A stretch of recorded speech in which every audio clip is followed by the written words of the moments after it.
This is Audible.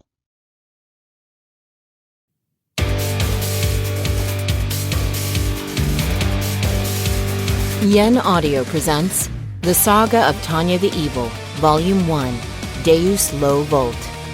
Written by Carlo Zen. Translated by Emily Balistrieri and Kevin Steinbach. Cover art by Shinobu Shinotsuki. Read by Monica Rial.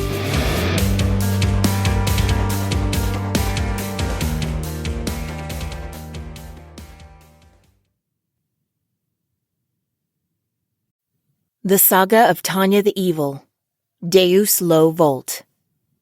Chapter 0. Prologue. July 18th, Unified Year 1914, somewhere in Imperial Capital Beirut. In the beginning, there was only light. Then came a gentle sensation of floating, a brief repose. There was warmth and a vague restlessness, provoking a desire to lose oneself. Lose oneself? Yes, I've forgotten something. But what could it be? What could I have possibly forgotten? Before a chance to face such questions came along, it suddenly began shivering. A moment later, its mind registered the cold, a chill that pierced the skin. Such was the nature of a newborn babe's first brush with the crisp, raw air outside the womb. Not that there was time to realize. But the sudden onslaught of alien yet once familiar sensations caused a panic. At the same time, it began writhing in distress, caught up in a violent struggle to breathe. The pain was nearly unbearable as the lungs, the entire body, each and every cell, cried out for oxygen. Unable to remain calm enough for rational thought, all it could do was thrash about. The overwhelmed, unresponsive senses, ravaged by agony, left no option other than flailing in pain. Strangled by these things, it easily lost consciousness. Fully free of the emotions of a human who hadn't wept in ages, the body sobbed instinctively. Awareness faded, and the concept of self grew muddled. Upon awakening, it saw the ashen sky. The world was blurry. Or perhaps that was due to hazy vision? Everything seemed distorted, as if seen through glasses with the wrong prescription. Despite having been out of touch with human emotions for so long, even it was unsettled by such clouded eyesight. It was impossible to discern even rough shapes. After nearly 3 years of objective time, having finally begun to regain a sense of self, it was struck with utter confusion. What is this? What happened to me? This vessel couldn't maintain awareness for very long, and the memory of being placed in it had yet to surface. So when its fading consciousness just barely registered an infant's wails, it found the cries shameful, yet failed to understand why. Perhaps mature adults didn't cry, but babies certainly did.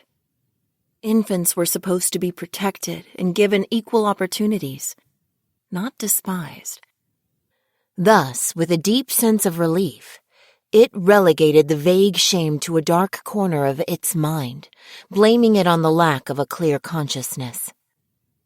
The next time a hazy sense of comprehension dawned, it was absolutely bewildered, not surprisingly. If memory served correctly, it should have been on a Yamanote train platform. Yet after coming to, it was somehow inside a massive Western-style stone building, getting its mouth wiped by a nun who seemed to be a nursemaid. If this was a hospital, then a safe assumption could be made that there had been some sort of accident. Blurry vision could be explained by injury as well. Yet now that its eyes could see clearly in the poor lighting, it could make out nuns in old-fashioned dress. And the inadequate illumination apparently came from anachronistic gas lamps, unless things were not what they seemed. "Tanya, dear, say ah." At the same time, it noticed a bizarre lack of electrical appliances nearby. In the civilized society of 2013, here was a room devoid of electronics, yet riddled with items long considered antiques. Are they Mennonites or Amish? But why? What am I doing here with them? Tanya, dear. Tanya. The situation was a difficult one to grasp. The confusion only deepened. Come now, won't you open your mouth for me, dear? Tanya? I don't understand. That was precisely the problem. That was why it hadn't noticed the spoon the nun held out. But of course, even if it had, never in a million years would it have dreamed of eating the proffered food. Surely the spoon was meant for this Tanya, dear. But while all these thoughts were swirling around, the nun finally lost her patience. With a sweet yet stern smile that brooked no argument, she stuffed the spoon into its mouth. You mustn't be picky, dear. Open up. It was a scoop of vegetables that had been stewed into mush. But that single spoonful also thrust the truth at hitherto uncomprehending Tanya. Stewed vegetables. That's all the nun had stuffed into its mouth. But for the person in question, the action only made things more bewildering. In other words, I am Tanya. Thus a cry arose from the depths of its soul. Why? August 14th, AD 1971, United States of America. On August 14, 1971, a team of researchers led by Dr. Philip Zimbardo commenced an experiment under a grant received from the United States Department of the Navy's Research Institute, the Office of Naval Research, ONR. The planned duration was a mere 2 weeks. Its objective was to collect rudimentary data on an issue with Marine Corps prisons that the Navy was also facing. The participants recruited for this experiment were normal college students of sound mind and body. On the second day, however, the team ran into a serious ethical problem. Not only did those who had been assigned to be guards verbally abuse and degrade the ones in the prisoner role, despite the prohibition of such behavior, but also acts of physical violence had become increasingly prevalent. As a result, the team was forced to discontinue the trial only 6 days after it began. This later became known as the Stanford Prison Experiment. Ironically enough, notwithstanding the pitfalls of the project's dubious morality, the results were replete with implications for the field of psychology. Along with its predecessor, the Milgram Experiment, the Stanford Prison Experiment demonstrated something fundamental about human nature. In an isolated space, individuals would submit to power and authority, while those in dominant positions would wield it without restriction. Analysis of this phenomenon, known as obedience to authority, yielded shocking results. Surprisingly, this deference had nothing to do with a person's rationality, sensibility, or personality, but was instead the product of remarkable de-individuation triggered by the assignment of roles. In other words, the two experiments demonstrated that human behavior was dependent on environment. To put it in extreme terms, the results indicated that anyone could have worked as a guard at Auschwitz, regardless of their individual disposition or moral character.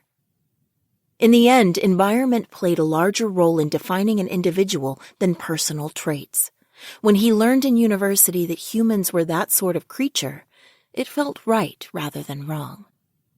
Surely everyone learns as part of compulsory education in elementary school that all people are born equal. Children are taught that they are all equally unique and irreplaceable, but it isn't hard to find disparities that contradict those familiar maxims. Why is the kid sitting in front taller than me? Why are some of my classmates good at dodgeball and others aren't? Why can't the kid next to me solve such a simple problem? Why can't the kids in the back be quiet when the teacher's talking? But in an elementary school environment, children are expected to be good. They are told that everyone is different yet special. They are terrified that if they don't follow etiquette, they will be bad. and so the good kids strive to avoid becoming bad. By the time they begin attending cram schools to prepare for entrance exams, the good kids secretly look down on the bad kids and make a point of avoiding them. They will enter a good junior high, followed by a respectable high school, and then a prestigious university. These people are on the fastest track, doing their best within the rules and regulations presented to them. In order to remain good in that environment, students have to do exactly as they are told and always meet everyone's expectations. Just as they are told, they spend day after day hunched over textbooks and reference books, competing with classmates for grades. As they lead such a life, those engaged in the fierce battle of college entrance exams come to view idlers as losers. Within an environment where grades determine everything, it's only natural for high achievers to hold poor students in contempt. On the other hand, the majority of those successful students don't consider themselves especially bright. After all, it has long been the case that whenever a regular student shows even a little pride, the truly gifted in their grade put them in their place. One student might be having a hard time while the kid next to him is nonchalantly entering the international physics or international mathematical Olympiads. It takes more than a little effort to sit shoulder to shoulder in a classroom with geniuses for whom comprehending all the material is a given. Despite the warped perspective, they have a strong enough grasp on reality to diligently pursue their studies. Whether they like it or not, all college-bound students know the truth. If they want an income comparable to what their parents possess, they have to attend a good university and get a decent job, at the very least. This group is driven by a strong, youthful desire to succeed. But along with that desire comes the fatal fear of failure. As such, they have no choice but to chain themselves to their desks. After struggling in that harsh world, the best students pass the entrance exams for universities worthy of being called prestigious. Then the game changes.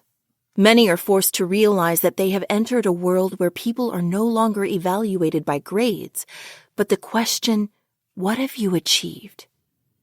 Those who can adapt to the sudden paradigm shift and new environment do. Obey the rules, search for the loopholes, sneer at the guidelines despite being bound by them. In the end, everyone learns that rules are necessary to make the system run smoothly. Freedom without laws means anarchy. Laws without freedom means tyranny. So as much as they hate restrictions, they fear unlimited freedom. He failed to understand people who came late to class. He couldn't see the value of people who drank themselves into oblivion. He couldn't comprehend the sporty types who droned on about the power of the human spirit. But when he encountered the Chicago School and saw how these works applied rationality to the relationship between rules and freedom, he was ecstatic. After all, it meant that he could stay on track as long as he played by the rules. He managed to exude the appearance of a diligent university student while hiding the fact that he was a nerd. In essence, that's what it meant to be free within the confines of the rules. As far as friends were concerned, he enjoyed hanging around with his high school buddies, as well as a bunch of kindred spirits he met in college. This was his moratorium until he went out into the world, although he still made sure to improve himself and develop connections. Naturally, he invested in his human capital by acquiring language skills and culture to a point. That plus his educational background, according to the theory of signaling, would project society's ideal of a good college student. Surprisingly, what people like him needed wasn't actually talent. The most important thing was looking good on paper.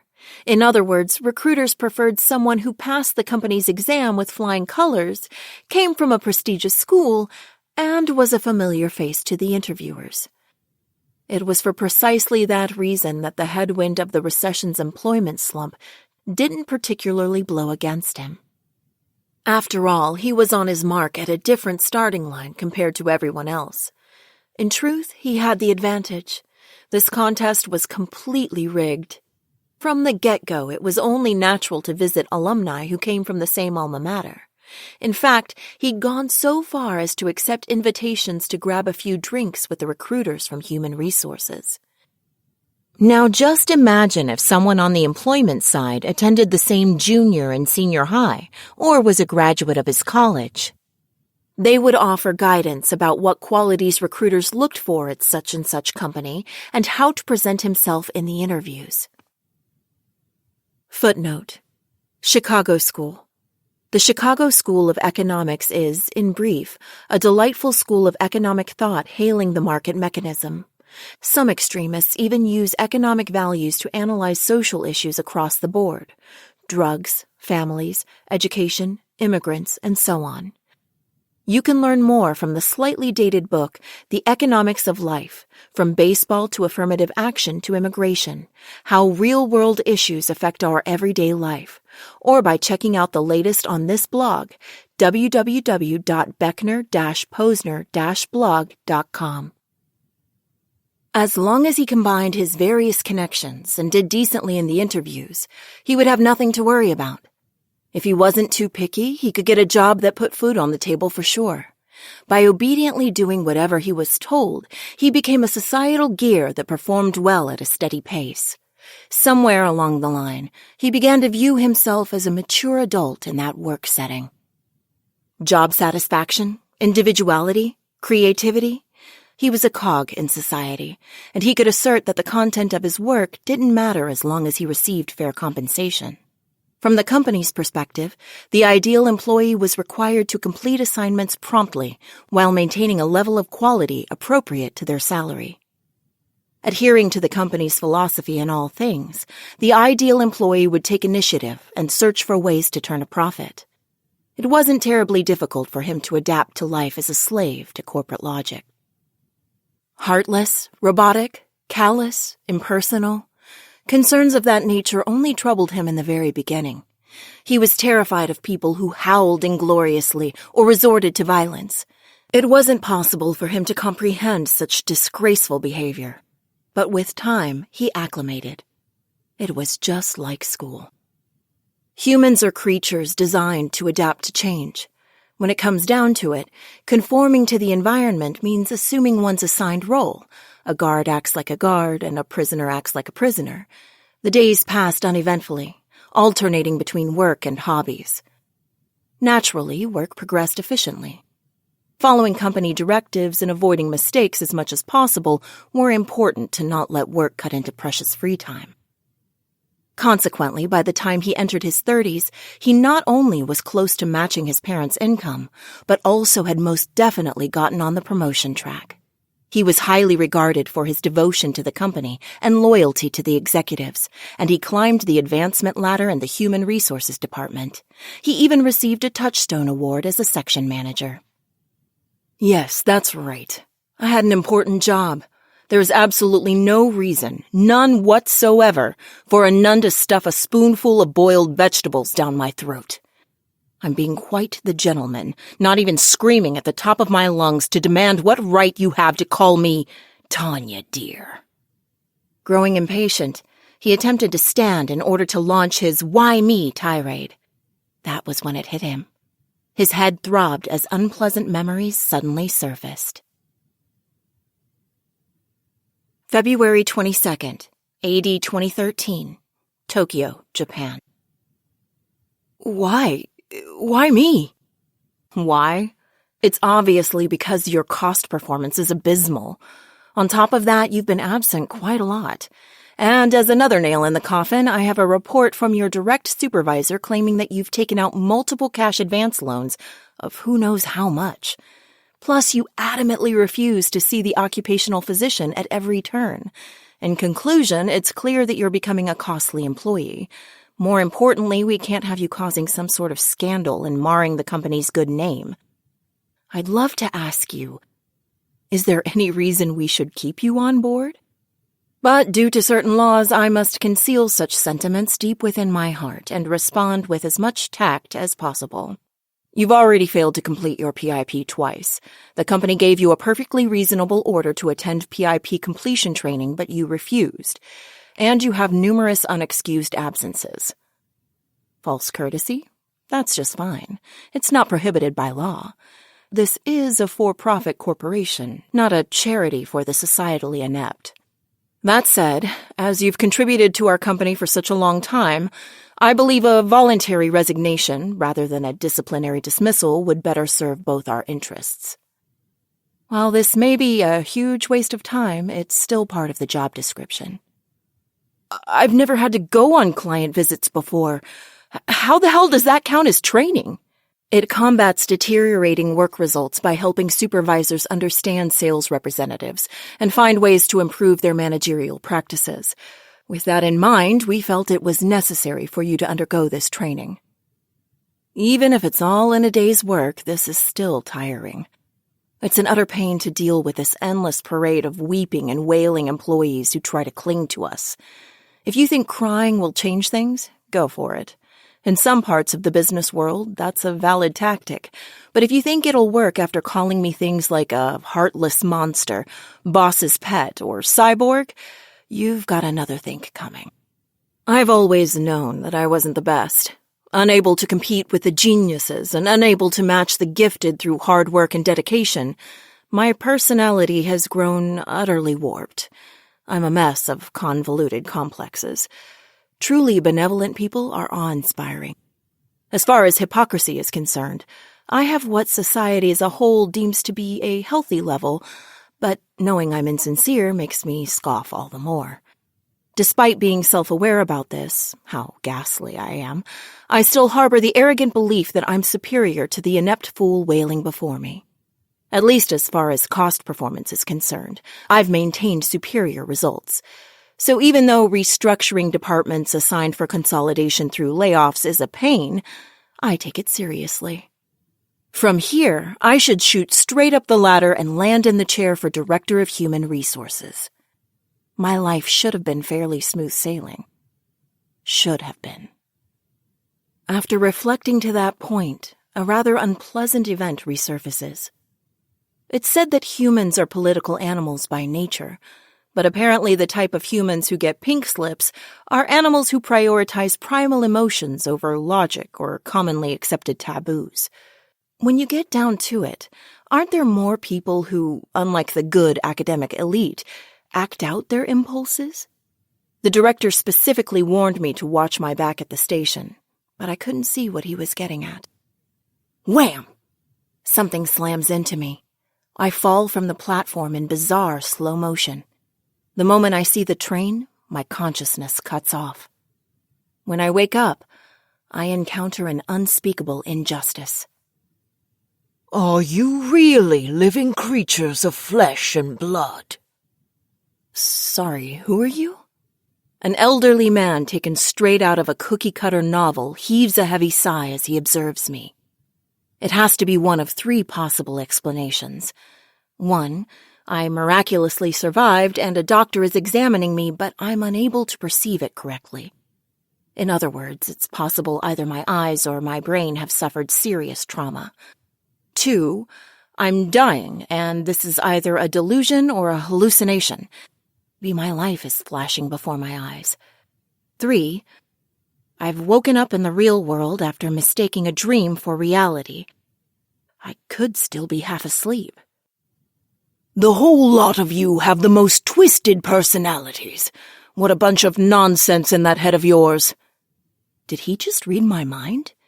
If he did, that's an extremely indecent and unwelcome violation of my privacy, as well as an intrusion on confidential matters. I certainly did, but it's disgusting, reading the minds of uncompassionate disbelievers. Well, what do you know? I never dreamed the devil was real. You come up with the craziest ideas. Only God or the devil is capable of defying universal laws. If God existed, he wouldn't ignore all the injustice in the world. Thus, this world lacks a God. Therefore, being X before me is the devil. I rest my case. Are you disbelievers trying to work your creator to death?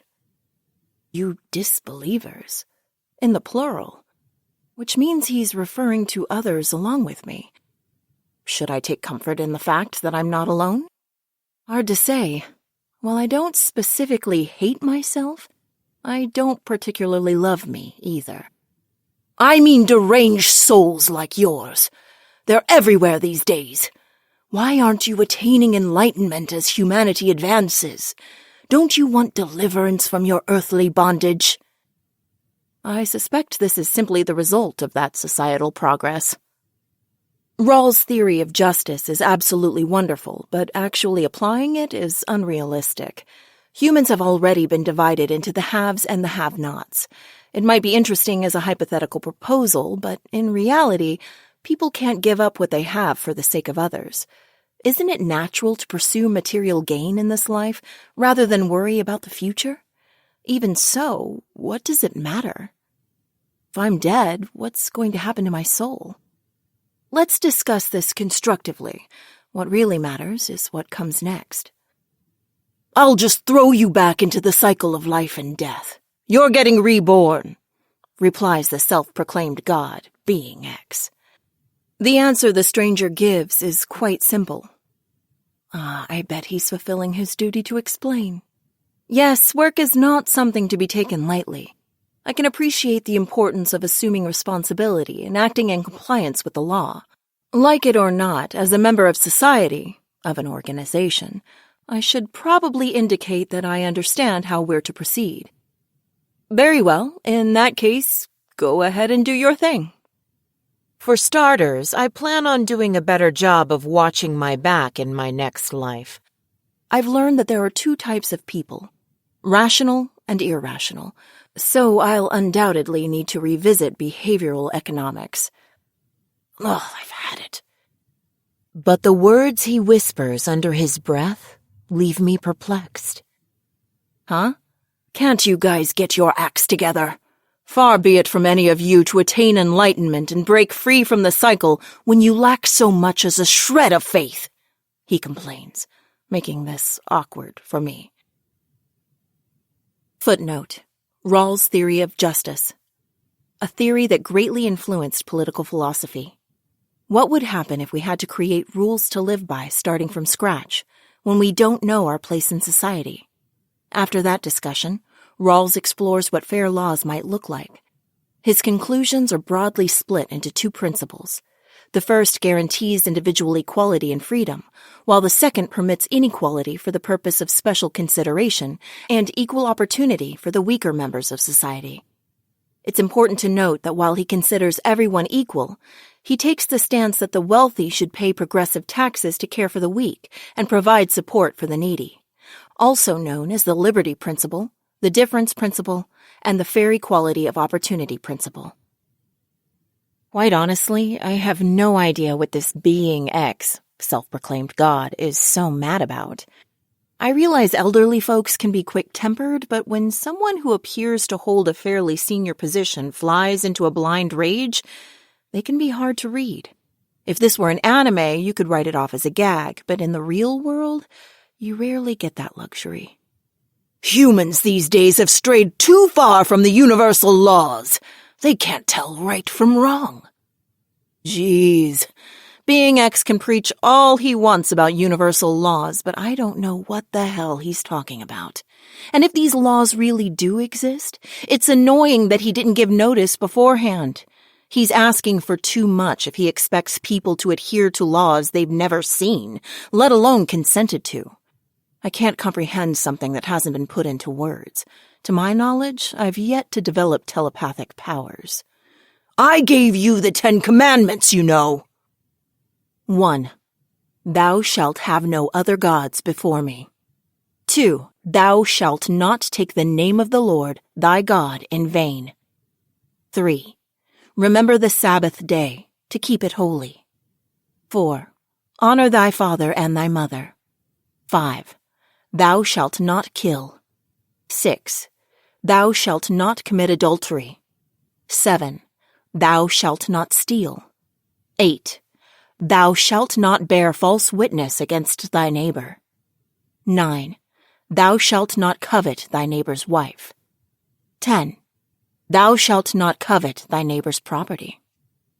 The commandments suddenly flow into my mind via telepathy or something. But, well, damn.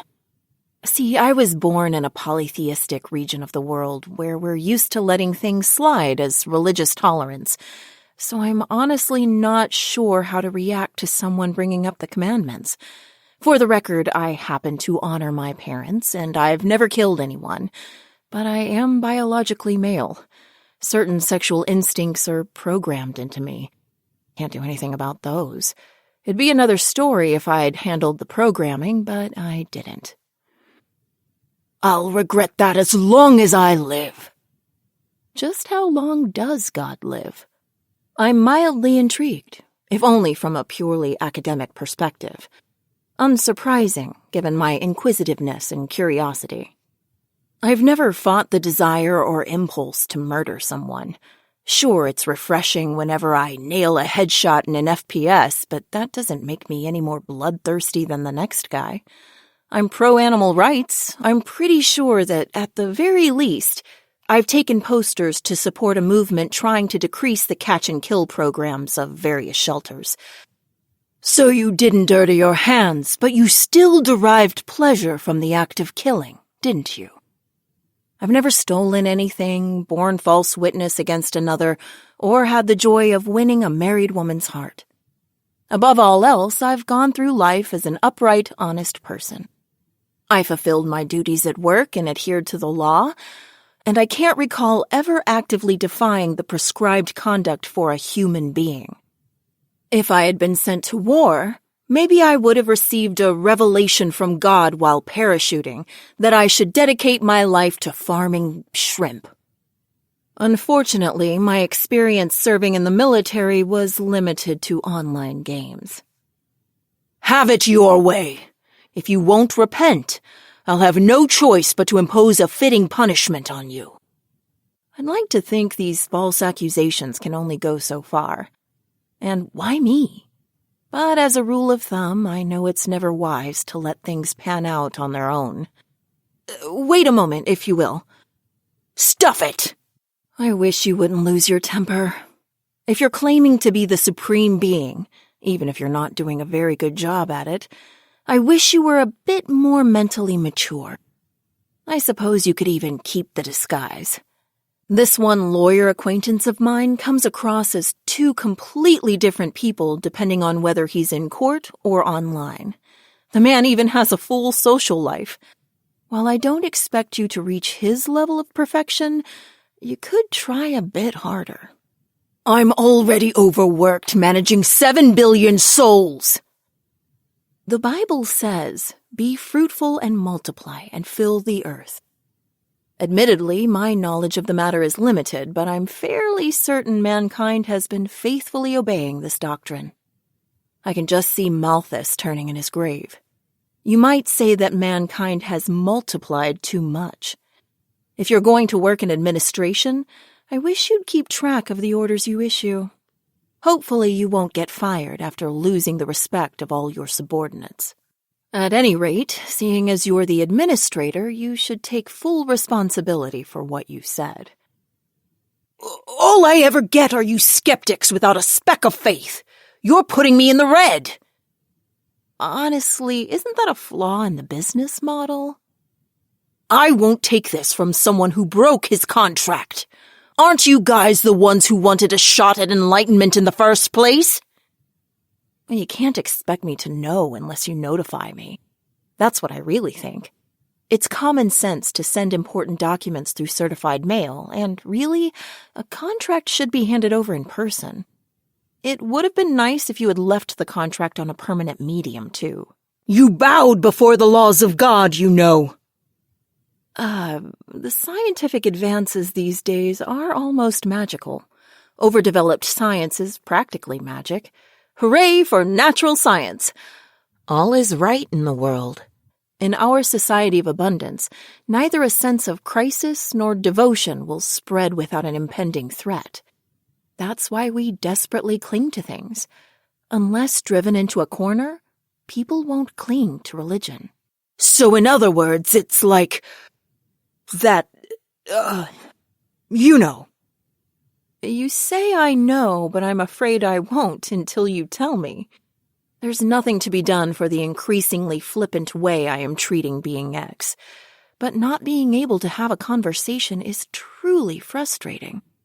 What can we do about that? At this point, if there were some sort of interpreter service, I'd hire them without too much concern for the fee.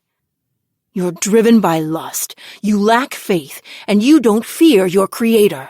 Furthermore, you can't find a moral fiber in your entire body. Objection, I want to shout. I'm not that bad. Based on moral and social norms, I'm not nearly as horrible as you make me out to be. Spare me. You're all the same, or we wouldn't turn around and repeat this song and dance every time one of you is reborn. Like I said before, the real problem here is overpopulation. Or at the very least, it has to do with our lengthening lifespans. There's this thing called average life expectancy.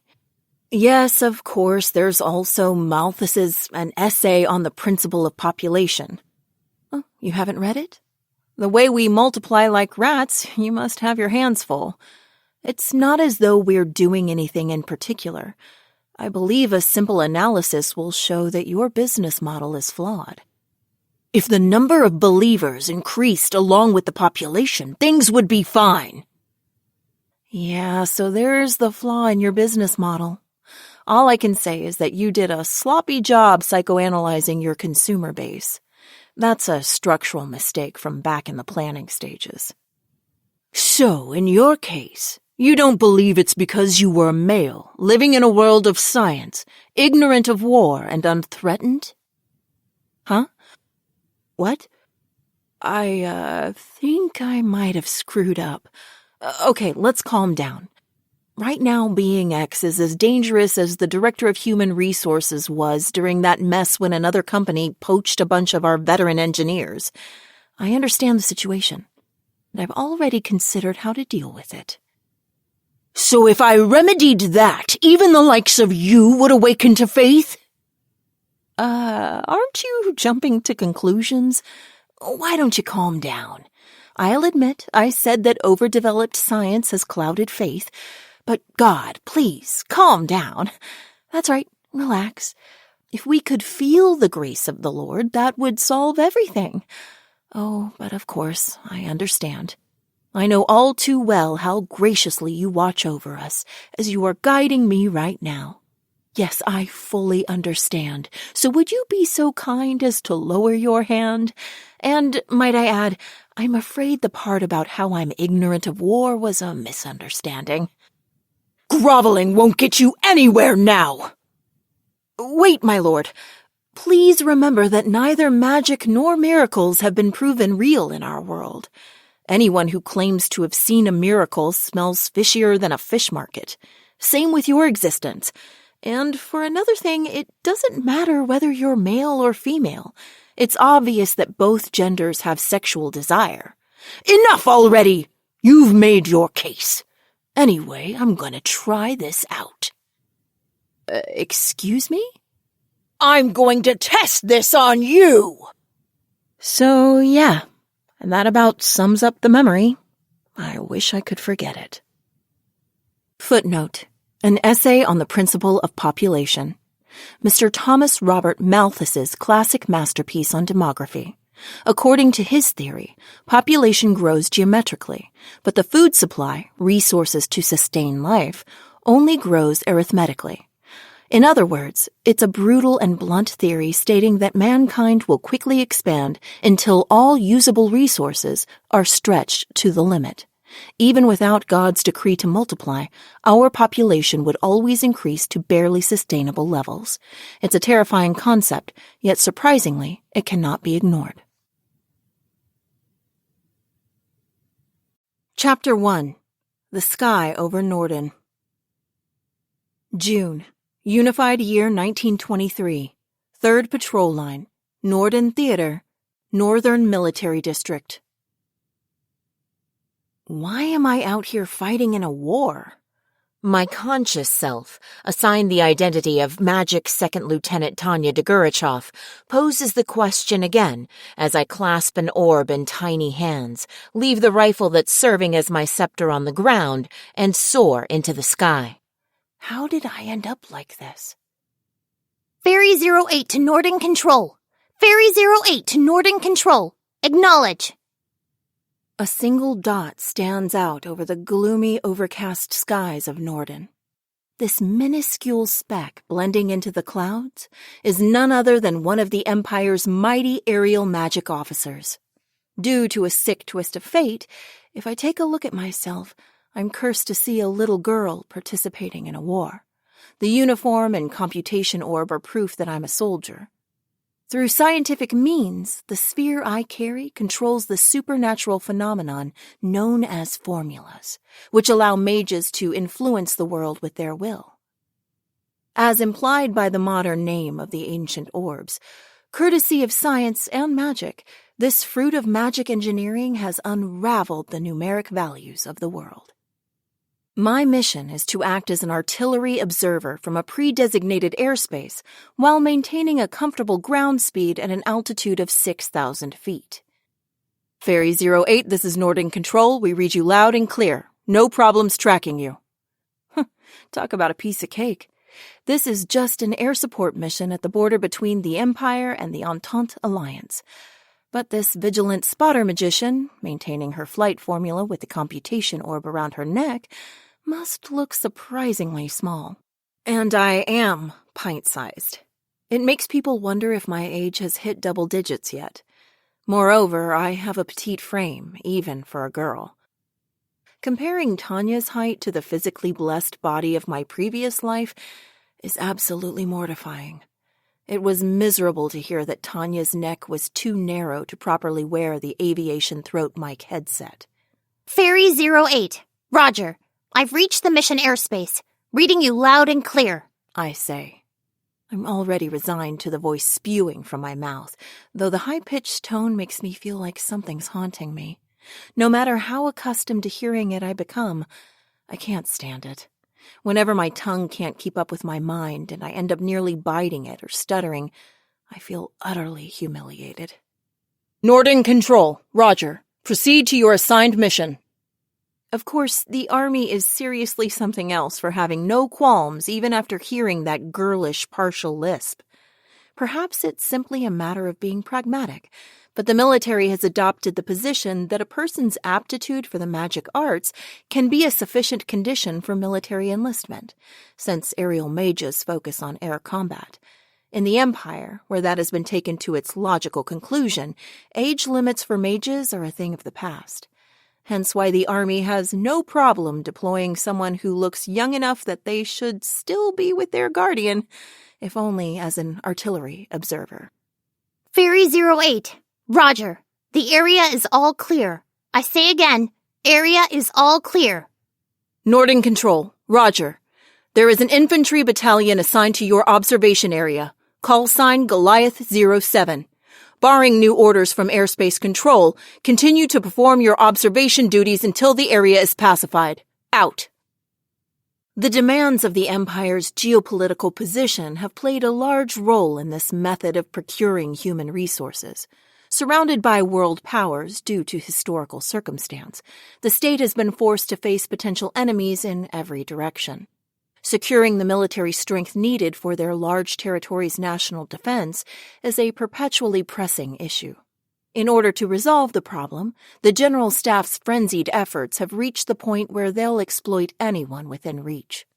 Ferry 08, this is the Provisional Corps Artillery Battalion, call sign Goliath 07. How copy?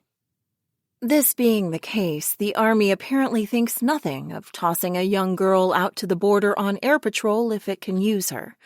I am quite literally a child soldier. Goliath 07, this is Ferry 08. Reading you loud and clear. I've confirmed the enemy infantry advance. Sending data now. Acknowledge. I bet the sight of a young girl flying through the air, her adorable voice confined to a matter-of-fact register, must seem terribly surreal. When you get down to it, a proper army is supposed to be composed of proper adult soldiers. That's only common sense. But it isn't just static in the signal.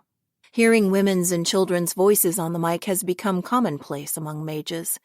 The armed forces have a practical exception in place for just about everything. More than anything, the harsh days in service exhaust decent people, so any initial discomfort over allowing a girl to participate in combat has long since worn off. Goliath-07, roger. Base piece starting calibration fire. That's why the aerial mage enlisted as 2nd Lieutenant Tanya Degurechaff is serving as an artillery observer during this battle in the northern reaches of Norden, calmly and skillfully delivering periodic reports via the radio set on her back that's nearly as big as she is. But actually, it isn't as though I don't question or doubt what I'm doing flying out here. Impact confirmed. Looks like a close hit. Looks to be within the allowable error margin of 10 meters. Fire for effect. Goliath-07, roger. Commencing fire mission now. While my blue eyes attentively look below, there's no denying they hold a glint of frustration. Why was I reborn into this world, made the opposite gender, and now stuck fighting a war? The most annoying things are the physical changes. A child's body is horribly inconvenient. At first, even though girls develop quicker than boys, the size difference was simply too great to maneuver my body with the same equilibrium I had trusted for years. On top of that, I've keenly felt how much I've become a helpless child on multiple occasions since joining the army. I couldn't hold a gun. It was too big. In the end, I couldn't aim worth a damn, and the recoil ended up bruising my shoulder. When I sparred, there was a streak of pity on my partner's face whenever he threw me. Until I could see the world as 3 numeric vectors with the computation orb and get the hang of superposing the realm of numbers with magical interference formulas, I had to crawl on my belly with arms and legs that refused to obey me. Because they depended on brains, not brawn, the magic arts were the only area where I succeeded, if only barely. The constraints of my body couldn't trouble me, and I could soar across the sky as long as I superposed the world with my formulas. Perhaps I was able to overcome any reservations I might have had about magic due to its usefulness as a tool. But why must I use a tool simply because I have it? Oh, I get it. It's essential that we're able to use an ICBM when the time calls for one. That's why it's necessary to make provisions for their maintenance, drills, and operations. That said, is there any reason we need to have ICBMs in the first place? In that same vein, gossip about seemingly strained relations with neighboring nations is hardly new. The Empire and Entente Alliance have been struggling for quite some time with unofficial border conflicts.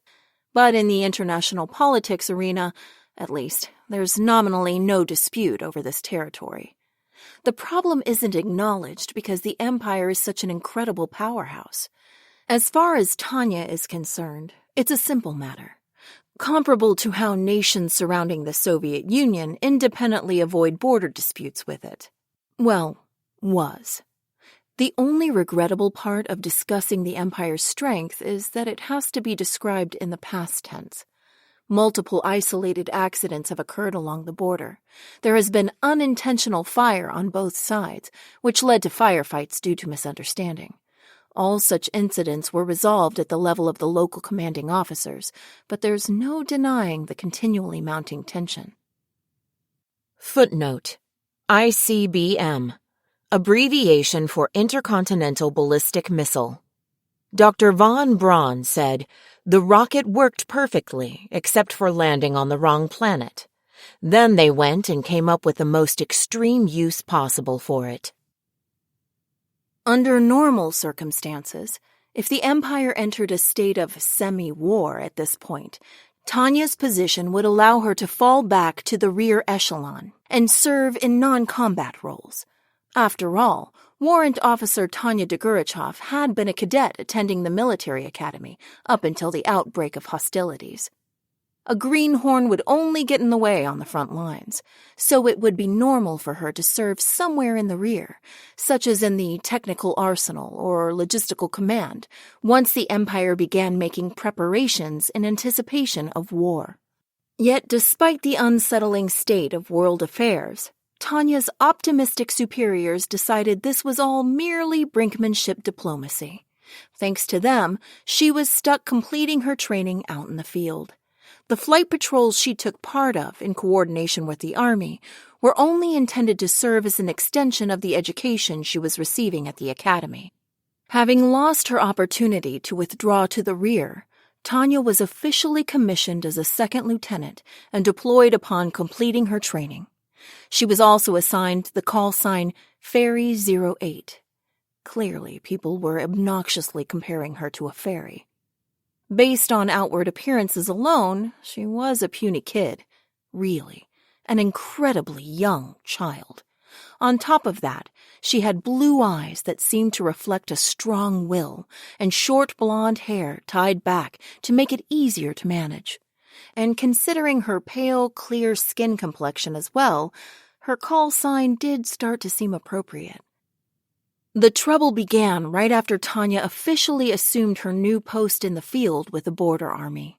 The administrative unit was composed of direct promotes from the Magic Officer Training School and local relocations. As a new transfer, Tanya was forced to accept orders to stand by for 48 hours. Assuming it was a traditional training exercise conceived by the brass to test their capacity for coping and maintaining alertness, Tanya had reluctantly suited up and gone on duty 24 hours ago. Then the emergency warnings came flying in from security outpost positions scattered along the border with such impeccable timing that it surely made the devil smile.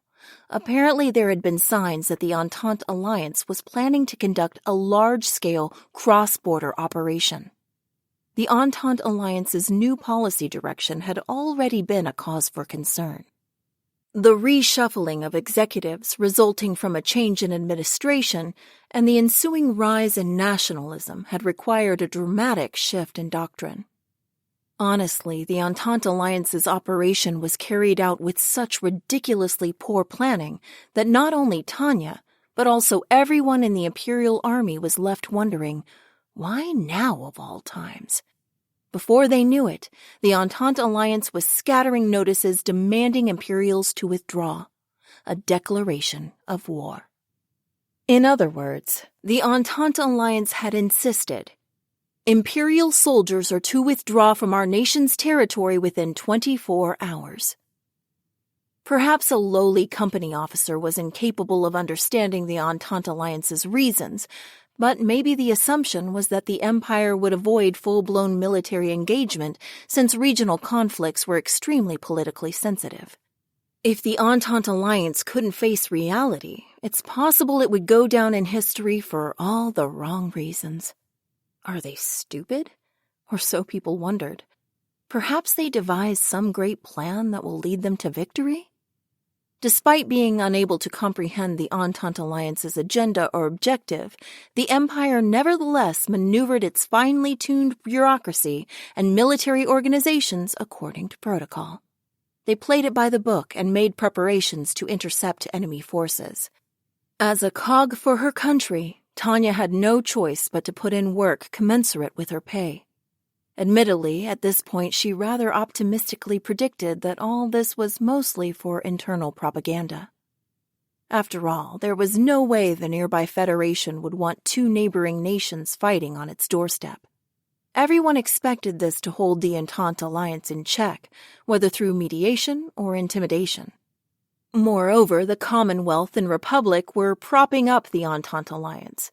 Surely they would put the brakes on the suicidal advance for fear that all the aid they had provided would be wasted. Yes, the vast majority of officers and soldiers were certain of the future. Military folk were realists by nature, after all. It goes without saying, but the Entente Alliance didn't stand a chance facing the Empire head-on. Everyone was certain one nation or another would step in to arbitrate, and then the politicians and diplomats from the two opposing nations would hash something out. But the scenario that had been inconceivable to all, except for the Entente Alliance apparently, became reality and astonished every human alive in this day and age. Disarm and surrender to the advancing Entente Alliance army or leave immediately.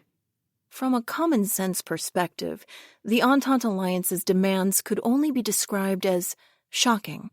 Yet even then, the Empire continued to monitor the situation, incredulous. While reports that the Entente alliance had crossed the border were not entirely unexpected, it was difficult for the Empire to see how such a thing could have actually come to pass. It seemed so preposterous that Lergen, an officer in the Imperial Army General Staff, would much later voice his suspicion. We were so unable to determine what the Entente alliance was hoping to achieve that it made more sense to suspect our own military leaders of scheming and acting behind closed doors. Doubts and ambiguities aside, the pragmatic Imperial Army responded soberly by ordering an immediate response to the Entente alliance's major cross-border operation.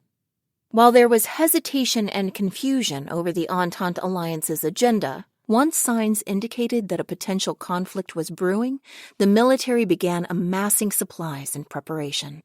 All of the great army divisions that formed the core of the Empire's military power then assembled by rail from Central. The Imperial Army was so efficient that it pulled all this off without incident. In fact, everything went so smoothly that it was internally regarded as an organizational victory. But although the Empire had procured an abundance of supplies and even gone so far as to mobilize troops, it was continually troubled by partial skepticism. Really? They'd never. The Empire was known for its superior armaments, even among the great world powers. During times of peace, it would deploy a corps-sized garrison to the border under the pretext of routine patrolling. The additional corps mustered to meet the minimum number of reserves, just in case, included Tanya's unit. With information warfare in mind, the Empire even extended invitations to mass media from various countries. So, as usual, the military was completely prepared, but the usual was precisely what made everyone wonder, is the Entente alliance really going to invade? Tanya never dreamed the Entente alliance would, without any semblance of justification, launch their inferior forces across the border in an offensive against a military titan, right in front of the media. But truth is stranger than fiction. Tanya naturally found the turn of events utterly bewildering. If she could have spoken freely, she probably would have described it as witnessing the moment a death wish took concrete form. It's war! Everyone, I repeat, it's war! A war has just begun. The Empire has declared war on the Regadonia Entente Alliance for violating the border. Moments ago, the Entente Alliance army began crossing over at multiple locations. Imperial Army troops are rushing to the border one after the next to respond. We've received reports that fighting has already broken out in some areas. But there was no denying the sight of friendly armored forces and other troops rapidly deploying below her. At the same time, the war correspondents raised their voices to transmit the latest news to the whole world over the airwaves. Surely the Empire would only pull this publicity stunt with complete confidence in victory. Well, given its vastly superior national might, level of technology, and armaments, it was an obvious choice to make the next move with an eye on victory. If journalists were reporting the developments at the border right up to the declaration of war, it meant the brass was relaxed enough about the situation to think about publicity. Spreading propaganda about the fair, mighty empire couldn't hurt the political situation either. Furthermore, the Entente alliance crossing the border first provided legitimate justification. And by admitting the mass media, they were essentially announcing this was a war they would win. Even in this alternate world, national leaders who would consider allowing journalists to freely cover losing battles only existed in fantasy. The fact that imperial officials had nothing to hide, or at least very little, was proof that everything was going smoothly. All of these factors help ease Tanya's nerves. Honestly, when she first heard that she was getting sent to the north for field training, she wanted to yell, "I hope you rot!" to the military state that was planning to work a young girl to the bone out in the borderlands. She wanted to curse being X for getting a good, decent person mixed up with this world to begin with. But Tanya is completely fine with the Empire presenting her with an opportunity to climb the ranks in a one-sided conflict like the Gulf War. This war is winnable, and the soldiers are the winners. Her mission is simply to take out enemies from the safety of the sky and get promoted. While extraordinarily unexpected, it isn't a bad deal. In fact, it's better than not bad. Tanya's been presented with a 1-in-a-million chance. Border Patrol missions are simple but dangerous, and even if you get results, there's a tendency for the brass to claim your achievements don't officially exist thanks to some political consideration ridiculousness. As a result, patrol duty in the disputed Northern Territory has a reputation within the Imperial Army as an all-pain and no-gain endeavor. It isn't easy to rack up achievements there, and to make unfavorable conditions worse, like it or not, Tanya Degurechaff has the physique of a fair-skinned, blue-eyed, blonde-haired little girl. On top of that, a glance at her records show that she's a military academy graduate on track to become an elite mage. If she's selected for an assignment and fails, there would be no way around the bad PR saying the Army had ruined a young person with a promising future. Setting her capabilities aside and going strictly by outward appearance, even Tanya feels put off by her doll-like face. If I weren't Tanya, I wouldn't want anything to do with her outside of the call of duty. This objective perspective has been consistent since she was commissioned in the Imperial Army. Before, Tanya didn't have a bad reputation among the instructors, but the fact that her work contributions matched her pay grade simply couldn't wipe out the stains of rumors about the little girl mage. The only way around it was to produce even greater results. But as much as she wanted to do just that, the opportunity had never arisen. Until now. In other words, even though Tanya is a mage, no one recognizes her as one. She's treated like a baby, getting in everyone's way. In a sense, they're claiming that she's defective. It's insulting how they barely pay attention to her career. Ironically, the Empire wound up giving her active combat duty in a situation where its army handily dominated the battlefield. An unexpected stroke of good fortune for her first battle. It seems the war will continue for a while under favorable conditions. If Tanya hopes to keep surviving, she needs to use that time to gain status and influence. I also want her to secure some connections. To that end, it's imperative for her to play a proper role in this predictable war and rack up honors and commendations.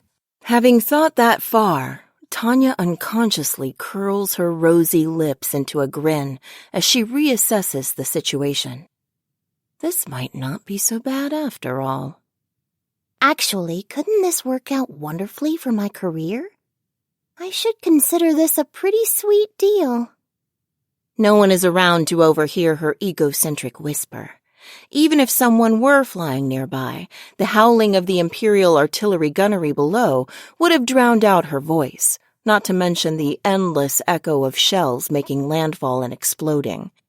If I think of the cacophony as a VIP view of the Fuji Firepower Review, but with several times the roaring artillery, it isn't so bad. Fairy 08, this is Goliath 07, requesting firing results. Goliath 07, this is Fairy 08. Good effect on target. I say again, good effect. Tanya's job is simple. She only needs to calmly observe and report to the artillery batteries. Flying around with the radio set weighing her down while maintaining the flight formula isn't easy, but the Imperial Army's computation orb is up to the task. Footnote: Fuji Firepower Review. The biggest military exercises viewable in Japan.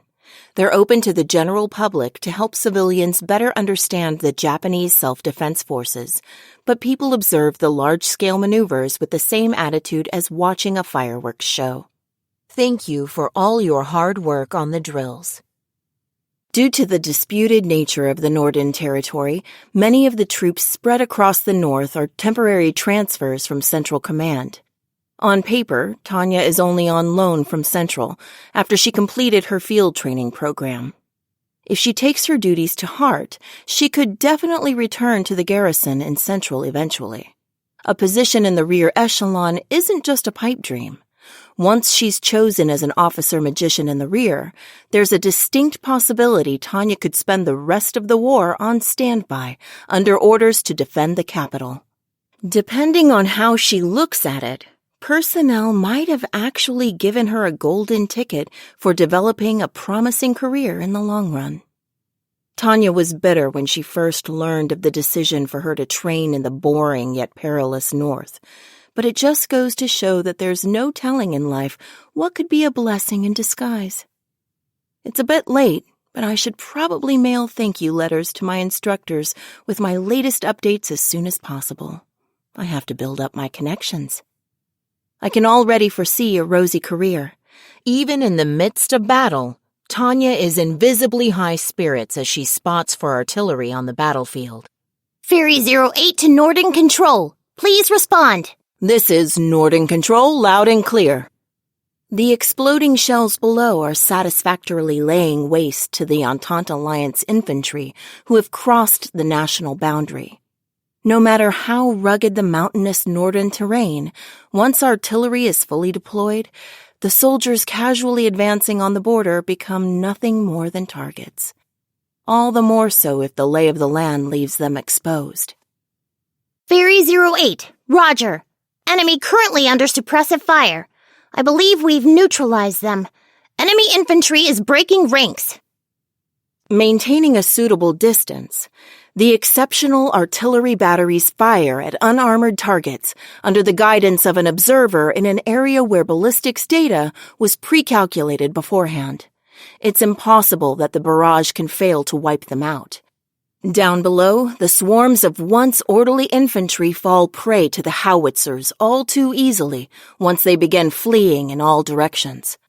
As Tanya confirms the situation through a pair of binoculars, it becomes clear that any more will just be a waste of ammo.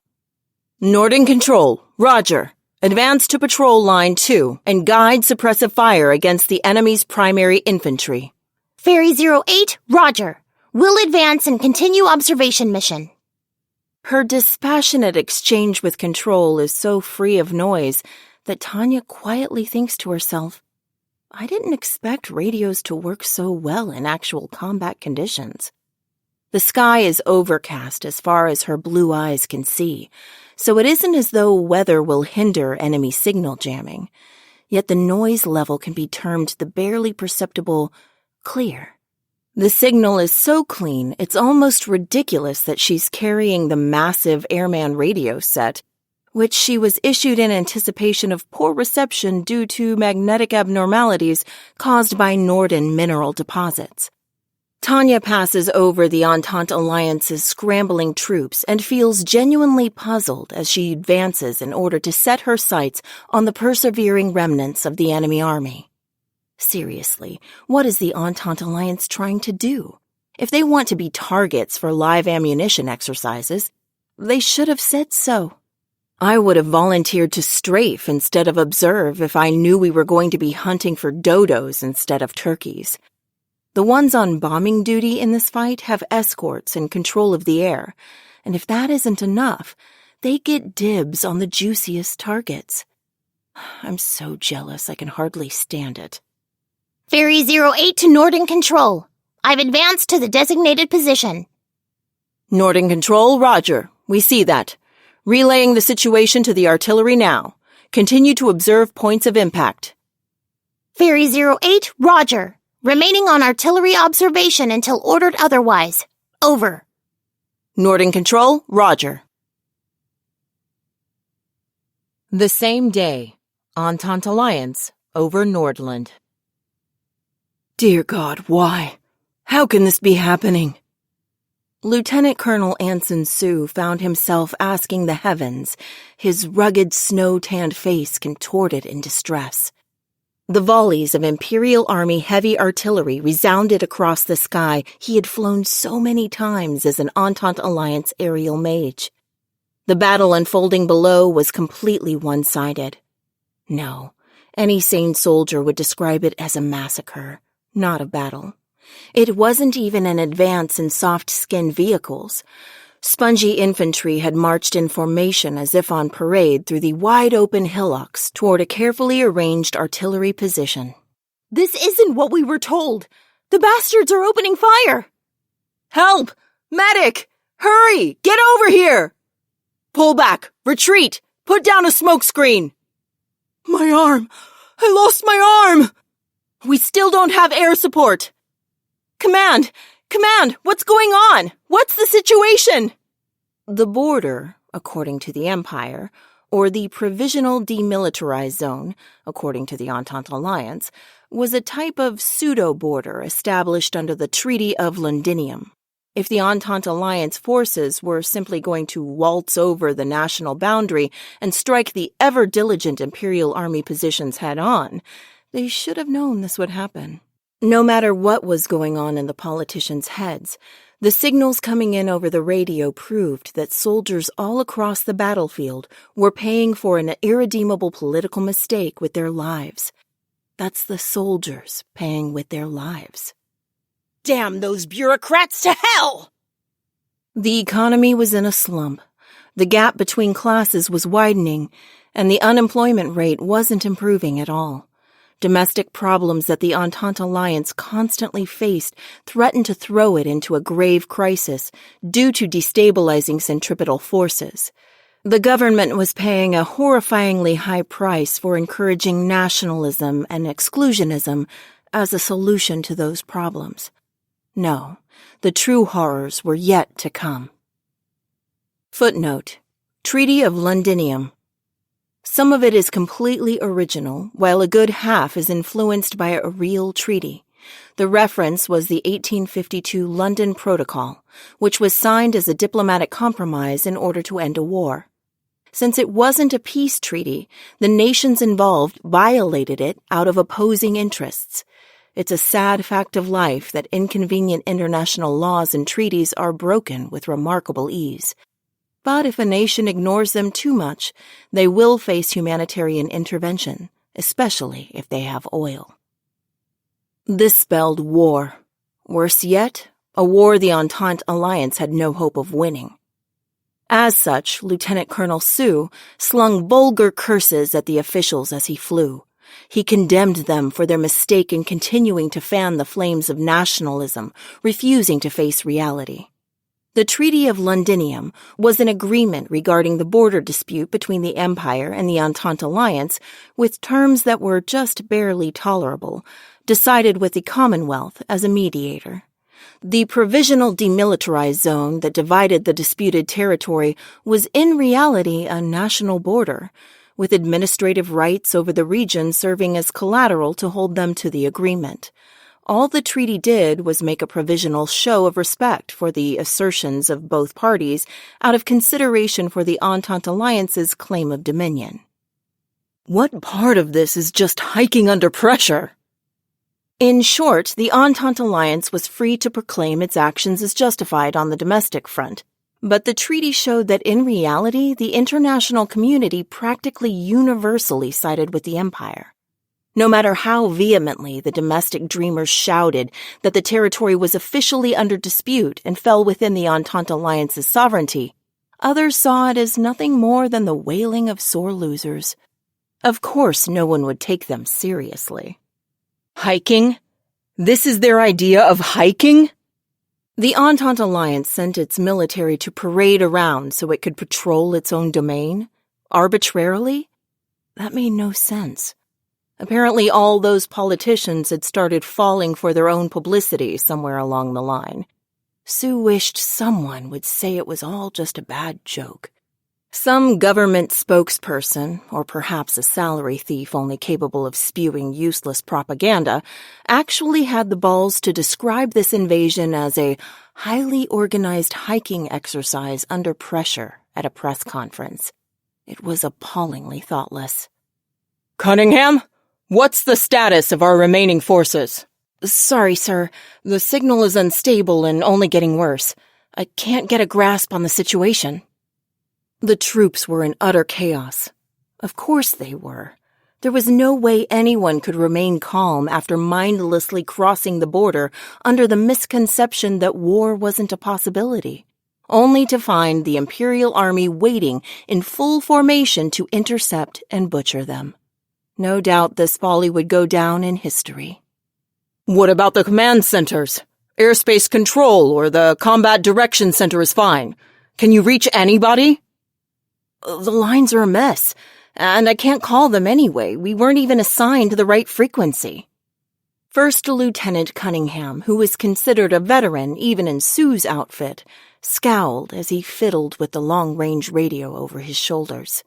The signals were tangled enough to stump a skilled veteran of the skies, proof that the Entente Alliance had kicked this operation off carelessly. If it weren't Sue's own country, no doubt he would have been flabbergasted. They would never violate the border without properly transitioning to a war footing first. Clearly the Entente Alliance government is merely practicing brinkmanship diplomacy.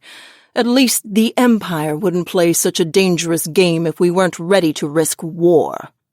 A quote from an Imperial Army General Staff spokesman that Sue had read 2 days ago in a newspaper article. That comment said it all.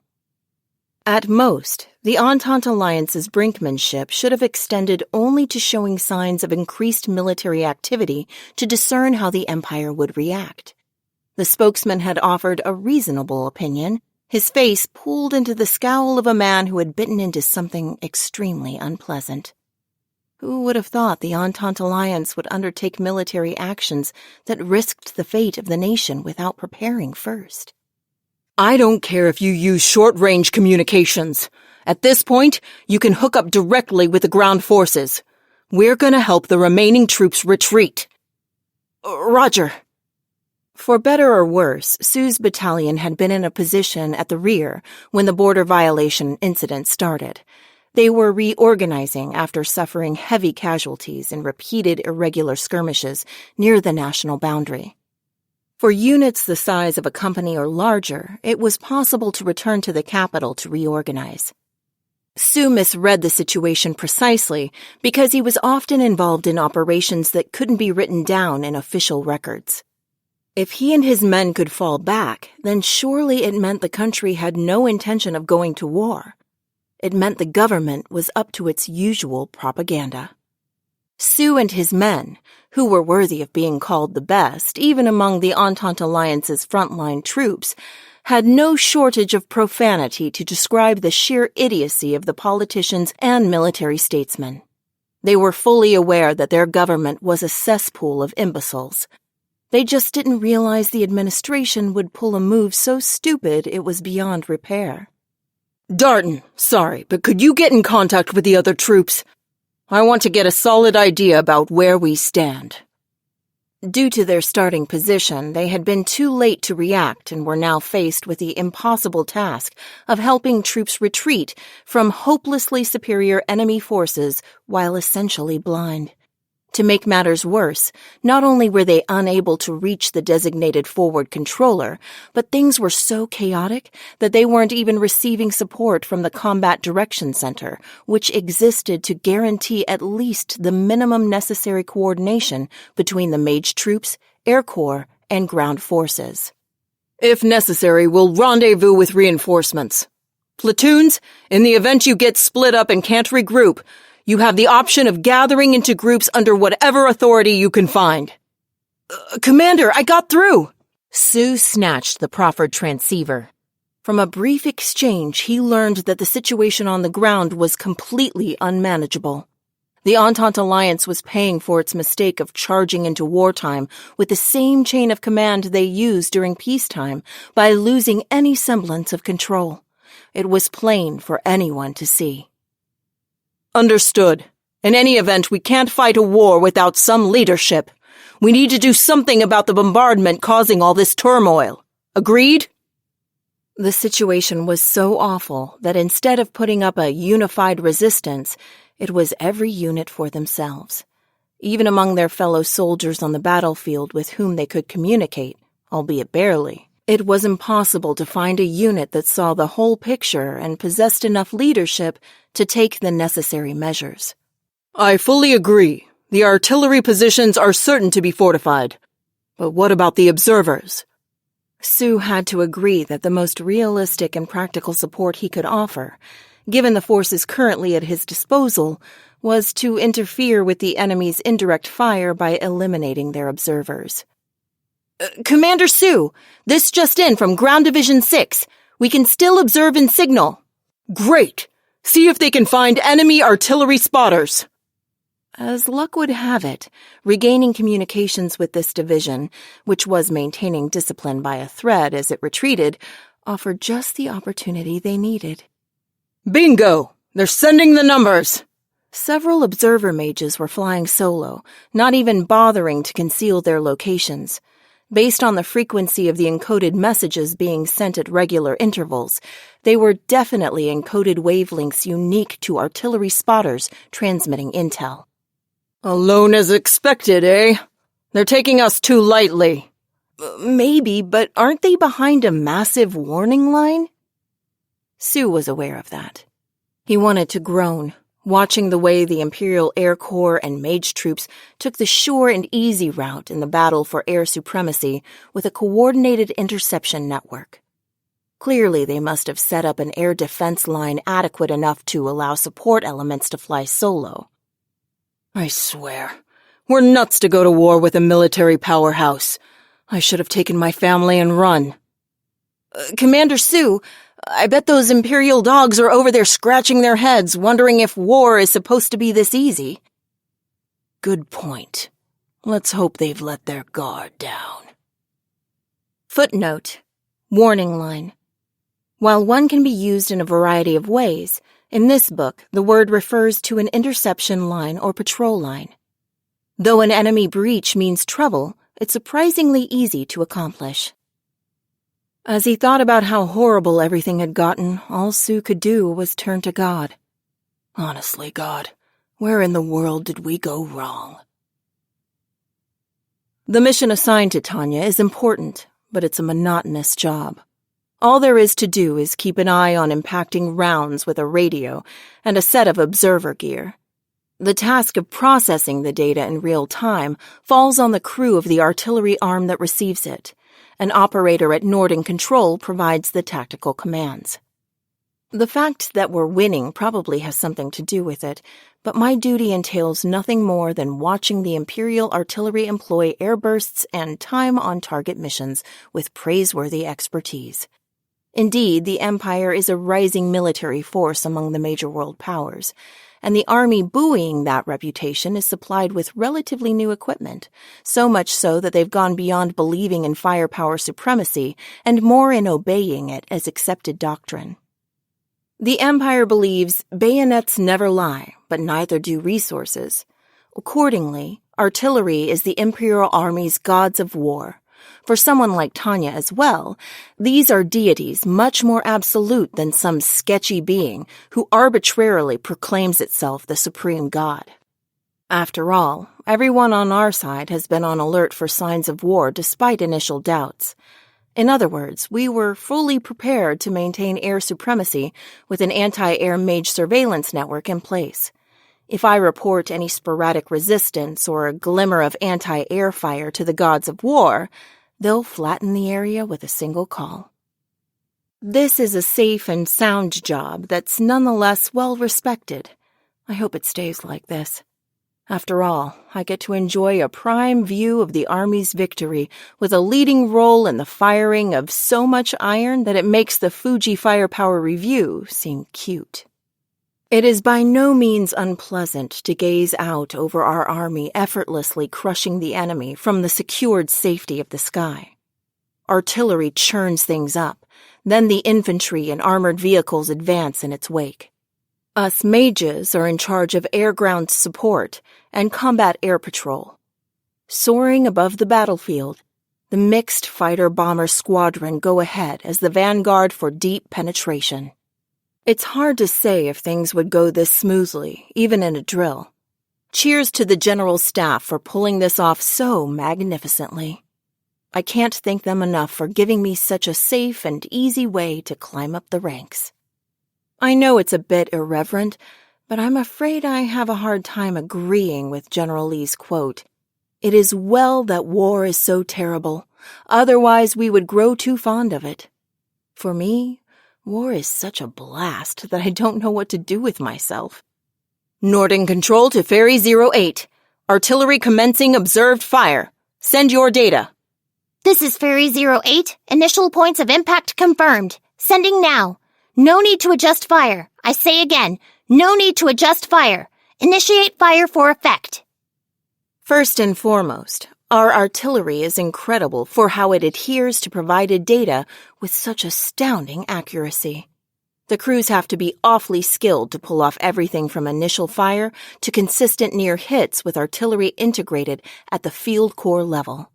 Indeed, their performance is proof that the Empire isn't regarded as a military powerhouse for nothing. As a result, my workload is extremely light. Everything's great. Norton Control, roger. Watch out for stray shots. We plan to begin concentrated fire in 200. Over. Ferry 08. Roger. Out. I move west to distance myself somewhat from the battlefield as I ascend to a slightly higher altitude. I doubt the artillery's aim would slip that easily, but it would be outrageous if an ally inadvertently struck me down with shrapnel. And seeing as this is going to be concentrated fire, there'll be a whole slew of shells coming. The artillery guys will have a blast firing their hearts out, and I'll be looking on in envy. I need to stay out of their way so we can all enjoy doing our jobs. Before long, the artillery begins launching such a relentless hail of iron that it flushes every war movie scene from my memory. As far as I can see from my spot in the sky, black specks are raining down all over toward the earth, and immediately after their explosive flames dissipate, chunks of what used to be humans fly in every direction before vanishing. Ferry 08 to Norton Control. Fire mission impact confirmed. Repeat. This is Norton Control with Theater Intelligence. Area A. Blah, blah, blah. Norton Control, this is Ferry 08. Reception is poor. The interference is awful. Over. Either there's electromagnetic interference or my equipment is simply acting up. Why couldn't it have happened at any time other than this crucial moment? Just to play it safe, Tanya starts checking if the problem has to do with the equipment strapped to her back by trying to radio control again when it picks up an unexpected signal. Cherubim Leader issuing a theater warning. I say again, theater warning. Large number of incoming bogies confirmed. It's not a regular message or an express message, but an unknown warning. It's strange for the airborne controller to declare a theater warning when he's supposed to be patrolling on the first line. And since theater warnings generally aren't issued during intercept combat unless the warning line in front of Patrol Line 1 gets breached, a great deal can be read into that transmission.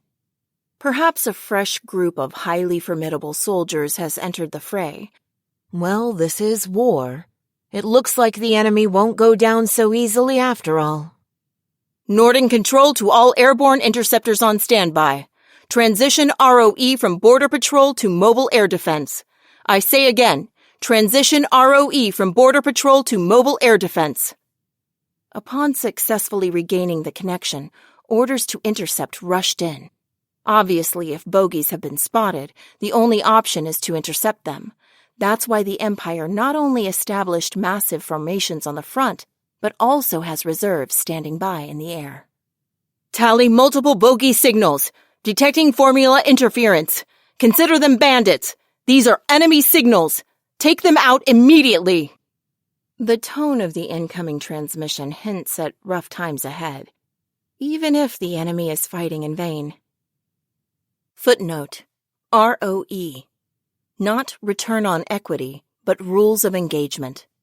According to Professor Sumio Adachi's definition, the rules were established out of a need, when it comes to combat operations, to make careful provisions for different contingencies, be able to apply legal evaluations of those scenarios to concrete problems, and especially determine if the situation calls for war, as well as the details of how it should be waged. In a nutshell, it describes fighting etiquette. Northern Control to all military forces!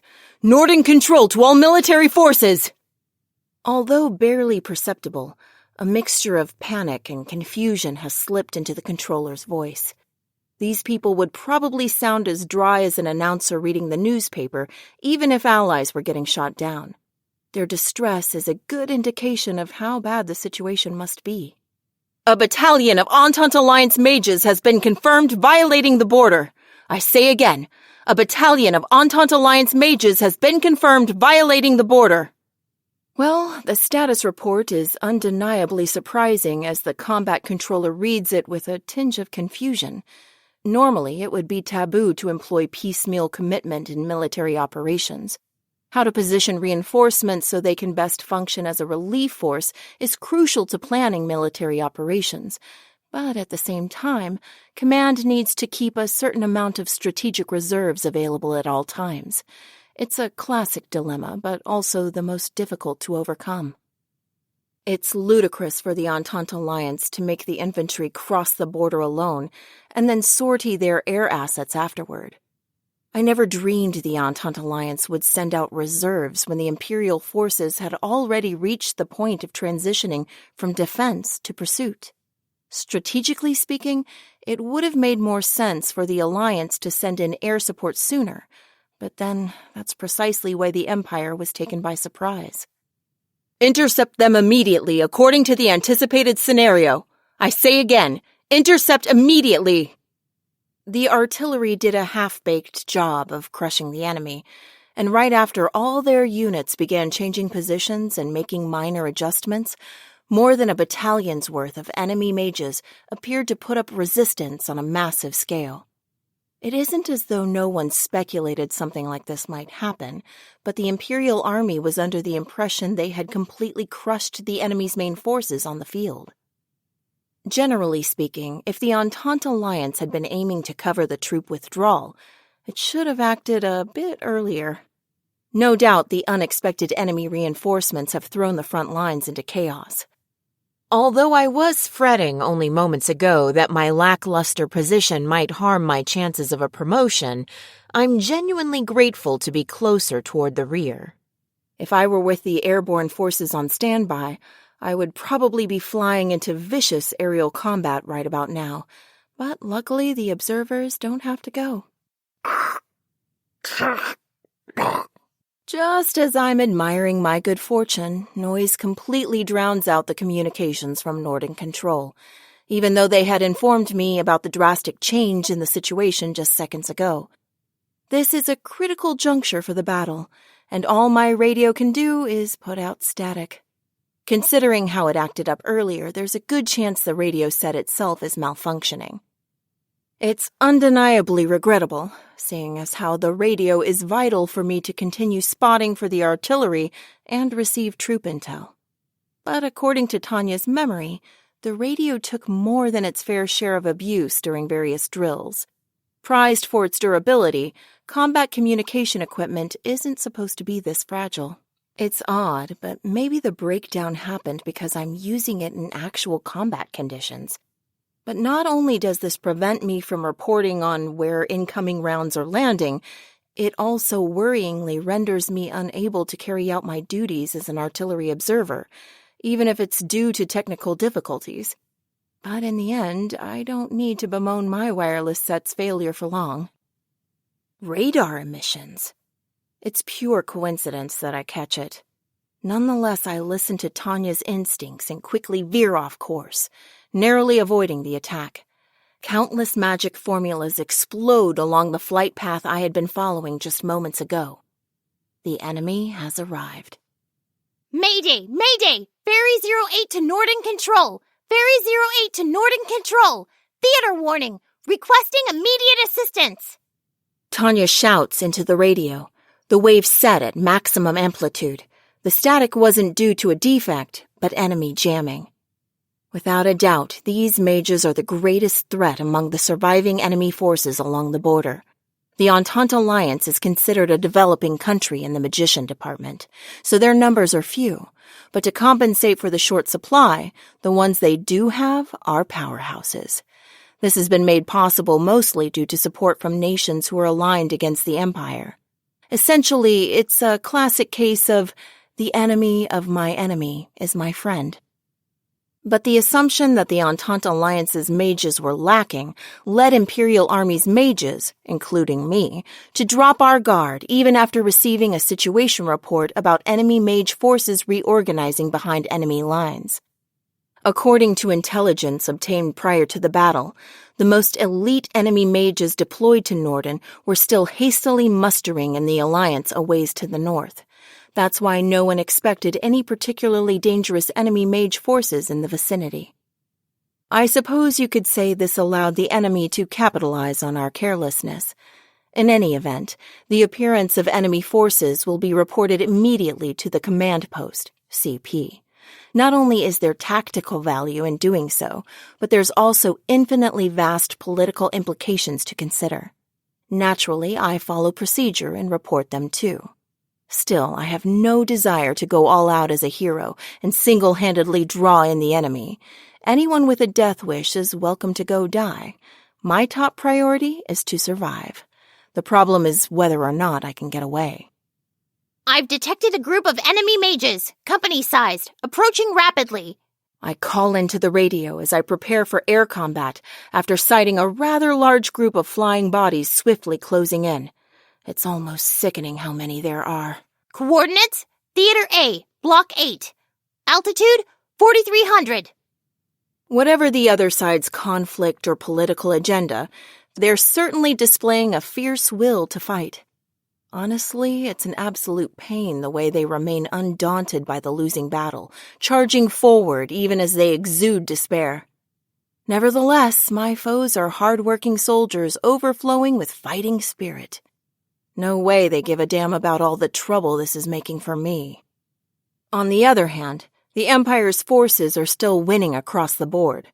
It's only natural this battle will end with our victory, which is exactly why the situation can't be any worse. If the enemy only broke through the area under my supervision when Imperial forces were dominating most of the field, it would literally go down as the Empire's one and only black mark for the whole battle. My incompetence would be recorded as the sole failure among everyone else's successes. I'm terrified that my actions might be remembered so poorly that I won't even be able to defend myself from censure. It's a dreadful thought that people might scorn my inability to do something as simple as fulfilling my assigned duties.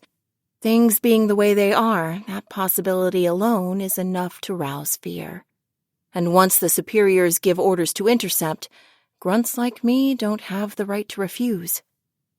I initiate erratic, evasive maneuvers with everything I have. With my petite frame, I would normally be able to expect a slight reduction in the G-force. In actuality, narrowly evading the fusillade of magic formula warheads brings the strain to a whole new level. Going by the size of the group hurtling toward me, there are enough of them to at least be a platoon. No. This could be an elite squad. They're going by the book, raining shells on the target they have under their thumb, while using their superior firepower to dictate enemy movement. As they close in, their objective becomes indisputably clear.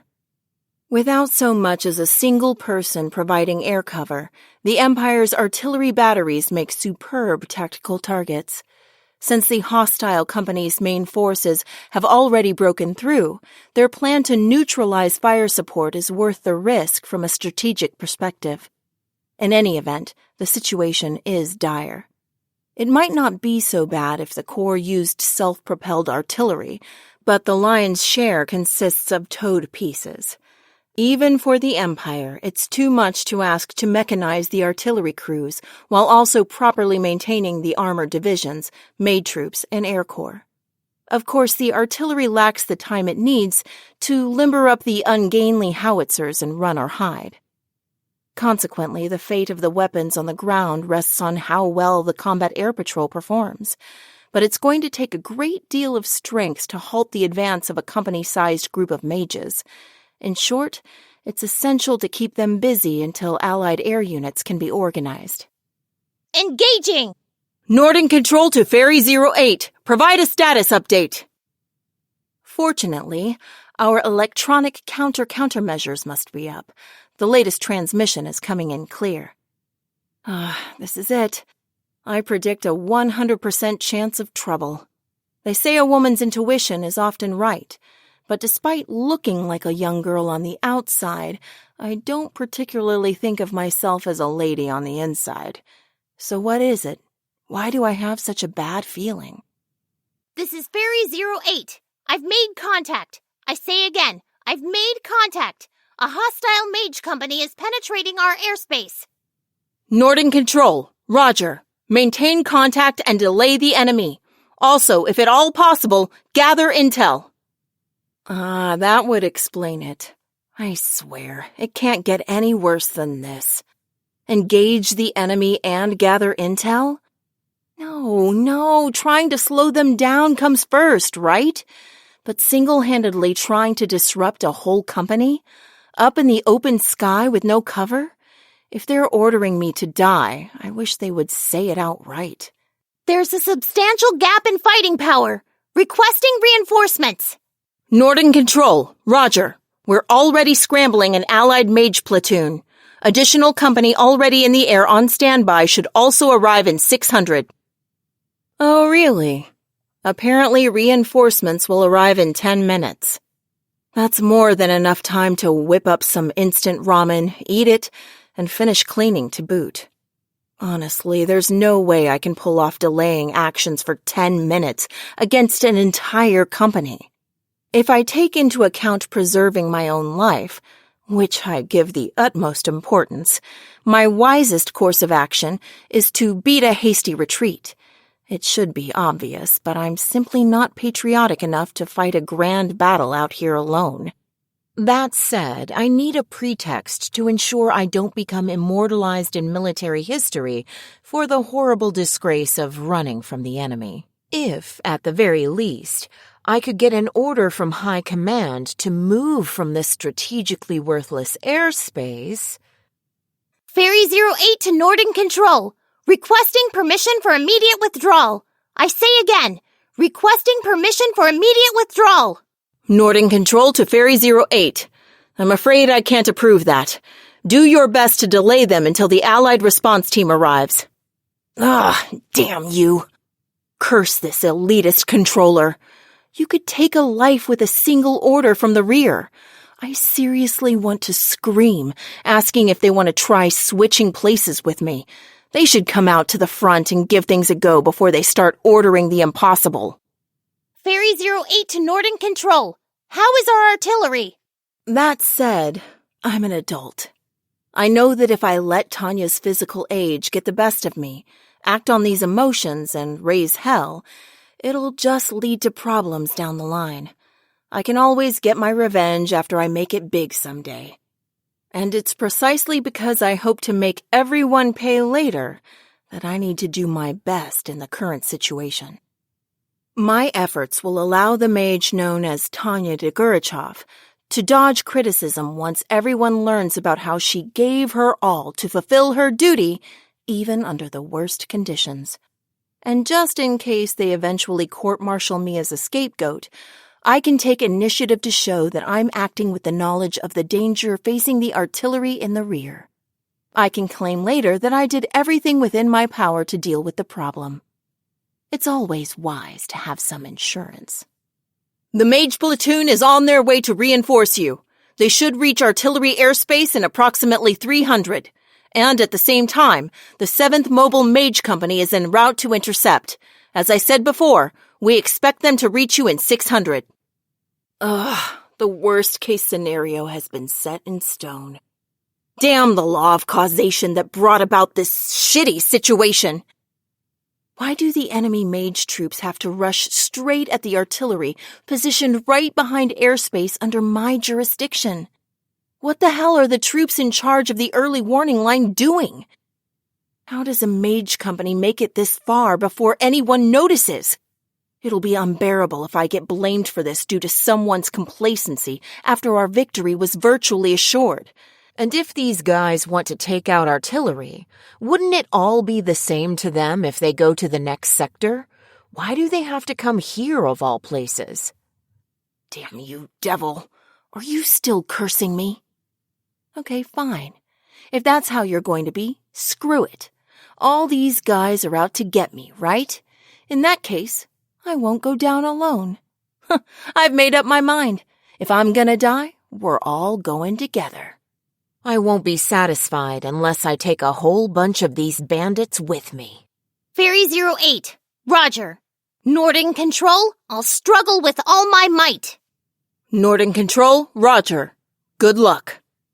I'll admit that I yelled in desperation. But good luck? Really? I mean, what's up with that unnecessary comment at the end? I can't help but furrow my brow as an ominous feeling flutters in my chest. This situation reminds me of how, in a weird twist of fate, the Tokugawa soldiers who were dominating the Battle of Sekigahara encountered the peculiar Shimazu forces. In other words, what I want to say is, don't come over here. Go away. Shoo. Biting my lower lip, I can't help but curse my rotten luck. Well, I am being toyed with by entities like Being X. I've braced myself. I really have. But I never dreamed I'd end up committing to a defensive delaying action in enemy-dominated airspace. Are there no child welfare services? I don't know if I'm cute as a button, but at least I look the part. And not just any kid, but one small enough that people regularly refer to me as young or little. I wish the enemy would hesitate to shoot when they see me, but you can't expect humanitarianism on a battlefield. Anyone who knows what happened in the Holocaust, and then in Sarajevo and Rwanda, should have realized by now how truly dangerous it is to blindly believe in the ideals of humanism. It's all too easy for humans to transform into demons capable of performing monstrous atrocities. That might not be taught in ethics class, but it's our nature. Admittedly, the sensible Western comment that a virtuous God must exist, precisely because of those demons committing such evils, is intriguing. Unfortunately, since Being X doesn't come across as particularly virtuous to me, I have to disagree. God is dead, was it? While nevertheless controversial, Nietzsche's conclusion is probably right. It's impossible for God to exist. People have to save themselves. In this situation, that means a defensive delaying action. The equipment on hand includes a light bulletproof uniform, observer gear, and a Type 13 standard computation orb from the Volker Arms Factory. Because I'm on observation duty, I don't have my magic ammunition rifle, which allows the shooter's will to cast at greater ranges by loading formulas. And besides, it's too heavy for me anyway. How am I supposed to slow the enemy down like this? Of course, I know my only option is to find a weak point. Naturally, I have absolutely no intention of dying quietly. If worse comes to worst, I intend to self-destruct or whatever it takes to bring them down.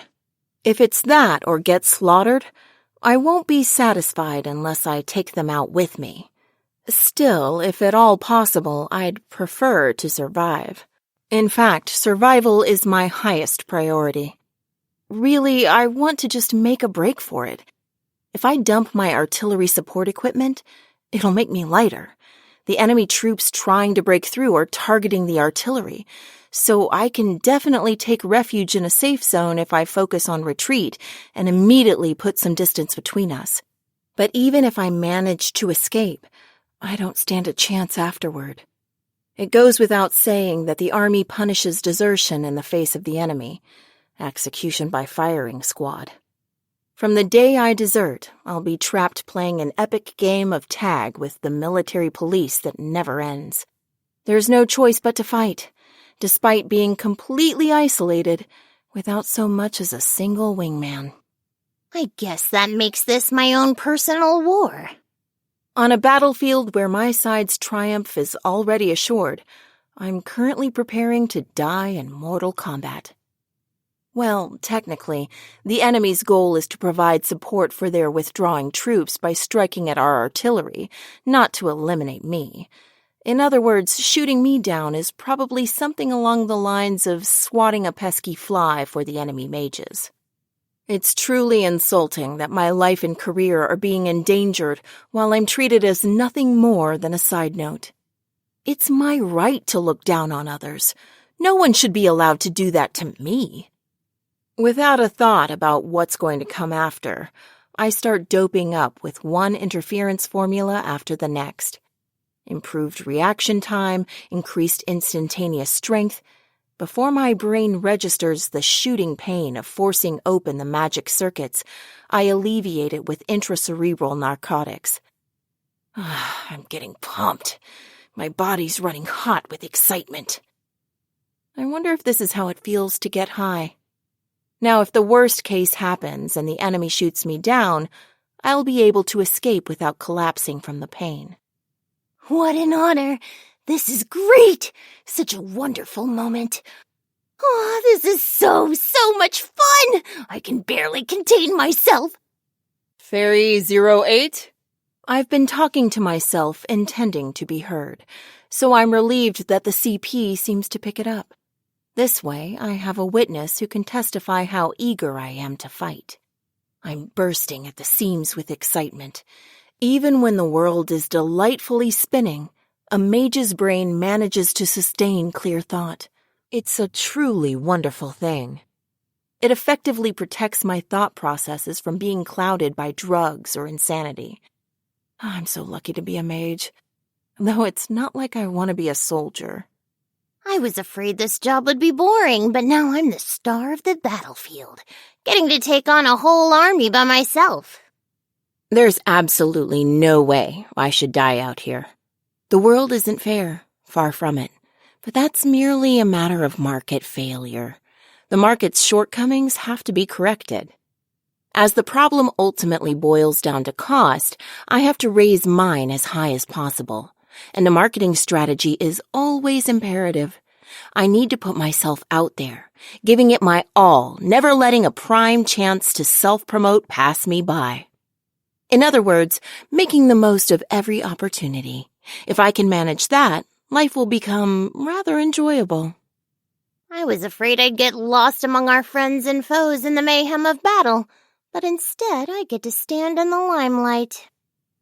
It doesn't make me the least bit happy, and I'm the only one in this airspace.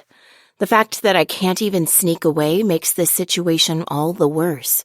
Circumstances on the field have left me with painfully few options. That being the case, all I can do is consider how best to please the audience, aka my superior officers, with my performance. Surprisingly, humans can put on quite a show when cornered. So this is what it's like to feel deeply touched. It's a good day to die. Damn, it really is. I chuck the observer gear. These heavily armed enemy mages are envisioning sluggish ground combat, but we're going to be dancing instead. Beginning basic fighter maneuvers, I pump myself up with the exhilarating thought. This is nothing more than the accursed best choice out of all the awful options, and as disinclined as I am to take it, the only thing that matters is carrying out my duty and surviving. The appearance of fulfilling my mission will suffice. After a respectable dogfight, I can pretend the enemy either got away or shot me down. Then someone else can deal with them. By my calculations, even a group willing to brave the impossible to take out our artillery won't bother coming after me if I fly off somewhere else. Rather than desert in the face of the enemy, my efforts will merely fall short, rendering me unable to continue fighting. It'd be ideal if I could crash land as close as possible to friendly troops, and it'd be even better if I could slow down those Entente Alliance maggots. After all, time is far more valuable than gold, and the jerks trying to break through are pillaging it. While only a minor consolation, it would also be nice to get some payback. Ergo, I won't allow anyone to come out the victor in this skirmish, and if anyone did, it would be me. I don't enjoy pain in the slightest, and I have absolutely no desire to get all muddy, but I don't want to die. There is absolutely no reason I should die anyway. I'll lap up muddy water if that's what it takes to survive. Life is a battle in and of itself. Commander Sue! Enemy reinforcements! A company is coming up fast, and I'm picking up a mage platoon behind them. I suspect they're reinforcements. God. Oh, God, why? Why does this have to happen? The enemy has breached the 16th Hololstein Division's defenses. How in the world did it come to this? Colonel Lecomte's battalion is issuing a distress signal to the strike team. They're jumping into a fight with a battalion of Imperial mages. They say they won't be able to hold the escape route for long. Where did we go wrong? I know. We don't have time for this. Can't we take out the observer mage already? From his view in the sky, Lieutenant Colonel Sue was forced to acknowledge that the situation of his fatherland's army, engulfed in flames and collapsing, was only growing worse with each passing second. His face contorted with anger and impatience, but even if he screamed to stop the indirect fire until his voice went hoarse, it wouldn't improve the situation whatsoever. Our shots are grazing! If his glare could start fires, Lieutenant Colonel Sue would have seared the enemy mage nimbly soaring through the sky until they were burned so badly not even a crisp remained. How could this happen when we're flying over Nordland airspace that we know so well? Today everything is putting a sour taste in my mouth, even these familiar skies. Bastards got us in a fine position. Fighting over allies is a pain in the ass. The majority of his men were pursuing a single enemy. Sue couldn't call that mage a coward for doing their best to survive. If he wasn't personally involved, he would have deeply admired and respected the display of valor and indomitable fighting spirit. As it was, though, they didn't have time to appreciate the enemy's bravery. Ensign Sue's ears heard only the incessant firing of artillery, and his eyes saw naught but allies blasted to smithereens in the bombardment. Damn politicians! If asked who was to blame, the reply was indisputable. The lone curse that slipped out of his mouth said it all. Sue wanted to take the fools, those who mocked the Treaty of Londinium, casually ignored it, and then made it part of their election campaign, and stand them up out here. The ones the politicians were throwing into harm's way were the fatherland's citizens. Get in close. Prepare to charge. Commander Sue, let's go with the alternative plan and strike the enemy artillery. If you have one squad stay, no matter how fast the mage might be, they should be more than enough to deal with them. Forget it, Lagarde. Enemy reinforcements are already on their way. We'd get wiped out. For better or for worse, Lieutenant Colonel Sue's troops had penetrated too deeply into enemy lines. Perhaps if they had come prepared with a few more men, they could have taken the enemy battery by assault. But when they initially broke through, he had to leave several units to hold the breach open. That left him with a group the size of a reinforced platoon. Cunningham, how long until enemy reinforcements arrive? The closest formation will be here in 480 seconds. If we don't hurry, they'll be on our tail. With Imperial units coming to intercept one after the next, even if they risked annihilation to carry out the assault, he couldn't see how they would survive. Still, he would do what he could with the manpower available to him. That was Lieutenant Colonel Anson Sue's sound decision as an Entente Alliance soldier, as well as the limit of what he could accomplish given the limited information he had. He was indifferent to military romanticism, so when he figured the enemy batteries would be heavily guarded, he quickly gave up on attacking them. But the truth was cruel. The airspace above the batteries was wide open. I know. If we... Damn it! Lagarde? Captain? Captain Lagarde? Cunningham, cover him! Lagarde, can you pull up? Lagarde! Right before his eyes, Captain Lagarde had blindly rushed the enemy mage.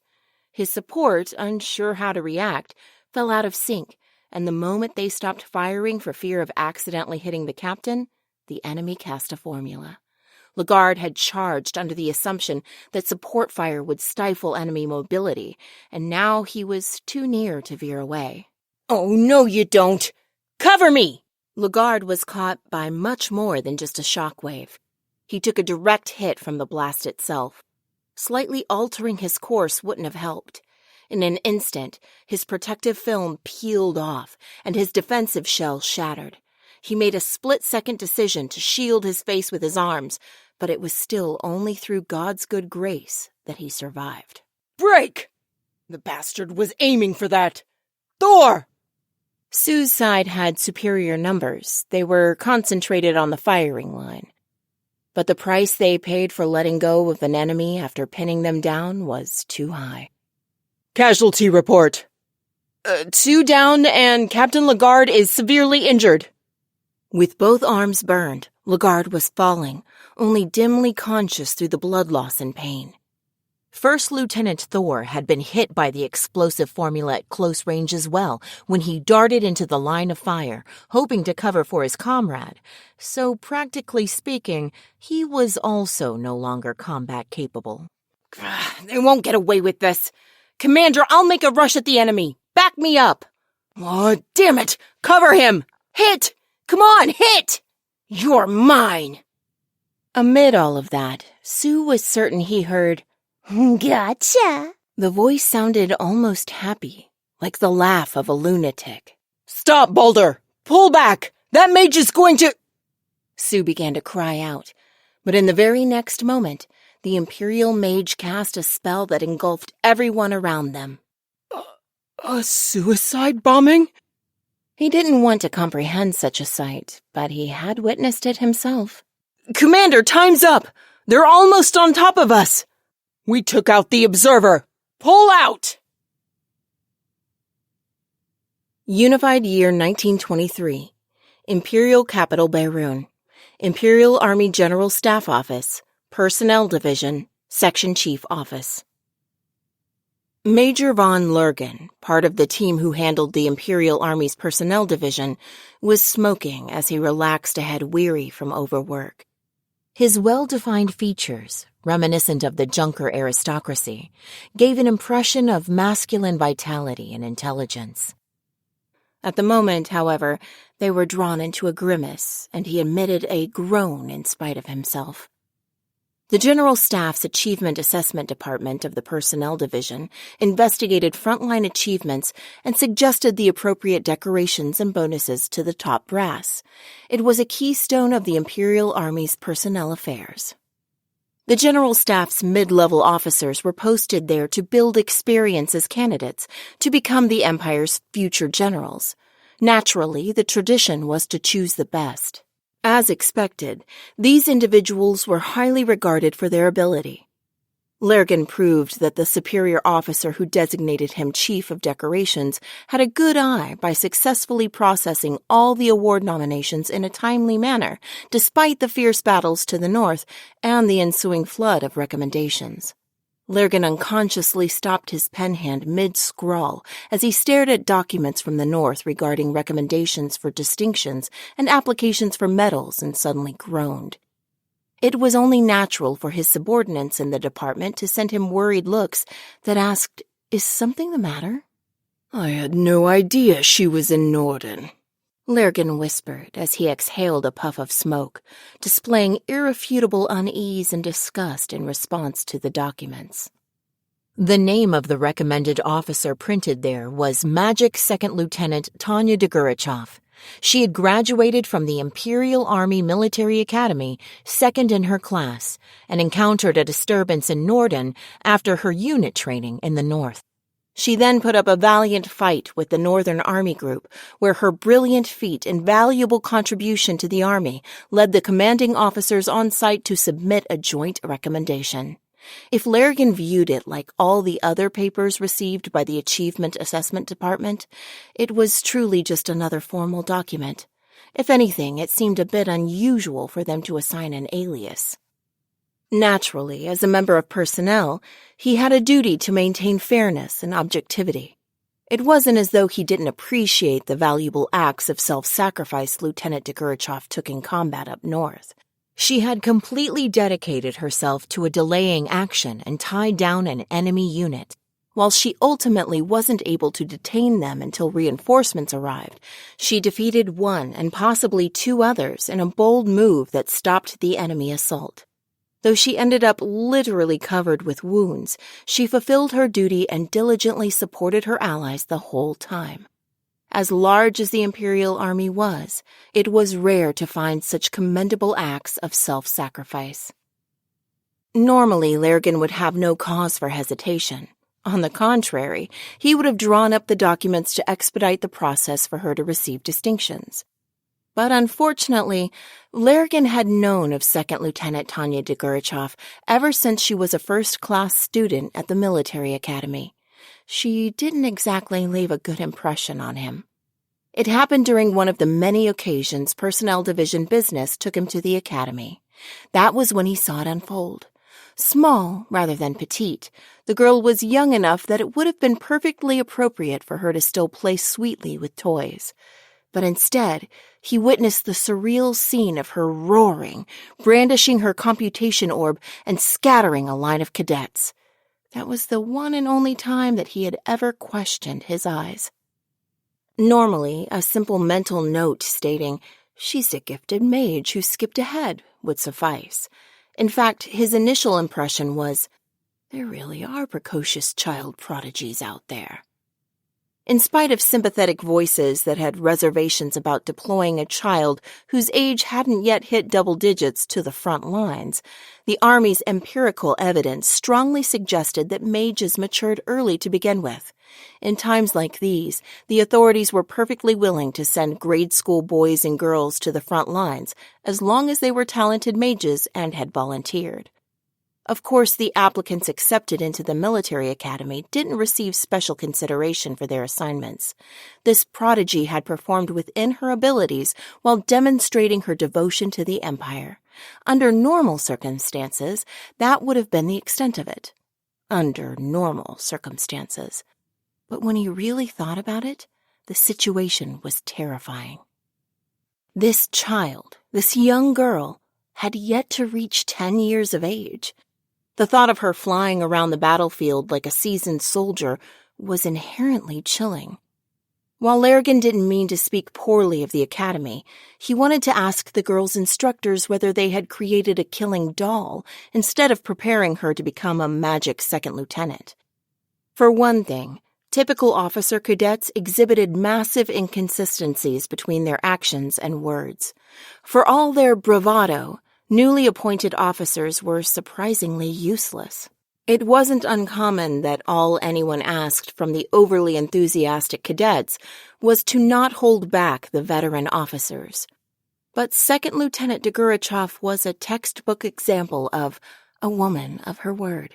Since her days at the academy, she had shown glimpses of surprisingly realistic values.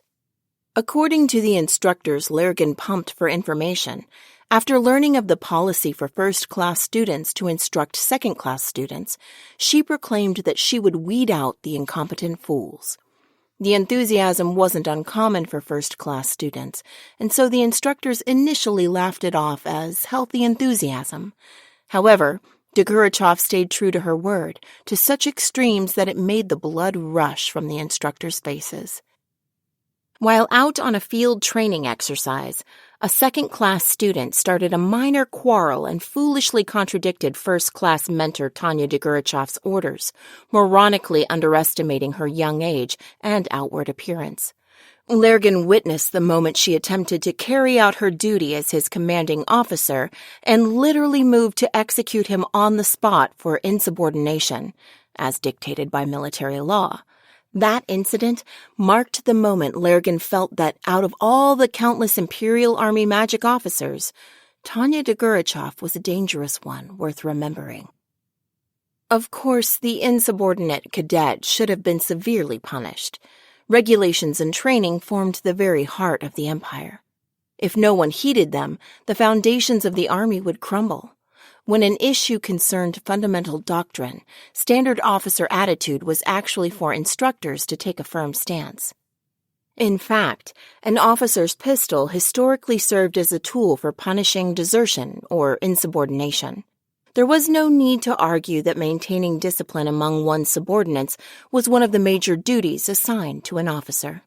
But even so, Degurechaff took it too far when she screamed, "If you're too dim-witted to remember orders, how about I split open your skull and pound them in for you?" and drew a magic blade on the insubordinate cadet she had pinned down. Lergen was certain he had seen the blade coming down the moment the instructors rushed over and pulled her off. If they hadn't stopped her, she definitely would have killed the man. Perhaps Degurechaff made an outstanding officer on the front, but she was definitely not of sound mind. In terms of her humanity, she had a loose screw. Perhaps that was an ideal trait for soldiers off fighting wars on the battlefield. In reality, few possessed personalities innately suited for combat. Hence, the Imperial Army, along with the armies of other nations, trained people as soldiers through regulations and drills before finally recognizing them as trained combatants. In that regard, Degurechaff was blessed with great talent. It was annoyingly obvious to him, precisely because Lergen worked in personnel. She embodied the ideal officer from the Army's perspective, from the way she calmly used a nearly self-destructive maneuver to the way she loyally carried out her duties. Of course, she was clearly hazardous in some ways. In particular, she greatly strayed from the Army's desire for unit cohesion. Degurechaff's way of thinking was dangerous enough that it wasn't possible to trust her to act on her own discretion, so Lergen was forced to consider her a potential threat. She was truly war-hungry. This is no joke. Realizing that he would be in the minority as far as his views were concerned, Lergen was nonetheless driven to have the proposed decoration reconsidered. The girl had held the line until reinforcements arrived, ultimately fighting so hard that she was hanging on by a thread when infantry searching the area found her. Such a feat was definitely worthy of praise, but considering her disposition, he was convinced that was the natural outcome. As for the way she fought, it was hardly surprising that she had followed the textbook to the letter by putting up a noble resistance. She had extensive gunshot wounds all over her arms and legs, and there were signs that she had held her computation orb with her teeth. In short, this indicated that she had made the level-headed strategic decision to buy time and desperately defended her vitals while resisting enemy forces for as long as possible. But that was precisely the problem. Having finished reading the documents, Lergen couldn't help but bury his head in his hands. It was true that Degurechaff was horribly dangerous, yet at the same time, based on the principle of rewarding excellence and punishing inadequacy, he couldn't overlook such an outstanding accomplishment. It would be unacceptable if he did. It was unclear what the future held, but considering the achievement that earned Degurechaff these recommendations, she would most likely receive the glorious Silver Wings Assault Badge. The Northern Army Group probably regarded this as the greatest deed in the initial phase of the war. During a critical phase in the early battles, a crisis occurred. Enter a mage from the academy, performing exactly the kind of distinguished exploits the military hoped for to boost morale. She'd gotten real results, and the story was absolutely perfect. It was an honor for a mage to be awarded an alias, and so soon in her career.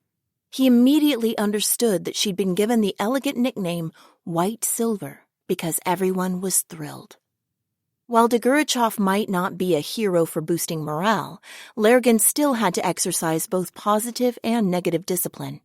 He took pride in being fair and true to his duty, yet for the first time, he was torn between his emotions and his obligations as a military bureaucrat. A child honed into the perfect weapon is terrifying.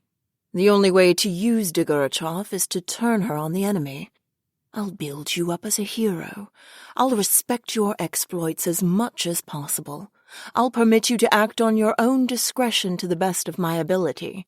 I'll support you however I can to make certain you can fight. I'll do all of that. So please, I'm begging you, fight on the front. Is it right to bestow honor and influence on a soldier I can only possibly hope to control with a prayer? If only this was one rung lower, Lergen grumbled in spite of himself. The Silver Wings Assault Badge provided massive influence and recognition in the army. This decoration was one of the most valuable distinctions of many the Empire had to offer. Of course, merit awards were also presented out of honor and courtesy for years of continuous service or at certain points in a soldier's career. Still, it was true that the decorations for courage and remarkable devotion to the nation were viewed more highly. This tendency was attributed to empire-like fortitude and utilitarianism, but could have simply fallen under nationalism. Long ago, each individual received a crown of laurels for his or her brave actions, but with the modernization of the army, this was switched to the current decorations. Among these decorations, the assault badges honored soldiers who fought with dauntless courage in field operations. Normally in a large-scale offensive, the unit that served as vanguard would receive the General Assault Badge, while whoever among them who clearly contributed the most would receive the Assault Badge with oak leaves. A soldier holding the Assault Badge with oak leaves was viewed as a core member of the unit and trusted unconditionally. But even that honor could not compete with that of the Silver Wings Assault Badge. After all, it was reserved solely for those who were like archangels coming to the rescue of allies in crisis. Even the nomination requirements differed from the normal assault badges. Nominations for the Silver Wings Assault Badge were not submitted by the candidate's superior officers. Generally, the commanding officer of the rescued unit would nominate the fellow soldier out of overwhelming respect, though in most cases, the highest enlisted officer of the rescued unit would do this. But that wasn't even the most unique aspect of the Silver Wings Assault Badge. The majority of its recipients were already deceased. In other words, the bar was set so high that the badge wasn't awarded unless the soldier heroically fought under such perilous conditions. Could an individual rescue a unit in dire straits? How would one pull that off? Was such a feat possible through normal means? Needless to say, the answer became clear at the sight of the photographs taken in commemoration of the Silver Wings Assault Badge recipients. For the most part, the badges were pinned to the recipient's hat, resting atop their rifle. Official regulations said the only decoration that could be presented to the rifle and hat in place of the deceased was the Silver Wings Assault Badge, so it wouldn't be an exaggeration to say these restrictions alone indicated a bitter struggle. As a result, regardless of a Silver Wings Assault Badge recipient's rank, it was appropriate for officers and soldiers to show them respect. The badge connoted that level of honor. I'll admit it. Bluntly put, I dread what will happen if we give Degurechaff that kind of clout. She's simply too different. At first, he had suspected she conformed too well to an overzealous recruitment agency's wishes. Wondering if she had been indoctrinated with fanatic patriotic beliefs, he went so far as to have an acquaintance in intelligence investigate her orphanage. But it came up clean. It was an ordinary orphanage that could be found anywhere, up to typical standards, and the staff were sensible enough. If anything stood out, it was that they provided average nutrition, since donations and the like had created some leeway for the administration. In other words, the basis for Second Lieutenant Degurechaff's loyalty to the army and will to fight was neither a means to escape starvation nor an inclination toward violence caused by abuse. Out of curiosity, he checked her responses on the question and answer section of the Military Academy entrance exam, only to find that she, this monster in little girl's clothing, had said, "This is the only path for me." Overflowing devotion and loyalty to the nation. Nothing short of a magnificent display of what the military looked for in an ideal soldier. Continuous training and a desire for self-improvement. All those things were worthy of praise. A soldier with any one of those traits would make Lergen perfectly happy as an imperial officer managing human resources. If an officer has a combination of them, we're delighted. That's precisely what the army wants. But ironically, now having seen those qualities made incarnate, Lergen realized that highest form of the Imperial Army's desires was simply another way to describe a monster. And it filled him with fear. He didn't know what she was implying with, This is the only path for me. One of the logical theories he had conceived was that perhaps she was trying to sublimate her overflowing lust for murder into something practical. Who could say for certain that she wasn't born hungry for war, and the army was the only path that could sate her appetite? Who could guarantee that she wasn't a loose cannon who would enjoy the sight of dripping blood and fly off on a journey of carnage? Even if she conducted herself like an ideal soldier in every way, the overall picture suggested she had to be crazy, or at least abnormal. Naturally, he understood that you couldn't fight a war with tranquil serenity. It wasn't as if he didn't know from experience that only those who snapped or were truly mad could fight without getting nauseous. But what if someone enjoyed it? He had once heard that as far as a murderer was concerned, both theory and practice were nothing more than a difference in aesthetics, meaning a serial killer conflated their theories with actual implementation. At the time, he had laughed it off as a rather wild opinion, but he understood all too well now. Sadly, he had come to understand. At best, Degurechaff is an anomaly, fundamentally different from the rest of us. Maybe that's what a hero is, someone divergent from the average person in some way. There's nothing wrong with celebrating a hero, but we will never teach follow the hero. We cannot afford to foster that. The military academy is a human resources development organization, not a place for creating lunatics. Same day, Imperial Army General Staff Office, War Room. The General Staff came to a formal decision to award a certain mage officer a medal. And not only was this one of the rare occasions where the Silver Wings assault badge was presented to someone other than a corpse, but also the judgment was handed down with unprecedented speed. The recipient was even given an alias. But while one area bustled with the award ceremonies that accompany victory, a heated debate was filling the tense air in a corner of the General Staff office. The General Staff's first conference, War Room, where guards refused entry to all unauthorized personnel. To be exact, 2 brigadier generals stood in fierce opposition. I absolutely oppose. If we make a concentrated commitment like that, we may lose the flexibility to respond swiftly, a risk which greatly outweighs any merits. A manly soldier in his prime stood and roared in unending protest. His pale blue eyes overflowed with such confidence that he seemed arrogant, but anyone who met his gaze realized it was always fixed on reality. The General Staff regarded Brigadier General von Rudersdorf as an officer whose balance of confidence and ability made him exceptional. Now, this man cast aside his reputation and all but leaned over the desk as he continued howling in protest. We have more than enough troops on the field already for a running fight. We should maintain tactical flexibility while applying a reasonable amount of pressure. That's all there is to it. Likewise, I must voice my protest as well. We have successfully destroyed the enemy's forces in the field. What more is there to accomplish through war?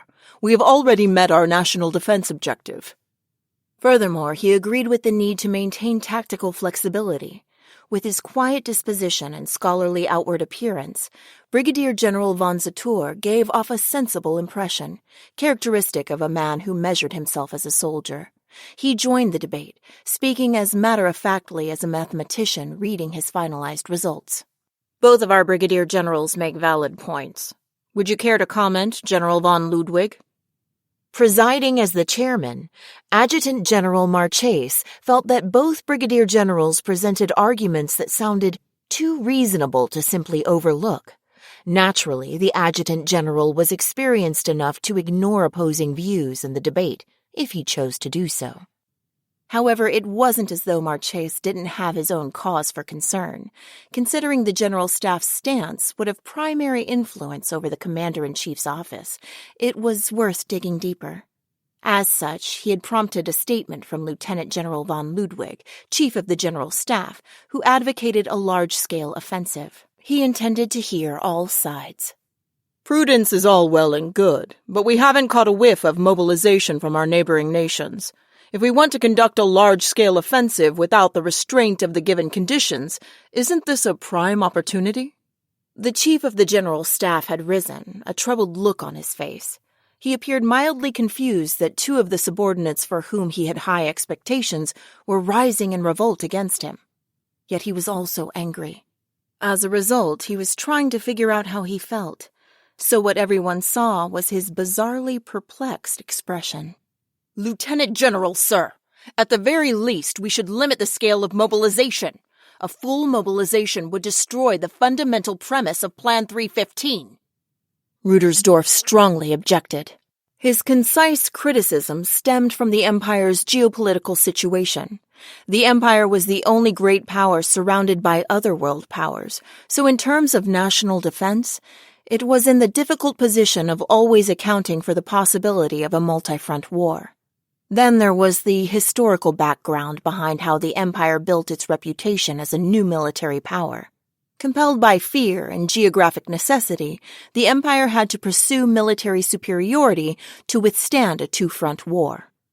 I don't mean to simply parrot General von Rudersdorf, but we should not alter our policies for national defense, including Plan 315, added Zator. Assuming the Empire was surrounded by potential enemies on all sides, efficiently moving and managing troops along interior lines became its only defense option. The minutely detailed plan called for mass mobilization to neutralize a single potential enemy's field army with forces superior in both number and quality. Thereafter, the military would prepare to take on the other hostile countries. This was Defense Policy Plan 315. In order to get them through a nigh-impossible two-front war, it had been fine-tuned down to specific train schedules. The plan was something of an artistic masterpiece for the Empire. To put it another way, it would take a massive amount of time to build a new plan if they scrapped this one. Zator, we must avoid sending in forces piecemeal. That hardly needs to be said. I am fully aware of the foolishness of gradual mobilization, but I find it questionable to claim we need to deploy our entire force now that we have destroyed the enemy's field army. On the other hand, Ludwig's argument also stood to reason. Given that the Kingdom of Ildoa, the Francois Republic, and the Russie Federation showed no real signs of mobilizing troops, the stage was set to completely crush the Entente Alliance. If the Empire was going to strike, it should go all out. But as for launching an immediate offensive, Zator's notion that they had achieved sufficient victory contradicted Chief of the General Staff Ludwig's opinion. I agree with Brigadier General von Zator. Victory is within our grasp, so the question we should be asking is how to exploit its fruits. If we needlessly mobilize troops without a clear plan, the tactical objective will be too ambiguous. I fail to see how that will benefit our national defense. Rudersdorf didn't feel they needed to add to their achievements. The question he posed was simply how to best utilize their gains once they had an understanding of the situation. While that wasn't exactly the main point of his proposal, he too was concerned that the army would needlessly compromise their well-established national defense policy without a plan. Rudersdorf, as long as the Commander-in-Chief doesn't give us directives, the General Staff can only pursue expanding its military gains.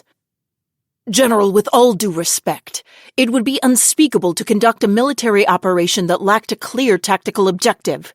I am strongly opposed to a reckless, large-scale invasion that could consequently ruin our defense policy, Rudersdorf replied. Zator agreed with an outright bitter expression on his face. Opportunity waits for no man. We are prepared to settle the territorial dispute over Norden once and for all with this campaign. We can resolve the Empire's geopolitical problem. The cheers that slipped out from a portion of the attendees were not wholly unjustified. Zator had painted a luscious picture of the future by presenting the opportunity to free the Empire from the ever-present problem of being surrounded on all sides by other nations. If they dealt a devastating blow to the neighboring Entente Alliance, they could successfully eliminate one of the potential threats facing the Empire. It was a prime opportunity to resolve a geopolitical problem that had haunted them for ages. Objection! We should not go through with this at the cost of our established defense program. The point Rudersdorf fiercely made struck at the heart of the disagreement. Should they try to secure a safe future at the risk of jeopardizing their current defense program? The Empire's goal is national security. Seeing as we've established a de facto border with the Treaty of Londinium, the issue might as well not exist. Zator went so far as to coolly say that they should forget about the Entente Alliance. In other words, he didn't want to open the can of worms the Treaty of Londinium had shut. There's no need to do what the enemy wants. Should we not rather follow our own plan? Would you have us squander all of our preparations? More importantly, as Rudersdorf vehemently appealed to those present in the conference room, this decision would affect the very fundamentals of the Empire's national defense. Plan 315, which the General Staff had continually altered over the years, was the Empire's only viable defense policy due to the country's geopolitical environment. Surrounded by potential enemies on all sides, the Empire made the desperate decision that no matter which country set off the invasion domino effect, it would resolutely defend its territory through coordinated counterattacks. In truth, it was unable to conceive any other defense plan with a high chance of success. Will you pass up the chance to break free of this encirclement, if only partially? If we could weaken the Entente Alliance, we would be able to concentrate more on the east, and to the west we could mount a somewhat less tense line of defense against Albion Francois. But they continued their arguments one after the other with no end in sight. The debate stemmed from the General Staff's inescapable desire to seize this opportunity. They could finally break free of their stalemated country's defense strategy. If we act right now, for the first time since the founding of the Empire, we could resolve our military problems in one fell swoop. Fortunately, none of the powerhouses show any indications of mobilizing. I believe that if we act now, we can eliminate the root of the Empire's problems. They had no way of knowing whether or not this decision was for the best. At least, not at this point in time. Chapter 2. The Elenium Type 95 Computation Orb. Airspace over Cruskos Army Air Corps Testing Lab. The skies above the Cruskos Army Air Corps Testing Lab, southwest of Imperial capital Beirut, are noisy as always. Orb and Scepter once brought about miracles that were recorded only in lore. Now, thanks to scientific investigation of these myths, it has become possible to replicate those marvels, and thus modern magicology was born. The field discovered a method for changing the world through the use of computation orbs. In a physical world bound by 3 dimensions, the technology actualizes phenomena by applying the appropriate amount of stimulus to the right location. To give a simple example, you can flick the flint wheel of a lighter with your hand, or you can do it with the power of magic. Once you understand the mechanics, it's possible to reproduce any number of magical wonders. Yes, magic has become a technology. Naturally, the principles of the fundamental elements, such as mana and interference formulas, are still not very well understood. Magic engineering was pushed to achieve remarkable progress in order to secure military advantages and established as an academic field following a decisive breakthrough in the Empire. By combining mana with an analog arithmetic unit, they created computation orbs. Unlike in the Age of Legends, it's clear what locations, methods, and degrees of power are required to cast magic. The quintessence of this technology would probably be its practical application in aviation formulas that allow a mage to levitate without a vehicle. By generating propulsion, it thrusts the operator into the air and keeps them balanced. If they feel like it, mages can mimic witches riding on broomsticks. Rifles with fixed bayonets are more convenient than scepters as focuses for casting. Well, firearms are also good for shooting battle formulas in long-range combat. In any case, engineers replicated miracles with technology. An extremely wide range of militaristic applications was also recognized. The importance of the orbs had been widely acknowledged for a long time, which is why the technology race between the world powers grew so fierce. As the pioneer in the field, the Empire naturally participated in that race. It's a day with clear skies but strong winds. My current altitude is 4,000 and climbing. Roughly half of the scheduled tests for the day are done. My situation is more favorable than last time when I nearly died after my parachute failed to open due to humidity. But I'm not in the mood for this, especially not under such demanding conditions where a slight lapse in concentration could cause the computations to fail and the orb's engine to catch fire. Fighting to keep my face from twitching, I cautiously maintain a cruising ground speed according to the plan. As long as I keep clearing tests without incident, I have to keep going. And that means ascending. Yes, I have to continue climbing using the new model, an absolutely unreliable, horribly flawed prototype orb. Is this the joy of holding the world in your hands? The access to the world's laws that the orb symbolizes is an elaborate operation that demands finesse. Under orders to oversee that process, using something that has no tolerance requires the utmost care. Tanya is getting her hand ripped to shreds. If it weren't for advances in medical science, she would be stuck spending her life with only her left arm. Holding an unreliable orb isn't much different from holding a grenade. The end result is obvious. That's why Second Lieutenant Degurechaff is so loath to be doing this. She heaves an inward sigh as she flies. The engine exploded! It's on fire! Abort the test! Abort the test!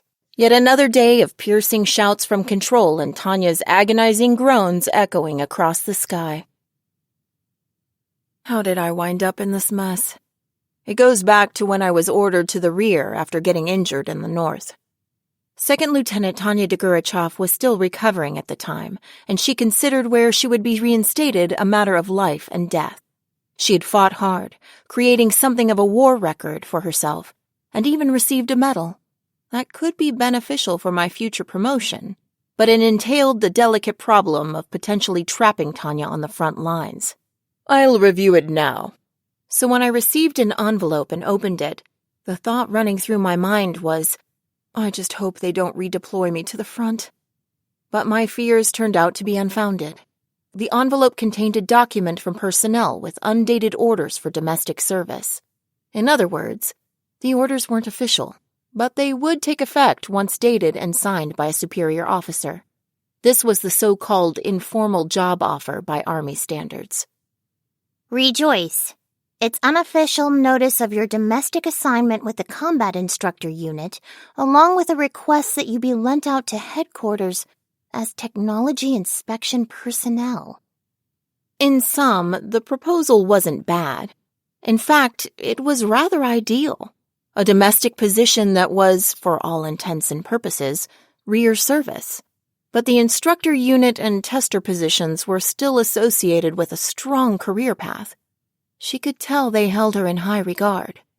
Most importantly, getting assigned to the domestic combat instructor unit had many benefits. As the Imperial Army's most elite group, not only were its members given the best equipment, but it was also a holy land for combat research. The unit was a great place for me to hone her skills, an excellent environment for improving the chances of survival as much as possible. Even if Tanya had to teach, it was a perfect position from which to steal other people's techniques. To top it off, an attachment to the instructor unit would be no stain on her record. The vague temporary transfer request to serve as technology inspection personnel for headquarters wasn't so bad either. Headquarters was practically the epitome of rear services. As long as I was a tech verifier there, I could hide out in the rear behind the excuse of conducting tests. If there was anything to nitpick about, it would be that a position in the railroad department or general staff was even more preferable due to the low probabilities of accidents in both. But it was such a minor difference, the compromise seemed more than acceptable. I intend to respect your wishes as much as possible, but is it safe to assume there are no objections? Perhaps the commander respected Tanya's wishes as a matter of form, but in reality, the decision had already been made. There was no expectation that she would reject the offer. It would be inexcusable to turn down the positions after they had been served up on a silver platter. The only three options were yes, oui, or ja. Yes, I have no complaints. I humbly accept my deployment orders. Excellent. You will test a new model at Supply and Logistics Headquarters. As a formality, you will transfer there from the instructor unit, the commander said before scribbling my acceptance onto the document. He proceeded to sign off on the orders and hand them back. On paper, my transfer was complete at that point. How efficient.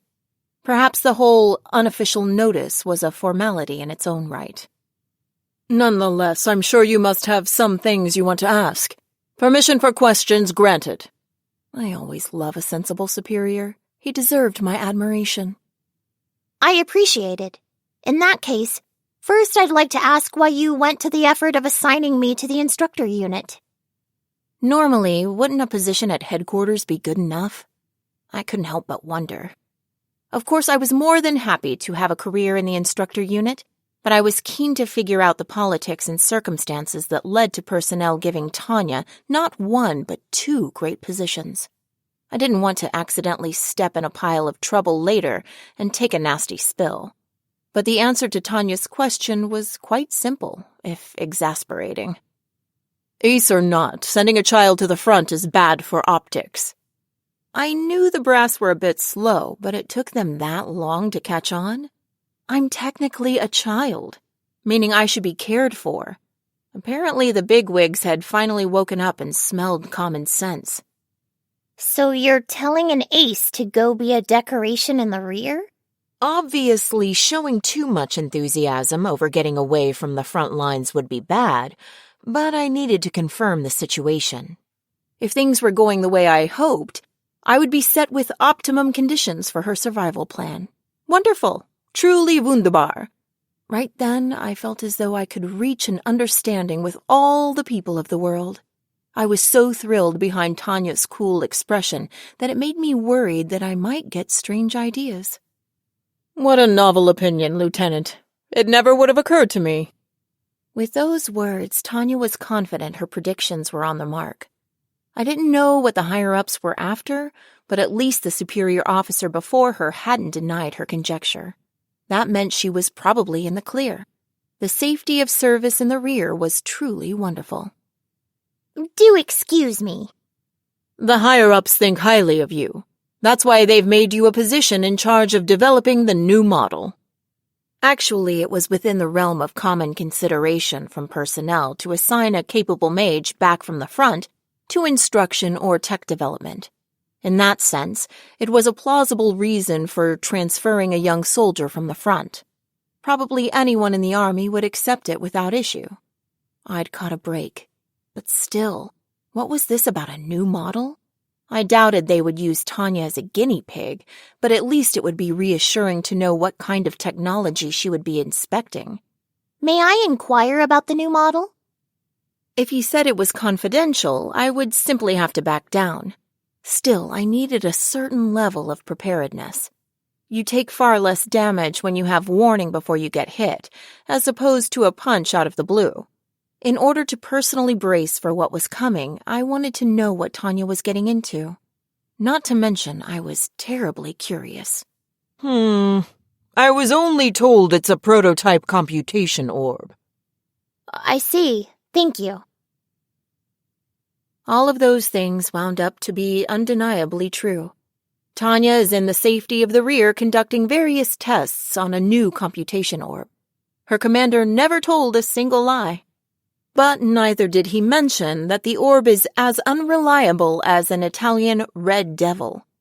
And that's why I'm suffering like this now.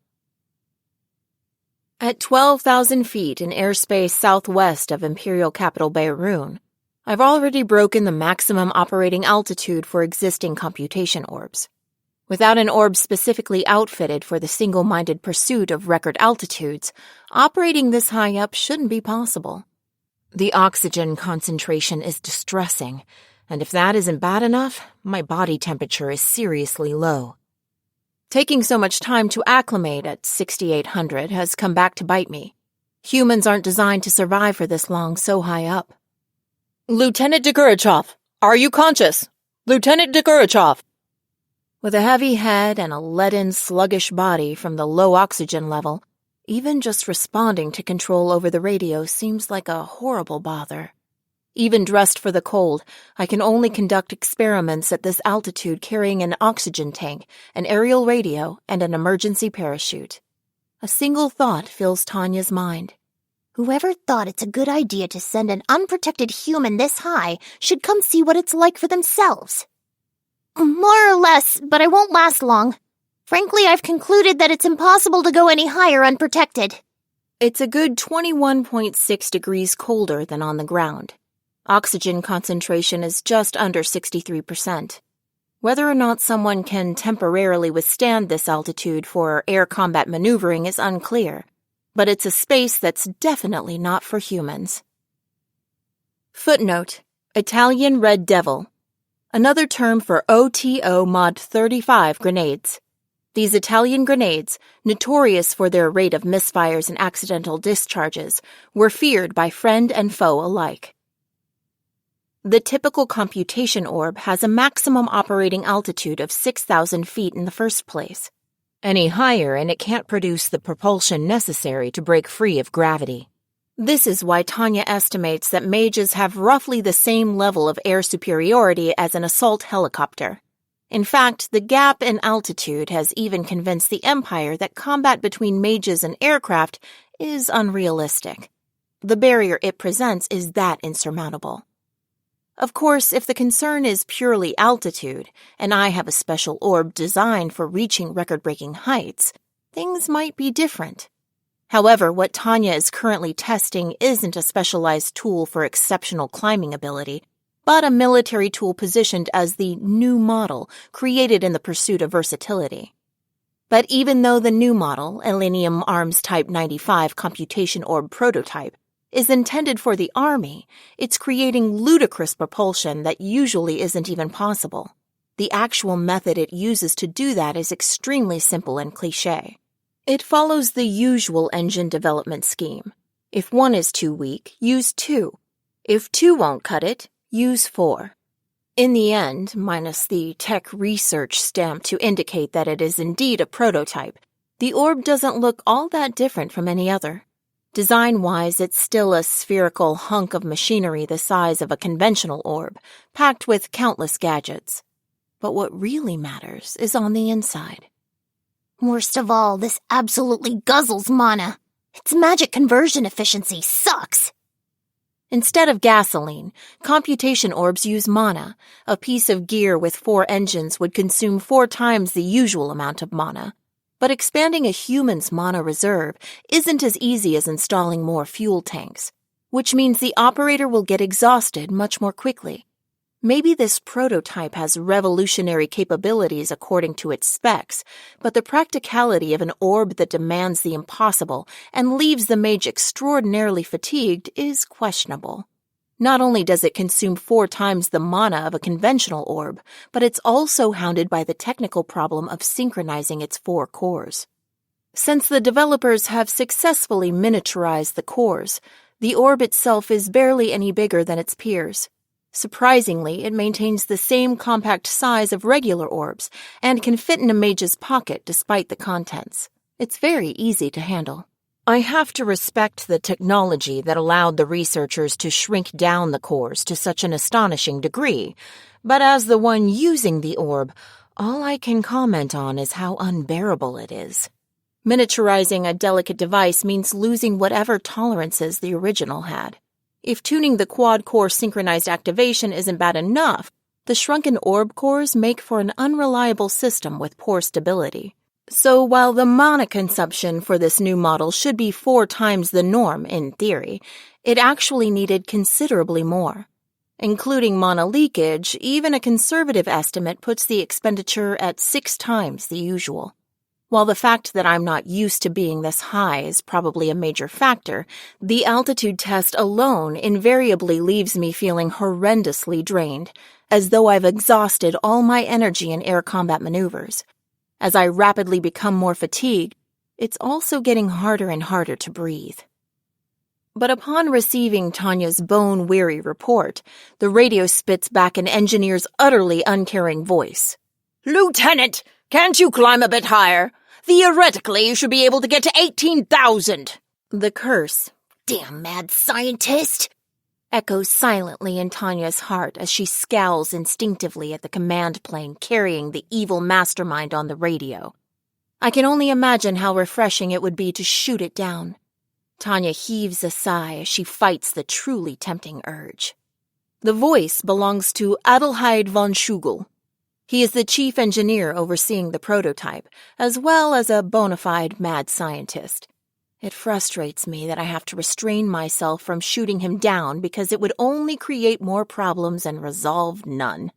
All Tanya can do is lament life's absurdity. Getting stuck testing this engineer's invention is a prime example of that. Dr. von Schugel, please don't be unreasonable. For a person to climb any higher, they would need heated, not just insulated, clothing. And based on my experience in actual combat, the orb would be rendered impractical the moment I needed to fly with an oxygen tank strapped to my back. It's obvious that it would only take a single shot to the air supply to give everyone besides Tanya a pretty exciting show. Let's assume a mage uses a formula to generate air and could withstand this upper realm without heated clothing or an oxygen tank. If that output depends on the computation orb, it would make the already inefficient device burn through mana even faster. The possibility of sustained combat operations is exceedingly doubtful with the anticipated level of magic consumption compared to existing orbs. And due to issues such as low oxygen concentration, there's a high risk of losing consciousness during maneuvers. Thus, a parachute is critical, and while that's fine for conducting flight trials in our own territory, an immobile, barely conscious mage lugging around a parachute is a sitting duck in combat. Even if the operator did reach the ground, their safety wouldn't be guaranteed. If they landed in enemy territory, they were sure to be taken prisoner. Not to mention there's no small risk that the parachute would catch fire or fail to open due to humidity. Tanya herself went through hell just to find a trustworthy parachute. You should still have enough mana. Likewise, the stress on the computation orb is within permissible levels. Alas, this engineer, unfortunately the type of eccentric only interested in his inventions, apparently feels that theoretically permissible values are all that matters. Doctor, this thing doesn't have enough tolerance. Who knows when this defective junk will burst into flames? For a soldier with experience in life and death dogfights, reliability is always more important than theory.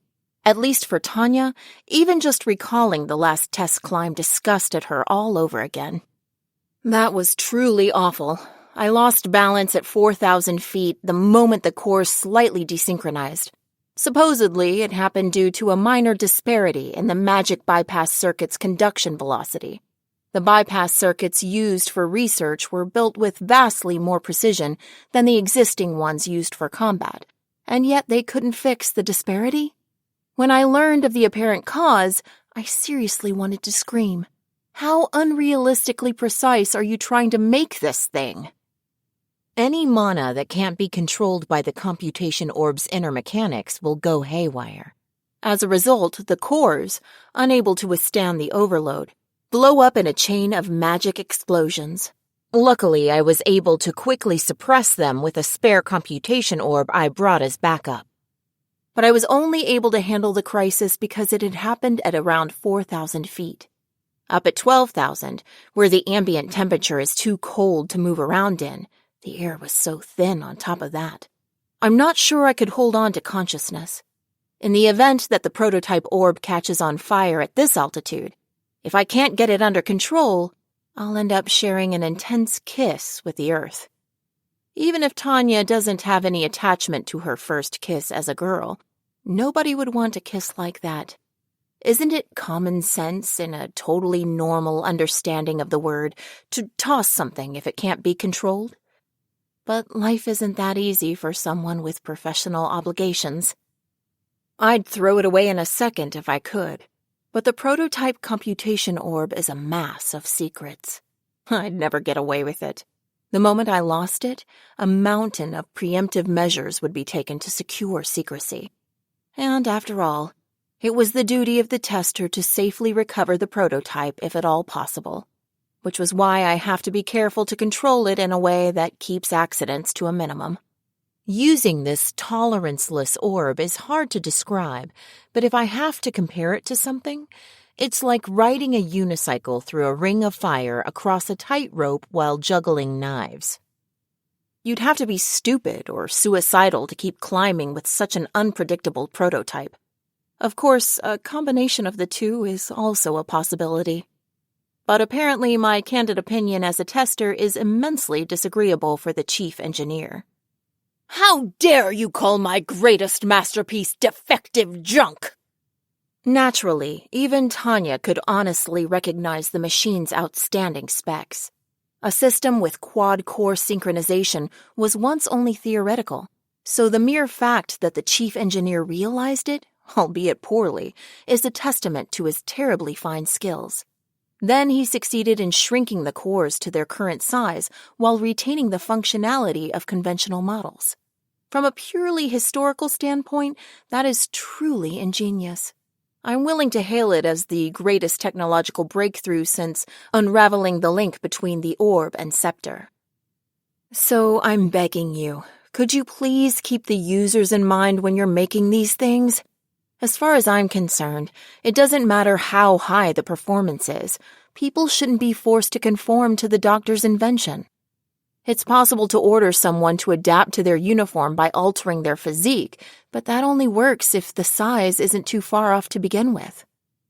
Look at application, not the specs. You at least need to give redundancy a bit more consideration. The general assumption is that military equipment will be used under the intense circumstances of war. The army wants diespert, not thoroughbreds. Do you realize what you're saying? Are you trying to desynchronize the optimized orb? Dr. von Schugel, please don't yell over the radio. Silence! First you must take back that insult. The explosive exchange of verbal abuse echoes across the test airspace, albeit via radio. Not only is he fanatical about his field, but he also has the mind of a brat. I want to cradle my head in frustration. This guy, of all people, had to be the chief? It makes my head hurt. If I were in charge of personnel affairs, I would have at least ensured a managerial officer capable of controlling that tech freak was appointed chief so he could rein him in. But in reality, this man is the chief, and I am the lead tester. I have no objections to the Empire's meritocratic evaluation system, but I sincerely wish they could at least take administrative skills into consideration. I just want to scream. It's high time you figured out the difference between technical and administrative roles. Like I said. My dissatisfaction with the Empire's administration rose from my prior experience as an administrator ages ago. At the same time, as long as I'm a soldier forced to abide by given conditions, there's no choice but to quietly endure. But as the price of distracting me, the migraine-inducing argument is cut short. The temperature of the engine, the cores, it's rapidly increasing. Damn it. The way trouble arose from such a brief irregularity makes me want to groan. The orb's cores are on the brink of chaos. When synchronization failed, I lost control of them. Without a moment to waste, I urgently cut off the mana supply and perform an emergency discharge of the energy inside the computation orb. It's possible to execute these measures with a single motion. Fortunately, safety mechanisms were implemented as a result of the lesson learned last time, and they're more effective than anticipated.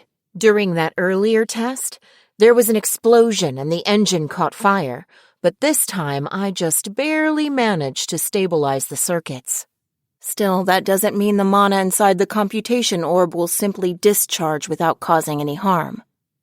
The desynchronized orb cores crash mana against one another from all directions, and the circuits blow instantaneously. But what luck! The reinforced casing I repeatedly requested was completed in time for this test, so I narrowly avoid sustaining any real damage. And so, a look of relief appears on Tanya's beautiful face as she radios back the controller about following procedure to descend, sounding annoyed. Control, are you aware of the situation? I'm releasing my parachute. I have plenty of altitude, and this is near the Imperial capital, a non-combat zone at the rear. Under such conditions, it's safer to open the parachute than scramble to activate a spare computation orb while falling. In the capital, I can float leisurely down without worrying about getting shot at. In this case, all I need to do as I come down is hang tight and prepare for landing. But just as my parachute opens and I begin to slowly glide down... Roger. Hey, Doctor, stop it! Get back! Please, get...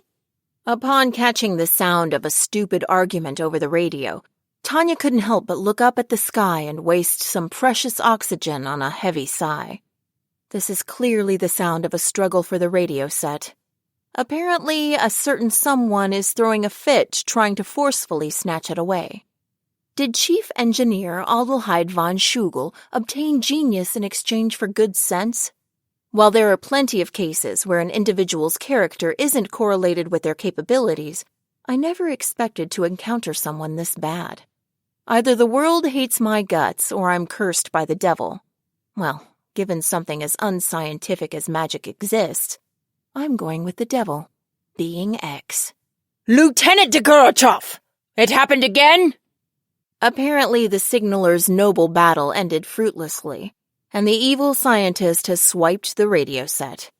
Even so, I have to appreciate that he fought bravely to defend it from the doctor. But since that battle was unsuccessful, I have no choice but to exercise my right to self-defense against the mad genius. I never dreamed my world would become a place where I needed to save myself. If I had to put it into words, Where is, repeat, where is law and order? The world wonders. At this moment, I feel the utmost respect and admiration for jurists. I genuinely wish someone, even a formalist, would restore legal order.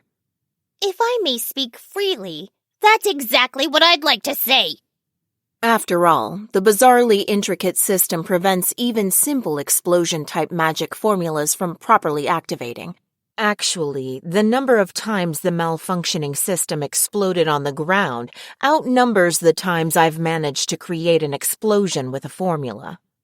When they told me that I would be conducting test flights, I never thought I would end up once again recognizing the greatness and struggle of flying. I'm not one of the Wright brothers, but this has made me realize anew how the pursuit of flight technology is intimately tied to the risk of a fatal crash. At least those pioneers flew personally, shouldering the danger upon themselves. Chief Engineer Adelheid von Schugel makes others do it for him. And to top it off, he's so self-indulgent, I couldn't believe my ears when he claimed that safety features lacked functional elegance. The moment I was finally able to manage proper evaluations, albeit barely, he added strange test items and tasks. That was when I impulsively submitted a transfer request. Unfortunately, it was denied. Why? As immensely unfair as it was, apparently I was the only one who had even managed to get any testing done. In fact, my contact at Personnel Affairs actually told me to forge ahead atop the corpses of my fallen predecessors when he admonished me. I assume he meant it figuratively, but apparently he meant exactly what he said. The front lines seem more promising in terms of survival. Just the other day, I heard that I now qualify for the Wounded Cross badge. It's your lack of concentration that causes these problems, and you call yourself a soldier. I've endured Schugel's insults and fought the inner desire to launch into a screaming fit of curses. I certainly didn't join the army because I wanted to, and it isn't a fun profession, but I did indeed join. I assure you I'm an Imperial soldier. However, a soldier's duty is to wield weapons. By no means does that include coaxing some defective junk to work. I had originally perceived the job of an Imperial soldier as waging war with a computation orb in hand and a rifle over the shoulder. By no means did I ever think it entailed carrying faulty machinery and blowing up without warning.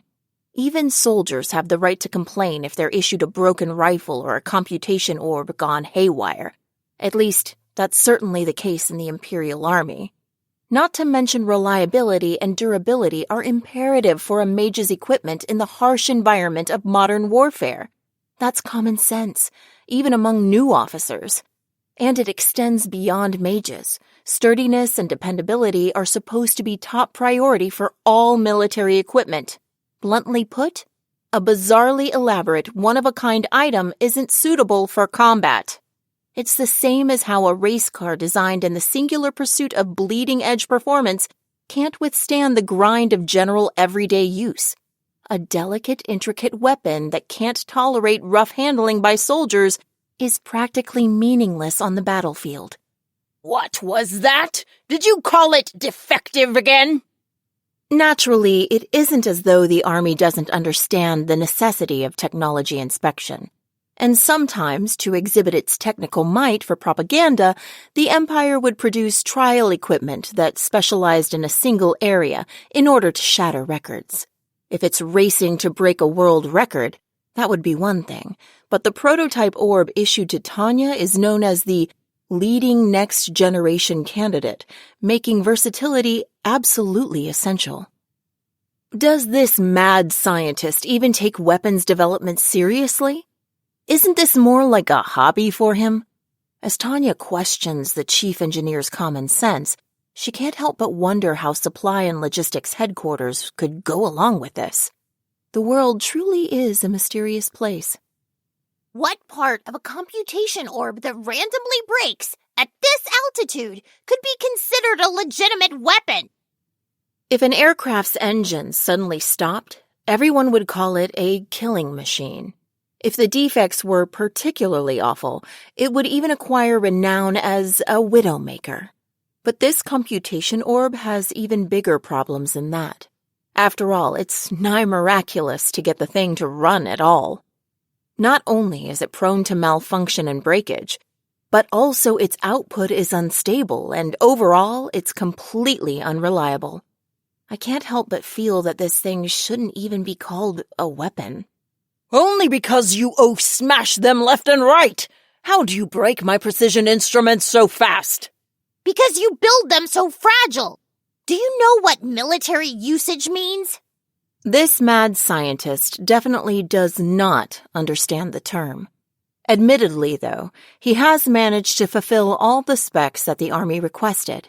Although it only holds true on paper, and only to a certain degree at that, the prototype has a functional altitude that makes it possible to intercept bombers. This capability would once again dramatically increase the strategic value of mages. Immediate applicable firepower would be quadrupled, theoretically. The attack potential of mages would skyrocket. But that's all assuming the damned thing works properly.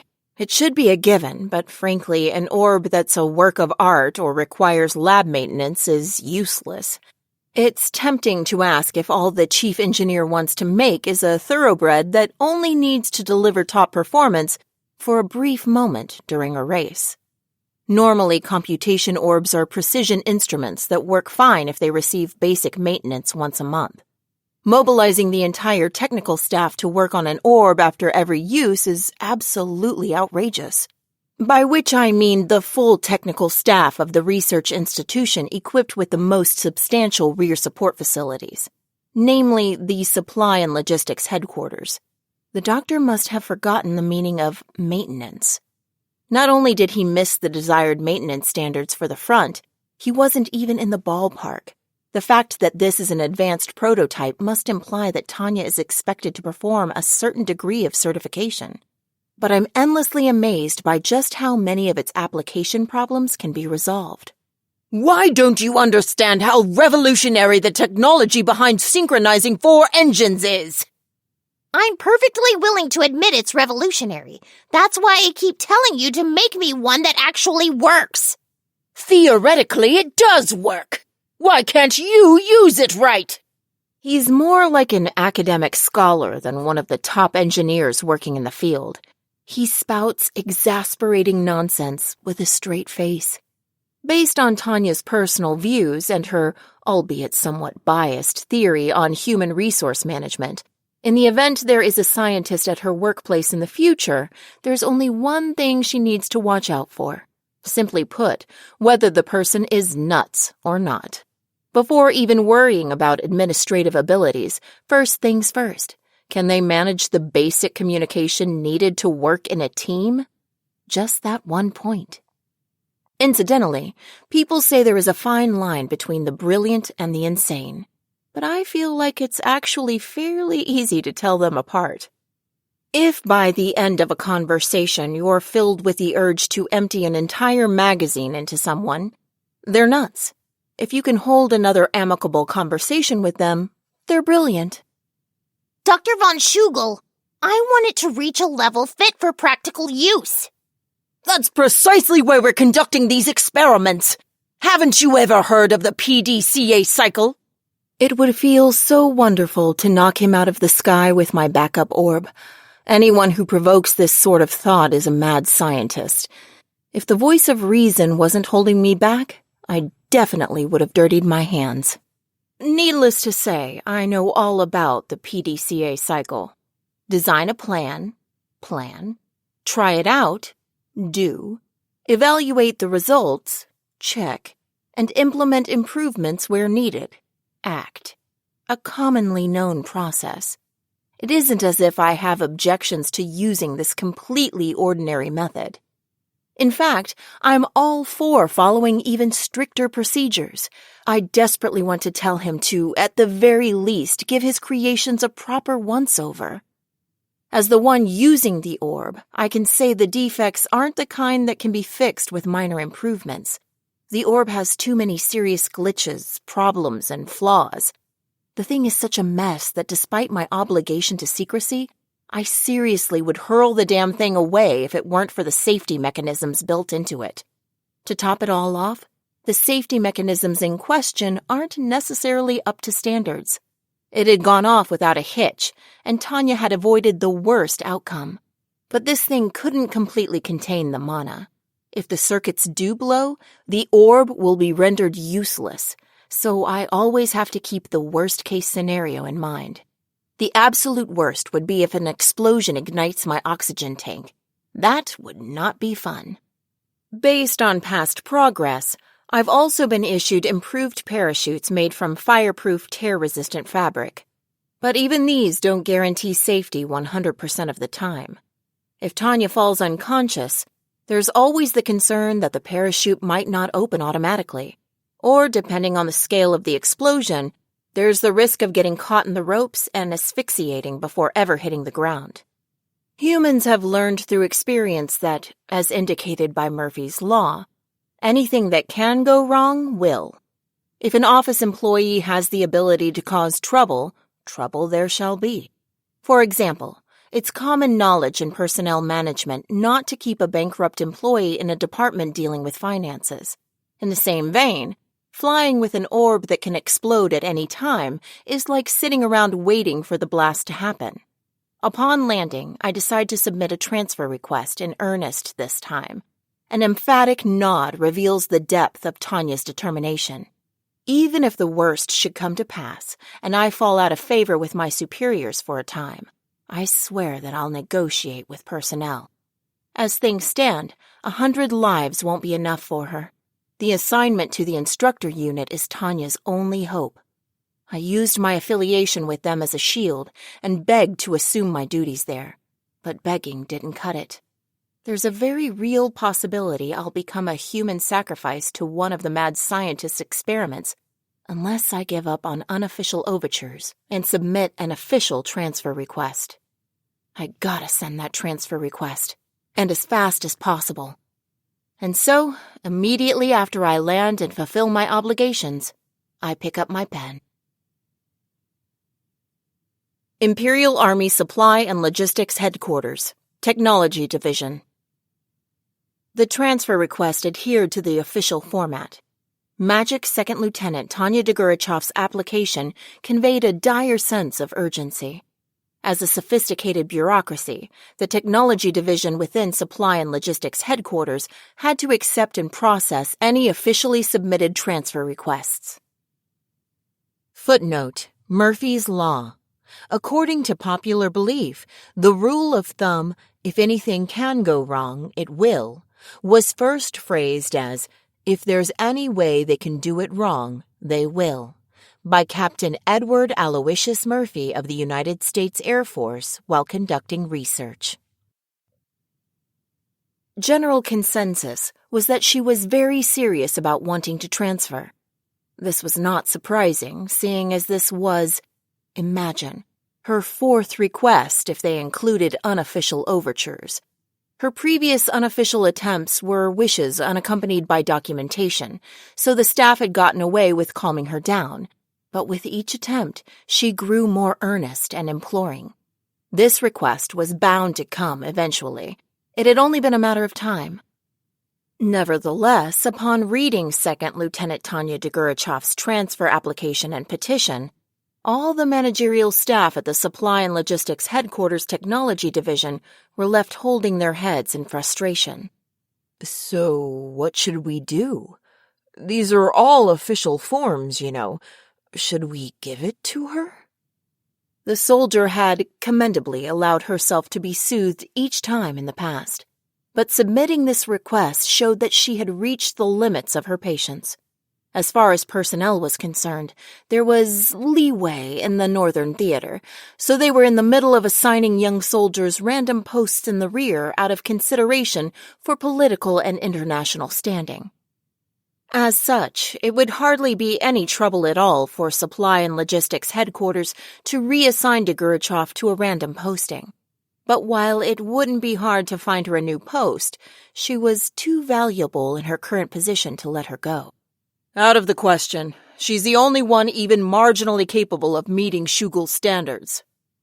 Chief Engineer von Schugel was outstandingly proficient despite having only his talent, or rather, nothing besides his talent to call upon. Development of the next-generation orb combined basic-level data collection with the objectives of creating and certifying advanced technologies.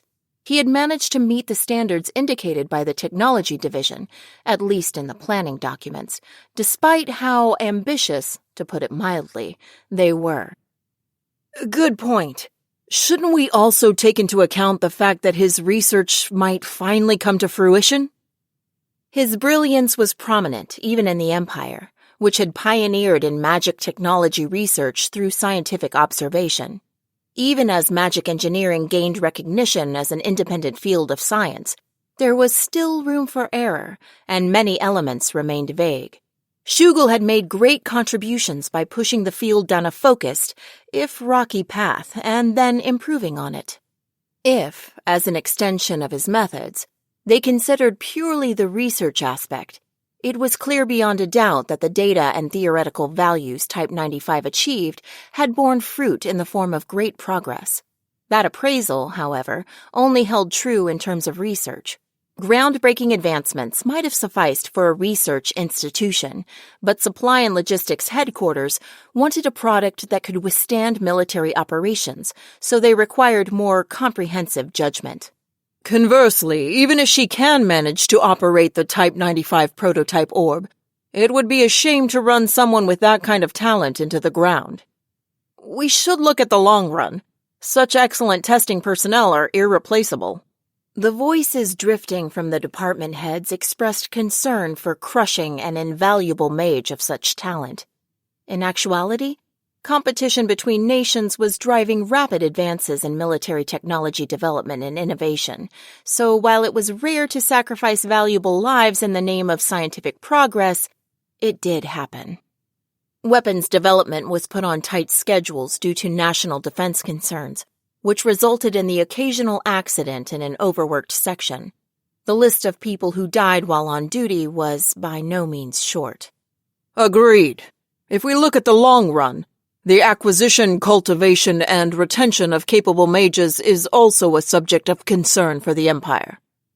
And if I might add, I realize her age shouldn't be taken into account, but no matter how talented she might be, she's still a little girl. It pains my heart to make her Dr. von Schugel's toy. Another major factor for the Empire was that in the Navy and Mage forces, both of which were under pressure to expand, Individual polish could only be achieved with long-term training. They could mass-produce computation orbs or warships, but it wasn't so easy to cultivate a competent, highly experienced core team. On this point, not only did Degurechaff fall into the youngest age group in the Army, but she was also an academy graduate with actual combat experience. All of this made her truly valuable. It would be a waste to ruin her.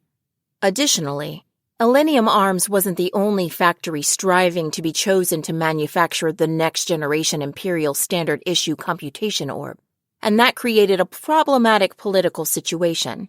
Everyone present had to hope they could prevent the media storm that would arise if they allowed the promising recipient of the Silver Wings Assault Badge to die on duty. Above all else, Degurechaff was simply too young in the eyes of anyone sensible. Even if they didn't make it a matter of conscience, there was the possibility her talents would dramatically improve with time. The skills she had already demonstrated made it clear that she had a promising career in the military. If they asked themselves whether they should throw her to the dogs, the answer was no. The higher-ups might have permitted her temporary transfer, but they made their message loud and clear by appointing her to a position in the instructor unit. You're free to monkey around with her all you want, but send her back alive. But the whole reason we're stuck agonizing over what to do is that the Type 95 orb is too promising to lose. The words slipped from the mouth of one participant with his head buried in his hands, summarizing the group's predicament. In reality, it has also been a fruitful endeavor. The technological achievements are by no means insignificant. The anticipated returns from the research were gigantic enough that the Empire was willing to tolerate a certain level of risk. That was precisely why they poured money into the Type 95 budget like water. And after investing a massive amount of capital, they were finally beginning to see a glimmer of potential. When it came to military technology, the Empire dominated. One of the central pillars of its technological supremacy was its revolutionary advances in magic technology. The potential had implications. The returns would be massive, so wasn't developing the project worth the cost? They already had proof of concept for the synchronized orb core technology. With that alone, it would be possible to dramatically boost mage capabilities. I will acknowledge the significance of quad-core synchronization, but we hardly have any idea if it will ever be practical. Naturally, even the opposing faction was willing to acknowledge the project's technological significance. It wasn't as if they didn't appreciate its revolutionary nature. Nor did they deny that the Empire profited greatly from devoting itself to backing the scientific analysis and cultivation of magic. But in their opinion, certain aspects regarding the development of Type 95 made it too expensive. After all, regardless of its theoretical values, user feedback indicated that it was too problematic for practical use, and besides that, the thing was packed with so many cutting-edge, revolutionary mechanisms that it was liable to surpass not only the next generation, but possibly even the next generation. When the idea of it being practically implemented at this point came up, it seemed like an unlikely story. That was precisely what had them going around in these endless circles. What eventually brought that debate to a halt was the consideration of a single report. Have you read the technical report? Lieutenant Degurechaff's analysis is rather insightful. No matter how much mana you had, it wouldn't sustain the orb. The test report submitted for Type 95 displayed keen analytical skills and even a hint of profoundness that seemed to be backed by experience. The office was shocked to think a 10-year-old could have written it. Some even questioned whether she had done it herself. That said, the actual content of the report was fitting and immensely perceptive. And as far as they could find, she had written it herself. At the tender age of 10, Degurechaff was too young to attend military prep school, but she was a mage with average mana capacity. Based on her talent and the amount of mana she possessed, she was practically guaranteed a promising future. But even this precocious, capable magic officer was crying that she couldn't make it work reliably. Its range, increased power, and ability to activate multiple formulas are all excellent improvements. But it's worthless if those things detract from its usability in prolonged combat to a critical degree. The goal may have been technology inspection, but a magic consumption rate that rendered combat maneuvers unsustainable meant the quad-core engine design was simply flawed. Perhaps it had enhanced instantaneous firepower, but that was unacceptable if it came at the price of drastically reducing the amount of time combat could be maintained continuously. In a sense, it could be said that a healthy evaluation mechanism was at work here. Part of what made technology inspections important was catching flaws in advanced equipment such as this. That said, if the issue was excessive mana consumption due to a structural problem with pouring mana into multiple orb cores, there was nothing to be done for it. From the very beginning, our objective has been to verify and test advanced technology. It's still within acceptable parameters. The pro-development faction, on the other hand, was willing to admit that the project was lacking when it came to combat sustainability. However, that was of no particular concern, at least at the inspection level, if they specified that the objective was proof of concept. The engineers in the faction felt that the restraints on usage weren't terribly important. The technological race with the surrounding great powers was so heated that in everyone's heart of hearts, they had a great desire for Type 95 to ensure technical superiority for the fatherland. If trailing behind in innovation presented a grave threat and gaining the advantage ensured overwhelming returns, they would want to keep pushing forward.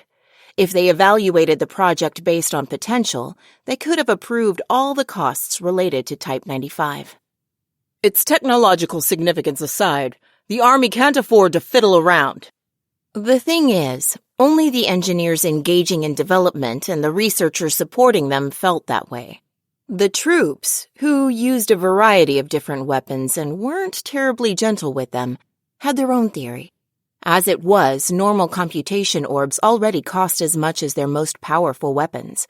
This one-off special order prototype frequently broke down and had blown through its initial development budget a long time ago. It had already consumed unbelievable sums of money, and they were increasingly hesitant to invest more. If they shifted the budget elsewhere right away, wouldn't it still prove more cost-effective? Such assertions made perfect sense. The Empire was powerful, and while its military budget was by no means meager, it was finite. Since funds were limited, efficiency was required. What about the potential to convert mana to a fixed state? Isn't that more than enough reason to continue development? Do you intend to send him off in pursuit of alchemy? We can't afford to waste our limited budget and manpower on this forever. They were never able to see eye to eye about whether it was possible to sustain mana and store it. In theory, it made perfect sense. Even Shugel acknowledged that the orb's voracious consumption of magical power would impede continuous combat. As a countermeasure, he figured if he could store mana the way chemical energy was stored in batteries, that would solve all his problems. People were constantly trying to make a breakthrough in the transformation of mana to a fixed state, in reality, only to give up on the impossible task. By optimizing mana through a computation orb, a mage could superpose interference effects upon reality with their will. That interference creates a concrete phenomenon. This was principle behind the formulas mages used. Naturally, the magic mages cast is temporary. Say someone wished for an explosion, and that creates one. Not only is it a temporary phenomenon, but also the mana that caused the explosion disperses, making it impossible to hold on to the mana. If it were possible, the mage would have only needed to will the phenomenon to remain in the world to fix it in place. Concepts along those lines had been entertained shortly after the practical usage of computation orbs became viable. But each time the idea of using mana to fix mana in the world was attempted, the failures only multiplied. Though researchers were often optimistic, there were mountains of papers describing failed implementations. All the great powers that had put serious effort into the idea thus far had already abandoned it. By interfering with the world with one's will, an object could be created. It sounded easy enough, but telling a mage to actually do it was akin to telling them to defy the laws of nature and perpetually bend the laws of physics. At that point, it was venturing into the realm of alchemy from the stories of yore. In other words, that was how far-fetched it sounded, at least to the row of realist soldiers. In their eyes, the overly hyped new technology was plain suspicious. The theory itself was also quite old. In a sense, the theory stemmed from a technological dream that should have been left to future generations, much like alchemy, but it had become so notorious that not only soldiers involved in weapons development had heard of it, but also anyone working in magic. Bending the laws of nature and maintaining that state required a massive amount of mana. In order to raise the amount of mana that could be poured in at once, phenomena had to be cast with at least 2 cores. Likewise, fixing phenomena required another 2 cores. As a result, fixation required perfect control of at least 4 synchronized cores that were also performing their own tasks in parallel. Up until now, all of that had been merely theoretical. He's already realized quad-core synchronization. You can't deny the possibility. As it stands, we can't count on it reaching perfect synchronization.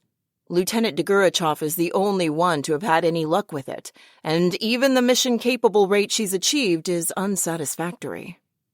This was precisely why the pro-development faction and the group that suggested pulling the plug reached completely different conclusions despite observing the same results.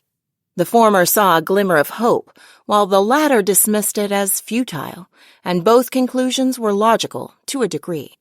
Realistically speaking, an orb that had trouble with each and every test was unreliable.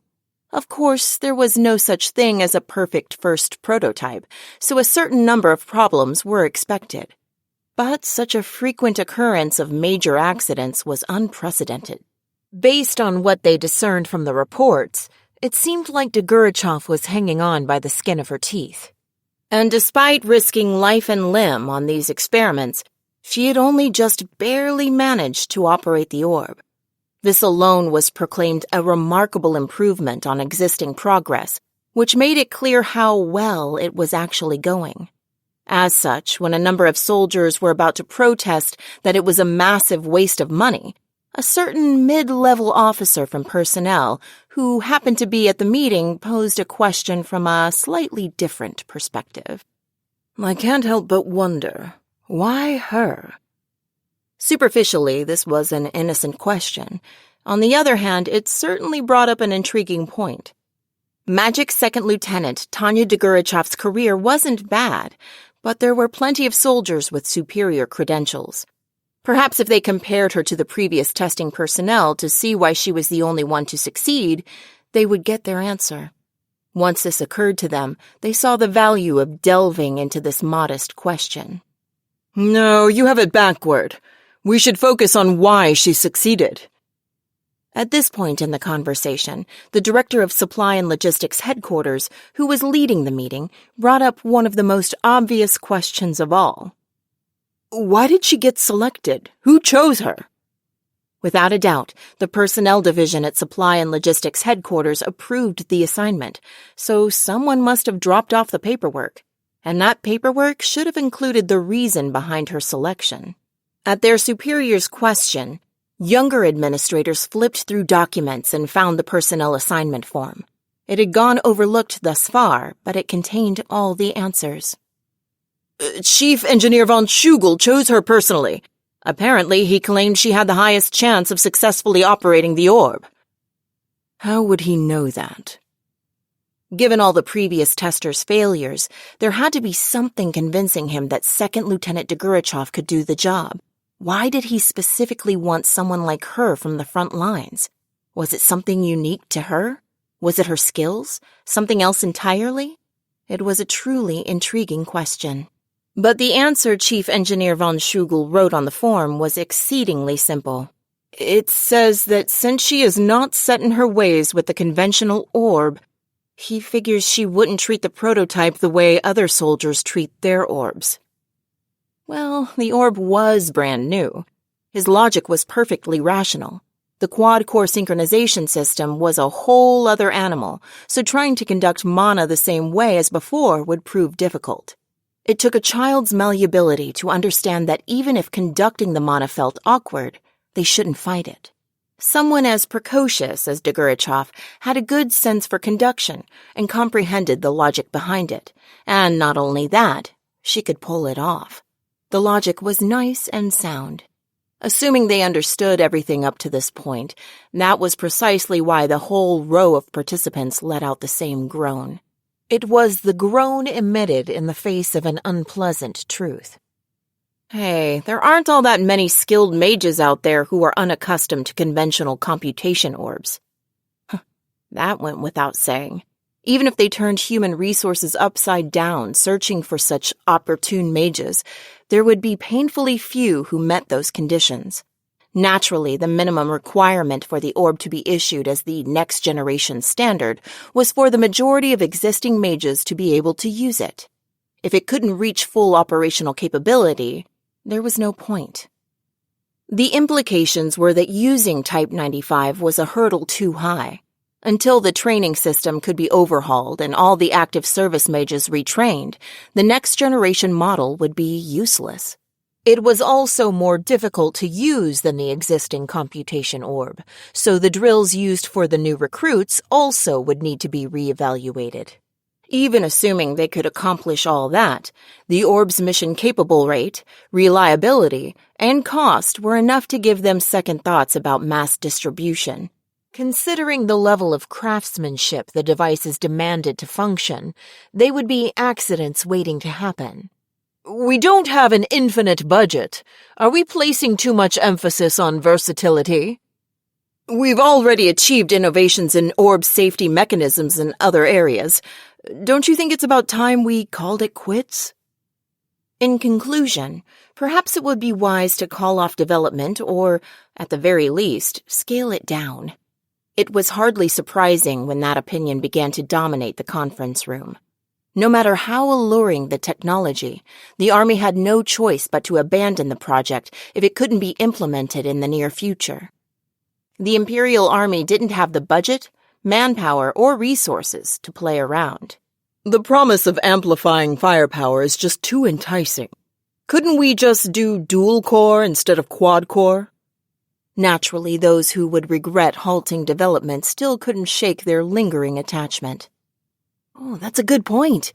If there were only 2 cores, wouldn't it make synchronization that much easier? Relatively, yes.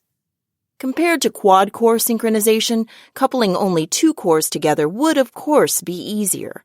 Ironically, the solution came from a member of the technology department who was part of the pro-development faction. But even then, we believe lackluster mission-capable rates would be unavoidable due to its complex structure.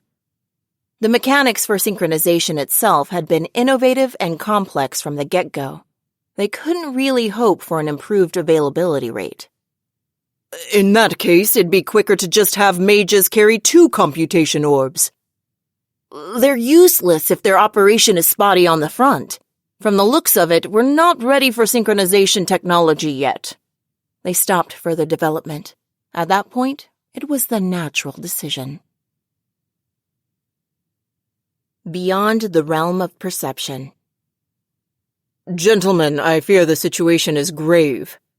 This was the godly realm, and in one corner of this realm, the gods were genuinely distraught. Their distress was sincere, even benevolent. As you already know, the number of pious humans is decreasing rapidly. It is immensely difficult to balance religion with the advance of civilization. Some guided man to higher planes of existence. Others intervened as little as possible.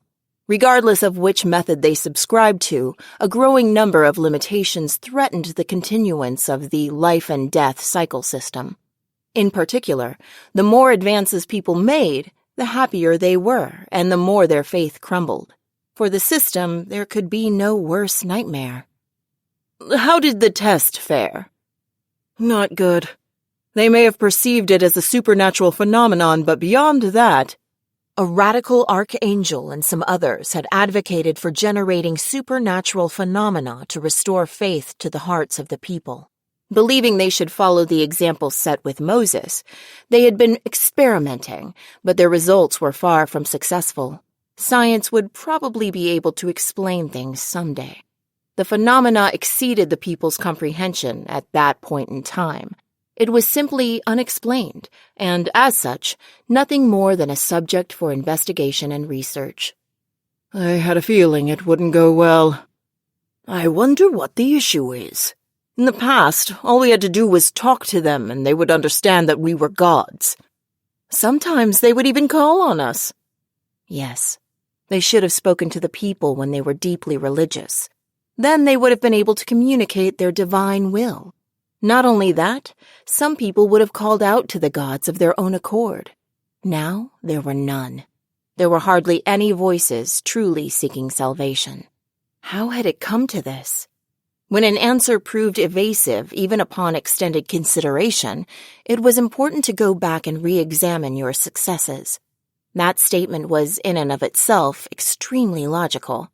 As such, their noble ideals and sense of duty led them to take action, and they investigated everything from the age of myth to modern times. To them, the age of myth was just another memory of the past. Naturally, they could recall each case one by one to examine if they so desired. Isn't divine grace what made it work? The conclusion was very pragmatic in a way. What do you mean?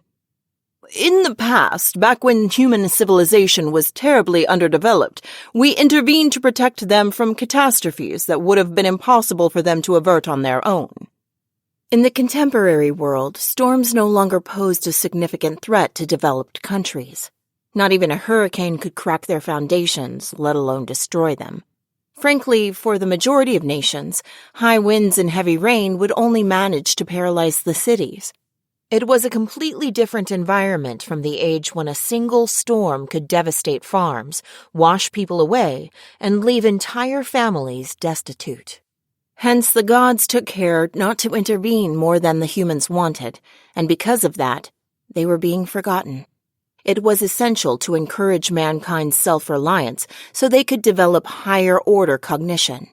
Yet, for the longest time, no one foresaw this would lead to a lack of faith. In ancient times, the people would praise progress as divine favor. The Roman Empire existed right alongside the gods. After the fall of Rome, the Church ruled the Middle Ages in the name of God. However, advocates for the divine right of kings argued that sovereignty was bequeathed by God. This caused the Church to gradually change its doctrine. Then, out of religious faith, scientists began to seek the truth of the world created by God. Before anyone knew it, mankind had completely lost their belief, although that was no one's intention. Yeah, lately the civilizations in the mortal realm have been progressing nicely, so we decided intervention could stunt their development and left them to their independence. Isn't that precisely what makes it hard for them to recognize our existence? They didn't particularly mean to hinder mankind's development. Really, looking at their original plan, they wanted them to progress. We must seek the order created by God. The natural sciences stemmed from that objective, so the gods had actually been all for them. Mankind would evolve from mindless worship to reverent devotion with greater understanding. That logic would allow them to reach higher-order intellection. The gods even considered it a first step worthy of commemoration. However, if it was having the opposite effect, that could cause extremely serious problems. They were inevitable. Too many worlds had cultivated only the natural sciences. That would make things difficult. The whole group grew pensive. If they couldn't resolve the issue with fairly minor corrections, they feared it would be excessively laborious. This was a tight spot, and they foresaw it getting worse the longer they neglected it. Does anyone care to propose a way out? The cherubim never failed to disappoint, and one of them explained the plan he had racked his brain to devise. He asserted that for the most part, their basic policy was fine. In essence, if they had a system that could compensate for lost religious faith, they would have no problem. As such, we really should refine one point and revive their faith. The proposal was accepted almost unanimously. However, considering their previous policies, it felt like they had run out of specific ideas. This plan makes a lot of sense, but what precisely should we do? I'm not sure, but perhaps we should give the world a new holy relic? What do you mean? They had already deposited as many in the mortal realm as there were stars in the sky. The numbers may have differed slightly between a nation or region, but they had already invested more than enough in the things. In terms of promoting faith, it wasn't a very successful method. At best, the relics were prized as historical curiosities. Footnote: Holy relic. Bones, objects that created miracles and whatnot. This is a touchy topic, so I'll keep the jokes to myself. The current relics are treasured, kept under lock and key. They're unable to adequately fulfill their role in making divine grace known to the masses. The gods didn't know that. After all, they had long lives. They still remembered giving the holy relics to people. But it wasn't as if they constantly kept tabs on the artifacts thereafter. Upon looking into the current state of affairs, they had finally discovered that the items had been relegated to decorative purposes. I see. Oh, no wonder they've forgotten religion and prayer. In a way, it's rather ironic. The gods were becoming dispensable. That's all there was to it, yet they couldn't help but feel a flood of mixed emotions. They had no intention of unilaterally forcing religion on people, but if they didn't boost faith, the system was in for rough times. So to help people come to understand on their own that faith was necessary, shouldn't they periodically deposit divine relics where they were needed? The gods thought that this was worth a try. In that case, let us bestow the holy relic they need upon the world and teach them how to pray. Great idea! Let's do it right away! I have just the thing. The decision was made very quickly. Though the gods were patient and laid back by nature, they were taking this situation seriously. Because of that, they carried the whole process out wholeheartedly, neither cutting any corners nor getting bored halfway through in the way gods sometimes did. Oh? There is a human in the mortal realm researching an item that is just a step from the godly realm. Given another 1,000 years, it could be successful. Ah, singularity! Were you able to contact this human? It was extremely rare, but in the past, too, on all the worlds, humans had appeared who neared the godly realm in pursuit of natural sciences. The unusual phenomenon was remarkable these days, but not without precedent, and this human seemed to be the most appropriate specimen for this test. He must have realized he has a long way to go. When I reached out to explain the works of God, he was exceedingly impressed. So are you suggesting we send down a holy relic there? No. It should be a miracle. A miracle? Apparently, there exists such a thing as news that is both good and bad. This is Magic Second Lieutenant Tanya Degurechaff's unfeigned sentiment upon receiving the notice. While only an unofficial notification, the higher-ups are indicating that they aren't going to provide additional funding.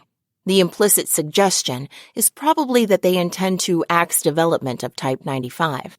At the same time, the Personnel Division is sharing their intentions by telling me to focus on my upcoming duties with the Instructor Unit. This is exactly what I want. I should be thrilled by the termination of this flawed orb's development and my return to the Instructor Unit. The only problem is that this is only an unofficial notification, not an official decision. But it's probably already decided. Since I won't have to risk my life anymore, the news couldn't be better. The bad news is that since the research can't continue no matter what happens after this point anyway, the mad scientist has become defiant and decided his department should conduct experiments that were previously suspended as too dangerous. If only he would get depressed or discouraged so he would become more docile. But such hopes have proved meaningless, and this mad scientist even seems to be equipped with the ability to tune into radio waves from somewhere. Out of the blue, he starts shouting that he's received divine inspiration from the heavens and begins yelling, "Now we can do it!" In his usual frame of mind, however, even the mad scientist deemed this experiment too risky. If in his agitated state he insists on going through with it, this can't possibly go well. It doesn't help that the other engineers have been shaken by the impending end of development. What engineer isn't eager to see the fruits of their project? Full of those sentiments, they make only half-hearted protests. It's all too easy for the mad scientist to get his way. I've managed to survive up until now, but I'm unable to stop them from forcing me to conduct an experiment that any sane scientist would certainly frown upon as suicidal. We'll be testing the fixation of materialized mana phenomenon to spatial coordinates via overlapping compound interference. Mana fixation for short. It's the product of one soul's crazy imagination. Apparently, the ultimate goal in developing Type 95 was originally to conduct this experiment successfully, but it was considered so unlikely to succeed that nobody took it seriously. It's hard to imagine this ending in anything but failure. The theory itself is well known for being plausible. It isn't as if Tanya had never heard of it before. Type 95's delicate internal structure means it will inherently be frail and suffer from a poor mission-capable rate and ease of maintenance. In order to overcome those shortcomings, I would need to use mana to recognize a phenomenon in this world, then secure and maintain power via fixation. Theoretically, Type 95's quad-core synchronized system means that the technological groundwork to make such a thing possible has already been laid down. Tanya's doomed attempt to reach Type 95's ultimate technological goal will still hold great significance in terms of exposing its flaws. When the engineers told me that, I thought it sounded similar to a bureaucratic explanation of budgetary provisions. They usually sound quite clever. But now I have no doubt they were only doing this experiment because the mad scientist is curious. Even if I form an argument to point out the obvious obstacles involved, it would be futile. Surely the loon has no intention of calling off the test. He's desperate for it to go well, and he has to be pushing ahead based on unhinged judgment that relies entirely on luck. "Lieutenant, you're ready, right?" Of course, he has to understand what level of danger is involved. So how in the world can he crack such a gleeful smile? I suddenly question Shugel's sanity. An urge comes over me to tell him to take a good look around. We're in one corner of a vast live-fire exercise range with absolutely nothing man-made nearby as far as the eye can see. If I go out of my way to look for evidence of human activity, all that catches my eye is the recording apparatus and the doctor. The rest of the team appear to have accurately assessed the danger. They're currently at an observation station, considerably removed from the test site, monitoring the situation only through the on-site viewing device. No one's willing to run through the standard signaling checks. In other words, all the personnel have taken shelter on the assumption that Type 95 will explode. Hence Tanya's apparent misery as she continues to suggest canceling the experiment. Doctor, can we please just not do this? According to calculations, the worst-case scenario has the entire exercise range blowing sky high. Shugel is the only one with unwavering faith that Tanya will pull off the nigh-impossible task of attaining absolutely perfect control. The thoughtful development team is kind enough to have a fully equipped medical team on standby.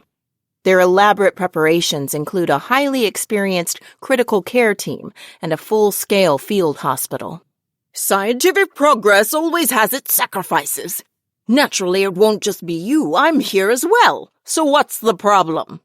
While everyone else feels apprehensive about the experiment, this one man, Chief Engineer Adelheid von Schugel, retains his cheerful smile as he makes that statement with confidence.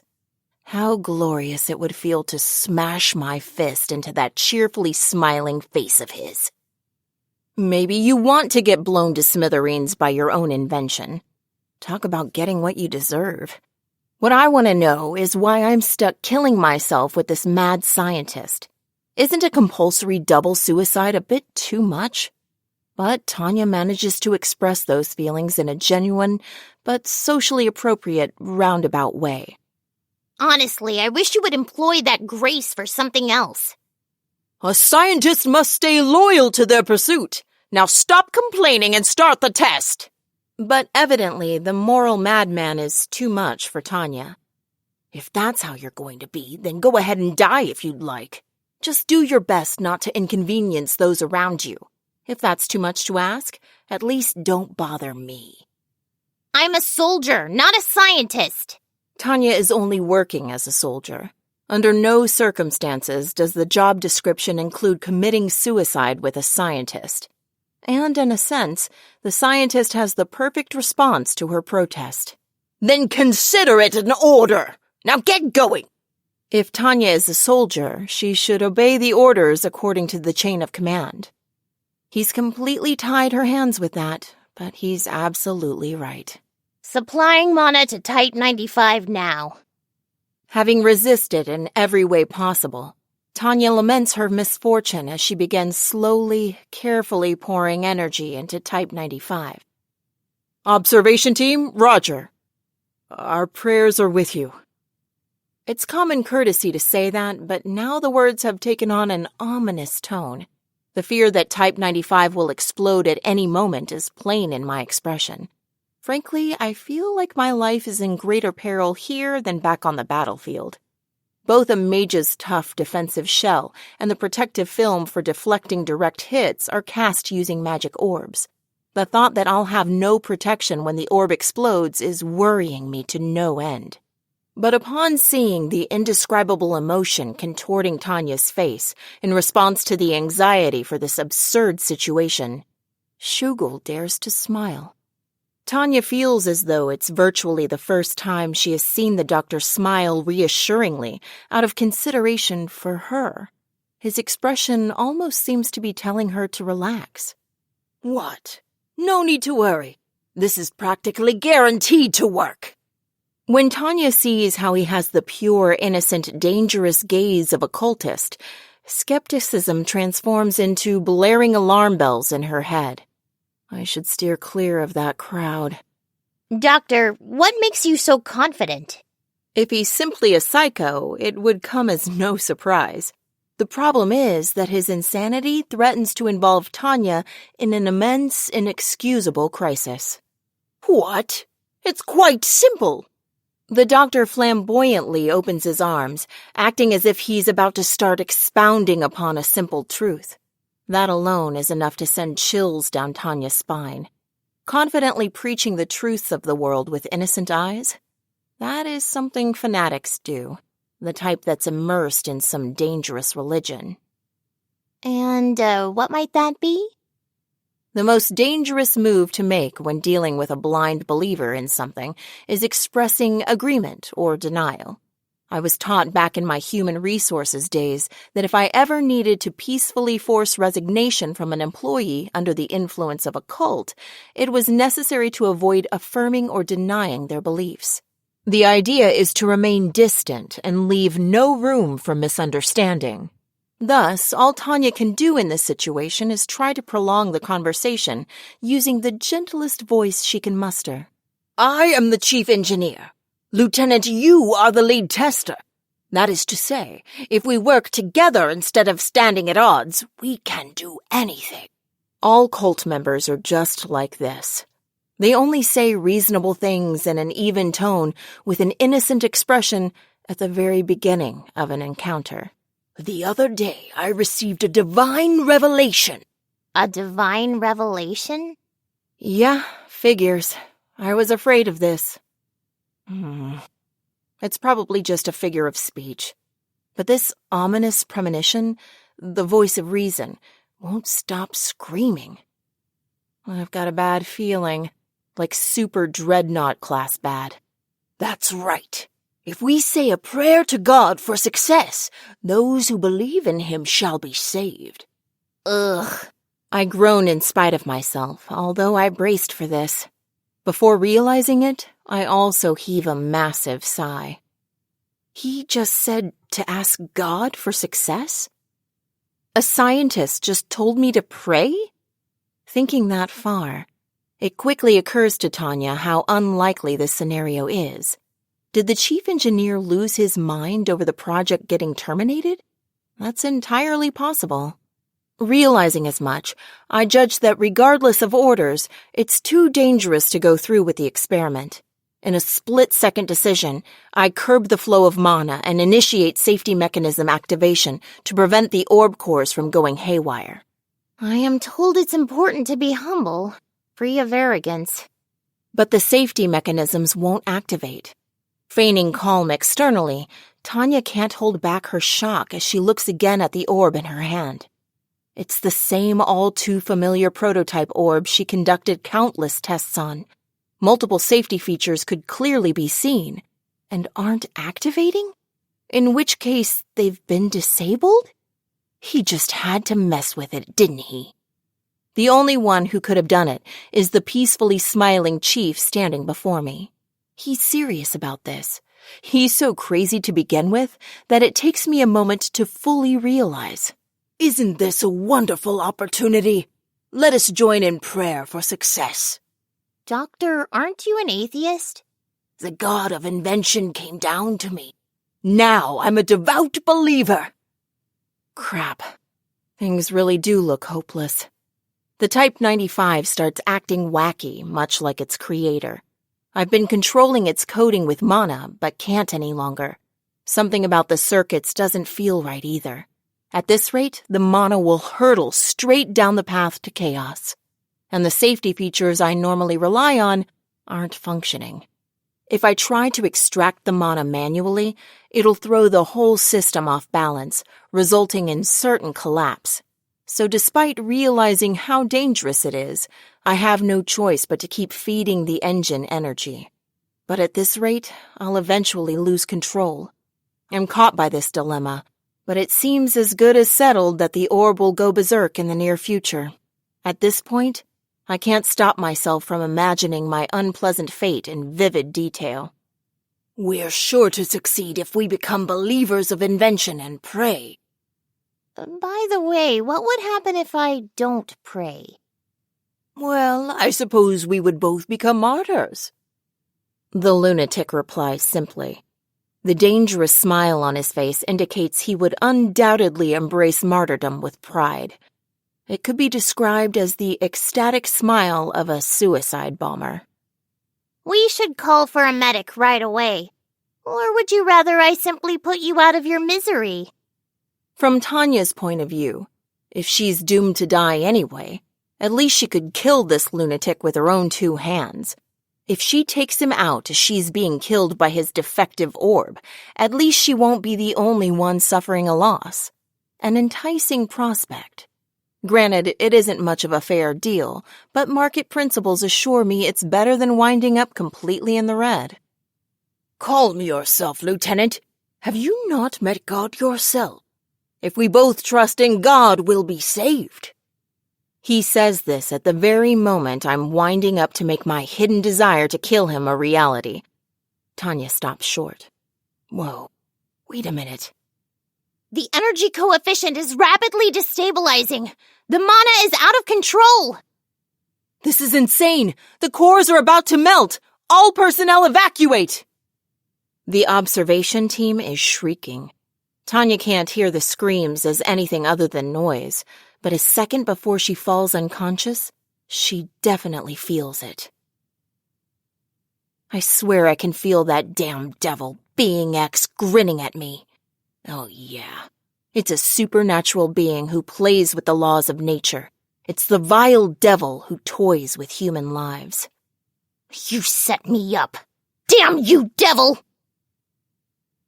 After much deliberation, the Lord has approved of causing a miracle during the— what is it you're developing again? Elenium Type 95? That thing's activation experiment. When I come to, I'm in a familiar space, and at some point, an entity slightly more intellectual than being X approaches me. The reason for my visit this time is directly connected to the mad scientist demanding to conduct such a reckless experiment. But he's only a mad scientist, not a religious fanatic.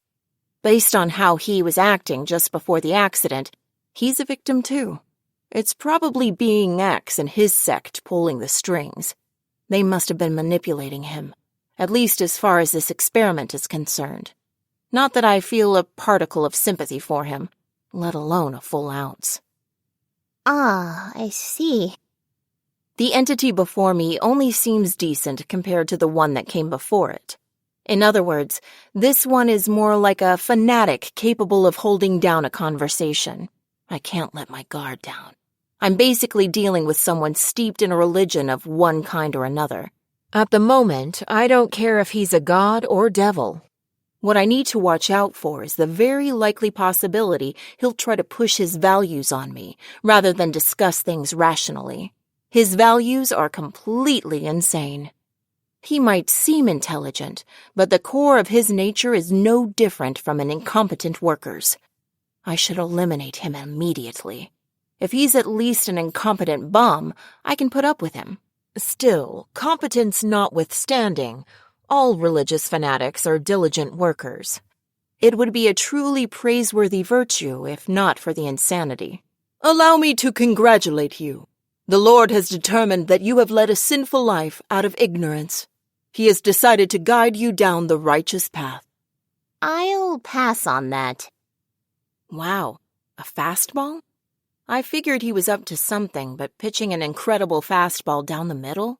Messing with people's lives is quite honestly a lot of fun, but it's completely unacceptable for me to be on the receiving end like this. Why can't I decide how to live my own life? Isn't my existence as an individual the least I should be able to control? Oh, set your mind at ease. Doesn't your distress stem from the fear that you'll be forced to act against your will? Well, it's hard to say. I'm not sure how to describe this sense of trepidation. It's true that I resisted the idea of being forced to follow a path determined by somebody else. It would also be immensely humiliating for these beings to control my mind or lead me to think a certain way. Mass hallucinations should only be shared among the people who want to get intoxicated by a particular story. If there's profit to be had in illusions, we'll invest in them. If there isn't, they aren't even worth taking an interest in. And if any crazy people become a threat, I can always kick them awake and make them guzzle down the sludge of reality. As an individual, I have to firmly resist this attack on free will that compels participation in mass hallucinations. Freedom. I'm free. I don't want anyone to violate my freedom. I would hate to act against my own principle and violate the freedom of others, but honestly, I can deal with that. The thought of someone else violating my personal freedom, however, is absolutely intolerable. I was once equipped with the resources and connections to protect that freedom. Now I possess certain powers to defend it, coupled with an appreciation for the significance of its value. As such, worry not. We shall bless your computation orb so that it may bring forth miracles. You shall use it and feel the grace of God. Surely that will enable you to offer him words of prayer.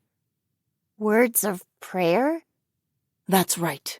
The words for praising the Lord were forgotten by your ancestors. It is through no fault of your own that they were not passed on to you. Well, that's obvious. Although I think there's more to it than that. Where the heck does that reasoning come from? Someone give me a proper explanation. And right now, if possible. You can even interpret or run it through a translation machine. Since it's a rush job, I'll pay extra, and I'll even throw in a tip, so someone please make it clear what this guy is saying. As I said, the Lord has made it so words of prayer shall flow from your lips. His voice shall be heard by your heart, and you shall believe in miracles. That sounds like a really nasty form of brainwashing. Let's try to sort this out. These evil guys threw me into this world. They may as well have abducted me. And since I haven't caved, they've come up with a new scheme. They're going to make me use a cursed computation orb. And the more I use it, the more it'll consume my soul? Oh, screw that. As if that isn't bad enough, they have me in a nasty predicament. They had me in checkmate the moment I realized accepting their offer might be my only way to survive the war, despite the price I have to pay. These beings are like glory seekers, stirring trouble just to dash in and save the day. Insider trading doesn't hold a candle to this unscrupulous foul play. For them to get away with this absurdity would be no different than wiping law and justice off the face of the earth. Perhaps I should try to be the representative for the mortal realm's core values. We won't actually force you to do anything. You will simply be able to offer prayer in earnest upon experiencing God's miracles, such as the blessing the computation orb in your possession has received. It must take a lot of nerve to say that. You hurled me into an environment where I could die at any time in some war, and then tell me you aren't forcing me? That's like telling someone in a desert not to drink water. You might as well tell me to die. In other words, threatening me much? I see. By the way, what happened to my real body? You people are being protected by divine grace. Go now, you'd best set forth. Spread the name of the Lord. And on that creepy note, my consciousness is pulled back to the mortal realm. In a most unfortunate turn of events, as I snap back to reality, I'm greeted by the face and voice of the last person on the planet I want to see. If I were an imperial judicial clerk, I'd immediately create a law that states mad scientists are to be executed by firing squad. It would be my duty to pass such a law for the sake of the Empire. I have no doubt of that. We were in the presence of the Lord. It's a miracle. Blessed are those who believe. The dangerous gleam in the mad scientist's eyes makes me worry he might burst out shouting, "I'm the new prophet!"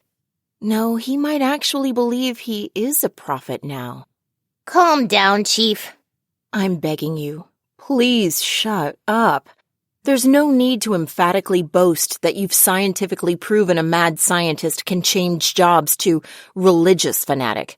Please, get out of my sight. Oh, Lieutenant Degurechaff, the experiment is a success. Let us exalt God's name together. Alas, he may have become a religious fanatic, but he's also still a mad scientist. He's batty for his beliefs. Come on!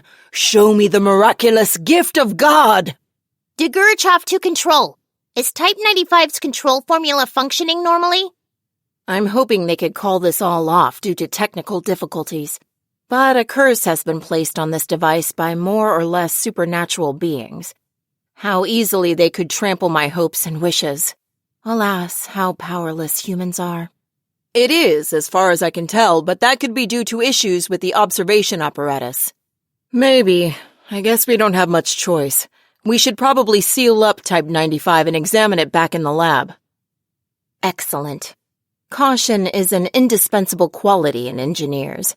While it's hard to forgive the way they all abandoned me and ran for the hills, I can come to terms with that now. If their survival leads to the end of this experiment, then I'll allow it. Bite your tongue! Activate it right this instant, Lieutenant! Thus begins the struggle. Seriously, can't this damn mad scientist catch a friendly bullet or have an unfortunate accident one of these days? Actually, I'm sure he's gotten mixed up in more than a couple situations like that. So why is he still alive? I sincerely doubt this is true, but could he be a pawn for being X and his clique? I know he's my enemy, but is he my mortal enemy? I'm activating it. Theoretically, it will either work or the whole lab will blow up with us. I'm afraid that joke wasn't funny, Lieutenant.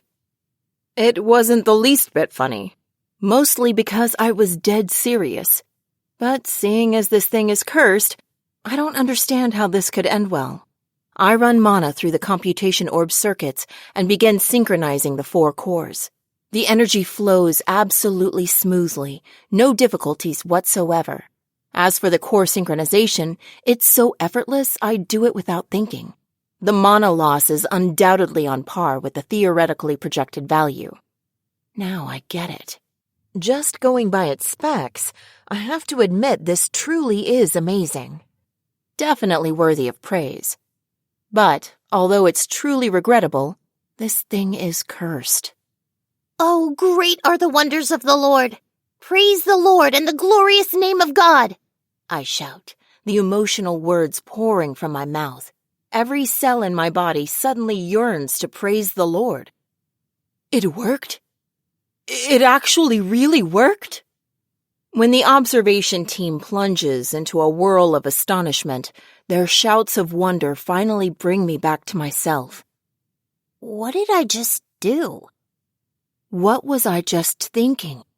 What did I say? Did I offer praise? To that thing? Oh, Lieutenant, we share this faith, don't we? It's a miracle! A miracle! A miracle?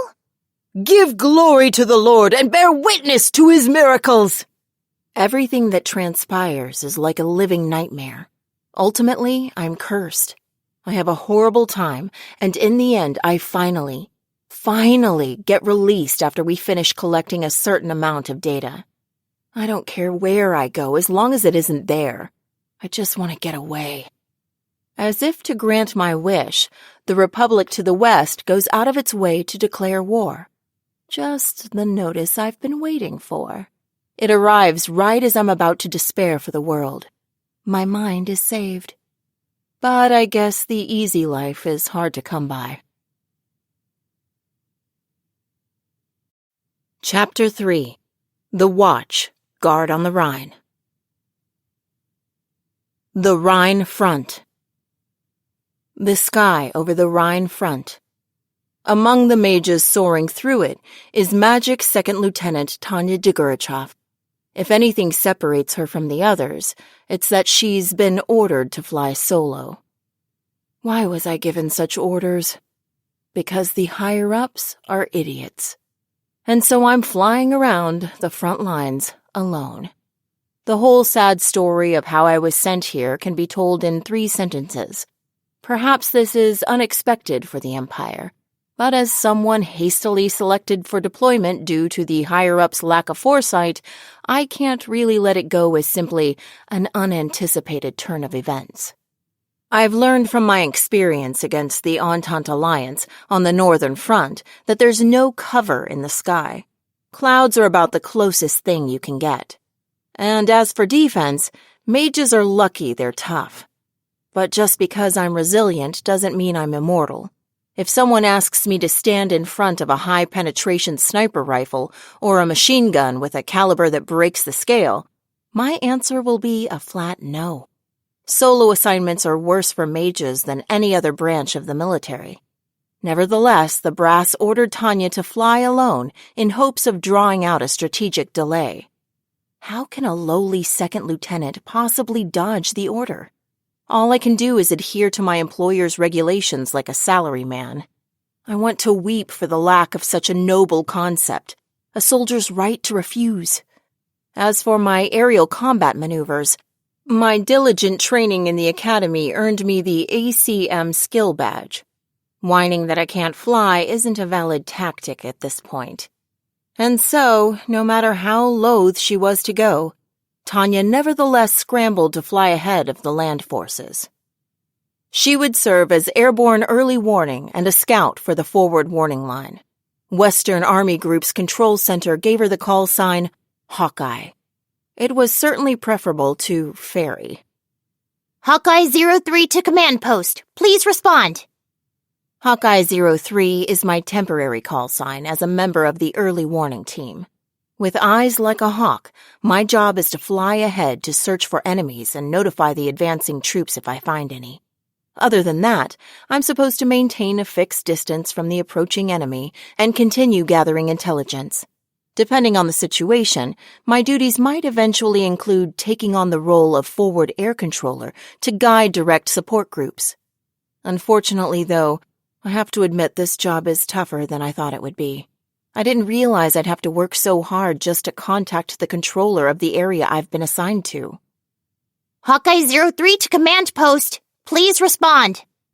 Ever since the surprise attack, radio communications have been growing more and more chaotic. With that in mind, perhaps I'm lucky that ground control eventually connects to one of Tanya's repeated and exasperated calls. This is 7th Provisional Field Command. Call sign Lizard 08. Reception is poor, but not a problem. Hawkeye 03, send your traffic. Basically, every single type of unit targeting land forces wants to take out the enemy's eyes in the sky, aerial mages, first thing. The situation is essentially the same as the one I experienced on my mission in Norden.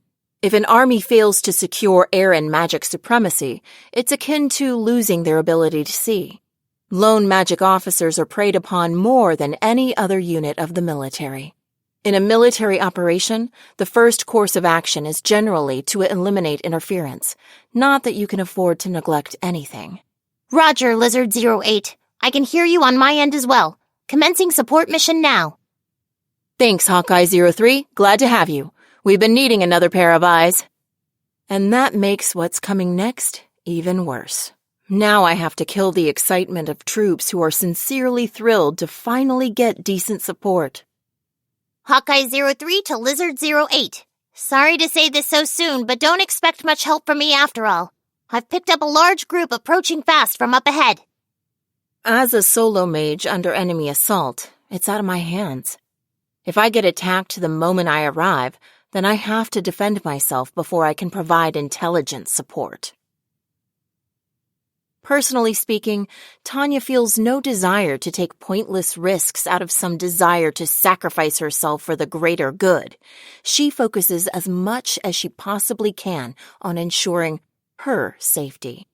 Anyway, if it's necessary to fly solo, then the moment enemy detection is confirmed, fleeing becomes the name of the game. So although I hate to draw attention, I gain altitude using the power of the Type 95 computation orb, which has been issued to me for field tests. As always, I take advantage of my acceleration abilities and ascend to a certain point, where I can quickly dart up and out of range of any hostile enemy aircraft sent after me. At the same time, in anticipation of anti-air fire from the ground, I form the best protective film I can beneath me. A single hit would probably be all I can take. The altitude I chose for my survival is 8,000 feet.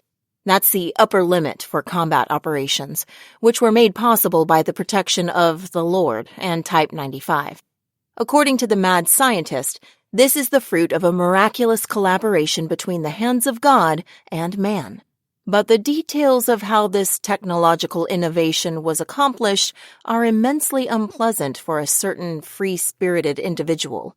Not only is this device cursed, but the most vexing part of all is that Tanya has no hope of escaping the duty of being its dedicated tester, since she's the only one who can operate it. Well, there are other ways to look at the situation. Someone might describe it as being in the care of Providence or blessed. But Tanya adamantly refuses to think of it in that light. There are reasons for that I don't even want to talk about. In a manga I read a long time ago, a member of a crime syndicate whispered that secrets make a woman beautiful. But that's an unmitigated lie. The more Tanya uses this orb, the deeper it engraves this faith or whatever in her mind. With no choice but to praise the Lord, I'm dying for my inner self to be free again. Well, before I start to think about this stuff too much, I should at least do the job before me. It's time to get down to business. This is what it means to be hounded by reality until you lose your inner freedom. An approximately company-sized group of mages is rapidly approaching from 3 o'clock. Tanya conveys what she can observe of the enemy to ground control as she gains altitude, all the while grinding her teeth and vehemently cursing the ineptitude of the higher-ups in her head. Tanya was out here with a target on her back due to their failure to notice the Francois Republic's attack coming from the west. Their gravest error was committing forces to trample the Entente alliance in earnest. They had faithfully followed the theories of forced concentration, pursuing battle in their desire for ever greater military achievement. Some even had delusions of annexation, it seemed. Thanks to that, they left their own country unguarded, stupidly inviting an invasion from the west. I can't help but laugh. Normally, according to the Empire's defense plan, it's fine for the North to just focus on delaying operations. The Northern Army Group is responsible for the Northeastern Front. Lately, there's been an argument that they should support the Eastern Army Group against the Empire's primary potential enemy, the Federation. If each individual army group was prioritizing defense, reinforcements would be only sporadically available, and they would have no hope of achieving total victory. As such, the General Staff had apparently schemed to take advantage of the unanticipated large-scale invasion and cut down the Entente alliance with a single stroke by mobilizing reserves on a grand scale. Mobilizing so many troops, however, rapidly altered the situation. The art of war is of vital importance to the state, but the Empire's foolhardy mobilization showed poor judgment at a time when established national strategy called for caution. Whether it liked it or not, its actions had provoked the surrounding countries. In the same way the Empire hoped to proactively take out the Entente alliance to gain future national defense advantages, the Francois Republic decided to take advantage of the opening and launch a preemptive strike of its own. Only an idiot could say they didn't see it coming. To the Empire, the mobilization was surely meant to address the problems between it and the Entente alliance. The neighboring nations are nervous about the Empire's ever-present interest in increasing its military might, however, and consider the prospect of a break in the encirclement terrifying. Not to mention that Francois Republic, to the west, is unable to overlook the Empire's overall goal. The long smoldering border disputes and territorial issues between the two have erupted into localized wars on multiple occasions in the past. The chains binding the cornered empire are beginning to loosen. And what if the master isn't home because he's out trying to pry them off? Fully aware of the gap between its own military strength and that of its potential enemy, the Francois Republic believed that it could not miss this opportunity. Ironically, it did the exact opposite of the Empire, with its huge debate about whether or not to break from the existing military strategy. In the Francois Republic, they had no choice but to go on the offensive to ensure the effectiveness of their own strategy. I've also got a battalion-sized ground unit at 1 o'clock. Also, multiple unidentified aircraft are approaching fast. That's how Tanya has ended up flying, forced to use this new orb she doesn't even want, while facing swarms of incoming hostile mages. Lizard 08, roger. Take immediate evasive action. The relationship between the Empire and the Francois Republic is such that they both have a fairly good idea of the cards in each other's hand. Naturally, the Francois Republic can predict that the Empire will confront the encirclement via interior lines. As a result, its defense strategy focuses tightly on how to defeat the interior line strategy of its potential enemy. The solution is quite simple. Before the Empire completes its large-scale mobilization, the Republic's core standing army would storm and subdue the Empire's western region, the source of a great deal of its industry and military power. That would drastically cut down the Empire's war potential. The Republic's strategy also includes taking action if the Empire invades a third nation. Strictly speaking, the Republic's position gives it no choice but to frame all its actions as responses to the Empire. If the leaders let the situation be, they would eventually have to contend with an empire free of northeastern pressure. As such, they have to act now, while they can still gain the upper hand. Oh, I get it.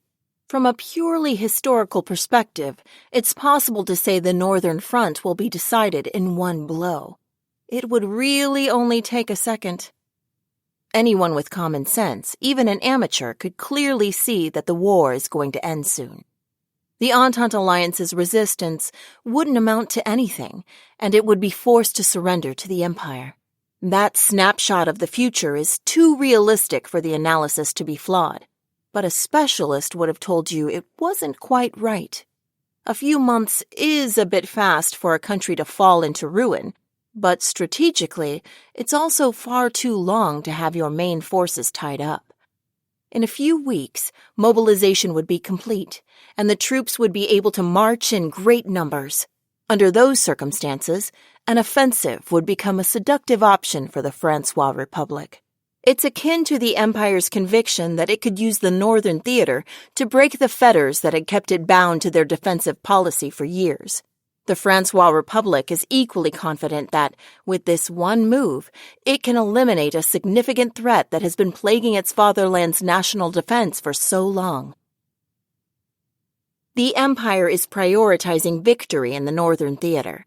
In other words, the higher-ups are insisting this is a strategic decision.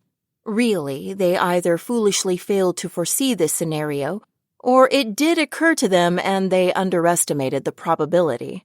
The war has been recklessly directed in the first place. The stupid radio stations and newspapers were celebrating the sweeping victory on the Northern Theater with dreck like, "This is the Empire's secret plan to avoid a multi-front war, and the roar of artillery heralds the birth of a new order." And now, thanks to the sudden attack, they're slinging daily propaganda about the diabolical Francois Republic. But the people on the front lines don't care about propaganda.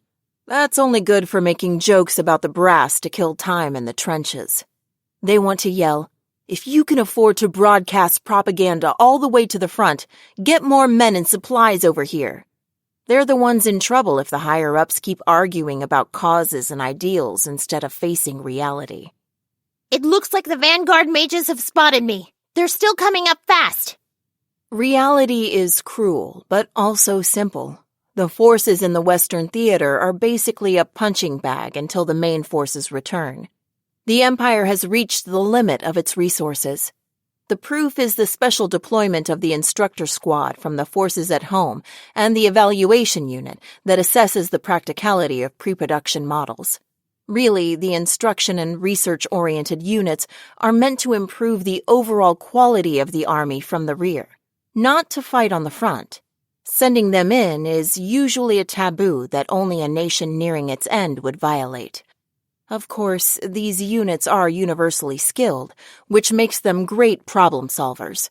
And that's why, with the nation in a panic over the unexpected development, Tanya got thrown from a homefront research lab to the front lines. "Lizard 08 to Hawkeye 03. We'll send reinforcements immediately."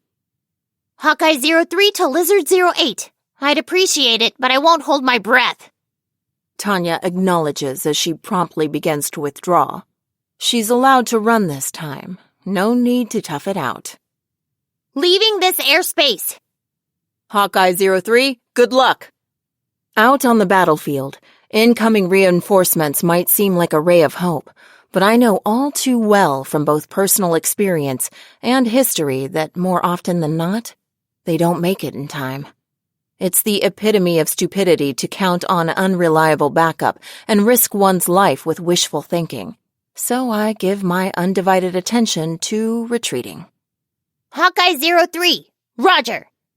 The hand I've been dealt is discouraging, but I know I need to confront reality, even if it makes me reluctant enough to pull a face.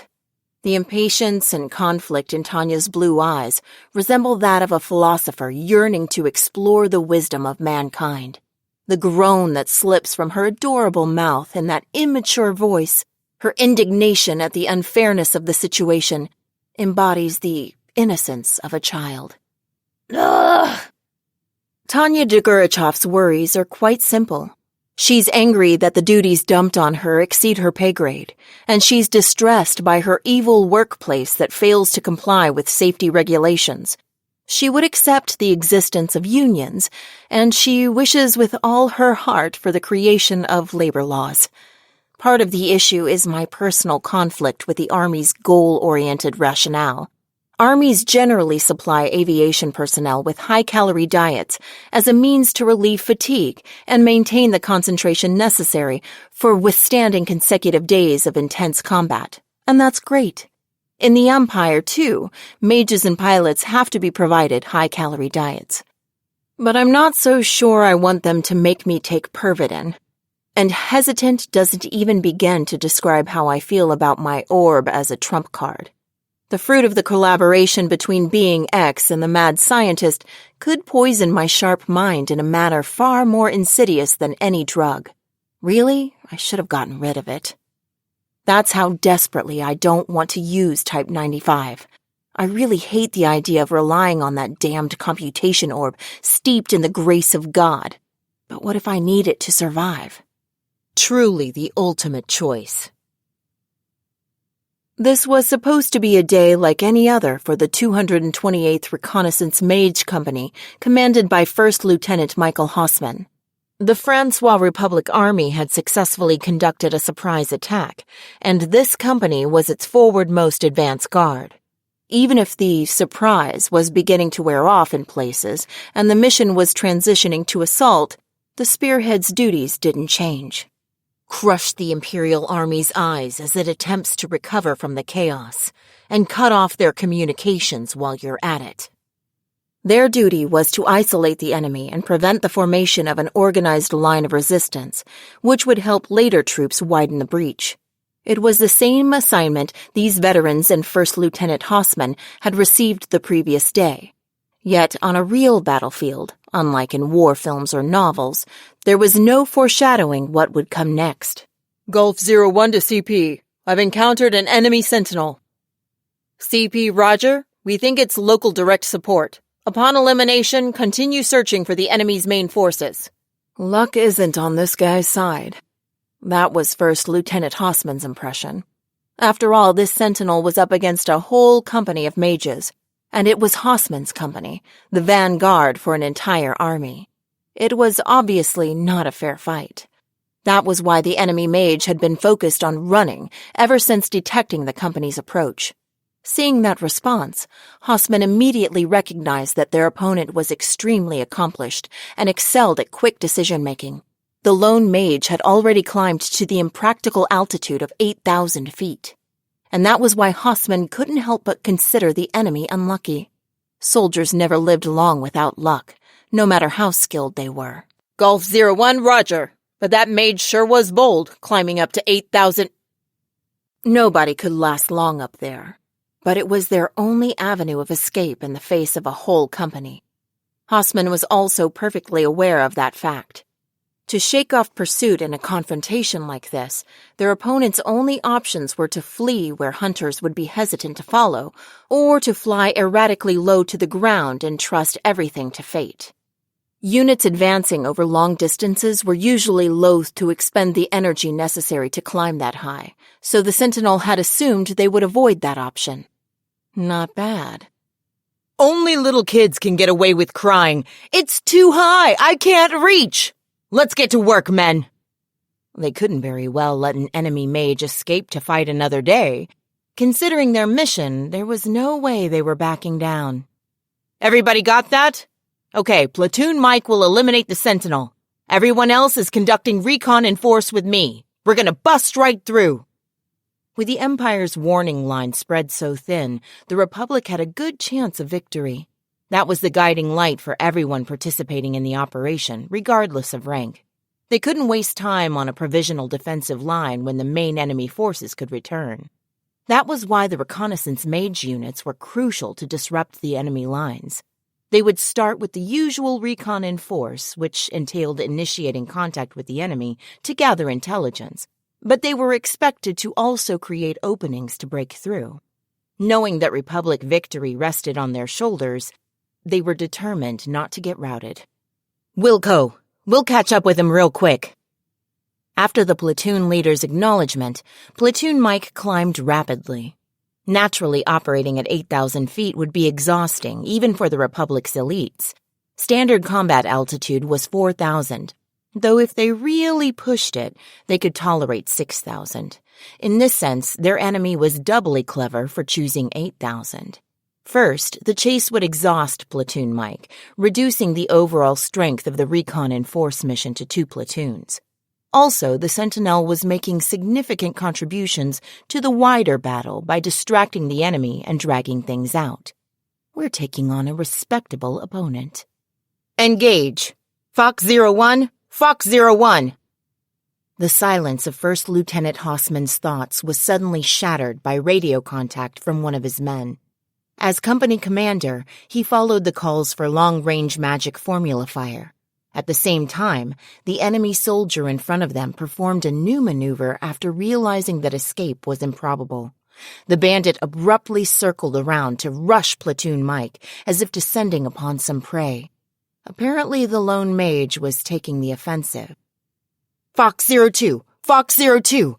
I can't believe it! He dodged that? The confused voice of his subordinate on the radio contained both surprise at the enemy's strike, as well as the shock of his shot missing. As Hausman speculated about their enemy's intentions, the distance between Platoon Mike and the mage shrank considerably. Hausman was in a somewhat removed position, but when he confirmed the platoon had cautiously begun combat maneuvers, he was certain they were on top of it. Was the enemy trying to squeeze more time out of them by engaging at close quarters? As a tactic that could be employed immediately, it wasn't a bad choice. But Unit Mike was a platoon, not a company. The coordination of a platoon was too tight to easily disrupt, and the difference in their combat potential made it hopeless for one mage to take them on alone. Hausman respected the courage and resolve, but it was a reckless maneuver. Enemy incoming! Disperse! Disperse! That very moment, Platoon Mike spread out to shift to a formation more suitable to close combat. Their objective was eliminating the opposition's eye in the sky to support follow-up Republican attacks. Their plucky opponent couldn't have known it, but the Reconnaissance Mage Company's mission had been all but accomplished the moment they made visual contact. Take out the eyes. If they could do that, even if they were held up for a bit, they would be fine. 3 rounds of interlocking fire! Get your formulas ready! Nail 'em! Fox 03! Fox 03! The coordination and skill of Hausman's subordinates were textbook ideal as they deliberately kept some distance in order to intercept the charge and maintain crossfire.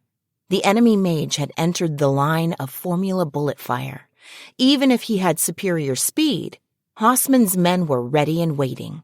It wouldn't be hard to nail him. But what happened next was something no one could have predicted. It was definitely a direct hit. Regulated fire of military-grade explosive formulas, which could easily strip off a mage's protective film and even chip their solid defensive shell, had hit the target dead on. Fox 03! Fox 03! Shit! The bastard's so tough! The moment the formulas in the multiple bullets activated, the flames should have swallowed up the enemy mage for sure.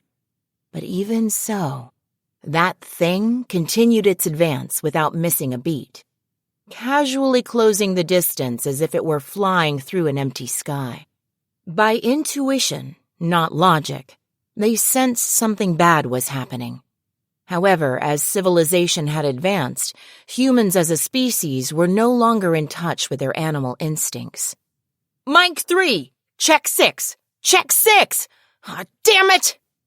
In the blink of an eye, the bandit had rushed Hausman's subordinate. Absurdly, but undeniably, a magic blade sprouted from the man's chest. Then, in a single, unenthusiastic motion, as civil as someone cutting up their dinner, the blade sliced clean through him. Pang, pang! Pang, pang! Pang, pang! What is that thing? What? It's the Fox 04! A tangle of radio calls. What was that? What the hell was that? Hausman watched the unfolding scene through his binoculars. He couldn't believe his eyes. In terms of air combat maneuvers, ACM, Platoon Mike was the best in his company. They were being given the runaround? It can't be, he muttered in spite of himself. Can a mage really move that fast? Mike 1! Mike 1! By the time Hausman realized, Platoon Mike was half paralyzed. 1 and 3 were down, and the engine of 4's computation orb seemed done for. He had stalled and was falling. 2 was barely hanging in there, covering for 4, and wouldn't last long either. Shit. Bravo! Golf! Turn back! Turn back! We have to cover Mike! There was no way First Lieutenant Hausman could stand idly by while his men were in trouble. He abruptly ordered the platoons in his command to race back at full combat speed to support Platoon Mike. But inside, he wondered, how? No matter how much individual abilities differed between mages, could there ever be a fight this lopsided? He had heard that some Imperial mages were armed with specially tuned computation orbs and had naturally high mana output. But even then, the most they could take was a 2-man team. Supposedly, even those named monsters mostly specialized in hit-and-run tactics. For someone to face a platoon head-on, and capably, instead of picking off the mages one by one, was inconceivable. Enemy in range! As the company commander, though, Hausman didn't have time to lose himself in those thoughts. The enemy was already within shooting distance. The question on his mind had nothing to do with the fight, so he pushed it aside and called out sharpshooting formulas at long range and flight formations. It was a little far, but with a hail of bullets from 2 platoons, they couldn't miss. Their opponent must have understood that as well and began taking textbook evasive action, which was perfectly fine. There was only one problem. Just how was that mage flitting around as if gravity didn't exist? Fox 01! Fox 01! But the most unbelievable thing, no, the utter nightmare, was how resistant the enemy's protective film was. Although the recon company had prioritized accuracy due to the long-distance nature of their shots, they had combined, albeit imperfectly, explosion formulas with the guidance formulas. Even if their target dodged all the shells, there was no one who could completely avoid the fireball blotting out the sky. But the enemy didn't seem to be in any pain and returned fire unfazed. Hausman had to wonder if it was a joke. I'm going in! Cover me! Golf 02 probably felt like they weren't getting anywhere, so he charged with magic sword in hand. Certainly no matter how tough someone was, they'd have to take some damage from a close-quarters slash with a magic sword. If the platoons couldn't finish the enemy off at range, concentrating their fire was also a reasonable strategy. We got him! Fox 02! Fox 02! They agreed and advanced, ready for a mid-range brawl where it would be difficult to take evasive action. At the same time, they executed the named killer, an internationally famous tradition of the Republics and the epitome of fire discipline. The support fire was 6 sharpshooting formulas with an explosion formula as a smokescreen, and they all made a direct hit. Or rather, it should have. He's still fine? Of all the ridiculous... Golf 02! Break! Break! The enemy mage was still up and running even after the combination of restraining and enveloping mid-range fire. Those sharpshooting formulas can pierce subpar defensive shells easily. How can anyone still fly after that? Though he could hardly take it all in at once, he didn't have time to ponder the question.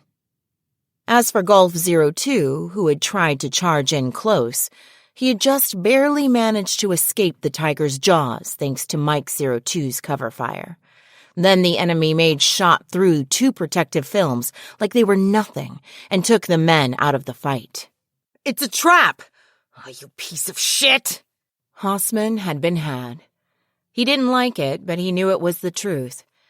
Evading by climbing to 8,000 feet was a trick to divide our forces. Common sense says combat maneuvers are impossible at 8,000, but that's been proven false. We walked right into this. My men are being taken out one after the other, and it's all my fault. Chewing his lower lip, he was having trouble swallowing his fury at the deaths of his subordinates, but he understood the situation they were in. They had encountered a monster, an unknown named. Mayday! Mayday! Mayday! We've encountered a new type of enemy! Shit, and they said this would be easy. Gulf 01 to CP. This is an emergency. Tally 1 unknown named. Requesting reinforcements and permission to RTB. Imperial Army Technology Research Lab Board of Review. When building a new weapon, it wasn't enough to simply implement the latest technology. Production cost, maintainability, and mission-capable rate were all matters of life and death. Even so, many elements were difficult to evaluate without using the weapon in actual combat. To the general staff, the fighting with the Francois Republic that had broken out in the West was a horrible disaster. But to the Type 95 development team, it meant a highly anticipated chance to try the orb out in the field. The engineers awaited the results en masse, and the Type 95 proved itself. It blew past their expectations. How did the battle go? Very well. 6 downed, 3 defeated, 3 missing. According to the observer squad, it's incredibly doubtful that the 3 who went missing will make it back to their base.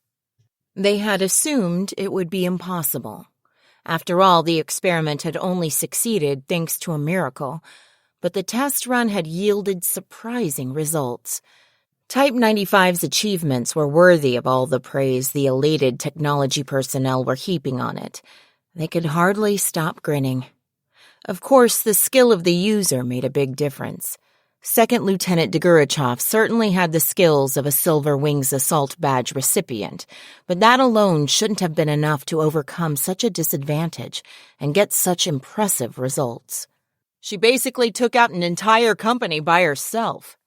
She didn't defeat all the mages, but she had still repulsed the whole unit.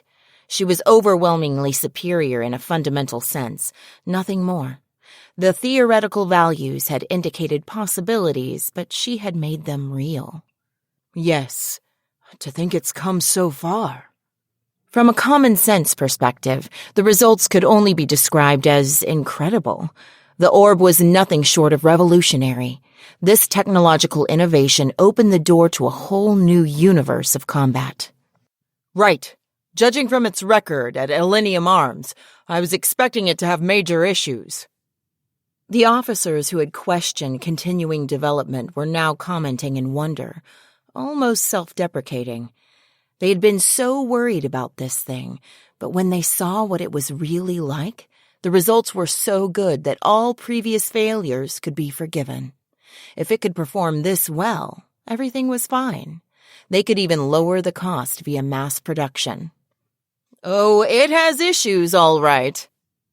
The tech department grandly threw a bucket of cold water on them and their admiration. They understood Operations' feelings all too well. They were excited by the revolutionary technology, so they were hoping for a revolutionary improvement in quality.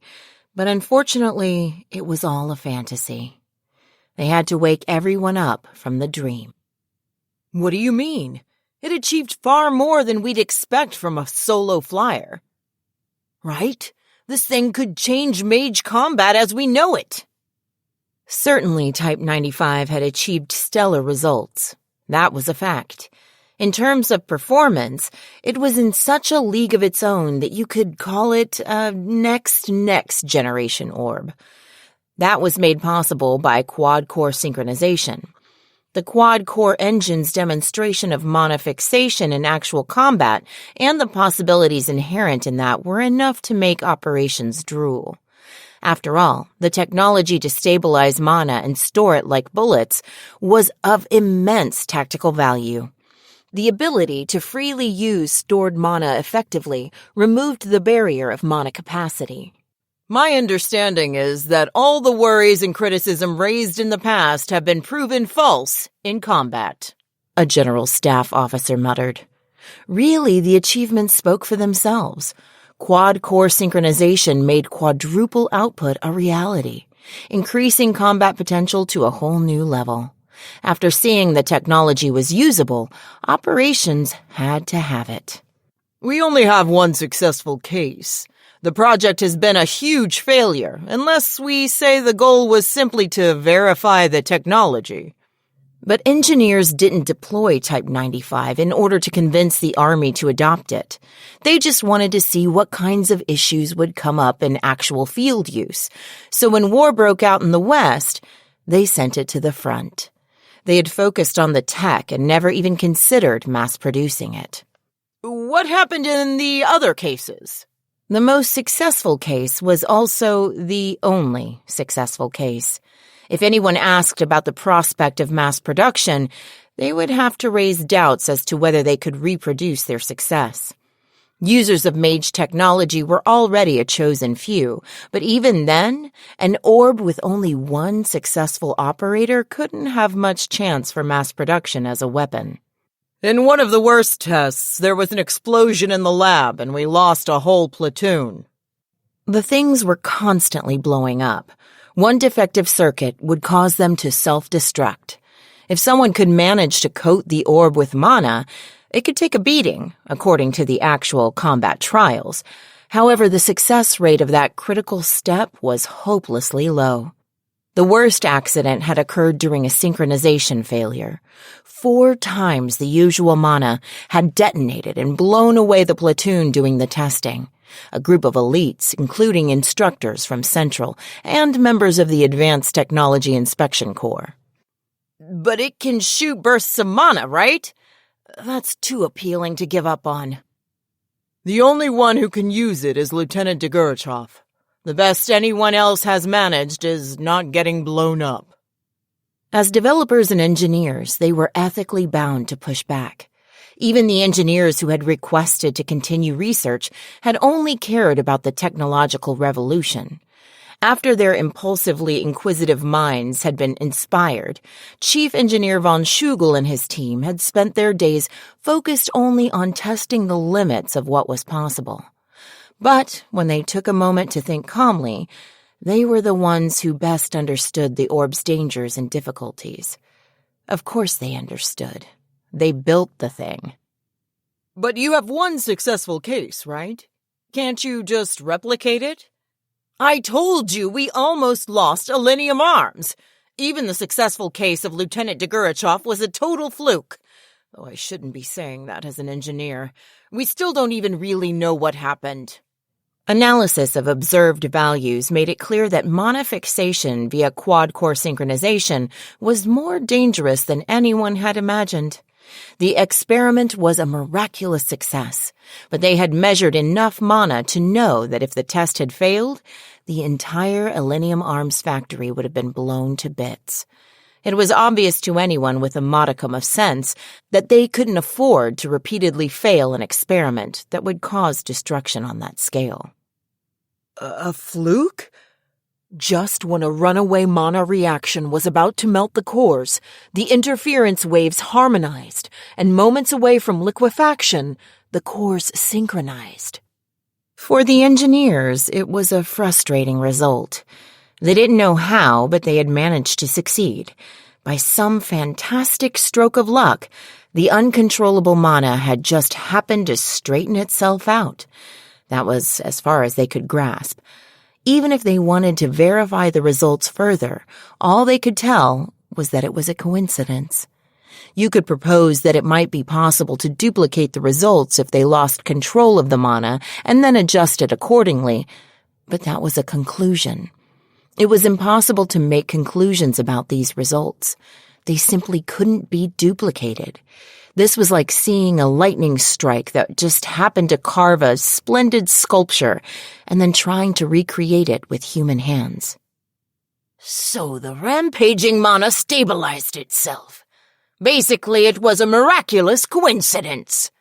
The fact that Chief Engineer Schugel noted in the experiment report, "We owe our success to the power of God," showed the extent of that miracle. Something that was by all rights impossible had occurred, and it just happened to do so beyond the reach of human understanding.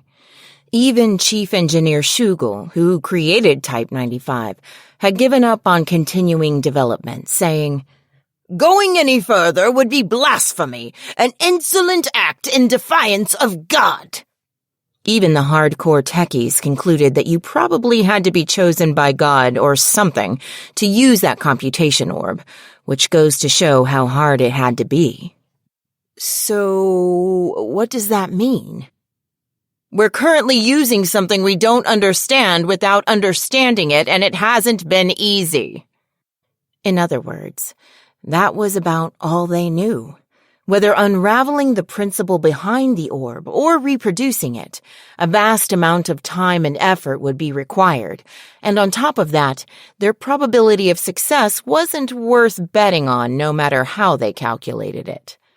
It might be better to just glorify Lieutenant Degurechaff as a hero. I agree. That could help us out in a bigger way. Fortunately, Second Lieutenant Degurechaff had earned her Silver Wings Assault badge at quite a young, frankly tender, age. Praising her abilities for publicity would be much easier than trying to show off the flawed orb. Cadet Corps Dormitory. I, Victoria Ivanova Serebriakov, am an early riser. Visha! Get up, Visha! Morning, Elia. Technically, that's because my gorgeous friend always wakes me up. The ever-kind Elia is taller than me, and she has curves in all the right places, even though she's so thin. Not only that, but she also doesn't get low blood pressure in the morning. She's always full of pep. I'm only a centimeter shorter than her and just as slim. God is just so unfair.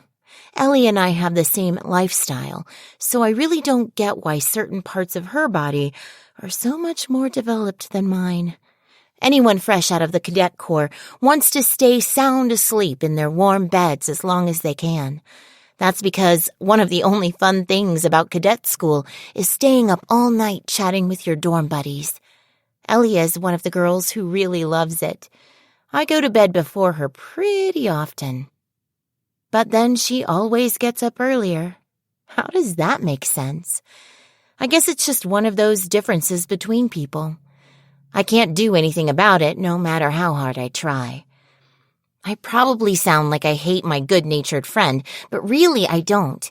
In general, joining the Cadet Corps is voluntary, but anyone eligible to become a mage is basically forced to enlist and thrown into the fray.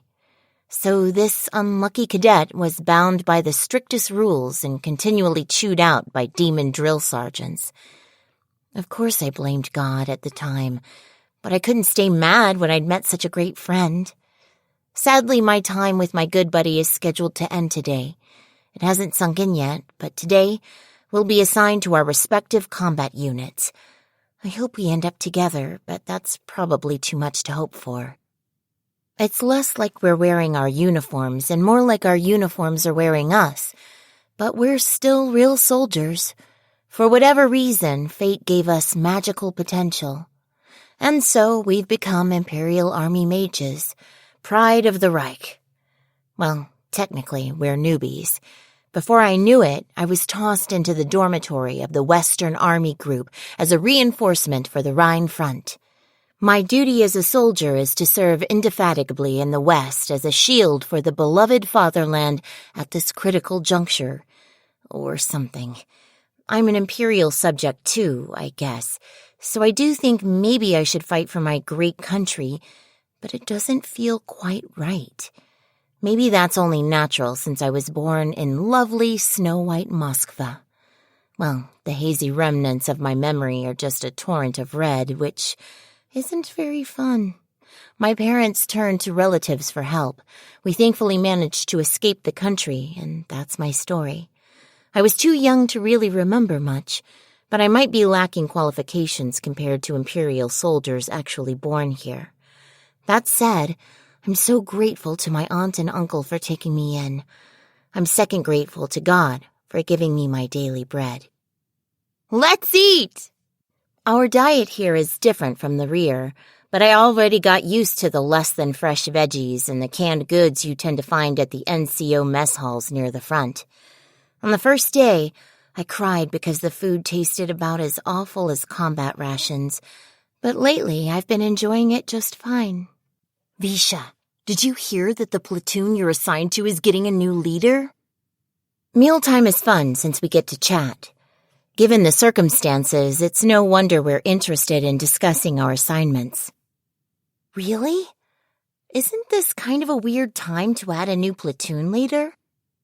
It's definitely true. Elia, calm down. Of course, so much of the chatter is gossip. I heard that once you get to be a vet, you can catch wind of your own assignment and your buddies, and I bet it's true. But as you might imagine, mages fresh out of the cadet corps, mere NCOs, can't tell right from left in the army. Still, I'm interested in my assignment, and my friend has an uncanny ability to overhear things. But seriously? We're supposed to be reinforcements. Would they really make a whole new platoon on the front lines? Logically, no, but this has to be true, Visha. I heard personnel officers talking about it. I do wonder where Elia just happened to hear all this news. It isn't like they're elementary school teachers chatting about their classes. Would officers from personnel really discuss assignments in front of other people? Oh, I shouldn't overthink it. Elia, sometimes I wonder if you're a ninja from the Far East. A woman has her secrets, Miss Degurechaff. Well, whatever. So do you know where this new platoon will be deployed? Oh, so it's not a new platoon, but a replacement for one that got wiped out. You'll be okay, though. Supposedly the leader is a veteran with silver wings. For a second, I don't understand what she said. I'm normally easygoing, but when I come to my senses, I'm so shocked that I can't help a knee-jerk reaction. Silver wings? You mean the Silver Wings assault badge? Wow, your eyes are like saucers. What? Visha, your faces are always so funny. I'll have to thank her later for keeping her burst of laughter quiet so we don't draw attention from the other diners. But wow, someone who is still alive got the Silver Wings assault badge? An awesome Imperial soldier? More like an awesome human being. You must know about your own assignment too, right? Yep, I'll be supporting the artillery as part of an observation squad. Of course, I'll be making tea in the back. Hey, you never know what'll happen if you're not careful. That said, the news that my friend will be somewhere safe makes me envious. But I'm still relieved. Uh-oh. If we keep lollygagging like this, our time will be up. Chow down, Visha. Yeah, you're right. Hey, where'd my caramel go? Wow, you hadn't eaten it yet, so I helped you. Yes, this maddening mischief maker is my precious friend. A few days earlier, Imperial Capital. Reassignment? I'm being transferred away from the Technology Research Department and from being treated like a guinea pig as the dedicated tester of the Type 95 computation orb. Magic Second Lieutenant Tanya Degurechaff has longed for this notice, waiting out days that felt like years, and is pleased as punch to accept. Her application must have finally been approved. My mind will be freed. I'll leave this place and head to the new posting immediately. Yes, a reassignment. Guess the brass isn't about to let an ace just hang around. You're going to be leader of 3rd Platoon in the 205th Assault Mage Company. Considering resources are so low that even the instructor unit has to join the battle, there's nothing I can do about ending up on the front lines. Actually, as someone fresh out of the academy, leading a platoon, even in the thick of battle, is much better than getting abused as a guinea pig. Finally, I'll apparently have subordinates. Now I can delegate tasks I would have had to handle alone in the past. And in the worst-case scenario, Although I'd lose favor with the higher-ups, using them as human shields is a possibility. I mostly hope they aren't incompetent, but either way, this is cause for celebration. And congratulations, Lieutenant. It's not much compared to the Silver Wings, but in recognition of your recent achievements, we have decided to award you the Aerial Assault Badge. Thank you, sir. Tanya gives a cheerful salute and a smile that makes her look like the little girl she is. In high spirits, I return to the dormitory and set about packing luggage. Of course, soldiers don't have many personal belongings to begin with. Even though she's biologically female, Tanya feels that clean and neat is good enough for clothes. In fact, her uniforms are the only clothing she has. Since none of the existing sizes fit, she just has to apply for a clothing allowance and get them made to order. It takes less than an hour to pack my officer travel bag. I briskly tell the manager of the dormitory, where I was staying during my temporary assignment, about the transfer, show him my orders, and thank him for taking care of me while I lived there. With that, my moving preparations are complete. Then I head straight for my designated unit. These are frontline orders. They require me to forgo annoying social obligations like farewell parties and take up my position as quickly as possible. Hence, after receiving permission to fly from the Air Defense Identification Zone, I immediately take my bag and race across the sky toward the assigned rendezvous point. Fortunately, though the Army is facing a crisis, this is still only moving between bases in the rear. The short flight ends without incident, and less than 2 hours after my departure, I arrive and present myself to my new company commander. Magic Second Lieutenant Tanya Degurechaff, leader of 3rd Platoon of the 205th Assault Mage Company, reporting for duty. Thanks for coming, Lieutenant. First, allow me to welcome you. I am Company Commander, 1st Lieutenant Ilhen Schwarzkopf. He confirms that I've arrived as ordered and completes assignment procedures as he welcomes me. While keeping things businesslike in adherence to military regulations, we casually appraise each other. We're both soldiers, and soldiers don't get to choose their allies. Thus, it's logical to assume that they won't last long on the battlefield if they don't at least get to know each other. Commander Schwarzkopf, sir, pleased to be serving under you. Great. Let's get to it, Lieutenant Degurechaff. Do you have any experience leading a platoon? One thing that makes Tanya happy at a glance is that her commanding officer appears to be an extremely orthodox mage. He is a 1st lieutenant. Judging from his age, he has probably served a decent amount of time, and from the medals he's wearing, it's easy to gather that he has a wealth of combat experience. The decorations commending his participation in several minor conflicts, especially, provide a certain level of assurance. So my first impression is that he isn't an inept superior, which would be scarier than the enemy. Since I can't choose my commanding officer, if he ends up being like the legendary soldier who ruined the Burma-Imphal front, I may decide to take action and mourn the ensuing unfortunate accident. This will be my first time, sir. Schwarzkopf is also observing Degurechaff. He can't deny being a bit puzzled to see a little girl appear before his desk in the company command office. All he has heard from above is that they would send him a mage from an instructor unit at Central who has combat experience on the Northern Front. Schwarzkopf figured they would give him a seasoned veteran. It's safe to assume that a 2nd lieutenant from an instructor unit would have worked up from non-commissioned officer status, and a veteran should be reliable in any situation. Plus, as a recipient of the Silver Wings Assault Badge, whoever the brass sent would have to be a capable soldier with a wealth of combat experience. That's why when Schwarzkopf laid eyes on this kid younger than his daughter announcing her arrival with a perfect salute, he wonders what he'll do with the difficult platoon.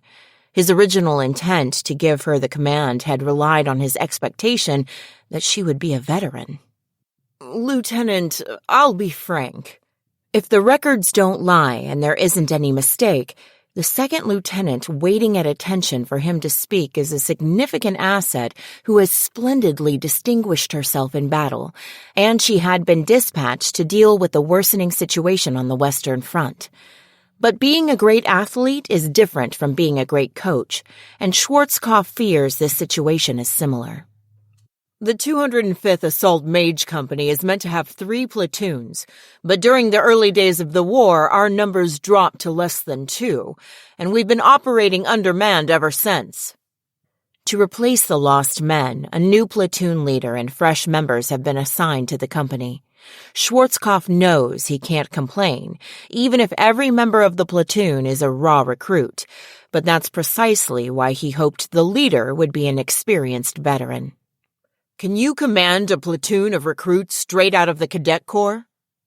To cast the situation as it currently stands in a pessimistic light, the platoon will consist of a child leading greenhorns. It would be not only ineffective, but also dead weight. Worse than dead weight.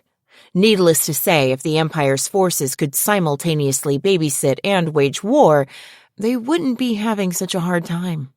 He asks the question partially out of doubt. Whether an immediate change in personnel is necessary or not will depend on her answer. Degurechaff's response is simple.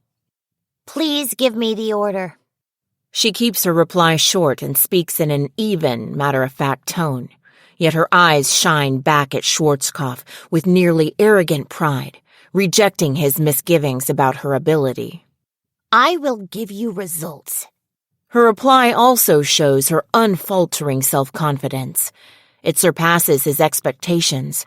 The first step toward trust is believing that if this combat veteran says, "Give me the order will be carried out."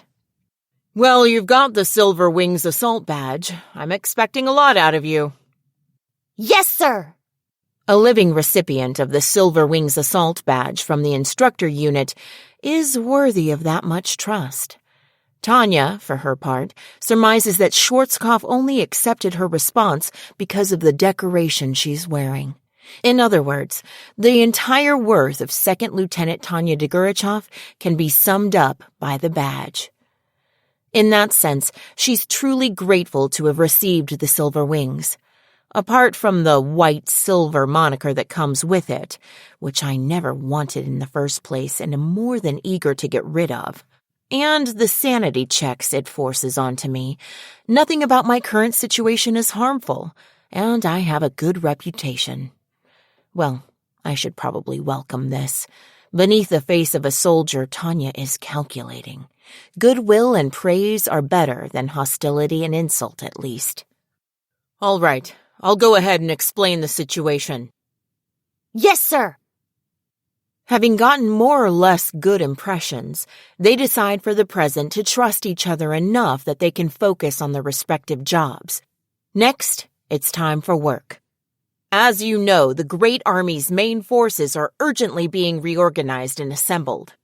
The Empire has fallen into disorder in the immediate aftermath of the Francois Republic's surprise attack, but overall, it mostly held its own in the early battles. That doesn't change the fact that the troops are under pressure, but the national defense policy calls for interior line strategy.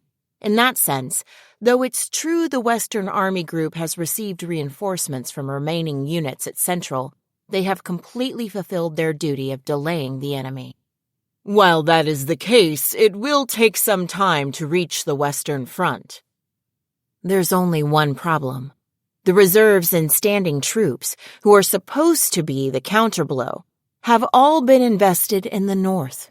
The top general staff members wanted to resolve the Norden issue with one push, but the original national defense plan is falling apart. All the Western Army Group can do is hope they arrive soon, but we have to assume it will take a while. Originally, the plan called for Central to send 3 divisions within 24 hours of mobilization orders, including 1 Imperial Guard division as vanguard, and within 72 hours, 7 more divisions to follow.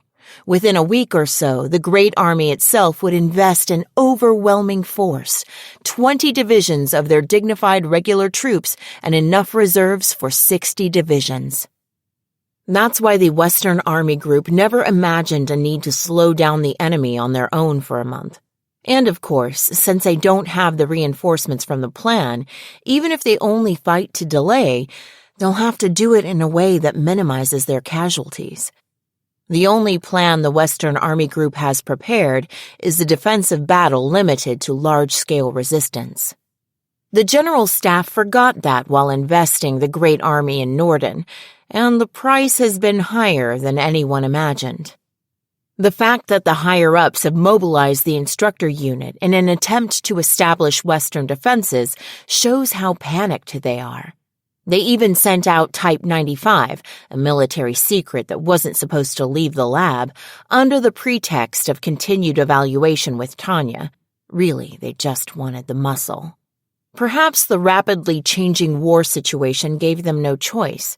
But if they're in so much turmoil they can't prioritize confidentiality, there's no way they can carry out the defense plan as it was envisioned. The Great Army, the main Imperial attacking force, was deployed to the north in its entirety due to an error in strategic judgment.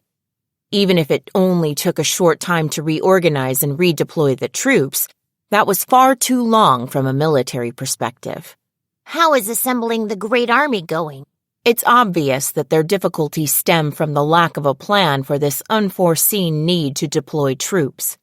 Even a minutely calculated operation is difficult to execute without hitches, so handling the situation off the cuff seems nigh impossible. Inevitably, the current pace of assembly is not ideal. In this situation, the delay of reinforcements and ensuing impact on the front are matters of life and death for the Western Army Group, as well as critical concerns for the Imperial soldiers who have to suffer the brunt of the attack before the Great Army arrives. Not good. They're short on vehicles in the north, so they need about 2 weeks to redeploy the units to the west. Schwarzkopf seems to doubt they'll really be only 2 weeks late. Experience has taught him that HQ always gives optimistic estimates when it comes to the number of reinforcements and their arrival time. Redeployment sounds simple enough, but it involves more than just reorganizing the units and setting up a new chain of command. The units need to be replenished and resupplied before they can go anywhere. It's no easy feat. Just transporting an army consumes resources, not only fuel and supplies, but also intangibles such as soldiers' energy. That's why Tanya isn't surprised when her superior matter-of-factly explains, "We've given up on delaying along the western line. We're switching to mobile defense." Once you determine that buying time won't cut it, adopting a mobile defense strategy is a natural step. Normally, you would base the troops in rear locations that are reinforced against long-distance enemy artillery and use the distance you withdrew during the delaying battle for defense in depth. Lieutenant, I doubt I need to say this to you, but this is a classic example of something easier said than done. Yes, sir. Understood. The original interior line strategy calls for the defensive line to obstruct the enemy's advance and for the Great Army reinforcements to surround and annihilate the forces that have penetrated too deeply into Imperial territory. But that line has already collapsed, and they're now fighting a defensive battle on thin ice, which is not much fun at all. Probably the only enjoyable defensive battle would have been the one fought behind the famous Maginot Line, perfect for shut-ins. You could have just holed up in there and wait for the war to end. To Tanya, this is a problem that goes deeper than a strategic level failure.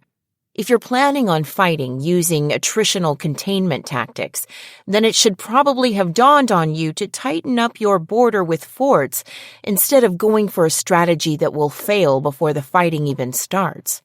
If command actually assumed that the Francois Republic would be content to overlook the threat of their exterior line strategy collapsing upon the defeat of the Entente Alliance, that naivete would leave Tanya dumbstruck. Footnote: Maginot Line. France put a significant amount of money into its defense budget, 3.3 billion francs in the year 1930, to construct this defensive line. The sad thing was that Germany went around it, so the units holding it were unable to participate in the war in a meaningful way. Though they did a bang-up job securing the Maginot Line, the enemy chose to go through the Ardennes and Low Countries to wallop them. What a pitiful fort.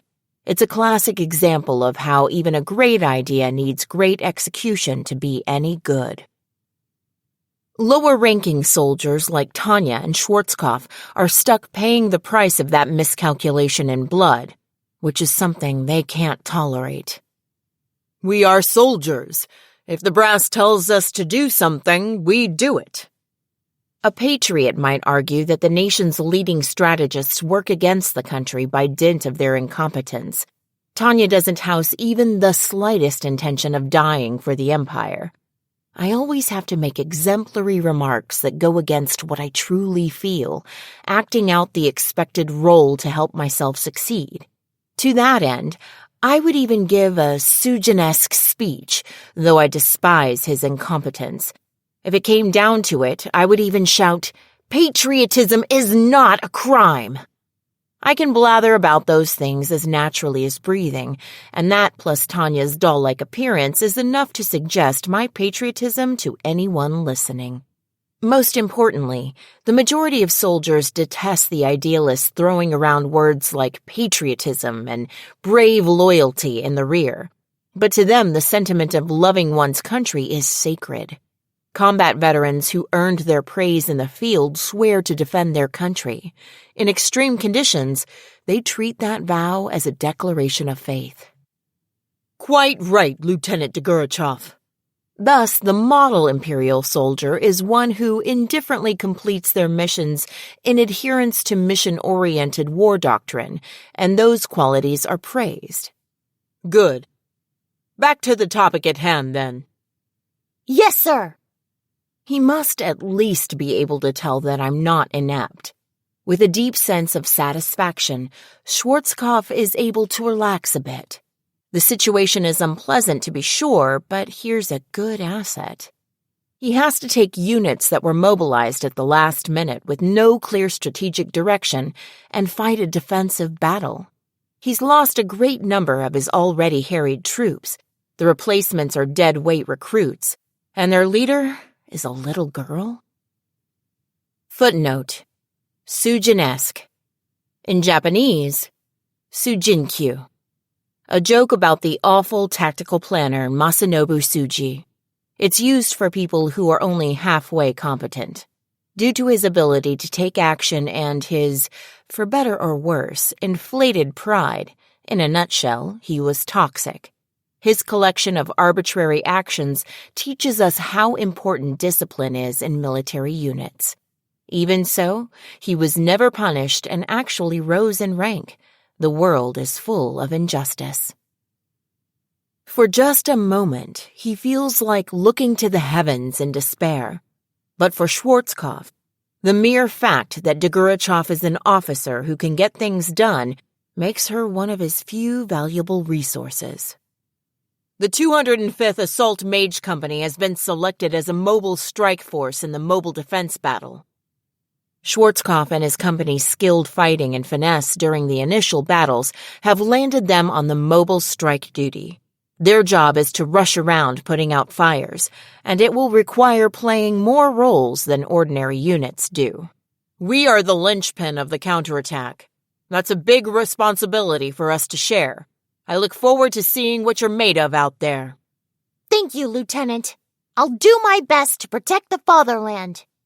Tanya looks at Schwarzkopf with her innocent blue eyes and speaks of noble ideals and contributing to the nation with her childlike lips. Of course, Tanya's words don't have an iota of sincerity. I just know it's a line someone in her position should say.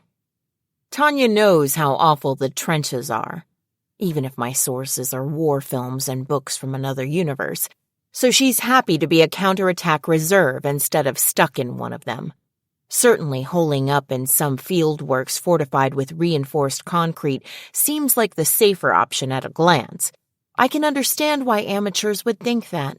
The invention of the machine gun gave defense the advantage, and to anyone who knows that, the defensive position is unquestionably strong. No one ordered by General Nogi to capture Port Arthur with swords would hesitate to make an accident happen. Humans are much frailer than concrete and iron. At the same time, it's important to remember that the base at Port Arthur was destroyed by heavy naval artillery. Fortifications on a battlefield have the fatal structural flaw of being immobile. History teaches us that no matter how sturdy the fortress, before siege artillery, it's nothing but another target. Given the previous point, Tanya knows that being part of a mobile unit out in the field where they can run anywhere they need to in a pinch is safer. Even a mage can't attack a well-defended stronghold at close range and get off easily. But I also know that stronghold will get pummeled by artillery. And I'm also aware that attacking the enemy vanguard is safer, if only in comparison, since they'll be exhausted from breaking through the defensive line. Thus, Tanya makes false declarations of loyalty, while the only thing she truly welcomes with joy is her assignment. Raising her chances of survival, even just a little, is undoubtedly a happy occurrence. Great. Any questions? Yes, sir. Will we be sortying from the defensive line or the rear? There's one point worth bearing in mind. Mobile strike forces come in two types. One is positioned in the rear and responds quickly to seal enemy breaches. The other sets off from a forward position to catch the enemy around their backside.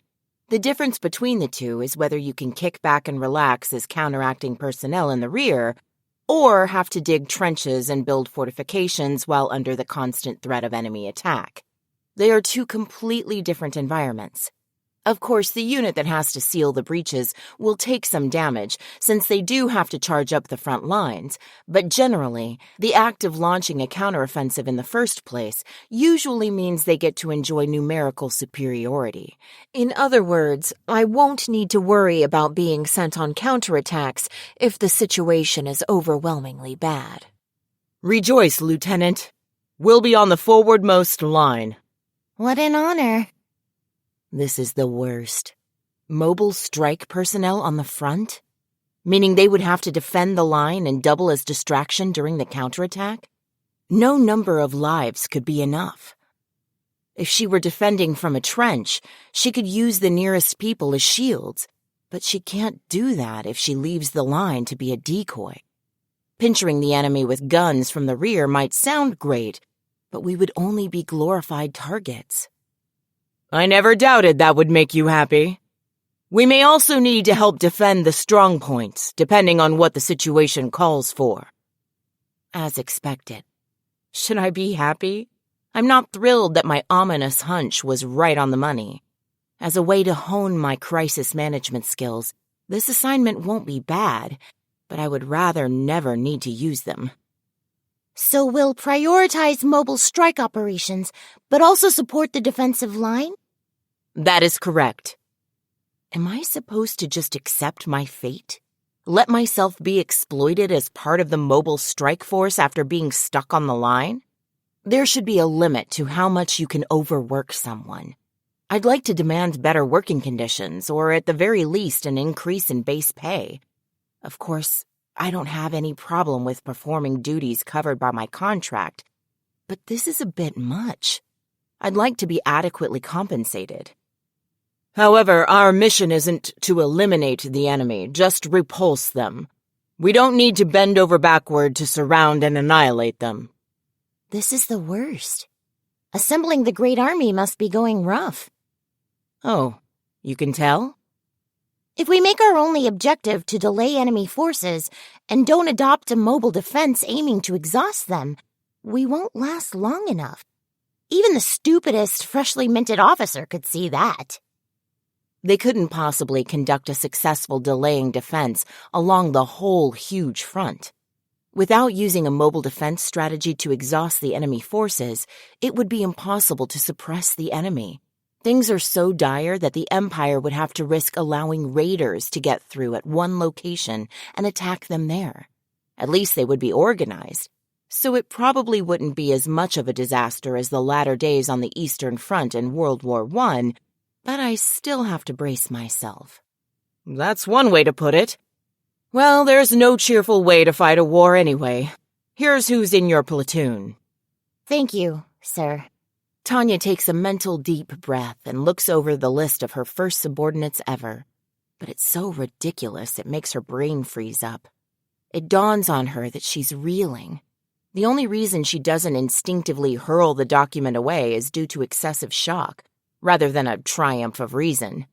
In words, her thoughts would be, "This is too much." My understanding was that there was a general lack of key personnel in the Western Army Group, and that because of this, the only replacements we could get for the 3rd Platoon were rookies with 0 experience. But I have to correct myself. Perhaps we should call them untrained recruits? I see no problem with that. This means your platoon will be extremely rough around the edges. I want you to make defending the position your main duty. These mages have only completed Cadet Corps basic training, and we're rushing them into a combat unit? Anyone with half a notion of how mage battles work would laugh it off as an April Fool's joke. With 4 to a platoon and 12 in a company, mage teams prioritize skills over numbers more than anyone else.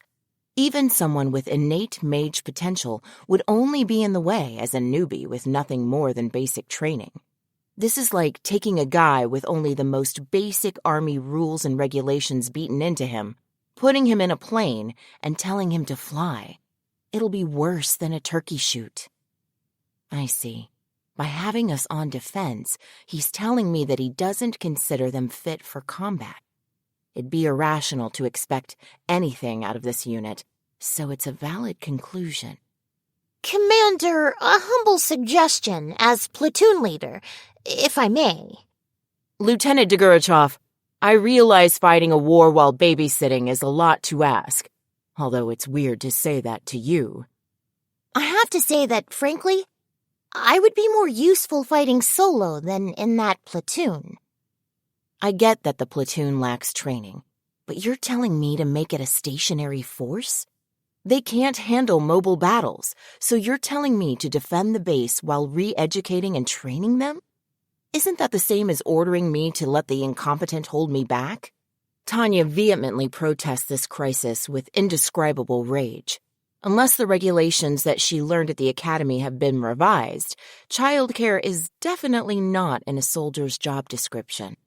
It would be safer to hurl these novices into no man's land and free myself of the burden.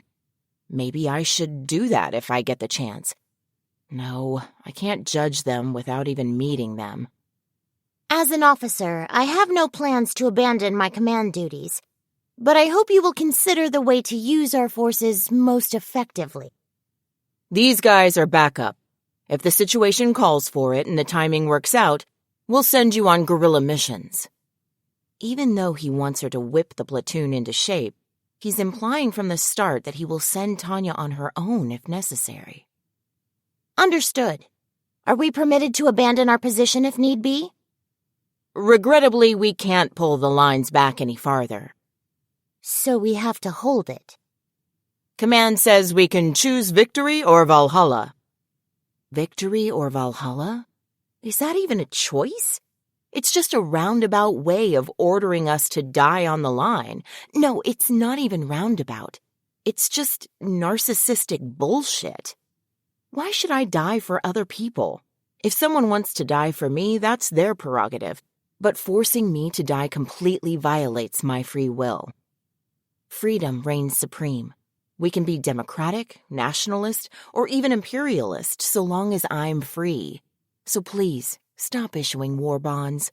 Financing the war by printing bonds under the assumption the empire will win just guarantees hyperinflation no matter how the war ends. Win or lose, I can only imagine the future will be a barrel of fun. How utterly unpleasant. Splendid! Both options sound great. Fantastic! Then I'll introduce you to your platoon. Okay, time to greet my allies in this miserable war. If they happen to be in the right place at the right time, I might even use them as human shields, so I have to expect a lot out of them. And so, though neither of them wanted to, The young lady and the little girl would slurp the same sludge and nibble biscuits so hard they had to chip them apart with bayonets before they could eat them, fighting side by side on the Western Front under a shower of shells. Footnote: Valhalla, the place where the souls of those who fell in battle join the souls of past heroes. In other words, having to choose between victory or Valhalla means choosing to win or die. Most will end up in Valhalla anyway. My first impression of my direct superior, Imperial Army Officer 2nd Lieutenant Degurechaff of the Western Front Mobile Strike Army, 7th Assault Group, 205th Assault Mage Company, was vampire. Her skin was so white she looked sick, and her sharp eyes seemed to loathe the sun. It was quite a shock. The first time I saw her, First Lieutenant Schwarzkopf had ordered us to assemble, and as we were standing by, a little kid who looked bizarrely comfortable in her uniform showed up. She couldn't have been a student from the Cadet Corps. She wasn't even old enough to enroll. The cap sitting atop her messily tied hair was too big for her.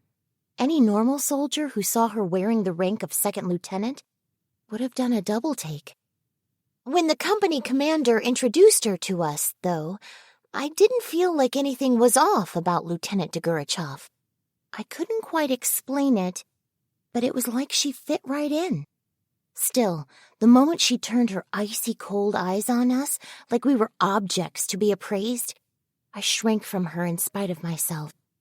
People might laugh at me for being afraid of such a little kid, but those eyes reminded me of the way a cat looks when it's playing with a mouse, which creeped me out.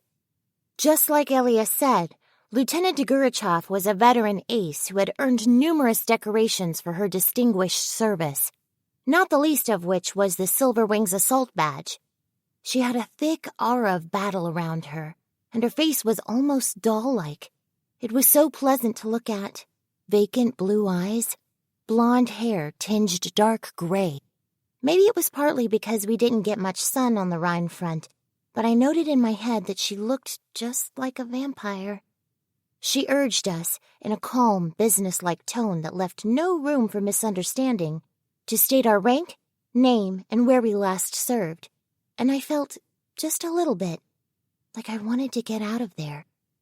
The Cadet Corps had a simple method of categorizing cadets. The Army knew very well that volunteers and conscripts wouldn't be on the same wavelength, even if they trained together, so they divided the mages into two classes from the start. Battalion C was expected to eventually train as officers at the academy, and Battalion D would just complete their compulsory service. My two platoon mates were elites from Battalion C. Corporal Kirst von Wohlholf from Edelstein Battalion C, 1st Company. Corporal Harold von Fist, also from Edelstein Battalion C, 1st Company.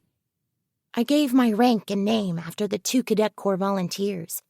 I didn't wish I had volunteered exactly, but it was sort of a bummer to say I was drafted right after people who announced they had offered their services to their country. I couldn't just not care like Elia. I wasn't thick-skinned enough to just laugh it off. Oh, God, why must you torment me? Corporal Victoria Ivanova Serebriakov from Edelstein Battalion D, 3rd Company. You could say I felt a bit out of place as the only conscript. I mean, Corporals Kirst and Harold were volunteers from the same company. If we did things the usual way, that meant the two guys with experience working together would be buddies, and I'd get paired with a platoon leader. That was why I was thinking, as I reported, that it would be great if I didn't get chewed out for being a slow, lazy draftee. So I was momentarily stunned by what the second lieutenant said next. You have my respect for fulfilling your obligations, Corporal Victoria Ivanova Serebriakov. It'll be tough, but do your best to survive. Unexpected words of encouragement. And from an officer I was convinced was so cold, with those eyes more warlike than any I'd ever seen. For a second, I couldn't understand what had happened and froze. Meanwhile, then, to the fellows who enlisted of your own free will, since you volunteered, You better not die after Corporal Degurechaff and me." Her calm tone hadn't changed. She didn't raise her voice, but the words she spoke with that emotionless expression were incredibly heavy. "First, I'll make one thing clear. The Empire doesn't have the time or resources to support inept officer candidates. In fact, doing so would be counterproductive." She was different from all the drill sergeants. The way she talked, it was almost like she was a different species of Imperial soldier. Her values ran counter to the ones that had been pounded into me since I had joined the army. "It'd be a different story if you were forced to serve against your will because the nation needed you. But you're the ones who got in line to don the uniform of the fatherland, so contribute accordingly. If you're too inept to do that, then die." She must have said all she wanted to say to us speechless, frozen recruits. After telling the company commander that was all, she immediately kicked us outside because we were still just standing there. Before we knew it, though we'd only just arrived, we'd been hurled into the trenches and we're getting showered with periodic deliveries from the Republican Army. What awaited us there was a reevaluation of our basic skills as mages. We learned that not only were we not earning our salaries, we were worse than garbage. Having been thus straightened out, Corporals Kirst and Harold became rebellious, but they weren't disciplined outright. Keyword, outright. After the company commander and the second lieutenant mentioned that they simply couldn't take care of them on the front lines, the pair was assigned to the rear. After that introduction and a bit of action, I became Lieutenant Degurechaff's buddy as the sole member of her platoon, and we flew together. Meanwhile, the two other cadets were transferred to a better position. They were double promoted and assigned to defend the company's base in the rear. They could stay safe inside a pillbox as reserves and prepare for the counteroffensive. One thing I learned while flying, though, was that, for artillery, an immobile pillbox is nothing but a sturdy target. It was when we received orders to flank the Republican unit trying to breach the line while we were under suppressive fire by their supporting heavy artillery. Half in tears, thinking I would never make it out of there alive, I followed the senior members of the company, who were grinning as they charged. I saw a base get blown to smithereens while we got off without so much as a scratch. Weirdly, not only did barely any shells come our way, but also we didn't suffer any real losses at all before we made contact. After experiencing this over and over, I realized that artillery needs to be used systematically. It made sense when I thought about it. Machine guns had a better chance of hitting aircraft than artillery. As long as you didn't stumble upon an anti-air cannon position, the only things shooting aircraft were machine guns. Although mages were slower than planes, we were still too fast for the artillery to take their time aiming. It would probably be a different story if we assaulted a firing position or a pillbox and took heavy zoned fire. But we were taught that when fighting on our own territory, speed is everything. I was lucky enough to learn from Lieutenants Degurechaff and Schwarzkopf that the more experienced you get as a mage, the more suspicious you get about defending a fixed position.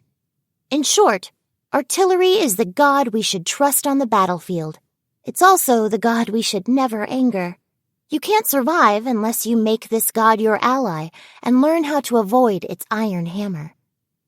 Maybe that was why. My leader is a dyed-in-the-wool believer in firepower, the perfect embodiment of non-negotiable mobile warfare, and then a mage. The only faith she has rests with artillery. Could soldiers, by nature a group of realists, believe in God? Her answer to the question was pretty interesting. When I wrote to Elia about it, she wrote back, "Then I am the war goddess in charge of divine will." That answer was so like her it made me smile. She had a way with words. We had eyes and ears, so the devout believers crouching on the front line, in the trenches, and in gun nests were promised the divine revelations of the artillery. With the contribution of the observers, we could call for fire to break up an enemy charge or a bombardment, depending on the crisis. It reminded me of Elia. smiling about her easy job where she could hang out and drink tea. But she was always the nurturing, helpful type, so I was sure her sense of responsibility kicked in and she was hard at work. Right before we went on an airborne assault, what the company wished for most of all was supporting fire from the artillery. Whenever we received orders to counterattack the Republican army breaking through our defensive line, we attacked its flank in sync with the artillery's fire to break up the offensive. I was used to battle now. My only job as a newbie was to follow Lieutenant Degurechaff as she raced ahead. Ideally, we were supposed to be partners, but our commander laughed and said I still needed more training. Oh, praise be to God! His name is Artillery! That's about right. Isn't it a wonderful sound?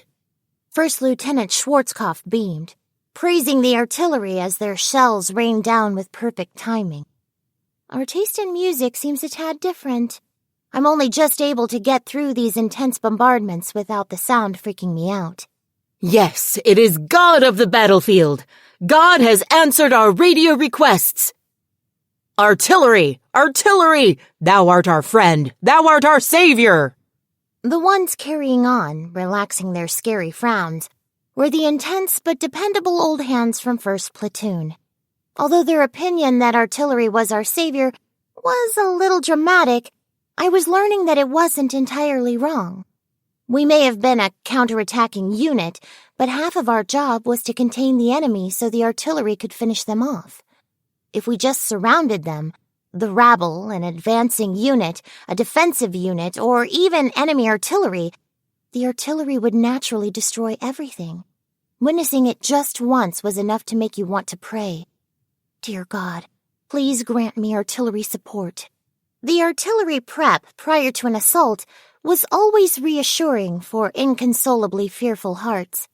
One time our support ran late, so our battalion-sized unit, containing various different mage companies, had to go at it with an enemy echelon, and a bunch of things I don't really want to remember happened. On that note, when there was enough support and enough space between the front and the rear, the weight of combat would grow lighter. Yes, looks like I'll survive again. Footnote: Echelon, a special term used in the military. During an assault, the foremost party was the first echelon. The one behind them was the second echelon. The term was often used when arranging various military units. As Tanya gazes at the enemy unit through her binoculars, shells plow the earth right where they were meant to, turning people into fertilizer. In other words, this is the correct way of waging war, taking organic life and rendering it past tense through the use of ammunitions. The concentrated fire of a 120mm really is a spectacular sight, sir. Amen. Truly, Lieutenant. Must be the teamwork between a talented observer and the artillery. They wasted no time before firing for effect. People in any situation find it easier to remain calm as long as things go smoothly. And apparently those on the battlefield are no exception. The edifying teachings of the Chicago School say that all things can be measured using economics, but it's tricky to measure and quantify the effects on health when things go according to plan. When everything is on track, with redundancy limited and no additional costs incurred, it's just wonderful. The situation unfolding before the 205th Assault Mage Company is a perfect example. Just as First Lieutenant Schwarzkopf had said, the artillery is performing admirably. They must be coordinating quite closely. The way they transition from establishing a calibrating shot to firing for effect in only a few shells shows magnificent skill. Thanks to that, by the time the company arrives at their attack position, the enemy army is collapsing under the artillery's thorough barrage. Normally there would be a chance of retaliatory fire and an artillery duel, but it seems the enemy guns are busy with the suppressive fire from our forward position. Lucky us! Our corps-level artillery blew up the enemy troops with 120mm shells, and we just have to mop up the surviving remnants. Yes, indeed.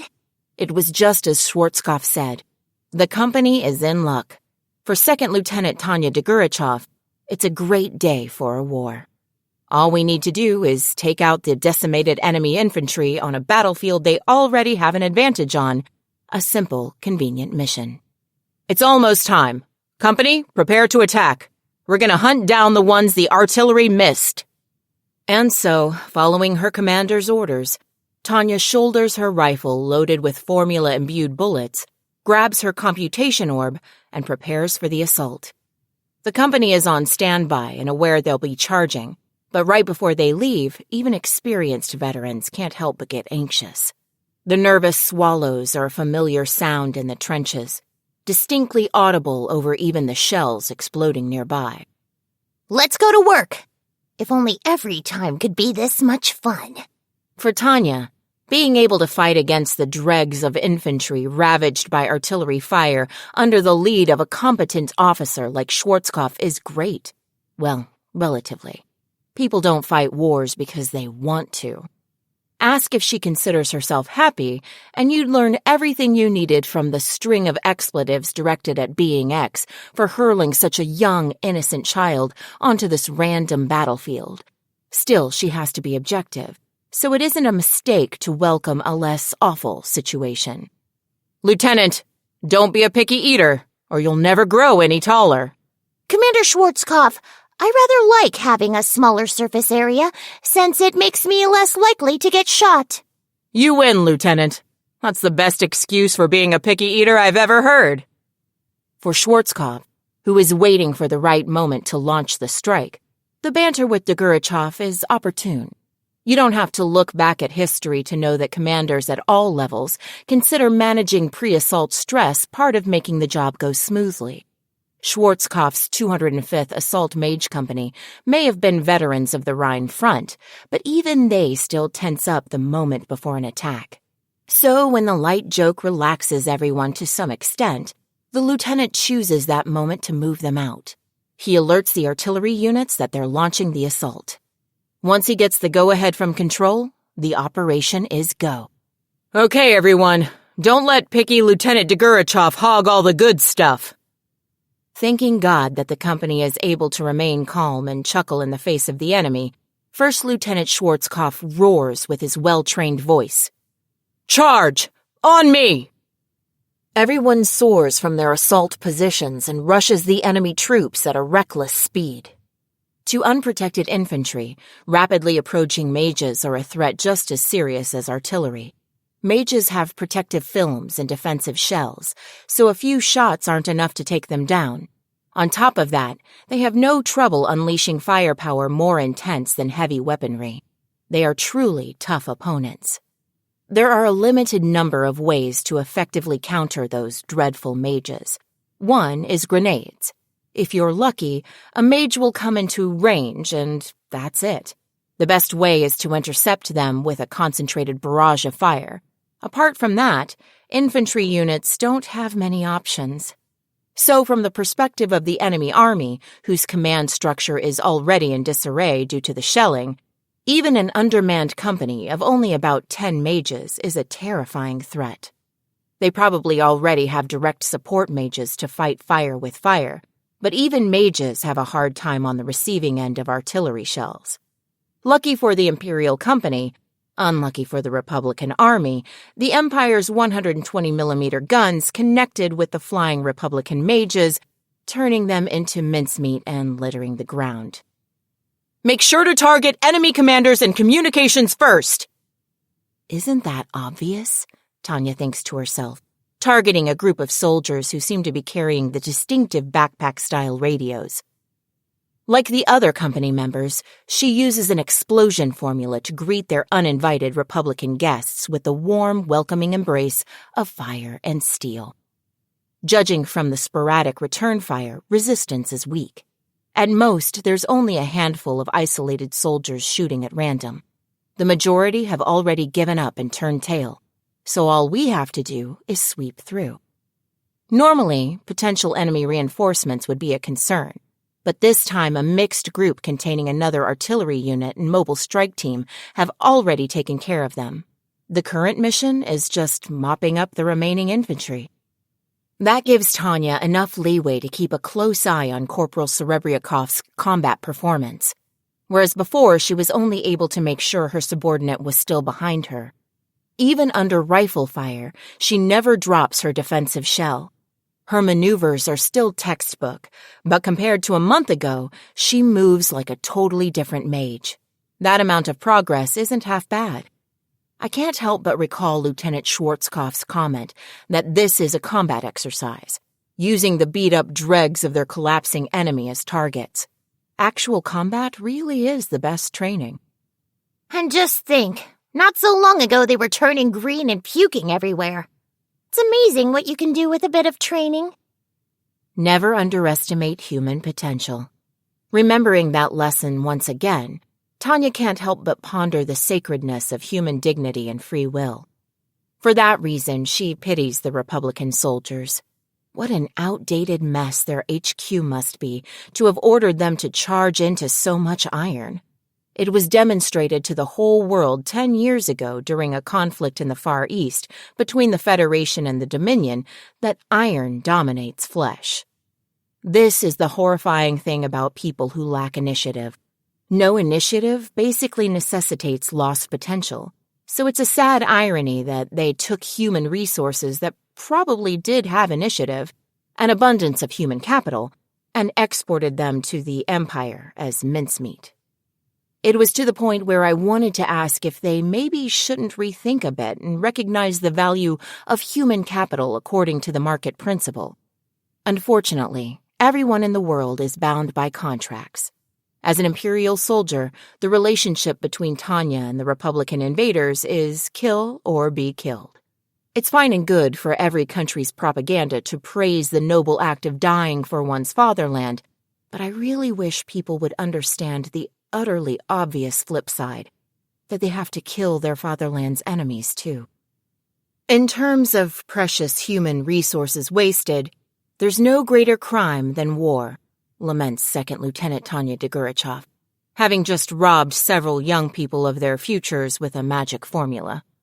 Things just never turn out how you'd like, she thinks to herself, as her formulas mercilessly turn the fleeing Republican Army soldiers into organic debris.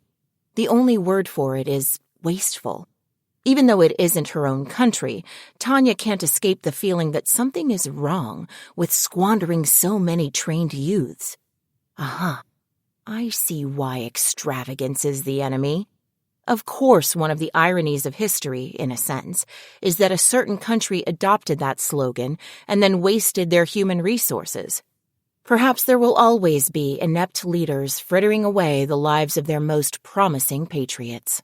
Geez, maybe I should focus a little more on the battlefield. Artillery plows, mages descend, and the infantry advances. I remembered learning that on a nice afternoon, when I would rather have been sunbathing than struggling to stay awake in a lecture on the history of warfare. But when exactly that was, I didn't know.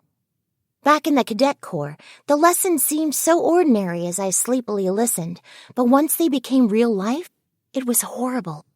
Lieutenant Degurechaff had this disheartened look on her face, but she still unleashed a swift, merciless storm of destruction. I was half impressed at her superhuman abilities, and half simply stunned. It was all I could do just to fly after her, but she managed to handle even the enemies coming after me without taking a single hit.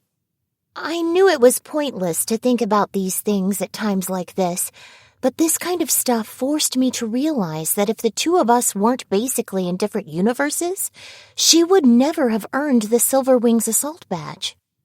Company Commander to all hands! In 300 seconds, the bombardment will continue! Fall back! And then at some point, while I was spacing out, the scattered vestiges of the enemy forces had begun to retreat. The battle always ended while I was just flying for dear life.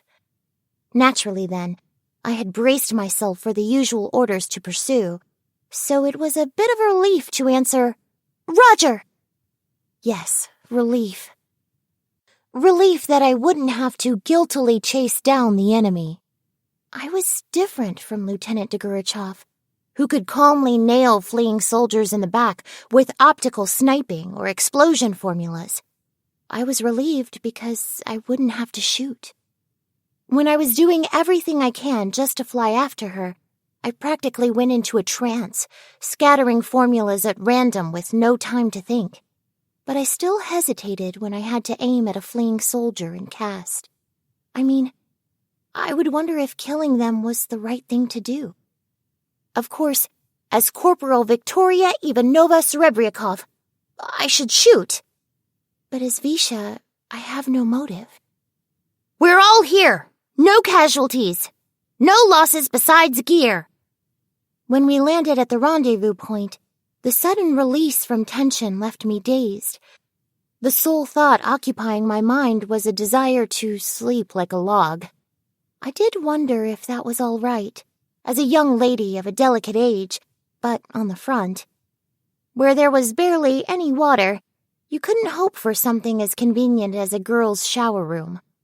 Lieutenant Degurechaff brusquely muttered, "Sleeping now. Night," and went to bed. So I followed her example and decided to just be thankful I had a bed. I was so ready to rest. But it turned out God wasn't so kind. We were suddenly called to assemble. Before I knew it, we had all gathered. Good. Okay, company. I have some bad news. Uh-oh. I couldn't help but grow tense as Lieutenant Schwarzkopf matter-of-factly, unsympathetically so, continued talking. Even with my limited military experience, I had learned that there was no worse sign than a commanding officer going on matter-of-factly. We've received an urgent message. The 403rd Assault Mage Company has suddenly entered an encounter battle with 2 penetrating enemy mage companies. That meant the company that was tasked with handling the next enemy wave had been attacked. A new enemy had bothered the guys who were supposed to be attacking the reinforcements. My brain was tired, but the sense of crisis got it moving, and soon I was up to speed. There were our troops, the next wave of enemy forces, and the new enemy. And the reinforcements? The artillery is pounding away at them, but the observer is being chased by enemy direct support mages and can't properly assess the impacts. The conversation between superior officers made me predict a horribly bad future. Oh, I have to fight again, I sighed as I comprehended the situation. So we have to rendezvous with the 403rd. We're moving out immediately. It was just one thing after another. And plus, it's not so easy to rebuild the will to fight once you've relaxed. The company commander continued, heedless of me and my scattered thoughts. At the same time, we have to rescue that observer who's under attack. He's requested backup. That reminds me. You experienced something like this up north, didn't you, Lieutenant Degurechaff? Yes, sir, and I'm not looking to repeat it. Observing for the artillery was almost like painting a target on your back for enemy mages. Any veteran would repeatedly tell you how critical it was to take out the artillery's eyes, because then the guns were nothing to be afraid of. If you were the eyes for the ruler of the battlefield, your fate was being the first to get shot at. Elia, you liar. You're not safe in the rear having tea. Observers got targeted to a shocking degree. What terrified me more than anything was that even Lieutenant Degurechaff, who could calmly weave through a hail of bullets, had been seriously injured when she was an observer. That was how intensely the enemies came after them. Another way to think of it was that this observer, in the same position as Elia, was in serious trouble. It wasn't at all logical, but a voice was telling me I had to save him. I didn't really understand the feeling either. So I had to do my best in this rescue operation. Newly determined, I stretched and took a deep breath to wake up. But I only felt different. On the outside, I still looked like a dead, tired kid. I see. Well then, Lieutenant Degurechaff, as a Silver Wings recipient, is the rescue possible? Not even counting any potential delays, it would be difficult. Even if you use Type 95? I'm fine, but Corporal Serebriakov looks to be at her limits. Lieutenant Degurechaff responded, a bit resigned-sounding after glancing at me as I stood there dazed and motionless. I don't want to be an inept officer who takes her subordinate out on a rescue mission only to lose her in addition to the one we're supposed to be rescuing. Then break up the pair. No, Never mind. The emotions contained in her words were hard to pin down. Maybe disappointment? Maybe concern? But in the end, what she'd simply stated was that it was impossible. And the way Lieutenant Schwarzkopf changed his mind mid-response said it all. A pair was the basic unit. If Lieutenant Degurechaff flew the rescue mission solo, I would be faced with an aerial battle with at least 2 mage companies. Assuming that units over the border would have backup was elementary. Without my buddy's help, my chances of survival as a squirt with no support were slim. Even if I wanted to go on the mission, I was standing there in front of them all, tired and absent-minded after the last attack. That was why they rejected the idea. That was where their hesitation came from. When I realized that, I shouted. I didn't understand the urge very well myself. "Commander, if I may..." Corporal Degurechaff? "I'd like to volunteer. I volunteer for the rescue mission." Lieutenant Schwarzkopf sounded suspicious. Well, I had interrupted my superior officers, which could get me punished. I never would have dreamed I'd do something so impulsive, that I had that kind of guts. "Corporal! I'm an Imperial soldier too. While it's presumptuous of me to say so, I believe I can handle this mission." Lieutenant Degurechaff's short reprimands would usually make me go limp, but even her harsh tone couldn't stop me at this time. "Commander, please let me go!" That's what she says, Lieutenant. "Lieutenant Schwarzkopf!" Her shocked yelp and her eyes, usually half-closed in disinterest, now popped as wide open as they could go. The way she objected to this unbelievable response made her look somehow closer to the 10-year-old girl she was. Apparently, even someone who seemed so cold on the surface had been worrying about her subordinates. I'll have Schoen's squad escort you. Move out. "But, Lieutenant!" She's made up her mind. I understand your concern, Lieutenant, but any more just makes you overprotective.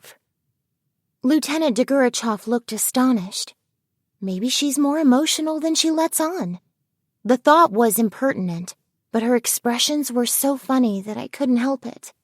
Though it wasn't what I should have been focusing on at the moment, I felt I sort of understood my friend who teased me for my funny faces.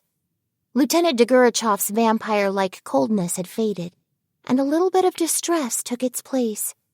It was weird to realize just then how unexpectedly important I was to her. And it was a bit late in the game, but it also struck me what a young girl it was taking care of me. "Understood. I'll do my best." To save the day in a crisis is the dream of every mage. Good luck. "And to you, Commander." With that, the main body of the company left. Lieutenant Degurechaff saw them off, and then turned to me with an admiring smile. "Well then, Corporal, are you ready?" It was a good smile. For some reason, seeing that expression, I couldn't help but think that she really did have pointy teeth like a vampire's. But I still smiled back, proud and confident. That's right, I made up my mind. I won't abandon anyone. "Yes, Lieutenant." "Good. Then it's time to go to work. Sergeant Schoens, I'll be making good use of your team as well." Sure thing. We've got more experience on the Rhine front than anyone.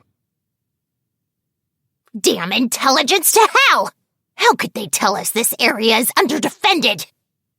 The combatants were nimble, graceful from a distance.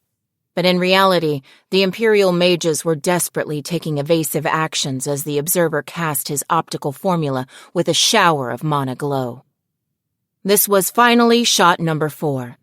They had been picking off enemy observers for a while now, but it hadn't affected the artillery's accuracy one bit. From the sound, they were probably firing 120 millimeters. Worst case scenario, maybe some 180 millimeter or 240 millimeter as well. The ground forces trying to leave the fighting area were in disarray, and the enemy was having a field day. Their breaching formation may have been ideal for speed, but it made them vulnerable to fire. Their only advantage was direct mage support that let them focus on breaking the line. Unfortunately, Control couldn't get around to assisting them, so they were intercepting about as well as if they were shooting at random with their eyes closed. Though they had taken out the solo enemy observers, a warning must have gone out. There were limits to how well jamming could be maintained. Enough time had elapsed that they had to assume that a decent intercepting force or quick reaction force was on its way. In the worst case, their own retreat would be cut off in addition to the ground troops. That was how much time had gone by. If you got time to flap your lips, cast some formulas, you bastards! To support their infantry's retreat, they had to neutralize the enemy artillery somehow. And that was the problem. How? The simplest way would be to attack them, but from the scale of the bombardment, it seemed like corps-level artillery. If it were artillery attached to a division or a battalion, charging in prepared to die would give them a chance, but corps-level artillery would anticipate anti-mage combat. That's why their only option is to hunt down the weak points, the observers. But not only did that take a lot of time and effort, the effects weren't immediately obvious. Aye, sir. There's only so much we can do with opticals. Give us authorization for explosion formulas. If they blew up the whole area with explosion formulas, that would catch any observers hiding on the ground, too. They didn't have time to scan the surface for each optical cast. Not only did they have to drop their altitude to a certain extent, but also they had to do multiple flyovers to ensure they didn't miss anything. At first, they caught them off guard, but their enemies weren't stupid.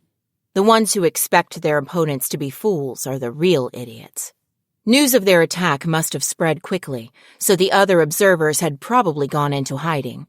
Finding them would take a terrific amount of effort.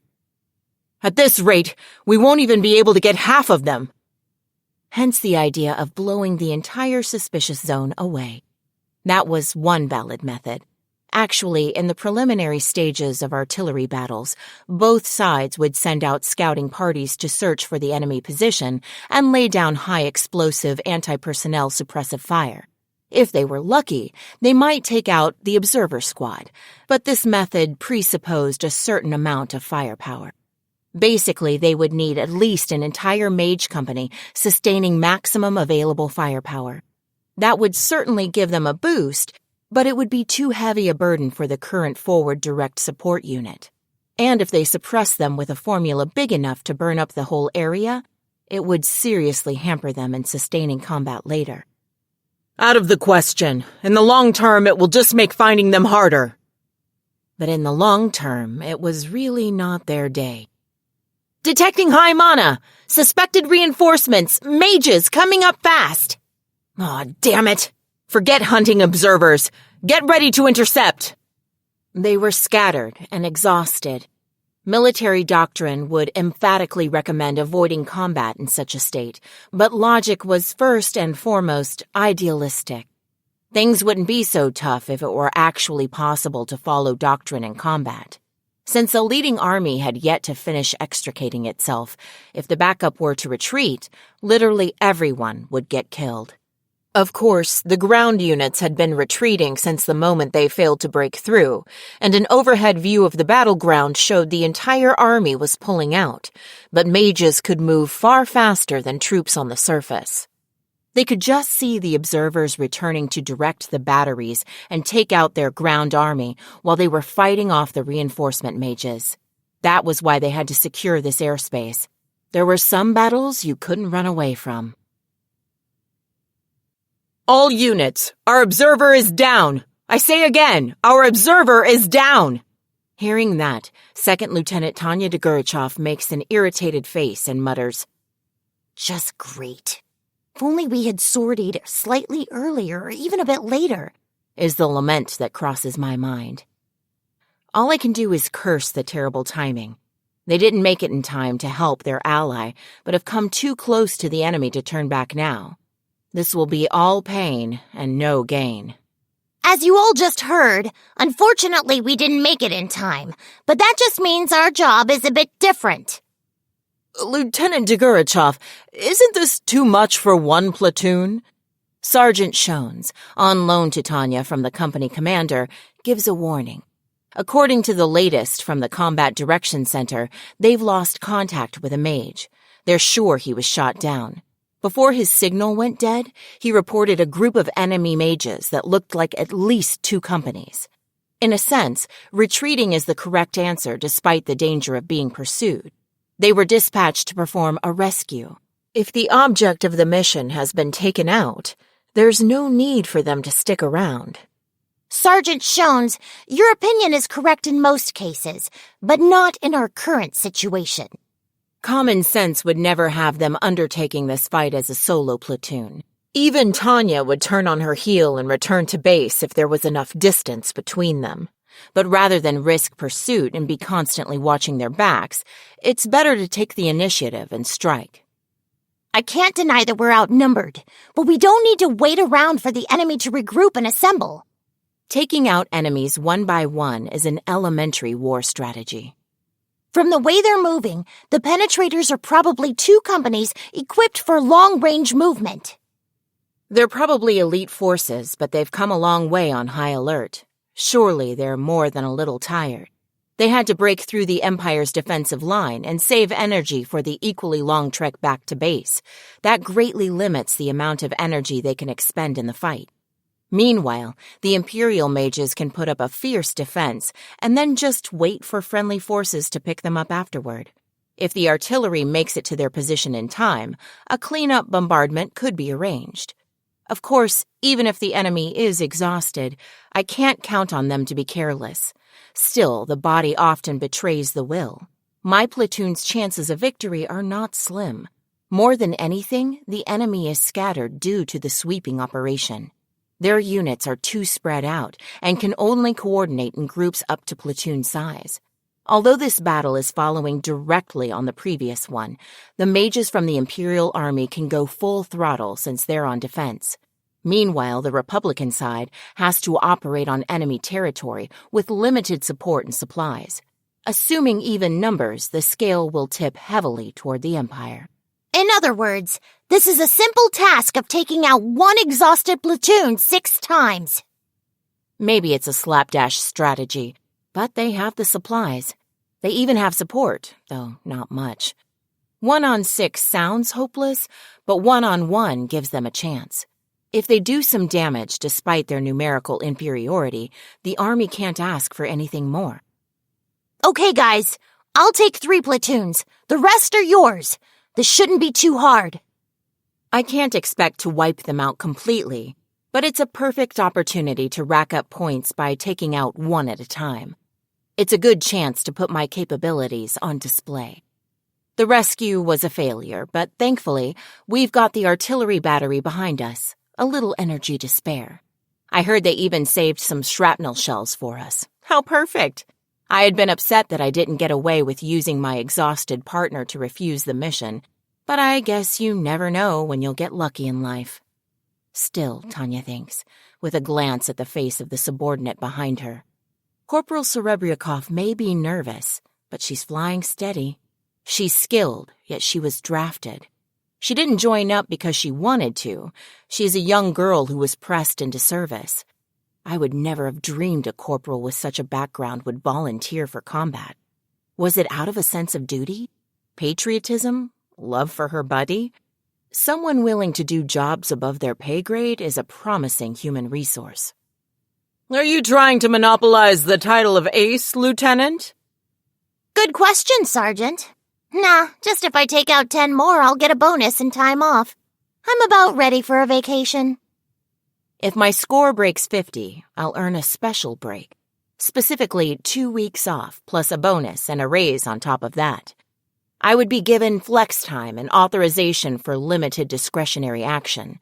5 downed makes an ace. 50 downed makes an ace of aces. Unfortunately, testing Type 95 muddied my memory, and I'm also sniping from artillery bombardment range. That meant that inevitably many of my scores have been unconfirmed. Still, at least some had been acknowledged, so I'm currently at 40. The best thing is that with these clean results, I won't be put on trial for war crimes. Even after the war, it won't be a problem. How about that? In other words, killing 1 person is a crime. but killing a pile of them gets you a medal. Most people would find that inconsistent, but economic theory makes it acceptable. Once I get it, I'm going to take it easy and splurge on gourmet food. Sorry, guys. I want to go have a leisurely beer hall lunch. I can't even tell you how jealous I am, Sergeant Shones jokes with a nod. Corporal Degurechaff and the other team members smile, somewhat at a loss. That's how it's meant to be, though.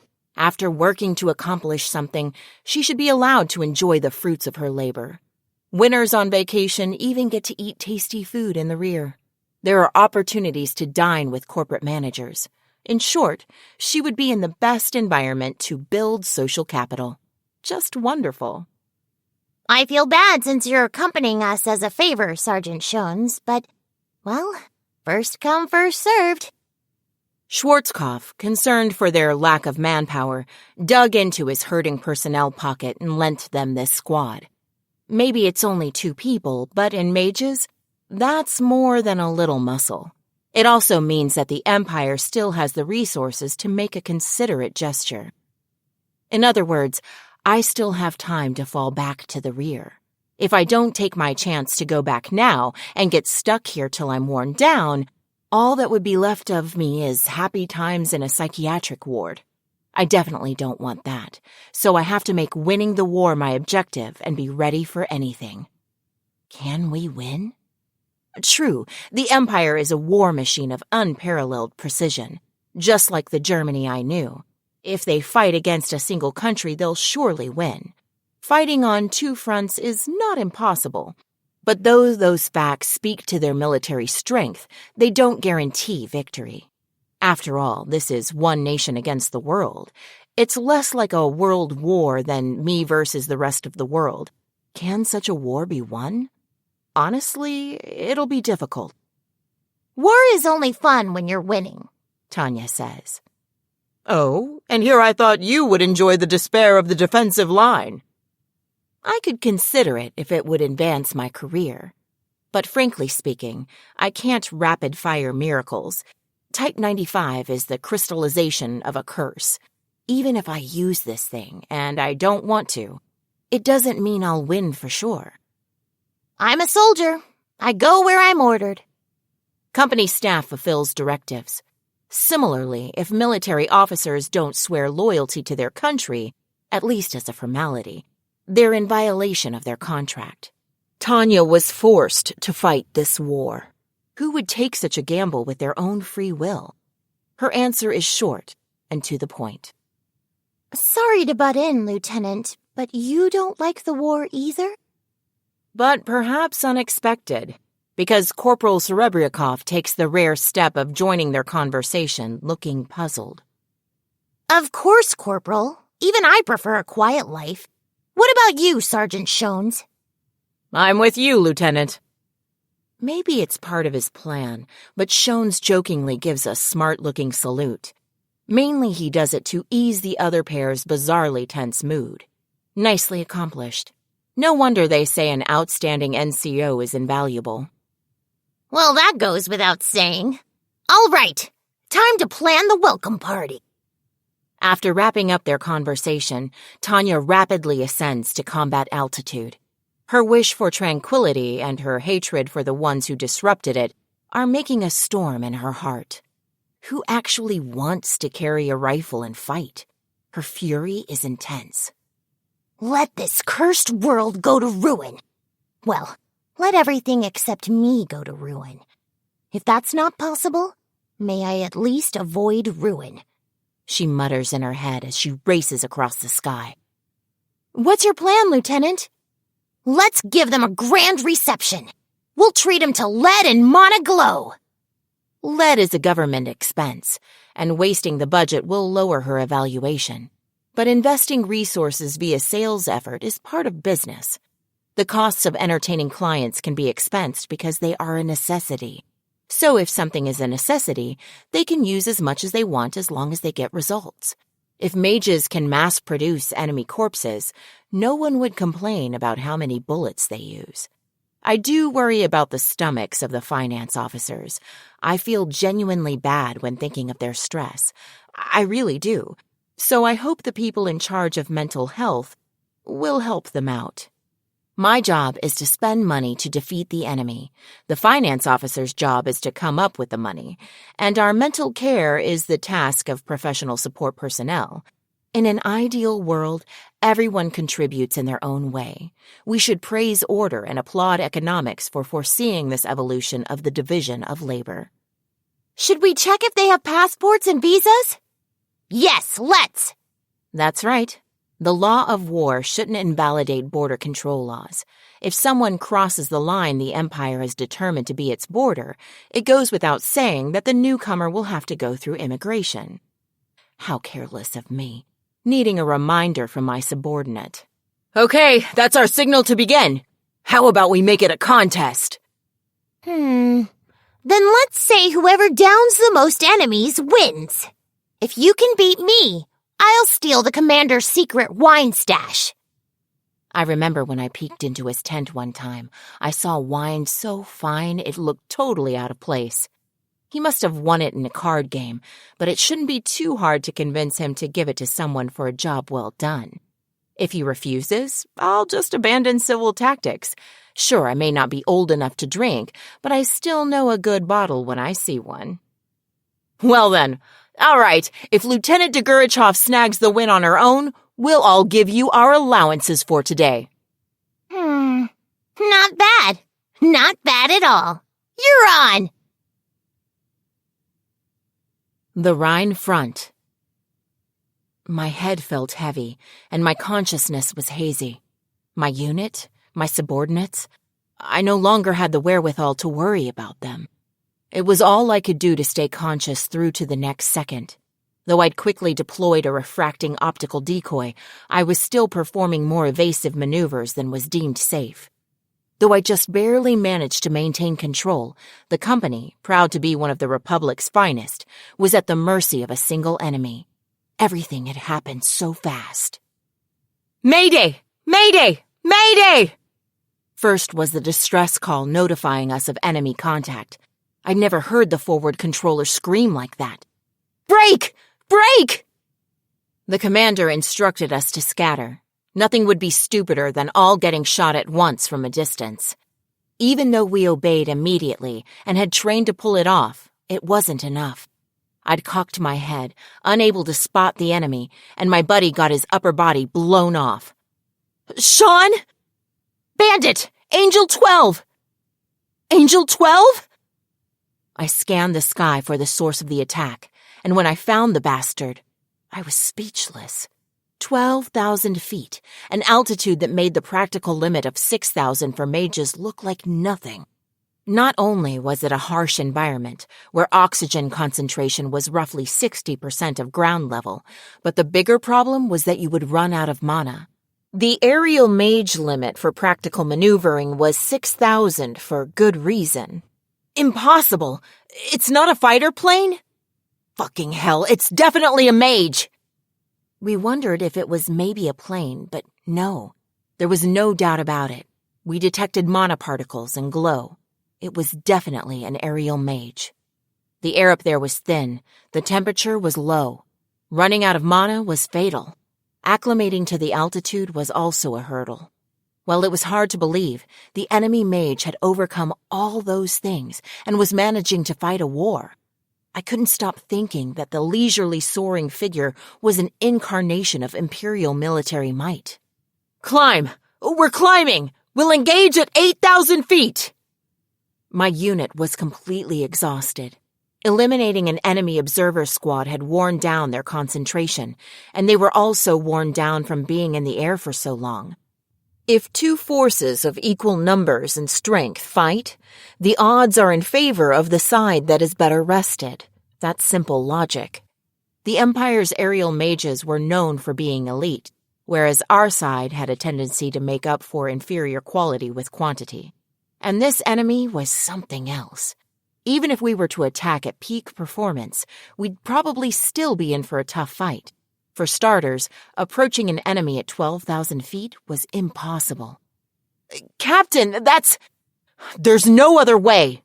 In theory, aerial mages had a slight edge over aircraft. But that was at altitudes below 6,000 feet. Aerial mages were able to use magic, but they were still just flesh and blood humans. In combat at high altitudes, they were nothing but targets. No wonder the AWACS is going crazy. Right. That guy's insane. I see. The enemy mage is far from normal.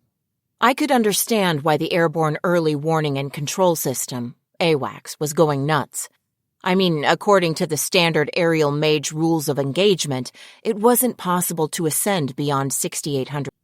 No, it actually is impossible. 6,000 feet was the limit for a proper fight to the death with computation orbs and rifles. I'd heard that in the rare cases of aerial mages from Highland regiments, fighting above 7,000 was possible, but this was on another level. This was 12,000. At that altitude, even fighter pilots would need oxygen or they'd black out. The air was simply too thin. The only reason you would ever climb that high was an extreme emergency evasive action. Even if we managed to shoot down the enemy mage, getting back would be hopeless. But this time, we had to go. If we can't suppress that Imperial, our ground forces won't be able to get home. You're right. We have to do this. It was true for more than just aerial mage battles. Letting the enemy get you from above was fatal. So all we could do was climb. If we couldn't at least get him in range, we would be stuck as prey. Whether we would eventually run or fight, we first had to climb. But running wasn't an option. We had to buy enough time for the ground troops to retreat. Otherwise, it was possible we would all be wiped out. We were left with no choice from the start. This is all-out war. Don't even worry about getting home. I would fight until my mana was depleted. Most importantly, I had to avenge Sean. I couldn't let this enemy get home alive. Crush that mage! Don't stop until that bastard crushes you! Was it an order or a scream? Either way, our commander was determined. We would either take out the enemy or be taken out. Those were the only two choices. Bravo! Engage! The Bravo team joined the fight. We would probably all be destroyed, and I wanted to curse God in spite of myself. I felt like a real sorry wretch thinking this pain in the ass could have backup. Oh my God! But my long-distance observation formula showed me something even worse. I searched for our target's mana signature in the library. The hit I got was far more horrible than reinforcements. Registered mages, also known as named. The aerial mage world was small. A company was only 12 members. Even a battalion was only 36.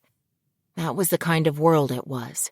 If you shot down 5 enemy mages, you were called an ace. And when your score hit 50, you'd be recognized as an ace of aces. Units with 6 or more aces and individuals with over 30 kills crossed a threshold. Crossing that threshold meant being registered by foreign armies and perceived as a formidable adversary. Named dominated the battlefield. The only viable ways to counter one were to employ overwhelming resources or an equally strong or stronger named. To the men on the battlefield, nothing was more reassuring than having friendly named mages in the sky. For those reasons, enemy named were given individual names and caution was urged. To the Republic, registered mage, name, Devil of the Rhine, meant sheer calamity. A registered enemy aerial mage had been recognized as a strategic threat. Among them, the Devil of the Rhine was the one everyone was most eager to avoid. It had been a mere 2 months since he had been spotted on the front, yet he had already accumulated over 60 points. Especially horrifying were his skills with heavy mana spatial detonation and precision optical sniping formulas. Units would lose half of their soldiers just from falling for the fish bait strategy snipers commonly use. The nastiest thing was that many of the mages had suffered wounds that nearly kept them from returning to base at all. We didn't want to lose such precious resources, so aerial mages received intensive care, but almost all of them died. Not only did that consume vast amounts of medicine, But also it tied up the medics, which led to a shortage of care for ground force soldiers. On top of that, losing so many mages was becoming an issue from a tactical point of view. A single actor was taking on an entire military and their strategy. What could you call him besides a devil? He had to be taken out by any means necessary. Naturally, it would be reckless to engage at 12,000 feet, but at 8,000, we had a shot. We may not have been at 100%, but we did have the numerical advantage. Plus, the guy was flying at 12,000 feet. No matter how extraordinary you were, that was impossible to do without pushing yourself too hard. Degurechaff definitely didn't expect the enemy unit to come charging at her. They had looked so exhausted and scattered. She couldn't imagine them having any energy left, so she thought she would pop them one by one from a distance. But apparently she counted her chickens before they hatched. Charging under these circumstances was utterly reckless, but it was also terribly effective. Devil of the Rhine, today we take you down! I don't believe we've met. Tanya is bewildered, but for some reason, the enemy's will to fight is centering on her. Genuinely puzzled, I proceed with my tactical considerations. My opponent's maneuvers are nimble and unpredictable. Precision sniping will no longer work. It would be best to switch to either explosion types capable of targeting an entire area or spatially targeted guided formulas. Target locked. Adjusted for relative velocity. She unconsciously chooses the optimal attack using the Elenium Type 95. Rebuild neural linkage network. Ion concentrations normal. Meta-motor cortex parameters updated. All systems green. Nicht! Multiple faint early targeting mana signals detected. Formula types include invisible guided shots and spatially casting blasts. The enemy is close enough to engage, but I was distracted by pointless chatter and didn't realize. Signal alarms scream in my head. I immediately start upcasting processes in parallel using the Elenium Type 95 cores. Even though I know it will cause a system imbalance, I pour energy in as fast as I can. Meanwhile, she begins erratic evasive maneuvers automatically. Just as she gets out of the way, her previous position erupts with mana glow. Some of the formulas seem to have been explosion type, and the shock waves create wild turbulence. Okay. What's all this now? I think maybe it's a Highland unit, but can they climb straight to 8,000 feet without acclimating? Despite the vertical distance between them, they have me in range. Worse, I'm outnumbered. If they're going to charge, then it seems the enemy is tougher than I thought. Convinced of my opponent's skill to some extent, I immediately create an optical decoy. While casting that, I initiate evasive maneuvers in order to prevent them from predicting my flight path.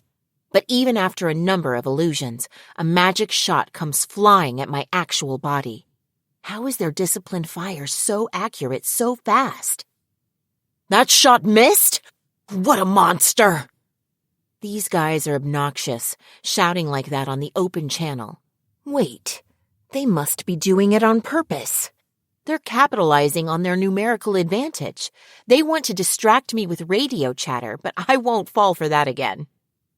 Shooting magic in volleys is a combat style that Imperial mages avoid, since they rely more on individual skill. The Empire boasts superior quality, but the Republic has always made the most of their numerical superiority. For example, the perfectly ordered formation before her eyes. These have to be some of the named we're always warned about. I check the mana signatures against the library. My irritating guess was right on the mark.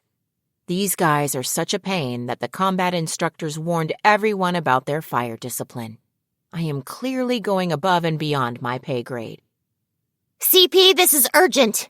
The enemy company is named. I say again, the enemy company is named. CP, roger. I've got reinforcements heading your way. Don't work too hard. Well, that's good news. I should probably be happy they didn't tell me to go die. In military creature society, courage and a loud voice are the things that get you praised.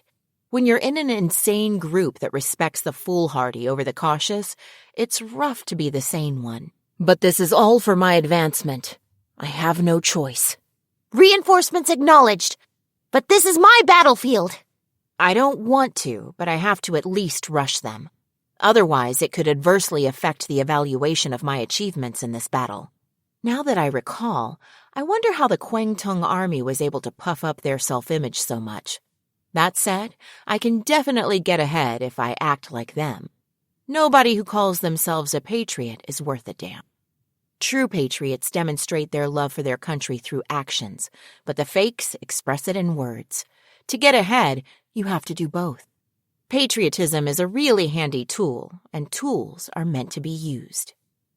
Our mission is to eliminate the rabble violating the Empire's borders regardless of whether they're from the Entente Alliance or the Republic. We don't discriminate!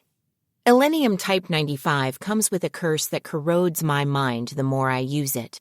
In exchange for performance, I have to exalt the self-proclaimed god, Being X, with all my might. The only silver lining is that since I'm employing the Kwangtung Army promotion doctrine, I can at least make it sound like patriotism. But there's really something wrong with the army if the more you copy those big-talking Sujin guys, the more you advance. That's gotta be why there are soldiers who actually want to take part in something as stupid as war. Really, no one should long for peace and an idle life more than soldiers. Spatial coordinates acquired. Potential evasion paths calculated. Expansion chamber magic filling normally. They want to leverage their numerical superiority and hunt me down. I doubt taking out one at a time will work against Republican mages. If I try, they'll probably gang up on me. They take pride in their perfect coordination, after all. I was unbelievably lucky to have the chance to pick them off and thin the herd at first. I can't expect an opportunity like that again, so I need to switch up my tactics. In short, I just need to treat this clump of guys as a single target instead. Time for some giant killing. I don't need to fiddle around with my aim. I can just target the whole area. CP, requesting theater warning for spatial detonation. CP, roger. Will issue a spatial detonation warning. Elenium Type 95 is capable of storing mana via its system of 4 synchronized cores. With an explosion formula cast at full throttle operation with that stock of magic, it's possible to superpose interference across the entire war zone. Of course, that means full throttle operation of a flawed orb. Something stupid is bound to happen. Sergeant Shones, prepare for impact! In addition to blowing up friend and foe indiscriminately, it would litter the area with mana noise and reduce visibility with smoke, isolating soldiers. It would throw organized combat into chaos, making all coordination impossible. So I can't just go using it willy-nilly when fighting on a team. The tactic is so disruptive, in fact, that the instructor unit was kind enough to comment that apart from self-destruction, there was no use for it. If, however, the fight is one versus a group, it can blow away the group's organization and turn the fight into one versus multiple individuals. Thus, the verdict is that the formula causes nothing but problems in team battles, but it's not bad to have on hand when low on manpower. Be gone, impertinent foes! This is our empire, our sky, our home! I should be able to get positive evaluations for proclaiming my nationalism to the entire area. Coincidentally, the military also generally approves of religious faith, so I might as well make use of Being X's curse to get ahead. I'll just have to accept it this time, even if I scream in agony as my freedom and dignity are trampled. If ye come to disrespect the fatherland, we shall pray unto God. The enemy mages begin spreading out. They create a zone of interlocking fire from either side. Rather than concentrate their shots on Tanya, they plan to torture her to death in midair. On top of that, as a precaution against ordinary explosion formulas, the spread is wider than usual. O Lord, save the fatherland. O Lord, grant me the strength to defeat my nation's enemies. They can pin me down even after all those intense maneuvers up this high? These guys are war crazy. Geez, if you like it so much, you should just split into two sides and kill each other. Why do they have to get other people involved? Did no one teach them not to be a bother? There had to have been some major flaws in their education. Education decides a child's future. They need to take it seriously. Or maybe they're rational, economical people like me, using war to advance their careers and aiming to survive. Wait a minute. If that's the case, shouldn't I do my best to negotiate for a profitable outcome? How could a logical, economically minded person like me nearly forget the pursuit of profit? Is war so harsh that people lose all reason? Profit is everything. That's self-evident. In short, negotiation is key. If you blow up the other party before you start the dialogue, there won't be any of that. By the time this dawns on Tanya, she's overwhelmed by how easily her reasoning had been impaired by war and how far she'd gone down the path to losing her humanity. Unless your hobby is fighting to the death, killing someone without getting anything out of it is pointless. Right, this isn't a zero-sum game, so building cooperative relationships should be theoretically possible. Then, instead of earnestly slaughtering one another, it would be more logical to rig the game. We'll move from a savage world of killing and being killed into a world of reason. Surely the fabled win-win solution is possible. We can't go overboard. Just as economists were able to determine through statistics that Japan's national sport was riddled with fixed matches, our deception will one day be exposed. But by the time a third party sees through our plot, the fighting will be long over. Economists have plenty of other things to be working on during a war, and most of the time those things are extremely important. Save us from the heathen invasion. Oh God, grant me the strength to slay our enemies. I have to just keep singing meaningless praise to make it look like I'm using a formula. That way I can conceal my intentions from CP for a while. If this goes well, all I have to do is settle the negotiations while they can't tell what I'm doing due to the mana noise. Things are coming together. Noting that, Tanya thinks for a moment and then decides that the proper time for her message might be at hand. Perhaps they will open the door to negotiation, and things will go well for both sides. No one can call themselves an adult if they are bound by preconceptions.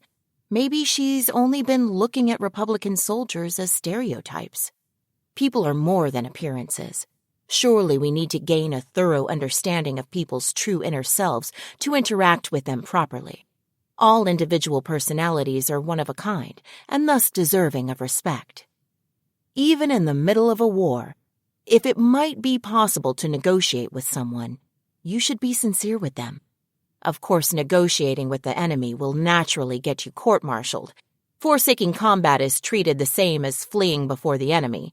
You have no way to talk yourself out of the death by firing squad that awaits. However, if I can avoid needless combat as an upright individual, I'll accept the personal risk. If I can make myself understood, I'm willing to forgo opportunities for promotion and time off. I'll earn them by defending myself from war-crazed maniacs. Most importantly, the amount of risk and labor involved here is clearly unfair, given my salary. I have no obligation to do work above my pay grade. In the unfortunate event that I can't make myself understood, I'll have to take them down and have a nice vacation eating tasty food in the rear. It's a crying shame I can't drink wine, but the region back there is famous for the way it prepares sautéed fish. I'm sure it'll be exquisite. Attention! You are trespassing on the Empire's territory. For now, let's start with a couple benign remarks. We will do our utmost to defend our fatherland, because behind us are people we must protect. Apparently, a soldier's duty is to protect their country's people. Though some armies are violence machines and some belong to emperors, soldiers really are usually protectors of their nation. Well, there are also cases like Prussia, where the army possesses the state instead of the state possessing the army, so it's not a hard rule. But the generalization sure sounds good. Answer me this. Why do you wish to invade the Empire, our homeland? She says it like a reprimand, but she actually wants an answer. I'll get the negotiation ball rolling. I may be talking to the enemy, but this is still innocuous enough that I can explain it away. I wonder what their response will be. But all I get is a barrage of curses and a hail of bullets. Are these guys really just a bunch of dumb, war-crazy animals? I can't help but doubt their sanity. So these people aren't modern entrepreneurs I can calmly pursue a rational outcome with? Or perhaps they, too, have lost their humanity in the war? If that's the case, how sad. That means I have to play along with these war-loving fools, the worst possible scenario. She wants to request overtime pay, along with extra compensation for being placed in this hazardous working environment, but she doesn't know who to invoice. I realize it's immature to throw a fit, but I want to cry. This is CP with a warning for the theater. Watch out for mana noise. CP is kind enough to issue the warning Tanya requested. And she has accumulated enough mana. All right, if these guys are logical, economically minded fellows, they're sure to value 1 over 0. Who knows? Maybe they're the prudent types who won't take a risk while the radio signal is good. Even if they get bombed first, rational fellows like that will undoubtedly choose a reasonable solution if they survive. At least I would choose a reasonable solution. Maybe I should get this over with. Knock it off with the hesitation and delays and get things moving. Focus on controlling all the mana I saved up and accept the noise in my thoughts. O saints, believe in the blessings of our Lord. Let us be fearless. Tanya feels drained at the sudden release of loaded mana. She wants to scream as all the energy is sucked out of every one of her cells. But Elenium Type 95's curse prevents it. Still, she can't get over how weird it is for pain to be forcefully converted into religious ecstasy. The sensation of joy and agony blending to rattle your mind is a horror beyond description. Lament not your fate! Oh, the Lord has not forsaken us! The full-body pleasure and the uncomfortable deprivation of my freedom finally reaches an intolerable level. If she could, she would curse him, but her mouth is probably only capable of praise. It annoys me. But the one thing the commies got right was to call religion a drug. The Chicago School of Economics says drugs should be regulated by the economy. That said, my problem isn't that I want to stop but can't. It's that if I stop, I'm likely to die. It's the biggest pain in the ass. The Chicago School doesn't consider the case of a drug where if you quit, you instantly die. At the distant end of our journey, let us reach the promised land. A process similar to a thermobaric explosion starts up instantaneously. The mana has reached its pressurization limit and gushes out at an immeasurable rate. As the boiling magic explodes into freedom, the scattering mana makes contact with the open air and triggers an unconfined magic explosion. The abrupt changes in atmospheric pressure could collapse lungs and cause pulmonary congestion, and the combustion drops the already low oxygen concentration to fatal levels. Oxygen deprivation and carbon monoxide poisoning at 8,000 feet would cause even the hardiest aerial mages to black out and fall. Anyone who manages to maintain consciousness would experience agonizing pain. Collapsed lungs, carbon monoxide poisoning, and the complications from the steep drop in oxygen hurt like hell.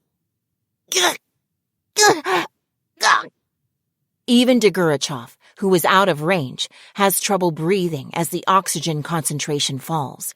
If the mages in range are still able to fly, that won't last long. The free-range magic explosion creates mana noise over a wide area.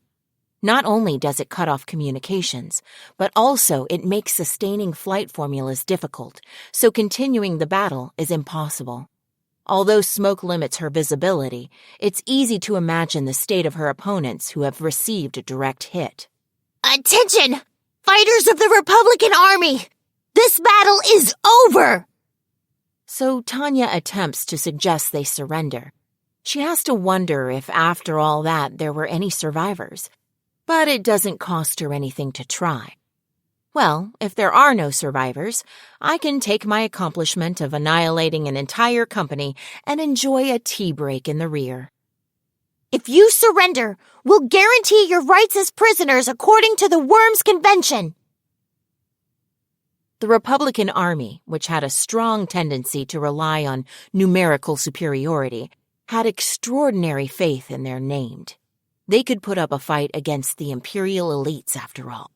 Due to their rarity and strategic value, they were deployed in the most critical battles, and their bravery was known far and wide.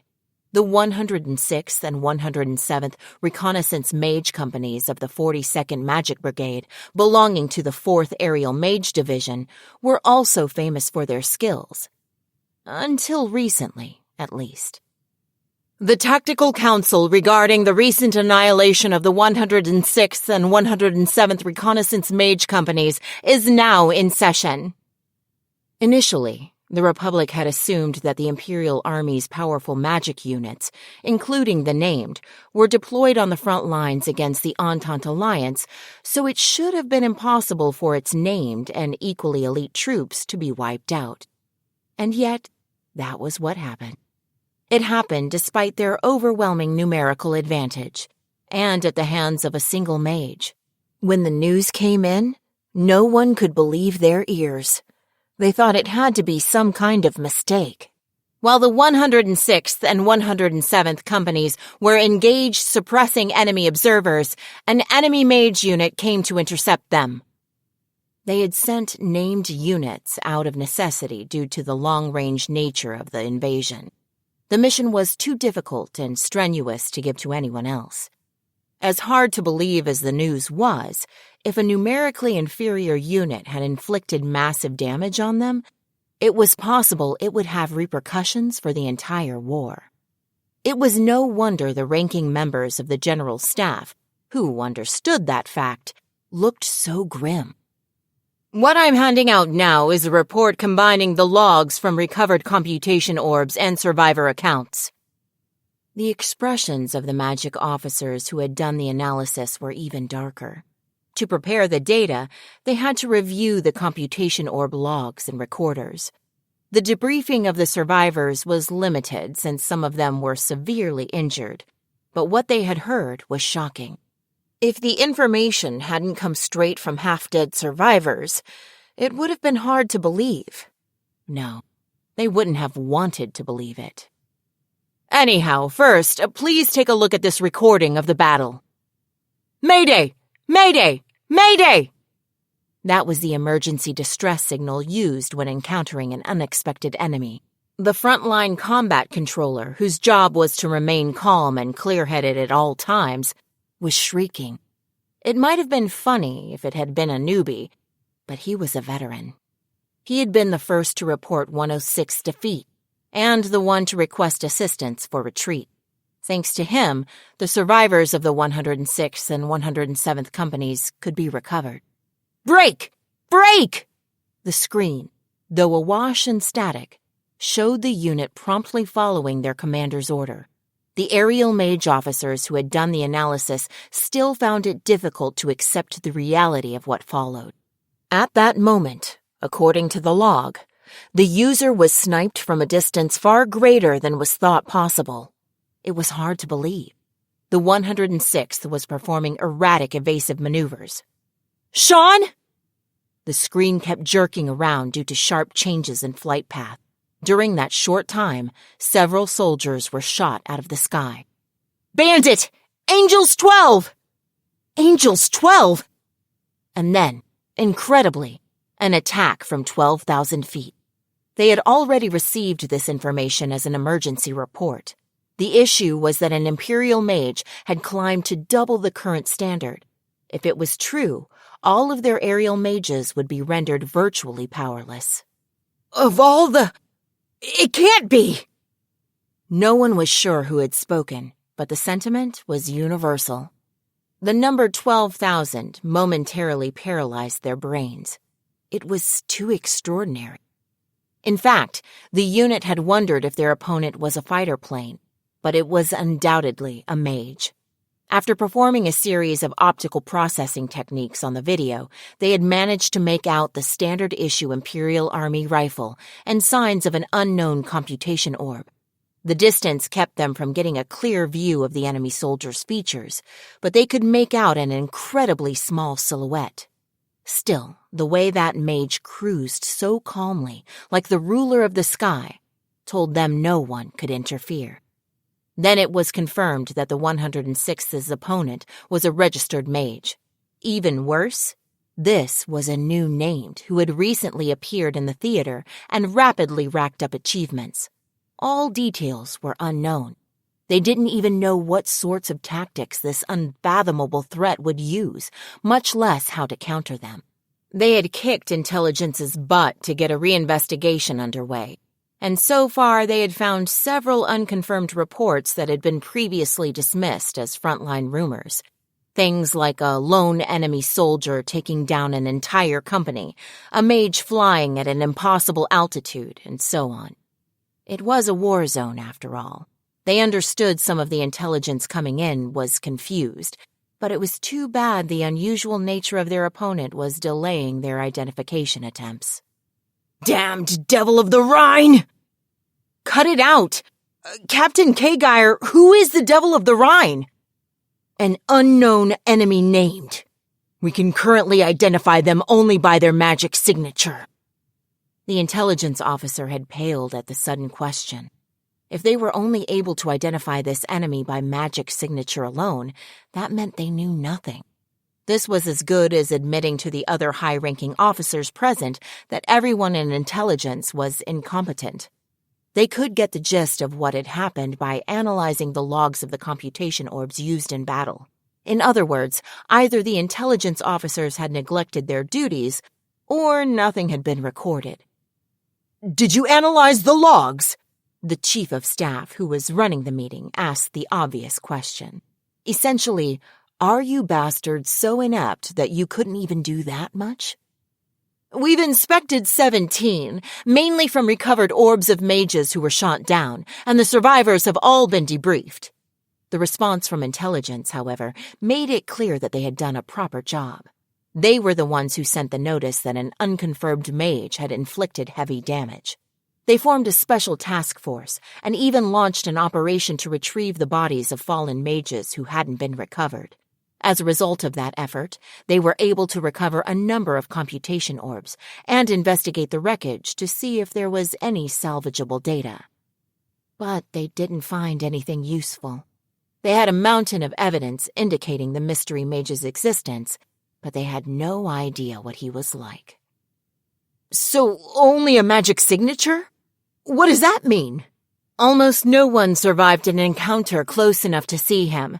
The majority of people who lived were shot down while they were still outside a firing range. Every mage that approached the devil was hit with enough force to leave them with full-body burns. When the computation orbs were retrieved afterward, the tough outer shells had melted and their cores were damaged. To inflict that level of damage with conventional weapons, you'd have to pull out either the big guns or a metric ton of explosives. There was a mage out there who could both eliminate opponents at close quarters with overwhelming firepower and snipe precisely at great distances.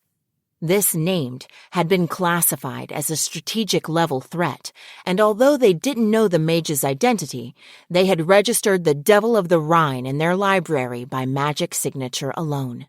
The Devil alias was given out of the hatred and fear of an opponent they couldn't see. And it had only been 2 months since the first sighting in this theater. Yes, if the records were correct, the Devil had been deployed just as the Republican Army had attacked, and had already scored more than 60. Troops on the front line had even sent an earnest request for a named extermination squad composed of their own elites. Moving on, this is footage recorded by a computation orb moments before it failed. Miraculously, the member of the 106th it belongs to survived. The video showed an enemy figure casually evading the volley fire of an entire company. The shot seemed so unlikely to connect that everyone wondered what the soldiers were aiming at. Incredibly, despite the crossfire, the enemy was flying so calmly, it looked almost graceful. Is that dancing? The movements were so mesmerizing that someone murmured unknowingly. A spectacular amount of magic glow filled the air, but the enemy dodged its many sources with elegant ease. Irritatingly, not a single shot seemed to hit. They didn't know who had come up with the alias, but Devil of the Rhine was very fitting. No ordinary person could weave through a setup like that and fight back without seeming to be in any danger. Is that mage too quick for our disciplined fire to land any shots? Could their mobility really be that much better than ours? The Republican Army had developed their fire discipline in response to the known superiority of Imperial mages. Working as a team, its troops could shoot down the overconfident enemy mages who tended to stick out. Although it was a doctrine premised on numerical superiority, the Republican Army considered it a solution. It figured there wasn't a mage in the world who could stay in the air once the barrage began. The Devil evaded spatial detonations too, most likely after detecting the attack during early targeting and getting out of there with no time to spare. You mean the enemy performed evasive maneuvers in a few seconds or less? Wouldn't that mean this mage could dodge all guided magic attacks? The basic concept in disciplined fire was to use a large volley of guided missiles to severely limit the enemy's ability to evade and try to get a direct hit. At the same time, the unit would estimate the velocity of their opponent and use exploding formulas along a wide area in their flight path to catch them. If they couldn't lock onto or measure their opponent, however, it would be almost impossible to shoot effectively. They fought like a team, organized and continually coordinated. In other words, against an opponent on whom those tactics didn't work, there were far fewer benefits to fighting in groups, though not zero. The officers in the meeting gasped as their chests tightened. Not only had the observed mana value of the enemy computation orb gone way past the limit, but the mana was reducing, concentrating, and amplifying. Collisions of mana triggered by overlapping compound interference were creating multiple glows? A single Imperial mage had called on enough mana for several casters. The observation apparatus also returned a value that was off the scale. Absurd! If that's the case— His comment cut off abruptly. They were all witnessing data that indicated a mana fixation reaction was occurring. The immeasurable profusion of mana denoted a phenomenon that mages and nations had attempted to achieve, but finally given up on. In theory, it was impossible for a cast mana phenomenon to access spatial coordinates. Attempting fixation was madness. Nobody thought it could be done. It can't be. Impossible. The technology officer, who understood the significance better than anyone else, began denying reality as if he had come unhinged. This was no longer mage technology, but something from the realm of myths. If ye come to disrespect the fatherland, we shall pray unto God. The zoomed-in figure shocked them all. The picture may have been blurry and full of static, but what it showed was unmistakable. It's a child. The mage could still be described as quite young, yet she proclaimed annihilation and doom. Together with the mana reading, her cry was an omen of destruction. Supposing this god you pray to exists, is it the devil or the god of destruction? Everyone cradled their heads, inspired to cling to the Lord. O Lord, save the fatherland! O Lord, grant me the strength to defeat my nation's enemies! However, the sentiments were pure. Her gaze was utterly innocent. Could she really be an enemy mage? She was only looking to God for help. Save us from the heathen invasion! O God, grant me the strength to slay our enemies! Should we really not be allowed to exist? They wanted to ask. Her gaze was that pious and judging. Attention! You are trespassing on the Empire's territory! She spoke with the solemnity of a shrine maiden delivering a divine message. We will do our utmost to defend our fatherland, because behind us are people we must protect. What she said was backed by a sense of responsibility. It was as if defense was her only duty, and they could feel her fervid desire to protect the ones behind her. It was to fulfill that duty that she had stood before them. Answer me this. Why do you wish to invade the Empire, our homeland? Perhaps the 106th had sensed disaster. They concentrated their firepower to stop her with all their might. They tried to prevent her from casting even a little longer. O saints, believe in the blessings of our Lord. Let us be fearless. But reality was cruel. Fate was not on their side. Assuming God existed, he was smiling on her. Lament not your fate. Oh, the Lord has not forsaken us. The converging mana suddenly began to flood the observation apparatus with noise. That meant there was enough mana accumulated to agitate space. At the distant end of our journey, let us reach the promised land. It was as if her words were both the key and Pandora's open box. The officers watching stopped thinking entirely as the monitor emitted a dreadful flash. Eventually, the computation orb was damaged and the video cut off. Dear God, have mercy on our souls. Oh God, is this what you wanted? Chapter 4 War College. Imperial War College Admissions Committee. It's the appointed time, so I'd like to begin the Imperial War College Admission Committee's third round of reviews. An instructor from the War College is leading the meeting, and the row of committee members are all talented key figures in the Army.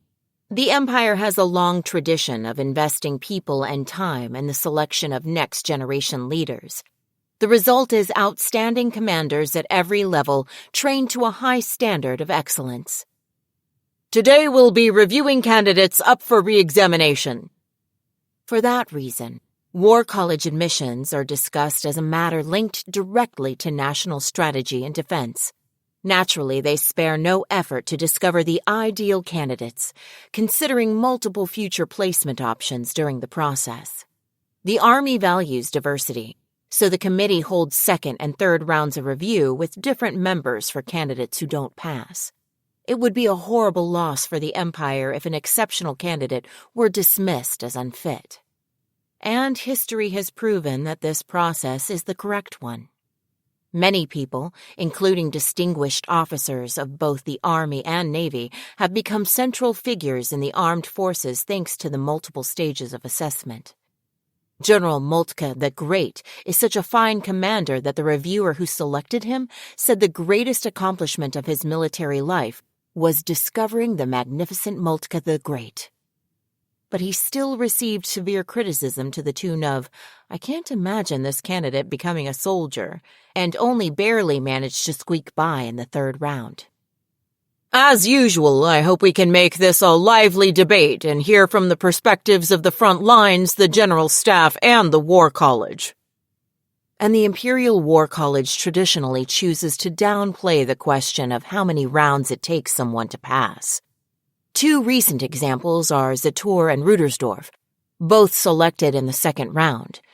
There were apprehensions that the former was too scholarly and thus not suited to becoming a general, while the latter, despite being acknowledged as sharp and dynamic, was criticized for his tendency to daydream. Both of them were accepted after those remarks were made. Nevertheless, the two of them are now treated as geniuses and entrusted with the future of the Army, so much so that they are on the admissions committee. Due to cases like these, it is even said that candidates who pass in the first screening, with its very general standards, won't amount to very much. The Army is thorough, as evidenced by the way they weed out mere dogmatists and allow people who are dropped in the first round to be accepted in the second or third rounds. We'll start with the request submitted by Major von Lurgen from personnel to reassess a candidate who passed in the first round.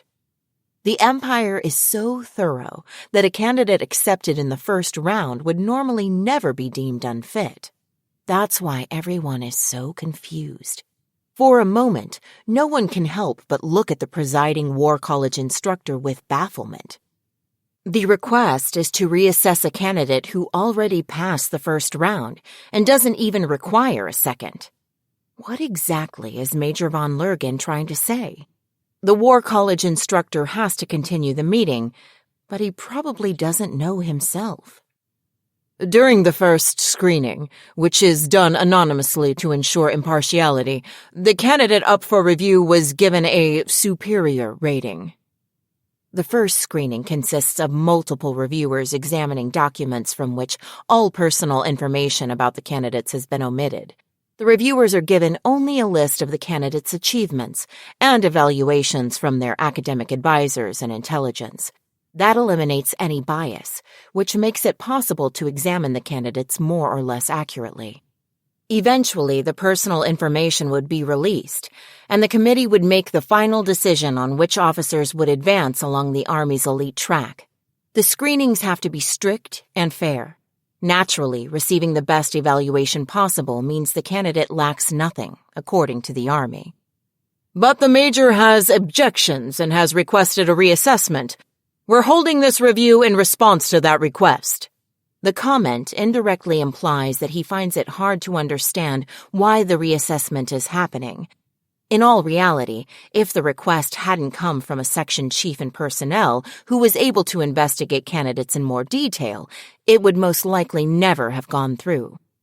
Previous disputes regarding the suitability of first-round admissions took issue with how ordinary the candidates were. That's why it's no surprise the instructor sounds skeptical. Very few officers received excellent scores in their anonymous evaluations, much less superior. Major von Lurgen is raising doubts about the top nominee. If the candidate were the child of an influential officer or someone with noble connections, it might make more sense to worry about bias.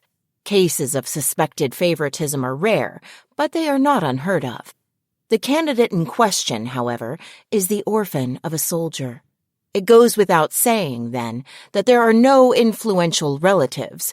The ones who made the recommendations had no prior relationship with the candidate. Neither were there any ties to factions or nobility. Not only that, all the recommending officers were straight-laced veterans who had achieved much in the field and never caused any problems. Closing the door on a self-made officer with such outstanding records is not in keeping with the tradition of the military. Everyone turns to Major von Lurgen for explanation. Major von Lurgen, I'm curious to know what criteria informed your decision. Looking at the records, I can only conclude he's a fantastic candidate.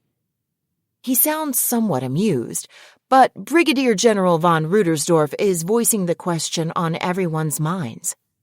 Why? Given the recommendation from his unit, his standing at the academy, the background check from intelligence, the military police investigation report, and his achievements, this officer is exceptional. I wonder what the problem is. Recommendations for achievement exist to select distinguished officers. Young, fledgling, really, officers are chosen in the hopes that making the best use of the Army's talent will result in many future benefits. The candidate's unit recommendation consisted of unreserved praise. Academic records revealed a slight lack of practical training compared to some candidates, but superior combat experience made up for that. In terms of simply fitting the requirements, this officer was worthy of being considered a top candidate.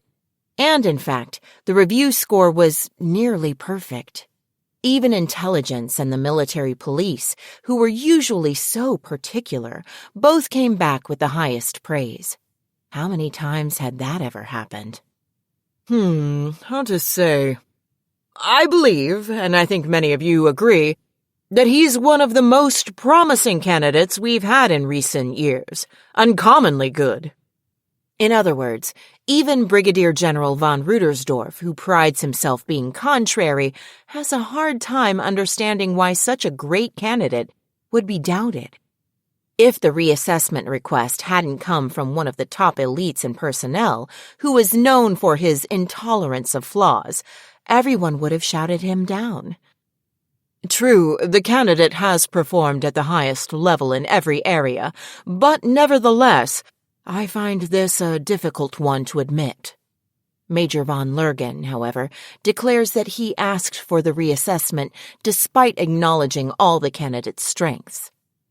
He came in second in his class, hasn't made any trouble for the military police, and according to intelligence, he's a patriot. And they guarantee he can uphold confidentiality. He even got a recommendation from his combat unit. Naturally, to the committee, Lurgan's objection can only be a joke. To preserve candidate anonymity, decorations and what years they attended the academy were redacted, but this one's records are such that they practically guarantee an award of Aerial Field Service Badge, or better. After all, a recommendation from a combat unit requires excellence of both character and skills. If we drop this candidate, we won't be able to admit any new students this year. The solemn comment accurately represents nearly the entire committee's thoughts. Brilliant is the only word to describe a candidate with such ability, achievements, and evaluations. If they were to throw out this one, they would have to disqualify everyone else as well. I've decided to make an exception and reveal the identity of the candidate this time. Take a look at this. Unable to let things go on like this, the Chief of General Affairs and Personnel hands out the document in question. As a rule, candidates remain anonymous for reviews, but he has the authority to reveal their identities if circumstances warrant it. He doesn't know Lurgan well, but he wants to at least give him a hand, even if he's basically doing it in good faith to safeguard the Major's career.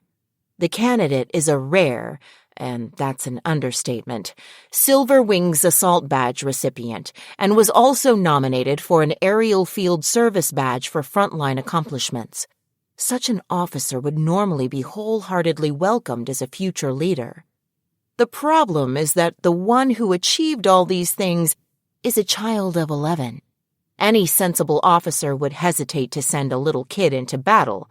The General Affairs Director figures Lurgan is opposing her advancement due to her age. That is about as much as he understands of the situation, but he agrees to declassify the information. You mean a kid did all these things? Her age is enough to stun even Rudersdorf. By that point, it seems that everyone understands how abnormal this is. The room abruptly quiets down in confusion and astonishment. She became a magic first lieutenant at age 11, graduated from the academy second in her class, received the Silver Wings Assault Badge, and was recommended for the Aerial Field Service Badge, was recognized as an ace of aces with 62 downed, plus 32 assists, and nicknamed White Silver. And she's working in the instructor unit? They wonder if they should laugh. A resume like that makes her a prodigy. Cultivating magic officers is a pressing matter, but her age gives you pause, correct? More than a few of the committee members feel she is too young. They aren't sure they can entrust her with command of a whole battalion.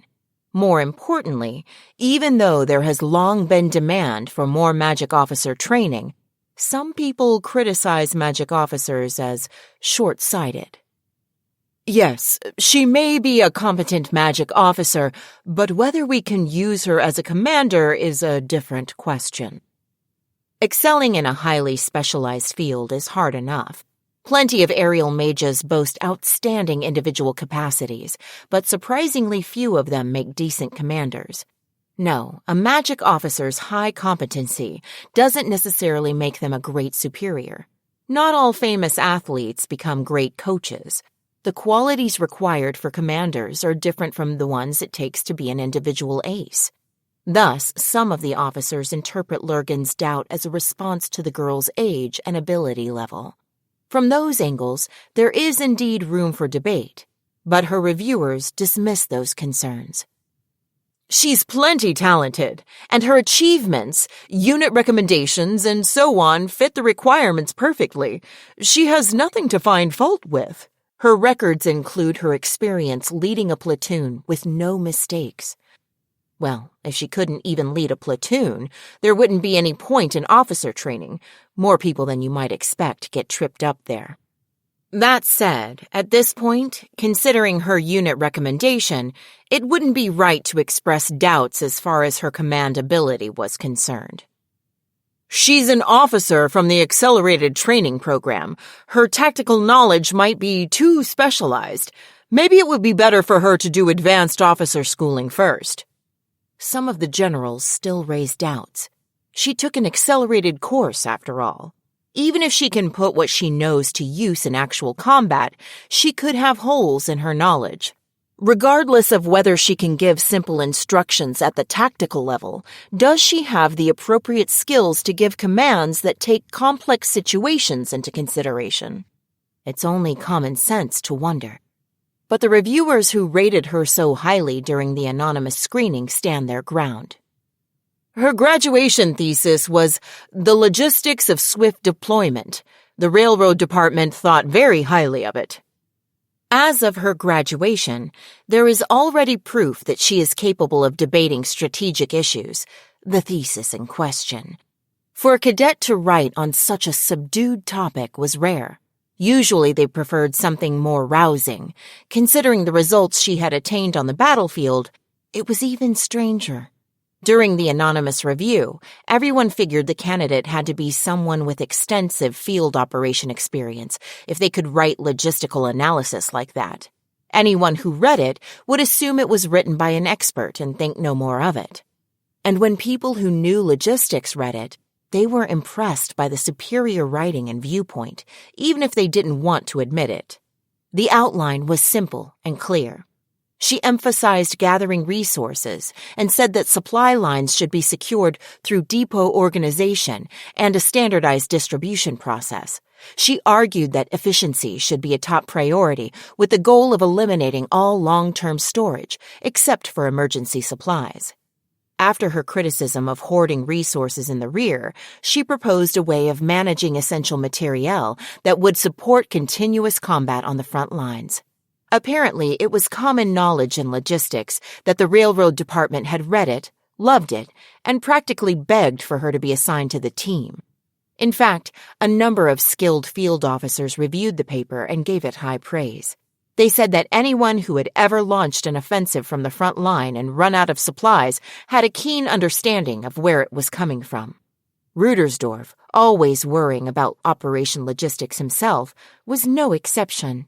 No one assessing the anonymous candidate would have ever imagined that she was only 11. Sorry, one thing. I hadn't given much thought to who wrote it since information about the author was classified, but it wasn't a research report from the War College? No, she wrote it in the academy. Excuse me, but do you really think any further deliberation is required? I can't see the need for it myself. If she can debate on topics in logistics, it's hard to call her short-sighted. Rudersdorf cocks his head. The longer the discussion goes on, the better the candidate looks, and the fewer reasons to doubt her remain. Then, and perhaps it's to be expected, Brigadier General von Zator breaks his silence, looking as if he can no longer stand by. He doesn't particularly raise his voice, but his tone is dissatisfied, to be sure. Here's the question. It appears that the candidate previously received a recommendation to advance to a war college from Brigadier General von Valkov during her field training as a cadet, but personnel rejected it. Can someone explain what happened? As far as Zator can see, aside from her age, First Lieutenant Degurechaff is an excellent candidate and fits the bill with no problem. She even received high evaluations from some officers while she was still a cadet. Volkov admired her performance in the conflict zone so much that he recommended her for war college admission. Though Zator had only met him in person a handful of times, he sensed the man's intelligence during those conversations, and it was hard for him to imagine that Volkov would make a deeply erroneous recommendation. And furthermore, as far as he can tell, she was regarded highly throughout her entire career, and her abilities have never been doubted before. Why wasn't she reviewed at that point? Who rejected her? I rejected her for her age and lack of achievements. Zator nods as if he expects Lurgan's answer and turns a stern eye on him. Major von Lurgan? Yes, what can I do for you, sir? I don't want to go on a tangent questioning your impartiality, so setting aside the initial rejection, why did you request this reassessment? Lurgan's objection is so problematic his fairness is being called into question. Zator doesn't outright say it, but everyone is wondering the same thing. She has so much talent, so many achievements. She is an outstanding officer. How could he doubt her? Because I have serious qualms about Lieutenant Degurechaff's character. Lurgan can't shake a bad feeling he has about her. His experience assessing numerous officers tells him something is off. And that uneasiness has solidified into a deep distrust. He is determined not to let this abnormal girl be appointed to the heart of the Imperial Army. Are you saying that despite knowing she scored extremely high on both her psychiatric evaluation and intelligence's test of her ability to maintain confidentiality? Yes. Of course. She would pass both the psychiatric evaluation and intelligence's assessment. Not only that, she might even be religious enough to get complimented on her piousness by a priest. Most soldiers wouldn't ask God for forgiveness in the middle of a fight. Still, that only means no one has been able to detect her abnormalities. Are you questioning the results of the tests? That's right, but I don't doubt the tests themselves. I concede that the results are adequate. I'm sure the tests all came up with the right numbers. That's not what's abnormal about her. Well, I understand the issue anyhow. That psychiatric evaluation is meant to test adult military professionals, not weirdos like her. So I'm sure those numbers are the result of a fair and carefully conducted test. And that's precisely what's abnormal. Major von Lurgan, I'd like to take the opportunity to remind you that everything you say will go on record, and then ask you to confirm something. Yes, sir. For Lurgan, both going on record and doing major damage to his career are frightening prospects. Really, as one of the best racing down the elite track, he would rather avoid these sorts of arguments. But he has to say something. The urge has taken hold of him. His entire body, his soul, warns him of something like a natural enemy to him as a human being, something alien, an abnormality that can't be allowed to exist. Why do you doubt Lieutenant Degurechaff's character? I've seen her 3 times. The first time, he thought she was an outstanding officer candidate. The second time, he thought she was a terrifying officer candidate. The third time, he was sure she was an insane officer candidate. In an official capacity or privately? All 3 times came about due to my military duties. I saw her 3 times during inspections of the military academy. There is probably no cadet who has made a deeper impression on me, and there probably never will be. She's at least abnormal enough that I can say that. Cool-headed and logical, patriotic and egalitarian, devoutly religious, yet a liberal. Though all of those are praiseworthy qualities for a person to have, she's warped. Something about her is strange and twisted. Are you claiming that she's done something wrong? Or did she say something? Please look at the remarks from her instructors. The word abnormal is scribbled at the top. Her academic advisor, who had interacted with her the most, had left an interesting memo. Though he gave her excellent scores in every area, he'd scribbled the word abnormal as a personal note. Was it her character that had made him uneasy? Instructors often point out students' deficiencies, but writing abnormal seems unthinkable. So there is a reason. Please explain. Even Zator relaxes his accusatory stance and shows he is willing to listen, although it is only because he feels it necessary to confirm the facts from an impartial point of view. She's abnormal. I've never seen an officer candidate with a fully formed personality and perspective who regards people as objects. She's just like a perfected machine. She takes orders and carries them out to the letter, an ideal officer. Despite that, she understands reality. I've never heard her spout any pointless theories. I just can't believe she's normal. And that's why she was capable of what I witnessed when I saw her the third time. Did you ever think it might be some quirk of a genius's mind? She definitely comes off as a genius in combat. In fact, General von Volkov and Intelligence jointly recommended her for the Iron Cross Second Class. More than anything, something about that kid as a newly commissioned officer seemed wrong. Lergen exercised his full authority to investigate and found indications that she had participated in actual combat even before she was commissioned as a second lieutenant. There were very few clues, but when he put them together, his suspicion of her involvement in an intelligence operation deepened. The recommendation may have been dismissed during the application processing stage, but they wouldn't have nominated her for an Iron Cross Second Class for no reason. You mean during her field training? This surprises everyone, and a stir goes through the room. It is difficult to believe no matter what, but the rapid growth of her career over such a short time lends it credence. During her field training, in other words, when she was 9, this child saw action and came out of it with a nomination for an award?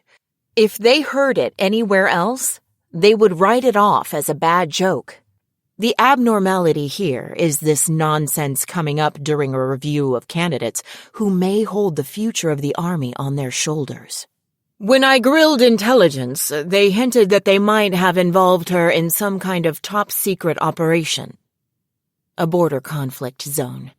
It is a rather dangerous place for an officer candidate to do field training, but, well, still probably fine.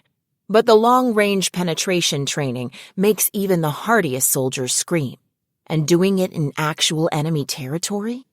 A march in full combat gear in the middle of the night to an isolated friendly base across land crawling with barbarians, you'd never expect a cadet to lead that sort of operation. Lergen wrung the information out from an acquaintance from Intelligence, and even he had assumed it was run by a battle-tested warrant officer.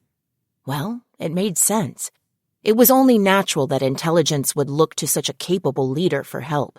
They probably never dreamed she was a cadet doing field training. Now Lergen has a hunch that the medal application was withdrawn after they belatedly realized that Tanya was only an officer candidate. You mean to say that a cadet was involved in a field operation that led Intelligence to apply for her decoration? By now, no one can ignore how anomalous she is.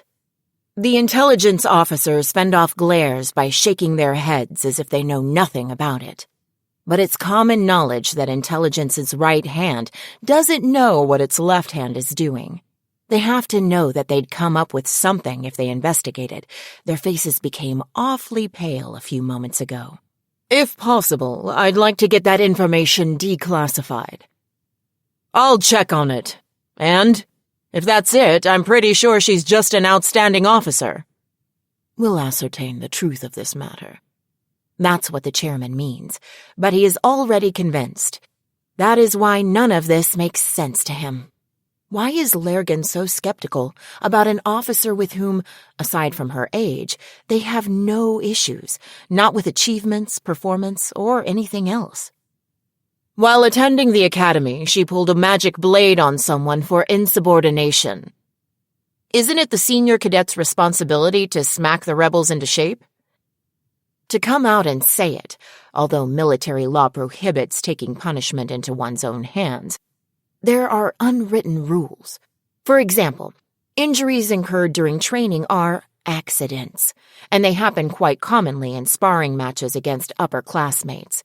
It's not a nice way to say it, but if the committee is going to punish her for that, almost half of the army deserves some kind of similar criticism. She really meant to pry his head open. If the instructor hadn't stopped her, she would have turned an able soldier into a disabled person. Lergen suppresses the urge to shout, "No, this is different," and explains. He knows no one could possibly understand unless they were there. Major, if we believed everything the trainers said, the army would be full of corpses by now. Trainers hurling excessively harsh words at new recruits was business as usual for the army. Of the verbal abuse Marines and aerial magic officers hurled at recruits during drills, "I'm gonna kill you!" was still on the cuddly side.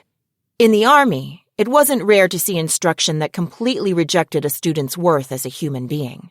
Nobody bats an eye when threats like, "I'm gonna crack your head open," and "I'm gonna blast your empty head off," echo out over the training grounds. And corporal punishment isn't just endorsed. Even if she tended to go to extremes, that's a bit of a mean evaluation. Considering her age, you could say she has great self-control. If it were only words and some threats.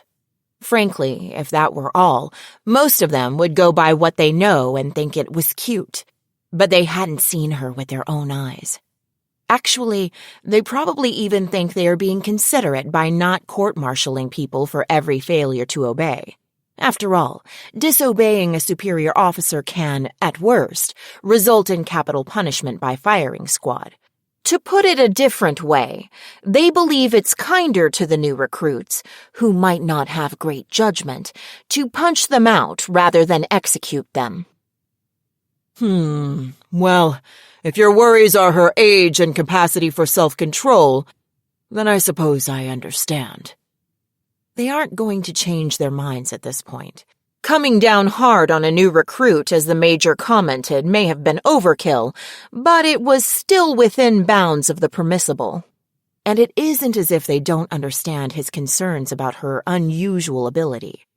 But actually, by putting her through war college, they can offer her education in areas she lacks and grow her into a remarkable competent officer. That much is certain, they think. Major von Lergen, your views are too subjective. Yes, I must say you're lacking in objectivity. Despite all the debate and reservations, she will still be admitted. I recognize that you were trying to be fair. I'm surprised that someone like you would get so caught up in superficial impressions. Well, nice investigating. We'll have to grill intelligence. No one understands that he brought her up as a problem in earnest. Most of the committee thinks he took his tack as an indirect way to criticize intelligence. With the way army politics work, a personnel section chief can't very well censure them openly. Everyone is sure, though they don't state it outright, that he requested this reassessment in order to bring up this murky business he discovered while conducting his review of the candidate. The evaluation from intelligence reflected some sort of secret operation in the past. Certainly in that case, it would partially have been an oversight of his part, but discovering it would work to his credit. And instead of going after him, intelligence would end up having to issue an apology. In other words, the main thing that would register for people was that the personnel section chief did his homework. Basically, he had managed to remain impartial while questioning intelligence's secrecy. Nice work, Major von Lergen. We're not going to reassess her, but we will talk to intelligence again. Thank you. And so, contrary to Lergen's intentions, no one tries to stop the candidate's admission. Tanya's days continue on the forwardmost line of the Rhine front in the west, being woken up at any time and thrown into interception missions. As she gets splattered with mud and blood, the smell of gun smoke clinging to not just her hair but her entire body, she is promoted to first lieutenant. The raise in base pay, though small, is a good thing. But the part that makes her ecstatic is the accompanying notice that she has been admitted to War College. Luckily, perhaps it should be said. First Lieutenant Schwarzkopf assures her that considering Corporal Serebriakoff's proven combat ability, he will recommend her for the officer track so that Tanya can go to War College with no worries. She is glad she can get away without acting like she cares about her subordinate. As for the notice itself, getting recommended for admission to the War College is an honor, so that's a dream come true. To be eligible, you have to be at least a first lieutenant, so she doesn't even qualify at the moment. Apparently, some commendable personage nominated her when recommending her for achievement. Mentally giving thanks to personnel for their mysterious workings, she naturally accepts the enrollment, which means a transfer to safety in the rear. And so, First Lieutenant Tanya Degurechaff, 11 years old on paper, has a second opportunity, at least in her subjective memory, to enjoy the life of a college student. To the world, she must look like she's skipped a few grades, but in reality, it's my second round of college. From my perspective, it won't be very hard to fit in. Strictly speaking, of course, a war college is quite different from a typical university in terms of both educational mission and curriculum. But in Tanya's view, it means getting to study in the rear, blessed with 3 hot meals a day and a hot bath to soak in. What a comfortable life compared to the front lines. And to Tanya, a war college and a university are essentially the same thing. As long as I can use signaling theory to market her value as human capital, there is no difference between the two. Not only that, my theory is that War College is even better than a normal university in some ways. Certainly in terms of Tanya's professional future, it's a sweet deal to not only not pay tuition, but also get paid by the state to go and have a career track all laid out for her at the end. So, War College freshman First Lieutenant Tanya Degurechaff merrily devotes herself to her studies. Though an elementary school backpack would be more appropriate for someone of her stature, she seems strangely comfortable in her military uniform, carrying her officer's bag. Ever since her experiences in the war zones, she can't go anywhere without her standard-issue rifle and computation orb, so after finishing a few routine tasks, she grabs those as well and heads off for another day at school. Of course, she knows she's supposed to bring writing utensils to campus, not her rifle. Still, at some point, she started to feel incomplete without her gear within reach. She never knows when there will be a chance to shoot the mad scientist, a rabid believer, or being X dead. Therefore, she feels it's both imperative to consider everywhere a battlefield and be ready to seize any opportunity and impossible not to. Yes, her battlefield is everywhere. That's precisely why the War College accepted even a little skip-grader kid like her so naturally. Even if it isn't her intention to look tough, it's difficult to make light of an officer back from the field wearing the Silver Wings assault badge and constantly exuding that battlefield tension. On top of that, she uses her free time to disassemble her rifle and give it a good cleaning, unconsciously gritting her teeth, dreaming of the moment she will kill being X. And her response when another officer notices her and asks why she always has her rifle is definitive. Looking up with a perplexed expression that makes her seem her age, she says, I may have to stake my life on this equipment at any moment, so I can't relax unless I have it with me, i.e., because I'm a coward. You mean you don't feel safe unless it's within reach? Yes, sir, something like that. Please consider it the childish habit of a baby who won't let go of her favorite blanket and, laugh. Yes, that's probably enough to leave a solid impression. Thus, it doesn't take long for everyone to perceive First Lieutenant Tanya Degurechaff as less a child than a soldier back from the front lines. That is, they treat their classmate as a frightening but reliable fighter who smiles as she discusses national defense, arguing about the best ways to eliminate enemy troops. Morning, Mr. Lakin. I only realize she's approaching when I hear her voice. I really can't even sense her.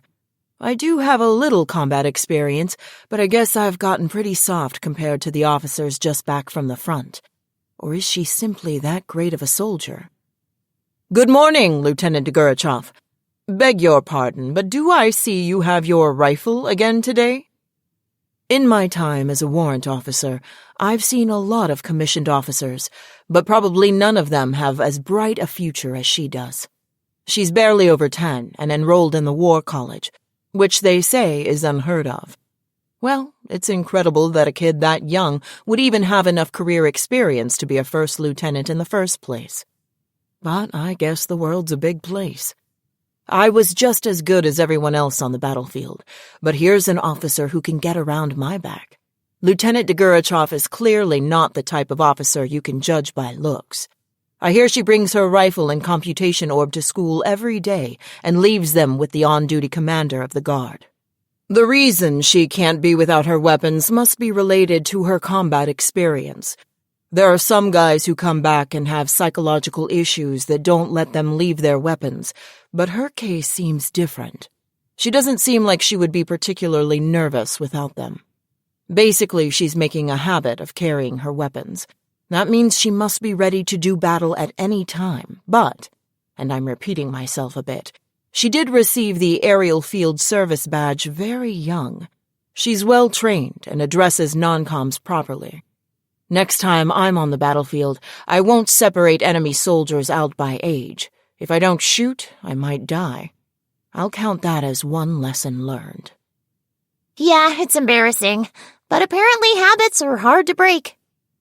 I know the feeling. Until I finally got used to sleeping in the moonlight, I was always unconsciously looking for cover. I knew I was safe, but the habits you create while you're fighting for your life don't fade so easily. Not at all. I think it's wonderful. Actually, it means she has a good grasp of the important things on the battlefield. Understanding those while keeping a grip on your sanity is a test for green second lieutenants. On the battlefield, harsh reality crushes the rules they believe in. Bravery, glory, honor, all those ideals get covered in mud as they fight to the death, and a handful of exceptions make a name for themselves. The secret that those few know is that it's not so hard. All they have to do is listen to what the nom-coms have to say and offer opinions that will garner them respect and admiration. But there are really almost no officers who can do that. Thanks. For someone working their way up, nothing makes me happier than some reassurance. That's why I have to look past this little girl's exterior, honor who she is, and assist her with sincerity. If an officer can appreciate the effort it takes to climb the ranks, they grow. Understanding that fact, I faithfully fulfill my duties as commander of the guard and pay respect to the small yet illustrious first lieutenant. But with all due respect, Lieutenant, may I ask what brings you here? As you know, today is an off day. There aren't any classes. It's what is generally known as the Sabbath, in other words, Sunday. Most pious believers go to church and some go to confession. I hear this first lieutenant is often praying in earnest at church in the morning. Actually, I've seen her staring raptly at an icon more than once. Yeah, it's something straightforward. I want to use the library. The reference room at the dorm isn't enough. Although it's an incredibly simple observation, Lieutenant Degurechaff is really, truly hard-working. Even the grumpy head librarian commends her knowledge, curiosity, and desire to learn. So I guess this girl is the epitome of what a soldier should be. I even heard from my former superior that the General Staff's strategy section was blown away by her analysis of the lessons of war and re-examination of basic tenets. I wonder what she's got crammed in that little head of hers. She really impresses me. I beg your pardon. Then, as usual, please leave your weapons here before making your way in. Normally it's too much fuss to look after officers' personal effects. Keeping an eye on them takes effort, so I don't usually want to do it, but this first lieutenant is different.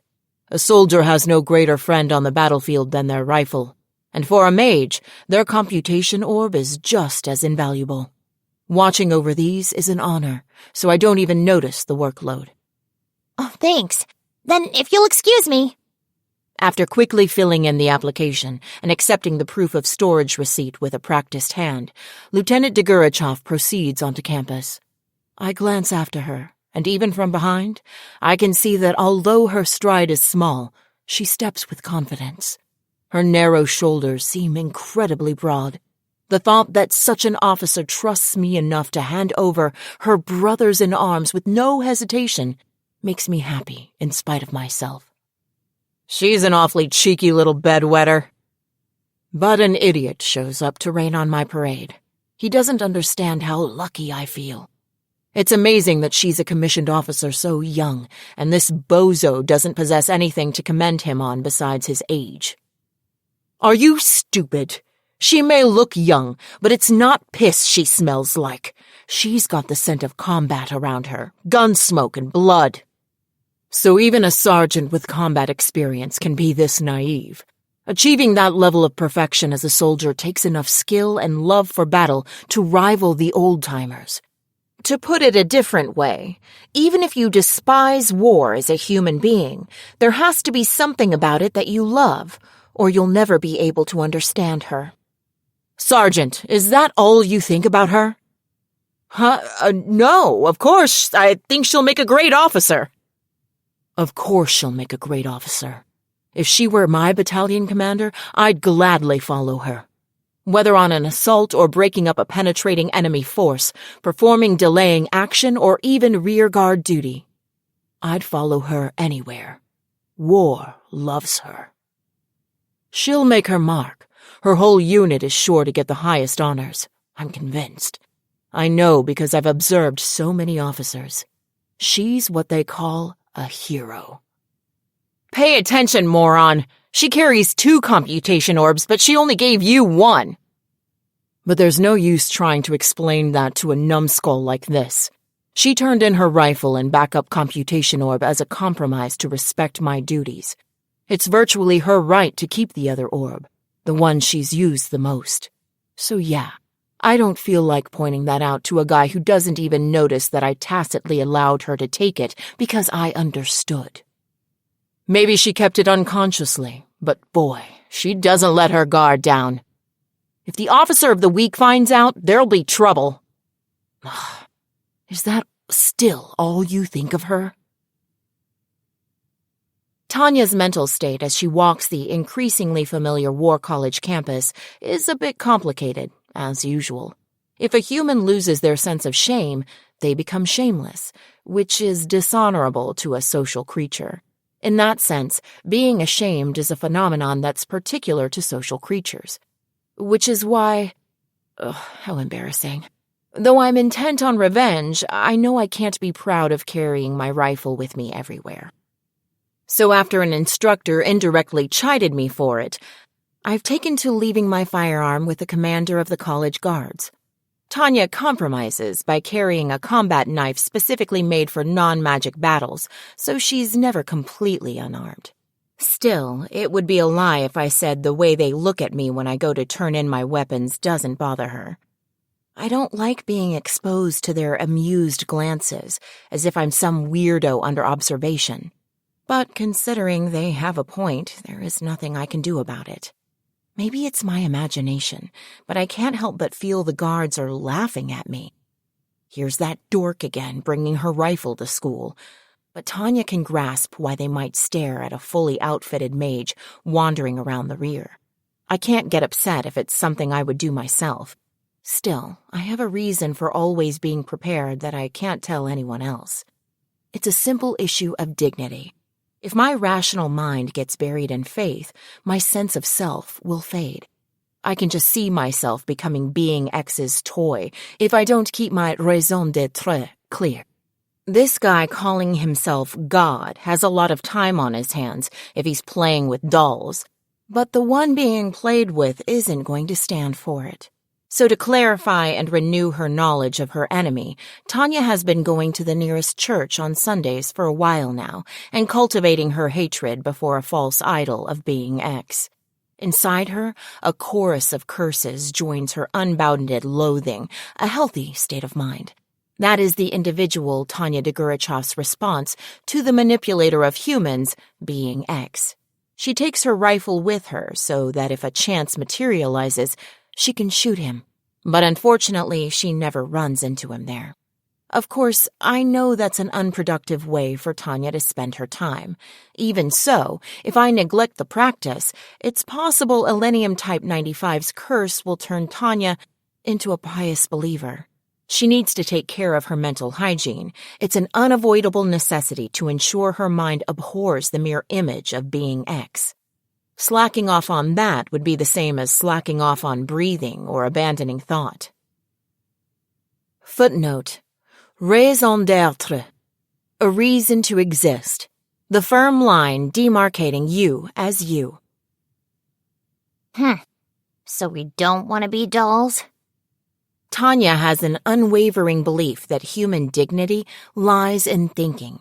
The human race, evolved from monkeys, feels that thought is what sets them apart from other species and makes them human. That's why she can't understand why believers assume they are blessed and abandon rationality. The moment a person loses the capacity to think, to question, Tanya considers them no longer human but a machine. And that is why the individual Tanya Degurechaff reveres thought, loves debate, and sneers at dogmatism from the bottom of her heart. So of course she laughs at the fanatics, the blind believers.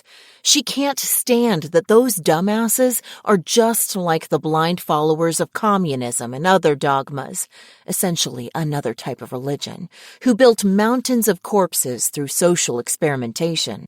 The feeling stems from her views on humanity.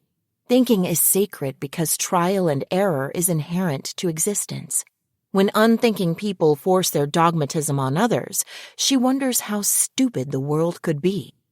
Being X, who is trying to make her the vanguard of that sort of dogmatism, is nothing but her sworn enemy. She can't allow him to remain in this world. That said, she is still rational enough to realize that spending all her time building up her hatred is unproductive, so for the time being, she'll set that aside and push ahead with her studies. Tanya is ambitious, in the sense that she's doing what she can do now with her eyes on her future. Hence the frequent library visits. She walks down the already familiar halls, exchanges salutes with the staff she knows, and heads straight for the library. First Lieutenant Degurechaff coming in. She puts her hand to the library door after giving the usual notice of her arrival. Since a rank of at least first lieutenant is required for admission into the War College, she's simply the lowest of the low. Although it is Sunday, it wouldn't be strange for some others to have arrived ahead of her. There could be superior-ranking officers inside, so she always has to conduct herself smartly. Tanya's daily efforts to extend the proper courtesies are rewarded. A soldier with a scholarly air and nearing old age looks up from a mountain of resources as she walks in. The insignia on his shoulder indicates he is a brigadier general and, judging from his clothing, probably an important one. The fact that one of his rank would be there digging through maps and records, well, it's unsurprising considering the quality of the materials at the War College. Research for military strategy always ends up dependent on the War College library. When one of the higher-ups needs some data, they often visit. There are mountains of records and papers that aren't allowed to leave the premises. If they want to browse those materials, they have to come in person. Please excuse the interruption, General. Tanya chuckles to herself in her head at this 1-in-a-million chance meeting. No matter the era, it never hurts to have friends in high places. And if you are trying to meet people, it's essential to go out and increase your chances. That said, it's a terrible shame that my external age is so young. It makes me hesitant to go anywhere alcohol could be employed. Obviously, if such a little girl were present, anyone would have a hard time enjoying their drinks. It would defeat the point. On the other hand, she's able to make a good impression by having her act so put together at such a young age. It is difficult for me to capitalize on her appearance because I have to consciously behave like a child, though. Children are already another universe I don't understand, so little girls might as well be alien life forms. She can smile in a pinch, but that's about it. Now that she's blessed with an opportunity, she will not hesitate to take full advantage. Oh, you can just treat me like an older alum for the moment. The man who returns her salute sounds less like a soldier and more like a philosopher who would be more at home doing research. He is probably straight-laced in some sense, but as far as she can tell, he seems friendlier than bad-tempered. Thank you, sir. My name is Tanya Degurechaff. I'm a student here, and I was granted the rank Magic First Lieutenant by the Empire. I'm Brigadier General von Satur, Deputy Director of the Service Corps in the General Staff Office. The Service Corps in the General Staff Office? He's one of the top dogs in the rear. I'm so lucky. It's an honor to meet you, General. She's pretty sure she can say that and mean it. After all, they have about as much clout as the guys who run General Staff personnel. In a corporation, they'd be the ones running administrative strategy. The only word for this chance to meet an off-duty officer from there is lucky. Lieutenant, are you in a hurry right now? Not in particular, sir. I'm here for the purpose of self-study to acquire knowledge. She manages to control herself and obediently states her purpose instead of jumping up and down. Luckily, between her need to satisfy her intellectual curiosity and errands to research laws and ordinances, she is here quite frequently, so it isn't out of the ordinary. Great. If you'll give me a moment of your time, I'd like to get a younger person's opinion on something. How about it?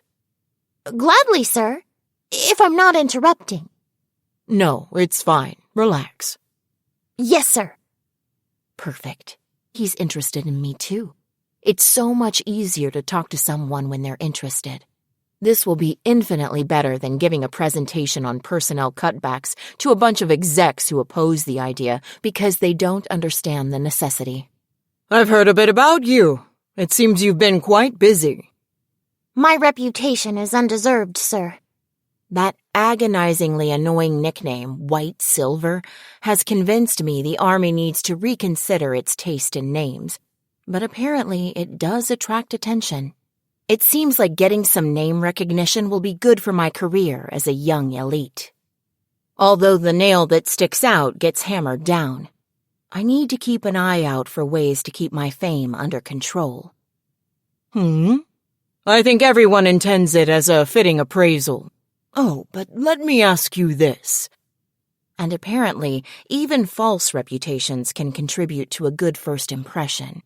Even if it is just a casual whim of this brigadier general who has taken a slight interest in Tanya, he is going to ask her perspective.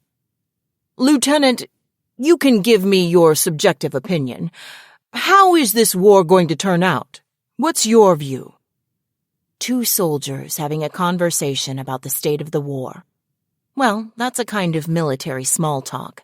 Sticking to safer topics isn't a bad idea, according to common thinking. But he's taken an interest in me. If I can give him an honest opinion, he'll see me as motivated. Of course, the barrier to entry is having something smart to say. Oh, that's a very broad question, sir. So showing that I'm both assertive and deliberate by confirming the aim of his question is critical. In the military, everyone will like you if you consult with your superior officers often and report everything. If you don't know something, admit it and ask. That kind of attitude seems particularly useful in the Army. These imperial soldier creatures have a tendency to be bizarrely obsessed with accuracy. Since that's how it is, instead of trying to gain points, I'll put effort into not losing them. You can't get promoted just by speaking up. You need to pay attention to the minute details and make your voice heard. You're right. Let me rephrase it. What shape do you think this war will take? My apologies, sir, but I don't believe I'm in a position to comment. And you should always stop yourself from commenting on things outside your duties. For example, human resources shouldn't butt into sales' business, just as sales shouldn't butt into human resources. It's important to know your place. It's all right. This isn't an official consultation. Just tell me what you think. Then with your permission, sir. I really don't want to say anything, but refusing any further would be rude. It would be worse than anything to come off as someone too inept to have anything to say. Remaining silent and expecting him to understand would be naive, a super dreadnought class fantasy. Human beings have 2 ears, but only 1 mouth. In other words, when dealing with someone who is willing to listen, 1 mouth is plenty. Unless you open it, your ideas have no chance of getting across. I'm sure it will turn into a world war. Rule number 1 of making a presentation: declare estimates with confidence. And while it's important to be creative, make sure your forecast is reliable. A presentation is meaningless if your points don't reach your audience. World War.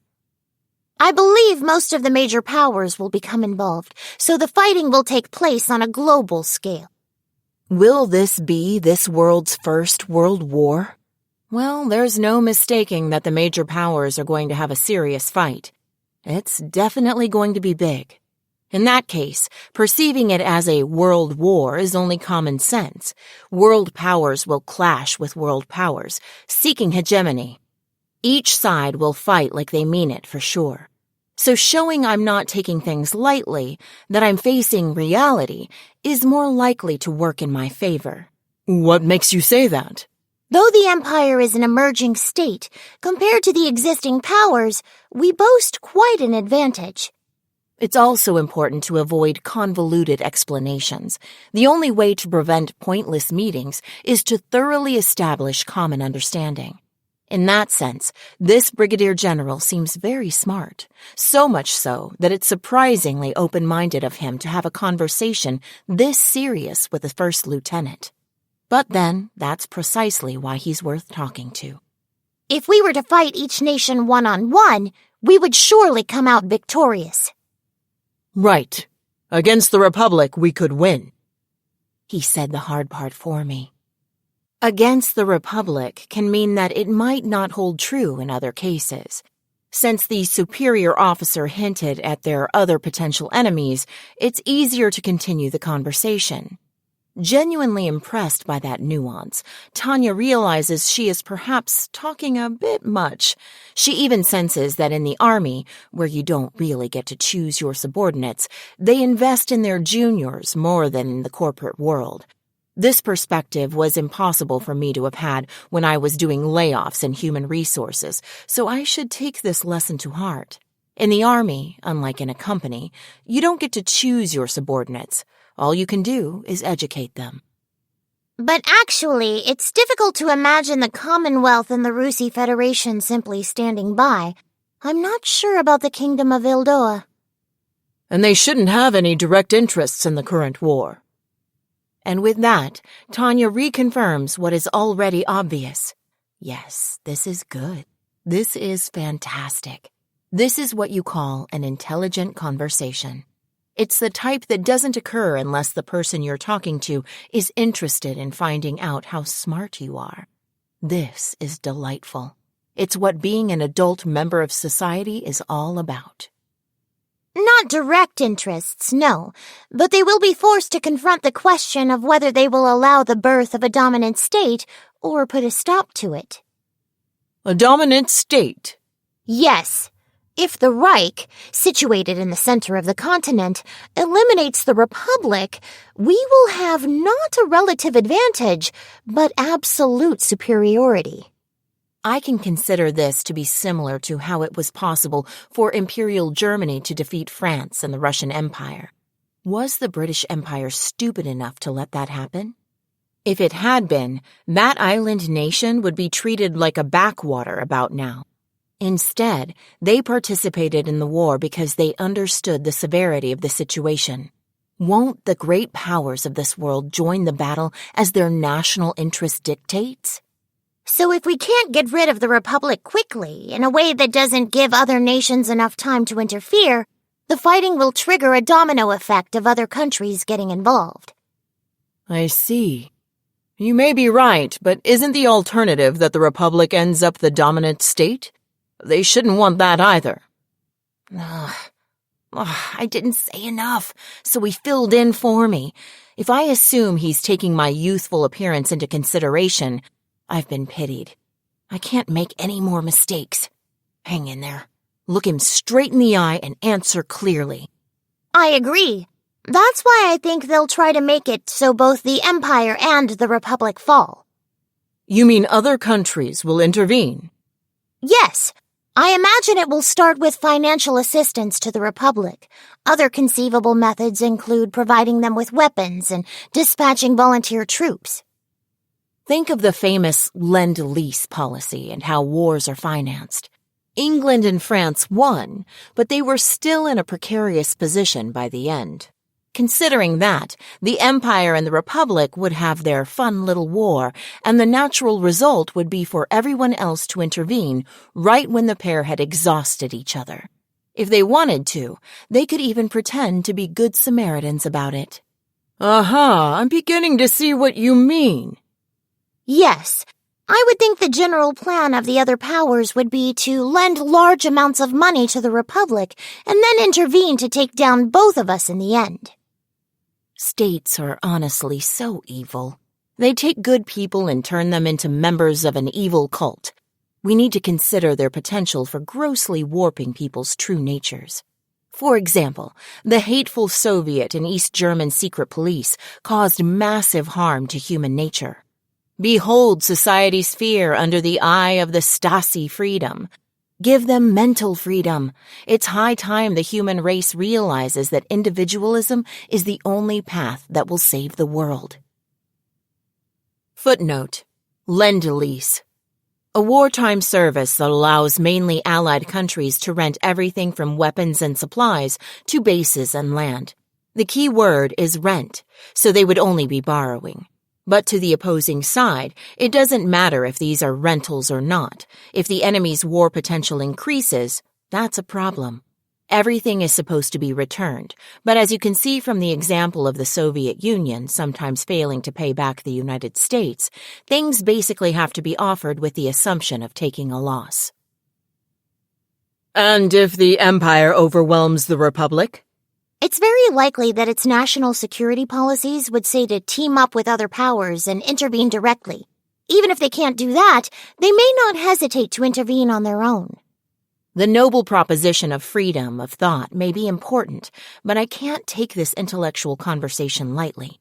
I have to keep up the appearance of stating well-thought-out views. I see. That's a fascinating conjecture. How do you think we should handle things? Well, I haven't come up with a plan. Actually, when I have ideas, I submit them. If I could give him one now, it could be a seed for my advancement. But unfortunately, I lack the military expertise. Well, perhaps military creativity should be left to Napoleon and Hannibal. As a good, peace-loving individual, there is nothing wrong with that. So I would learn from history and try to make peace. And if that was impossible, I would make limiting attrition a top priority. You mean you wouldn't try to win? People will question your will to fight. Yeah, he's right. That was an awfully careless thing to say. In the manner of a university professor, I spoke a bit too passionately. I can't believe I would say something that brings my will to fight into question in front of the director of the service corps in the general staff of all people. Was it really my mouth that said it? That was such a huge mistake. I want to shoot it off. This could hurt my career. No, I once heard that cowards get overworked on the front lines. Oh, this is very bad. Truly bad.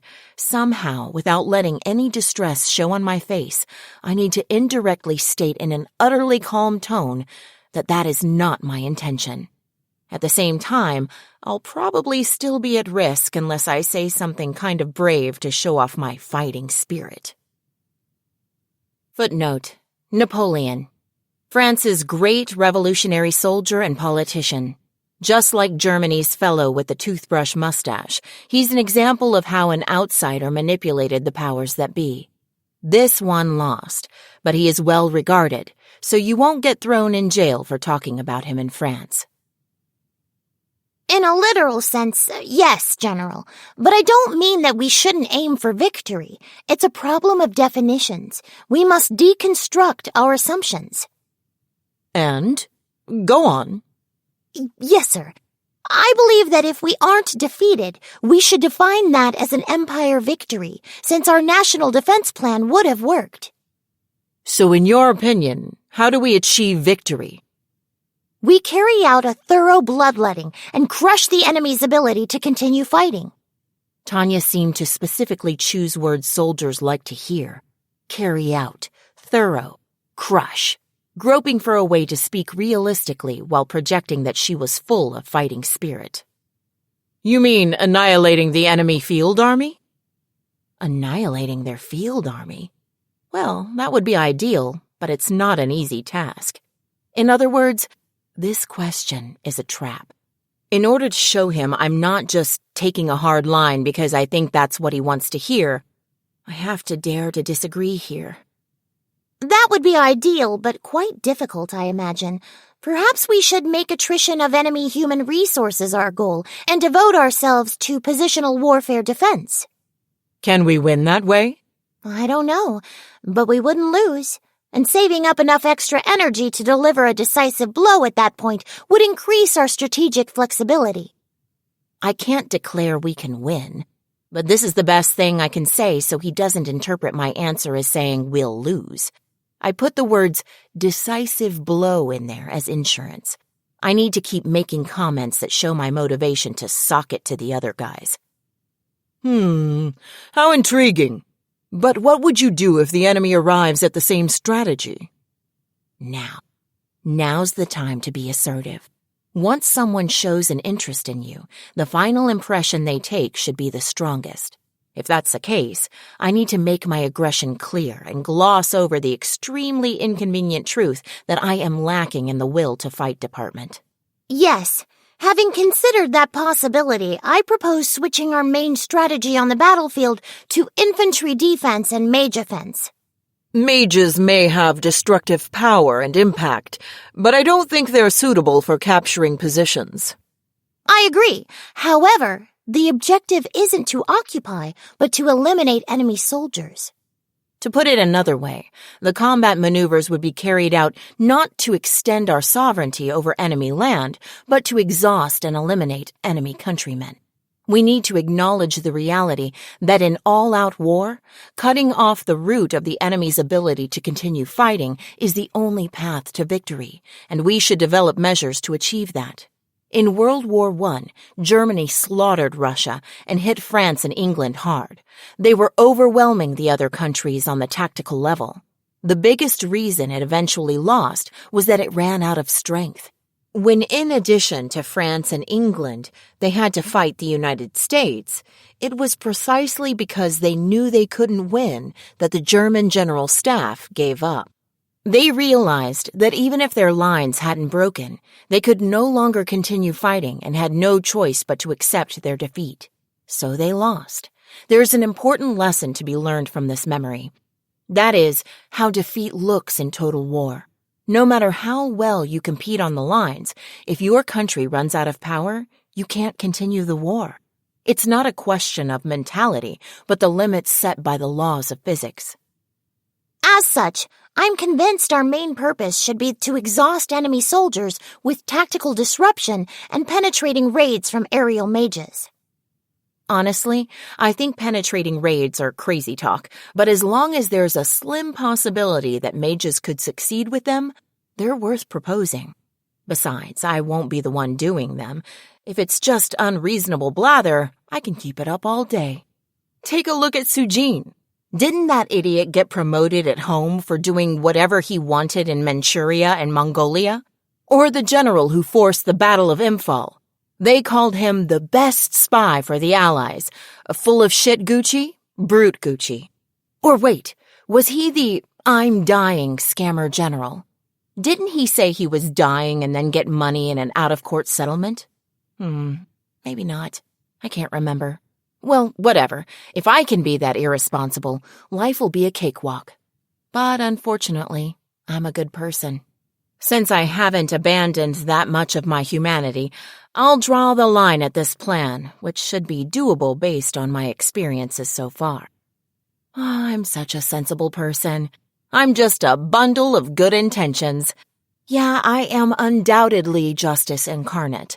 I'm a long-suffering martyr boasting an utterly wholesome character who seeks goodness and peace. The mage mission wouldn't be support? In positional warfare, mages have firepower on par with artillery and agility that outstrips infantry. They're the ideal branch for hunting enemy soldiers. To be honest, mobile defense was tough. I learned very well what a pain it was to combat war junkies, for instance, when I had to fight those named. If there is a god, he should erase that whole bunch before declaring himself. Any species that enjoys killing its own members is insane. In other words, there's the end of my explanation of why being X isn't God. What can I do to escape the devil? If the devil roams a godless world, we're basically in Armageddon, right? If you want to win while minimizing your own losses, then perhaps the attritional containment doctrine? Mages are best for that. I see. You sure know how to sell it.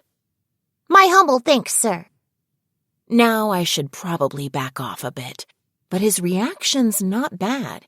He's hunching slightly to write something on one of his documents, so it doesn't look like he's going to press me further. This is great. If I can talk my way out of things, perhaps I should consider a career as a negotiator. But my area of expertise is human resources. Going for depth gives you a better salary than breadth. But, maybe I should start planning my life after the war. Maybe I should learn a trade. Now that I think of it, I'll definitely have to earn some qualifications. How can I change jobs when my resume is mage with a wealth of combat experience, can handle a fight to the death at any time, any place? Like, what kind of gang are you trying to join? Every era has the same issue with finding occupations for ex-soldiers. If Tanya doesn't invest in herself now, she'll have trouble later. It's precisely for that reason that she's going to the library, to learn about laws, so she can earn a legal professional qualification or something similar that will keep her fed in the future. So, hypothetically, if you were to use mages as the linchpin of this attritional containment doctrine, how many would you want? Maybe I shouldn't be planning my life in one corner of my brain. I answer the question without really considering its aim. I'm sure a battalion is the right size. It wouldn't be a huge logistical burden, and it has the minimum force necessary. Interesting. Well, I'll think about it. Young people's opinions are always interesting. Thank you, sir. Not realizing what just happened is a basic error. Normally, Tanya would definitely feel something was off and try to somehow avoid the incoming trouble. But this time, she's careless. Yes, even though carelessness causes all the most horrible errors in life. The Imperial Capital, at the desk of the Deputy Director of the Service Corps in the General Staff. When in doubt, learn from the lessons of the past. The military man Zator has learned so much from history that he's criticized for being too much like a scholar, but he does it because the strategic principles of the past contain pieces that can still be applied. And because Brigadier General von Zator is so familiar with history, he has a nose for recognizing indescribable yet fundamental change. He has learned from history to sense a shift in the tides. You could call it a feeling that the existing paradigm wouldn't quite work for dealing with the national defense strategy issues the Empire is currently facing. He believed the teachings of history should be used as a guiding light, and they told him change could be coming. The difficult-to-grasp question of what will change is a distraction for most Imperial soldiers. Given that most of them are expected to deal with the circumstances right in front of them, that's no surprise. Considering the traditional way of thinking in the Imperial Army, which only cares about how well each individual carries out their missions, Zator is certainly heretical. But regardless of his academic leanings, he has proven himself with outstanding achievements. The Imperial Army is open to welcoming all kinds of people, as long as they can demonstrate skill as officers. And that's why Zator is respected even within the general staff. The sight of him, lost in thought at his desk, has become a type of featured attraction at the general staff office, and no one thinks to interfere. The staffers who work under him are used to seeing him open up a philosophical text and sink deep into thought once his work is done. Ever since the war started, they have all been busy with urgent tasks, but now that both the northern and western fronts have stabilized, the lull creates some spare time so they can finally breathe. None of the officers have rested since the war began, so the general staff officers are finally given a short break as well. The younger staffers dash off in high spirits for the beer hall, where they make liberal use of their salaries because how else will they spend them? The older staffers take off as well, finally getting to spend some relaxing time with their families. What both groups have in common is that they take their first vacation in a while and enjoy it to the full. But the day they return, they find their superior officer, who clearly hasn't slept a wink, immobile and staring feverishly at his hastily scribbled notes. The officer who remained on duty tells the puzzled staff that about half a day ago, the brigadier general returned from the war college and has been scowling at his notes ever since, as if he has forgotten everything else in the world. Puzzling, indeed. General von Zator? The field officers can't bear to see him like this, but even when they try to talk to him, his bloodshot eyes only wander over the notes spread out on his desk. There isn't any other way for him to process the shock he has received. At first, he thought she was just an officer with an interesting novel idea, and that her proposal, which he had written down, was just another way of looking at things. As he thought more about it on his way back to the general staff office, he was impressed by her view that the conflict between exterior and interior lines might reach a head. But as he continued to ponder these ideas, he understood that his thoughts were beginning to grasp something. Then he realized that even if he didn't want to, he had to admit that the notes strewn across his desk contained an inconvenient truth.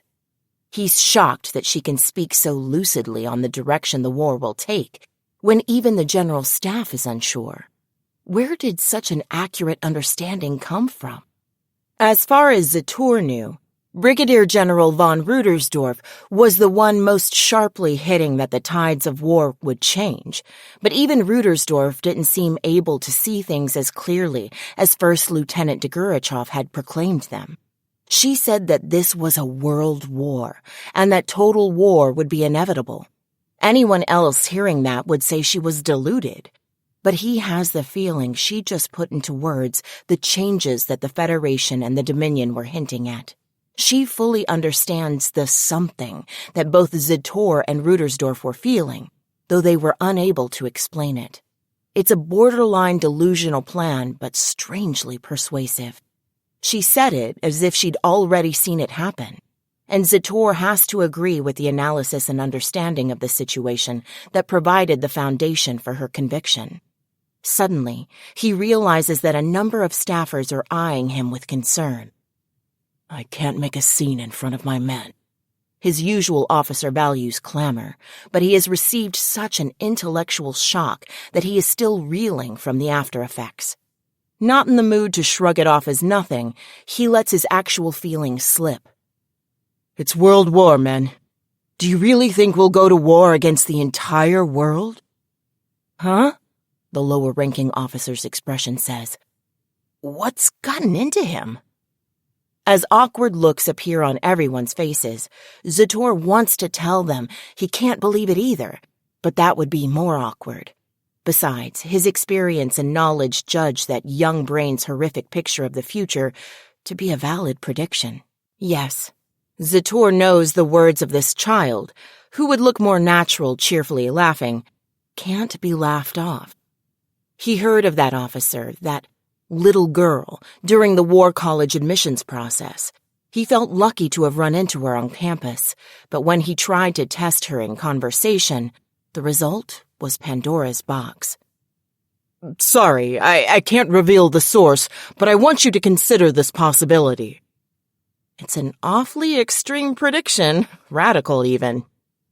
Though he is giving orders, he understands his subordinates' perplexity far more than he would like. Even he hadn't considered the possibility of the entire world and the Reich plunging into war, and why should he have?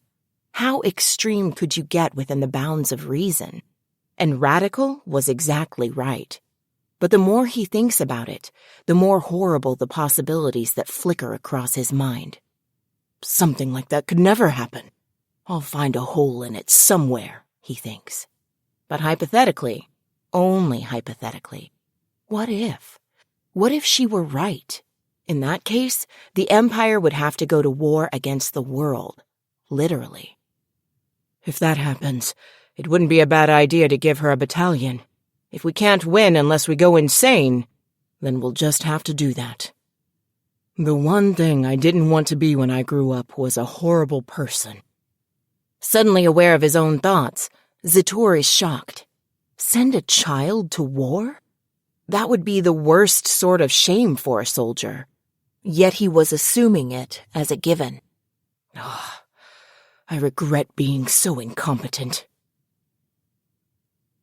The position of a high-ranking general staff member in the military is a specialist position. But you can't only be a specialist. What the Imperial Army's general staff seeks are military specialists who are simultaneously generalists with insight into a broad range of related fields. Of course, at the very least, you have to understand the combat situations as well as the rear.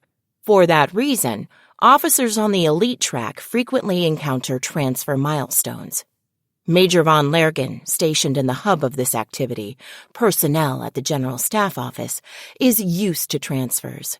After all, from the perspective of his career, as important the role of a section chief in personnel is, it's only a milestone on the way to his next position. In the Imperial War College Admissions Committee meeting, he showed himself to be keeping an eye on multiple departments, and that was assessed favorably in the General Staff Office. Although it was a valuation of his familiarity with the other departments as a generalist, not his skepticism of the candidate, which was what he was hoping they would consider.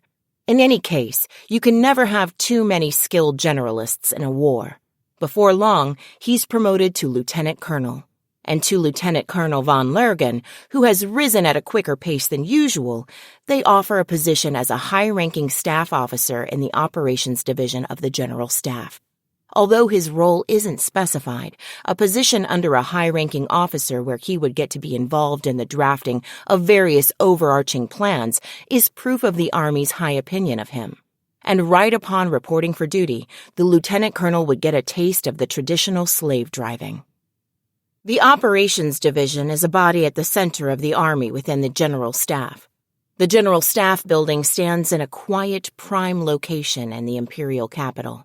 Its exterior tranquility, appropriate to its accumulated history, belies its awfully hectic interior.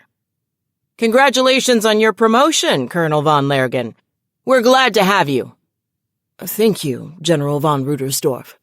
Well, we're going to work you like a horse, you know. No matter how many people we get, it's never enough. Take a seat.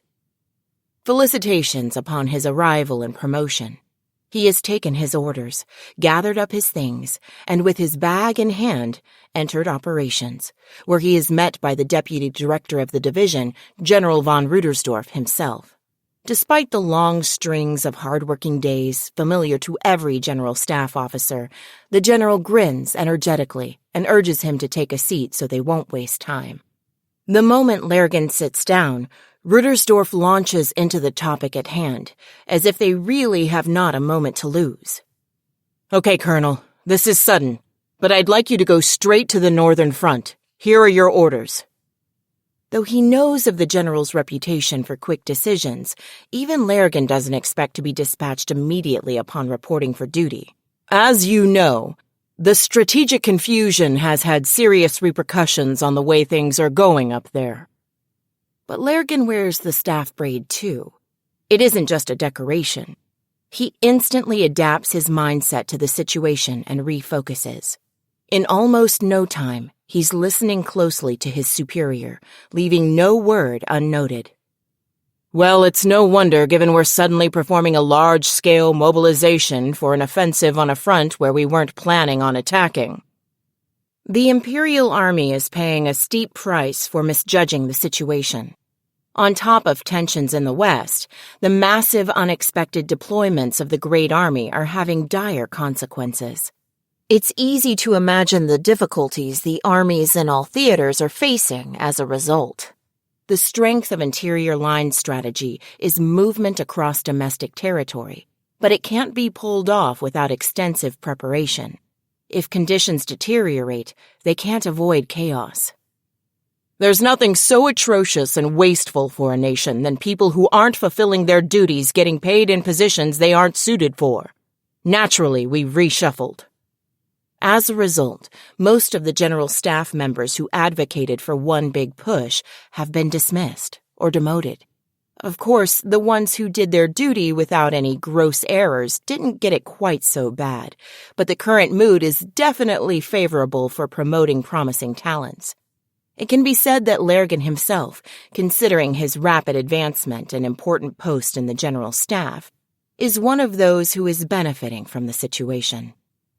It's ironic that we're shorthanded, but it does mean we can give a promising officer like you somewhere to flex your muscles. That's why we're having you go up north. So my orders are to gain an understanding of the situation? All things considered, the reason a general staff member from operations would be sent to the north would be inspection. Even a new staffer can understand that orders like this, under these circumstances, mean the higher-ups want data for long-term planning. And it's all according to the basic strategy the Empire traditionally keeps in mind, of breaking through two fronts to the best of their ability. That is, one of the fronts will surely need to be prioritized, and the higher-ups probably want information to decide which one. Exactly. The Western Front is stabilized, but we still don't want to be fighting on two fronts for too long. So we need to decide which one to settle. Exactly. After you see what's happening up north, go make observations in the west. The general nods as if to say, very well. As far as Lergen can tell, his response was satisfactory. Yes, sir. I'll go immediately to the north. High-ranking staffers keep a bag packed with a change of clothes next to their desk so they can be ready to follow orders at any time. Lergen learned from senior officers, so when he takes his orders, he grabs the bag he faithfully packed according to tradition and walks out the operations division door. Of course, he never imagined that his preparations would come in handy so soon. Good. Oh, and Colonel, take a look at this on your way up. What is it? A paper Zator passed along. It's worth a read. Understood. Then if you'll excuse me, sir, I'll be going. Lieutenant Colonel von Lergen leaves straight from there, taking a military vehicle to the station. He boards a train bound for the north, which departs not too much later. He sits in the first-class compartment reserved for high-ranking soldiers, takes out the paper, and reads the title, Predictions on the Shape and Direction of the Current War. For a moment, he remembers the Deputy Director of the Service Corps Brigadier General von Zator's scholarly face, and the title brings back fond memories of the text accompanying lectures on the history of war. Zator's habit of deep thought is famous enough that Lergen has heard of it. So perhaps it makes an intriguing point, and that's why General von Rudersdorf read it and recommended it to me. That is Lergen's interpretation, but as he reads, his eyes glaze over.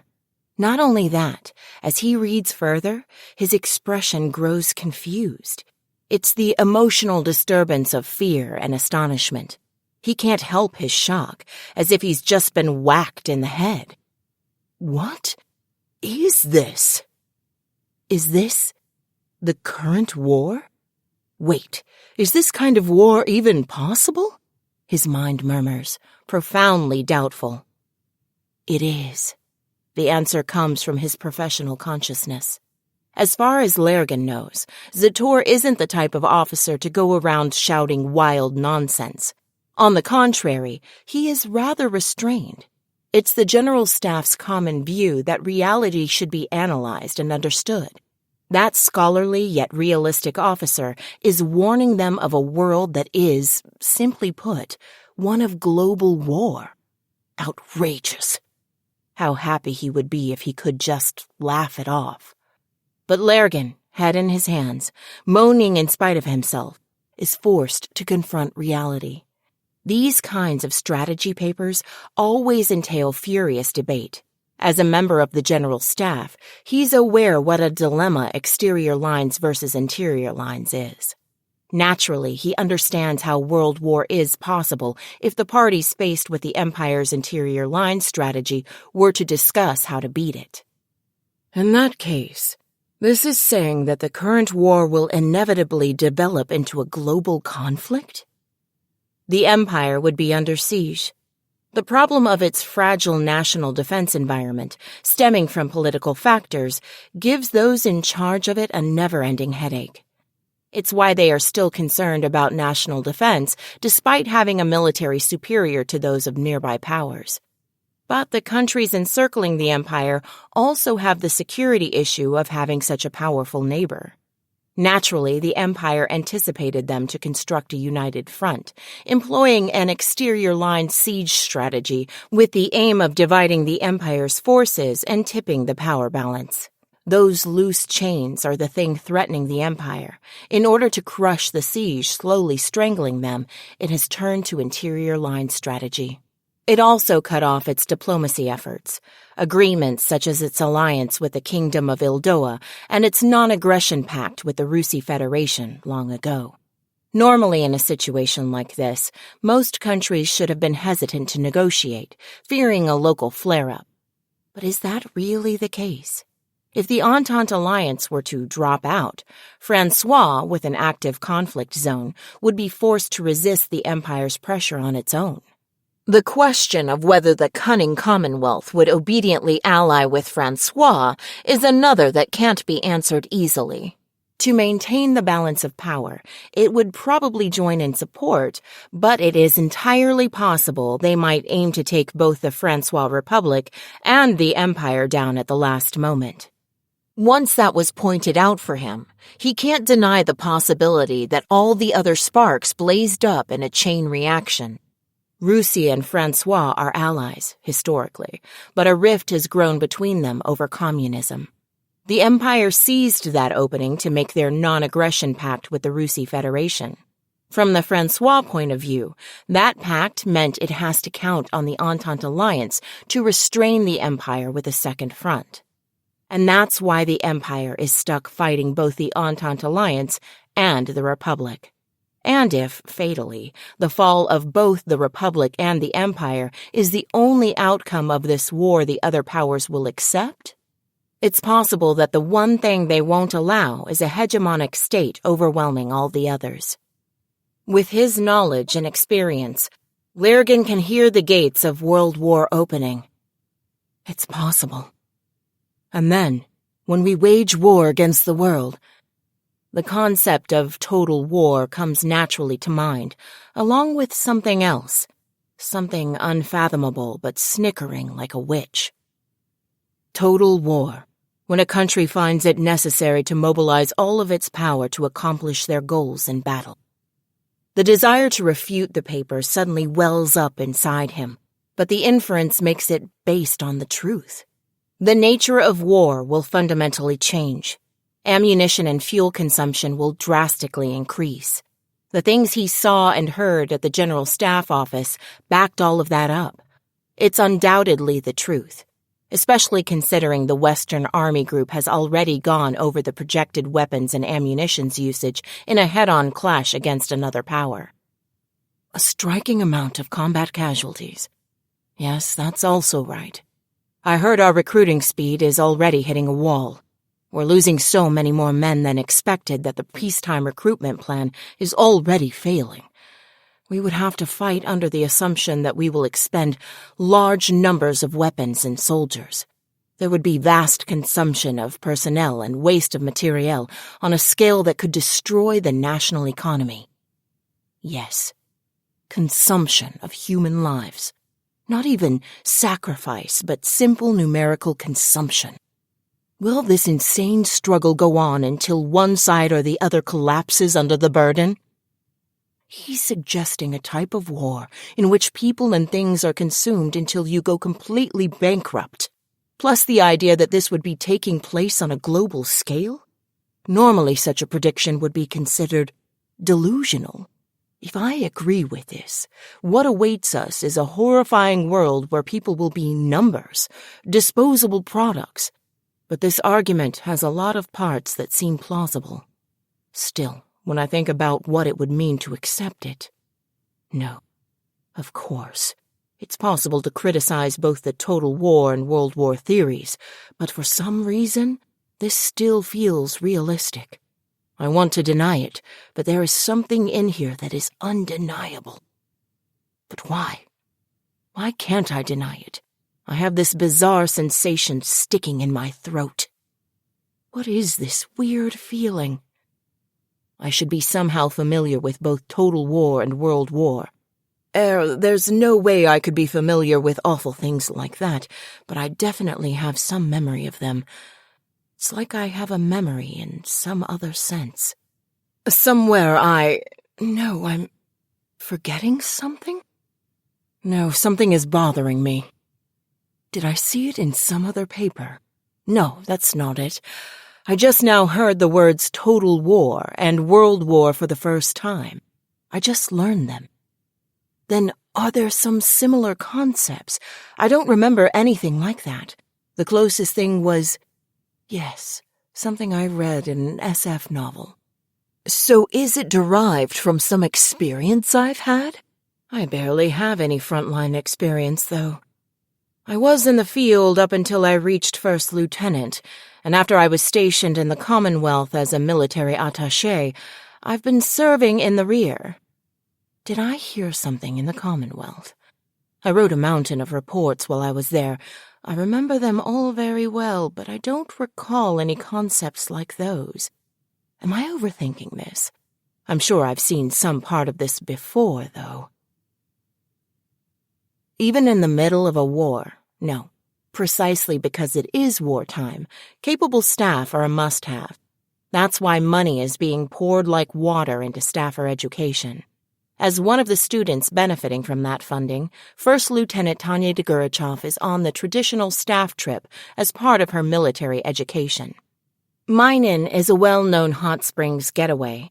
Though its bathing district has made it famous as a health resort since ancient times, it's located right next to a harsh mountain region that always has a coat of snow.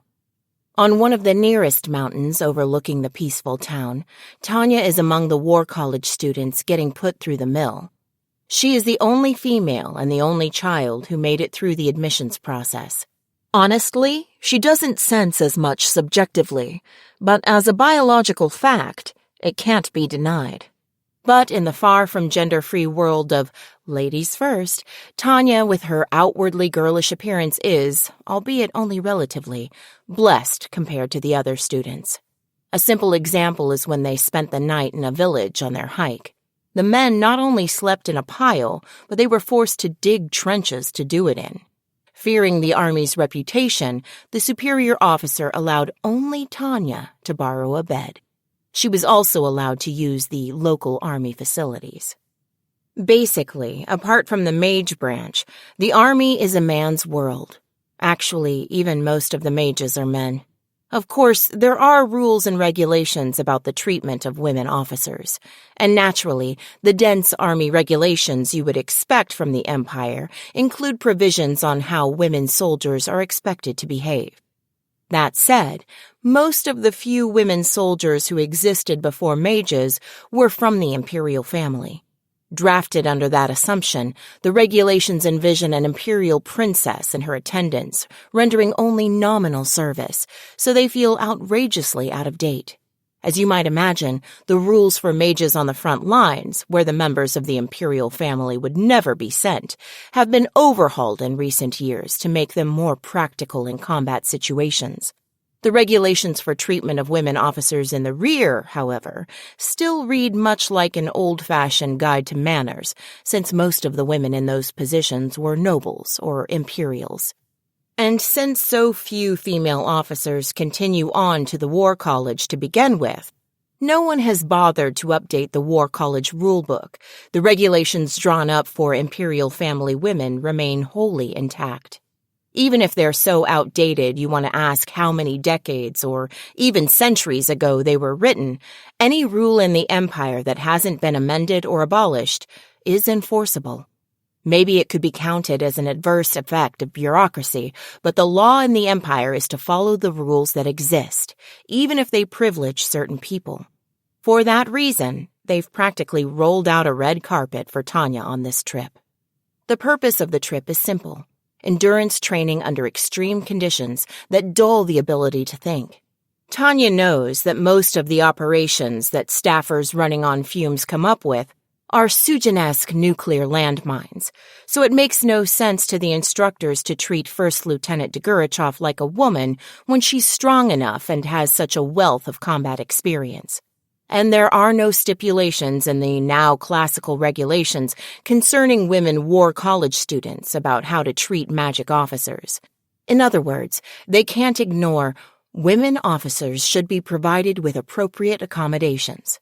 But if there's no rule stating women mage officers should not be made to carry heavy loads, they can weigh her down just as much as the others. For that reason, since mages can use support formulas, she was ordered to attend in full gear with a dummy heavy machine gun. Essentially, go climb a mountain in your normal full gear plus a nearly 50-kilogram machine gun to boot. If Tanya suppresses the urge to cry child abuse, there's no legal issue with it. Of course, there's no hiking trail. They're in the region where the Alpine troops train. You can only conclude that the one who designed this system was a sadist. Even the lightly equipped Alpine infantry is groaning about this uphill trek, but the students are being made to do it in full gear. But teleologically, it isn't a mistake. Still, wouldn't it be better to not completely exhaust the staff? She can't help but think. Victor, say an enemy built a defensive firing position on that hill. You're ordered to make a swift advance on them with a battalion. But the education is thorough. The tired officers are mercilessly quizzed about hypothetical combat orders. Propose a strategy. A firing position on that hill? If it was up there, we wouldn't be able to break through or go around, would we? We'd either have to make a dejected retreat or use the heavy artillery to pummel them from a distance. Or maybe have mages charge in. It would be difficult to break through. In order to move swiftly forward, I propose going around. But apparently the impossibility of a breakthrough is as far as First Lieutenant Victor's wary brain can get. He will employ the textbook detour strategy. Well, it's true that from the looks of it, we would never succeed. That said, I can't imagine going around working any better. There's not very much cover, and the enemy is on higher ground. Before you could move swiftly forward, you'd be shot like sitting ducks. Then try it if you can. Huh? If you think you can get around them in this steep terrain, I'd like to see you try it, dipshit. I'm telling you to look at the topography. Naturally, the instructor's angry shout sounds tough, but Tanya doesn't have time to savor the sweetness of another's mistake. Degurechaff, what would you do? Damn it! You owe me, Lieutenant Victor. If you had just answered properly, no one would have gotten yelled at. She wants to glare at him, but as long as he's at a loss, the heat's on him. Even if Victor is useless, he's a good lightning rod. I should use him like that, not tear him down. Right now, I need to prioritize getting through this situation. Do we happen to have heavy artillery support, sir? It's important to get a basic handle on things. I can't imagine an infantry battalion would be bringing infantry guns into this mountainous region, But if the division has its own artillery, we could expect support. Or the core artillery would be fine, but knowing whether we have support or not is crucial. Although I'm sure he wants us to think about what we would do if we didn't have any. Still, if I don't show that I'm trying to confirm what cards are in my hand, he'll yell at me. Why didn't you consider heavy artillery support? For sure. I get it, but it's stupid. We'll say you don't. My first idea is to make a large retreat and then maneuver around along a different ridgeline. Then the best thing to do is avoid unnecessary casualties. Luckily, depending on the ridgeline, it won't even take any longer than any other tactic. More importantly, there's no need to launch a reckless attack. Ordering a charge against a position with a good field of fire is not only reckless, but cruel. Can guys like that get jobs in the general staff? All I can say is I hope not. In any case, the only way to beat firepower with flesh is by having more soldiers than bullets. And if you don't have that kind of time? My second idea is to employ skirmish tactics with mages and infantry. The mages can take out the emplacement, and the infantry can back them up. Aerial mages could definitely capture the position. We'd have been ready to take casualties, but it would be much better than trying to break through with infantry alone. I mean, I'm an aerial mage. If you're asking me what I would do if I were in command, then it's not unreasonable for me to have mages with my infantry battalion. Well, maybe my answer was a little sneaky, but... That's fine. Now how would you capture the position if you only had infantry? Huh? Capture it with only infantry, sir? Did he trap me? Before Tanya knows it, he's ordering her to win with nothing but infantry. Yes, I'll give you a minute. If you don't want to sleep outside tonight, better answer quick. Now he's just talking nonsense. If it were possible to capture positions with infantry, we wouldn't be spending all this time worrying about positional warfare. You're seriously telling me to take the hill under these conditions? With no engineers, no mages. Are you just telling me to do this 3 human bullets style? I don't even have to think about it. Sir, I think capturing it would be impossible. For a second, all of her classmates' expressions change. Most of them are mulling over the problem, and the word impossible is a shock. After all, that word could put the instructor in a bad mood. It's a comment that could lower Tanya's academic standing. I've got a bad feeling. Why couldn't he have picked on Captain Uger or one of those guys? I want to put my head in my hands and moan about my bad luck, but I can't because my hands are full of heavy machine gun. What? What do you mean? Like a certain Empire of the Sun, our army has a reputation for bayonet charges, and if the opponent's interdiction fire is weak, maybe something could be accomplished with them. But rushing a Republican Army defensive position with bayonets would just be kicking a hornet's nest. A night assault is conceivable, but a mission on battalion scale in the Dark Mountains could end with us all getting killed. If we think that far and still can't calculate a decent chance of success, the answer is that it's impossible. What is a staff member? Going back to basics and considering my duties and obligations, I believe capturing the hill is impossible. She makes sure she has some remarks ready to shift responsibility. People learn from mistakes. She isn't about to repeat her error of talking too much to the Brigadier General in the reading room. She will make impossibility a factor of her duty, not her lack of fighting spirit. A staff member's duty is to pursue the best possible plan. In other words, according to the General Staff, capturing that emplacement is impossible. It can't be done. That's what I'm saying, anyhow. Of course, a staff member has to come up with operations that will win. But there are any number of obligations that can be used as excuses. But piling up casualties in vain would be the most abhorrent thing I could do. If he shouts at me that we prioritize victory over soldiers' lives, I won't know what to say. But at least I've done everything I can to avoid looking like I have no fighting spirit. In the academy, we were told over and over and for some reason over again, to love our troops. Weirdly, now that I think of it, I feel like they emphasize this the most when talking to me. It would be a shame if it was because they thought I didn't understand that we have to educate our subordinates since we can't choose them. Anyhow, I have my excuse. My cause is just enough. I can stand tall this time and say what I think. In light of that, I would say that in this case, attacking the hill should be avoided. The instructor turns a glare on her, trying to figure out how serious she is. I have zero intention of screwing around. Any businessman can stare back with that look in his eyes. The only other thing you need is the nerve to not back down under the intense gazes of soldiers and the like. In other words, being used to it is half of the battle. The other half is having a heart that believes in inner freedom. All right, I'll make a note of it.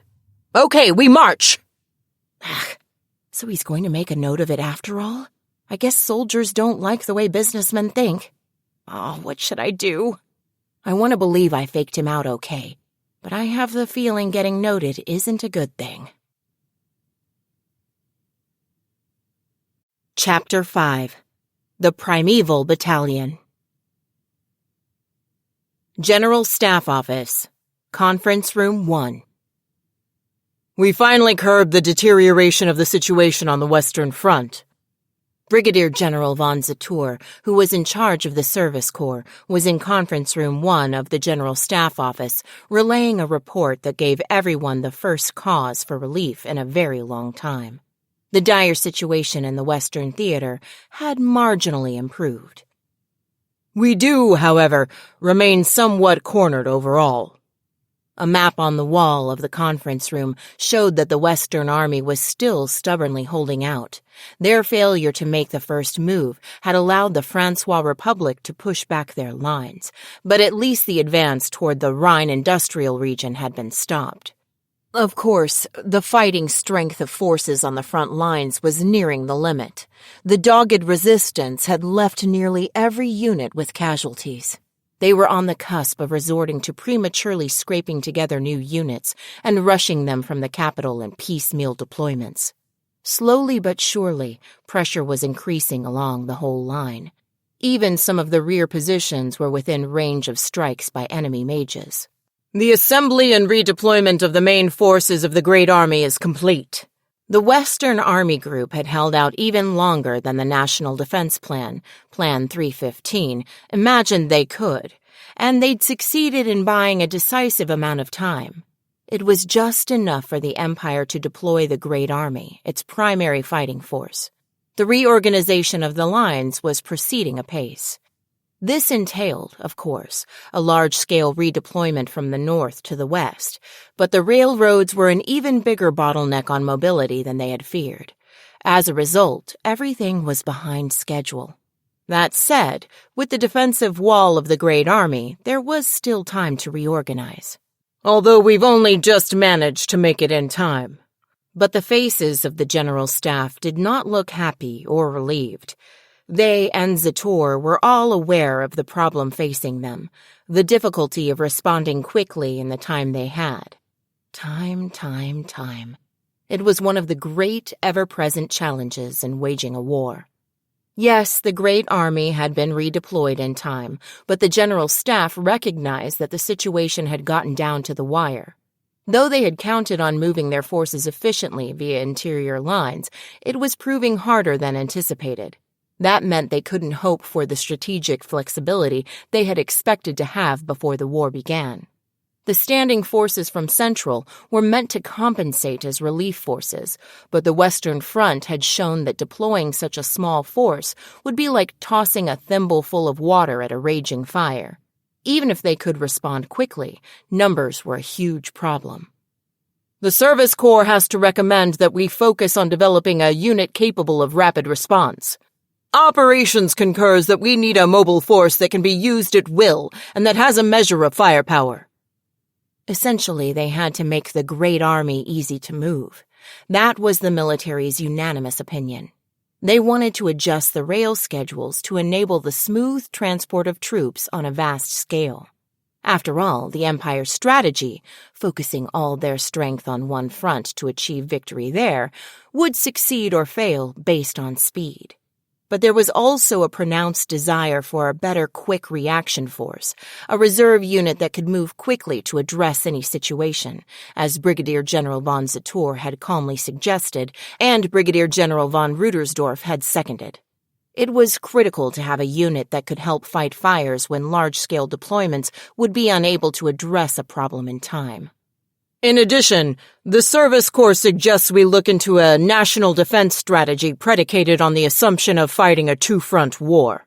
Zator's sudden additional suggestion was a re-evaluation of where troops were most needed. That is, the risk that one front would fall apart while the other was achieving victory had become too great in recent years. There were many in the Service Corps, Zator chief among them, who harbored doubts about the interior line strategy, believing there were limits to how long they could pretend it was working. Wasn't it time to change the military's doctrines and prepare for a two-front war?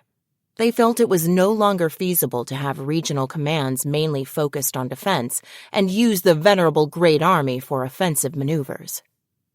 I don't have any objection to research as such, but practically speaking, we must absolutely avoid the opening of a second front.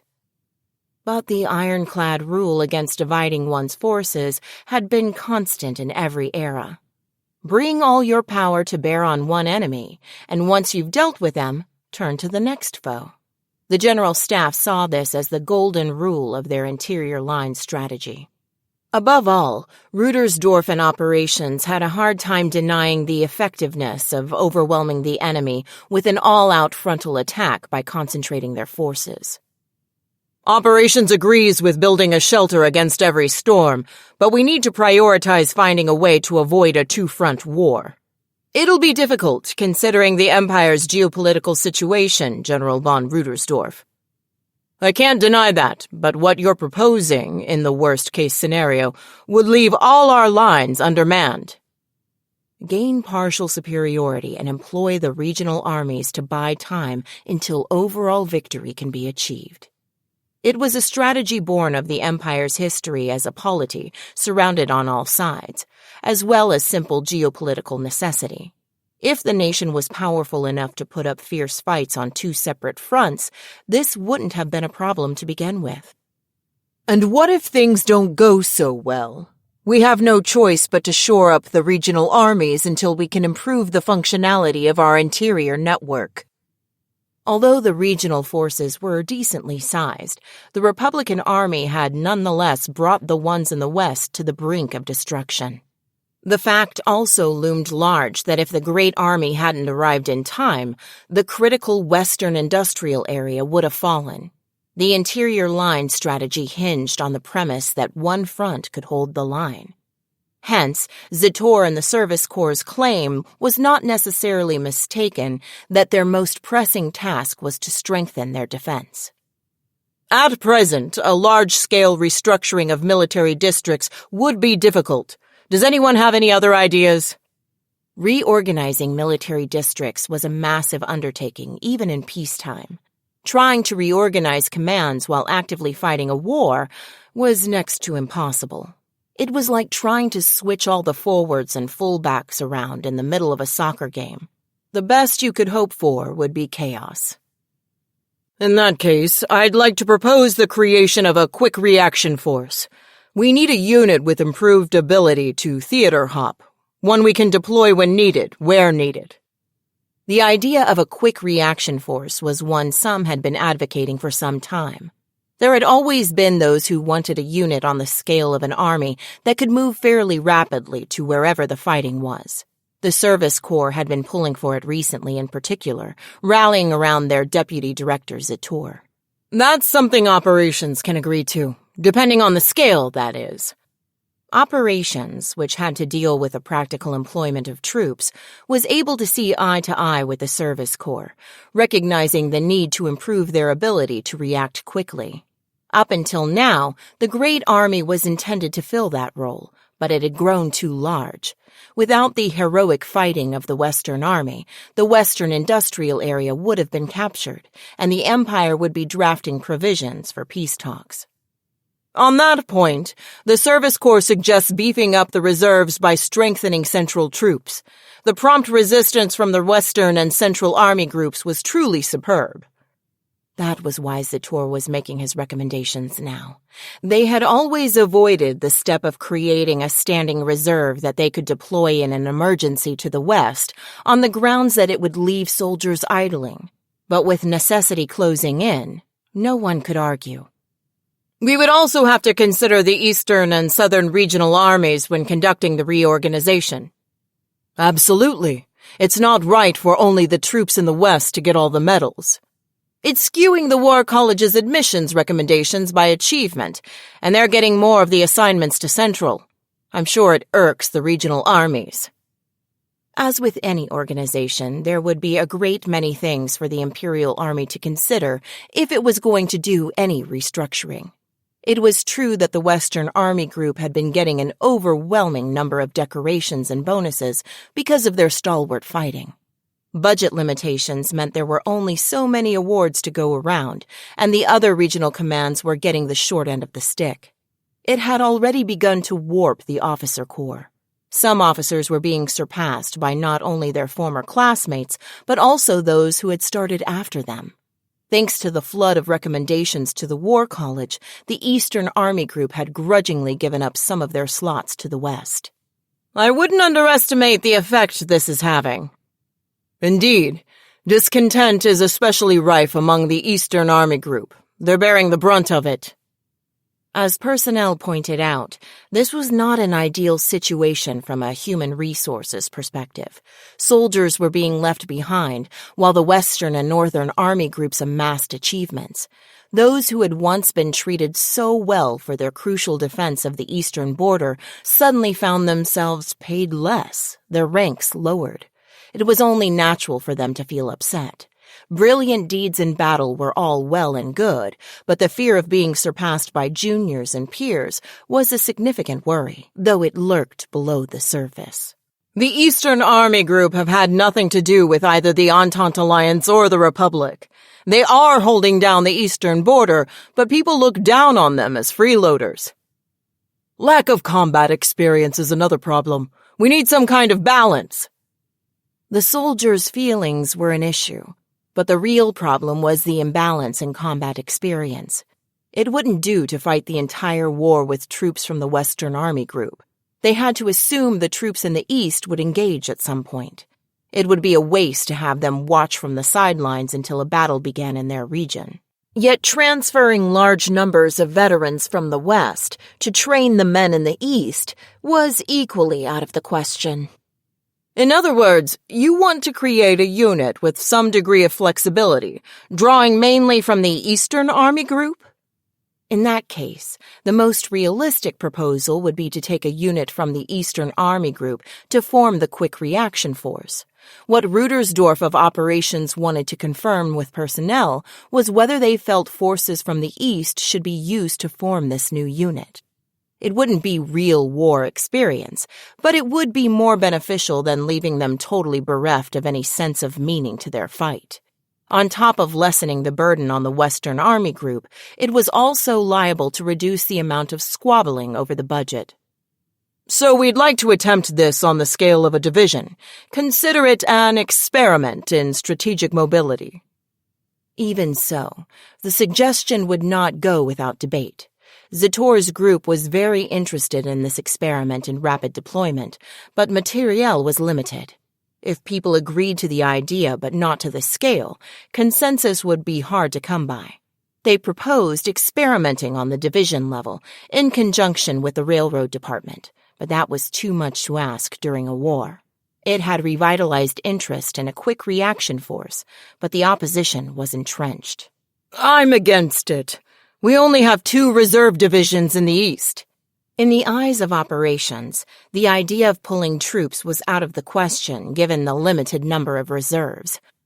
That's too big a scale. Our defense in the East would be stretched too thin. They took a lesson from the previous failure. During the reorganization of the Great Army, defenses in the West had become fragile.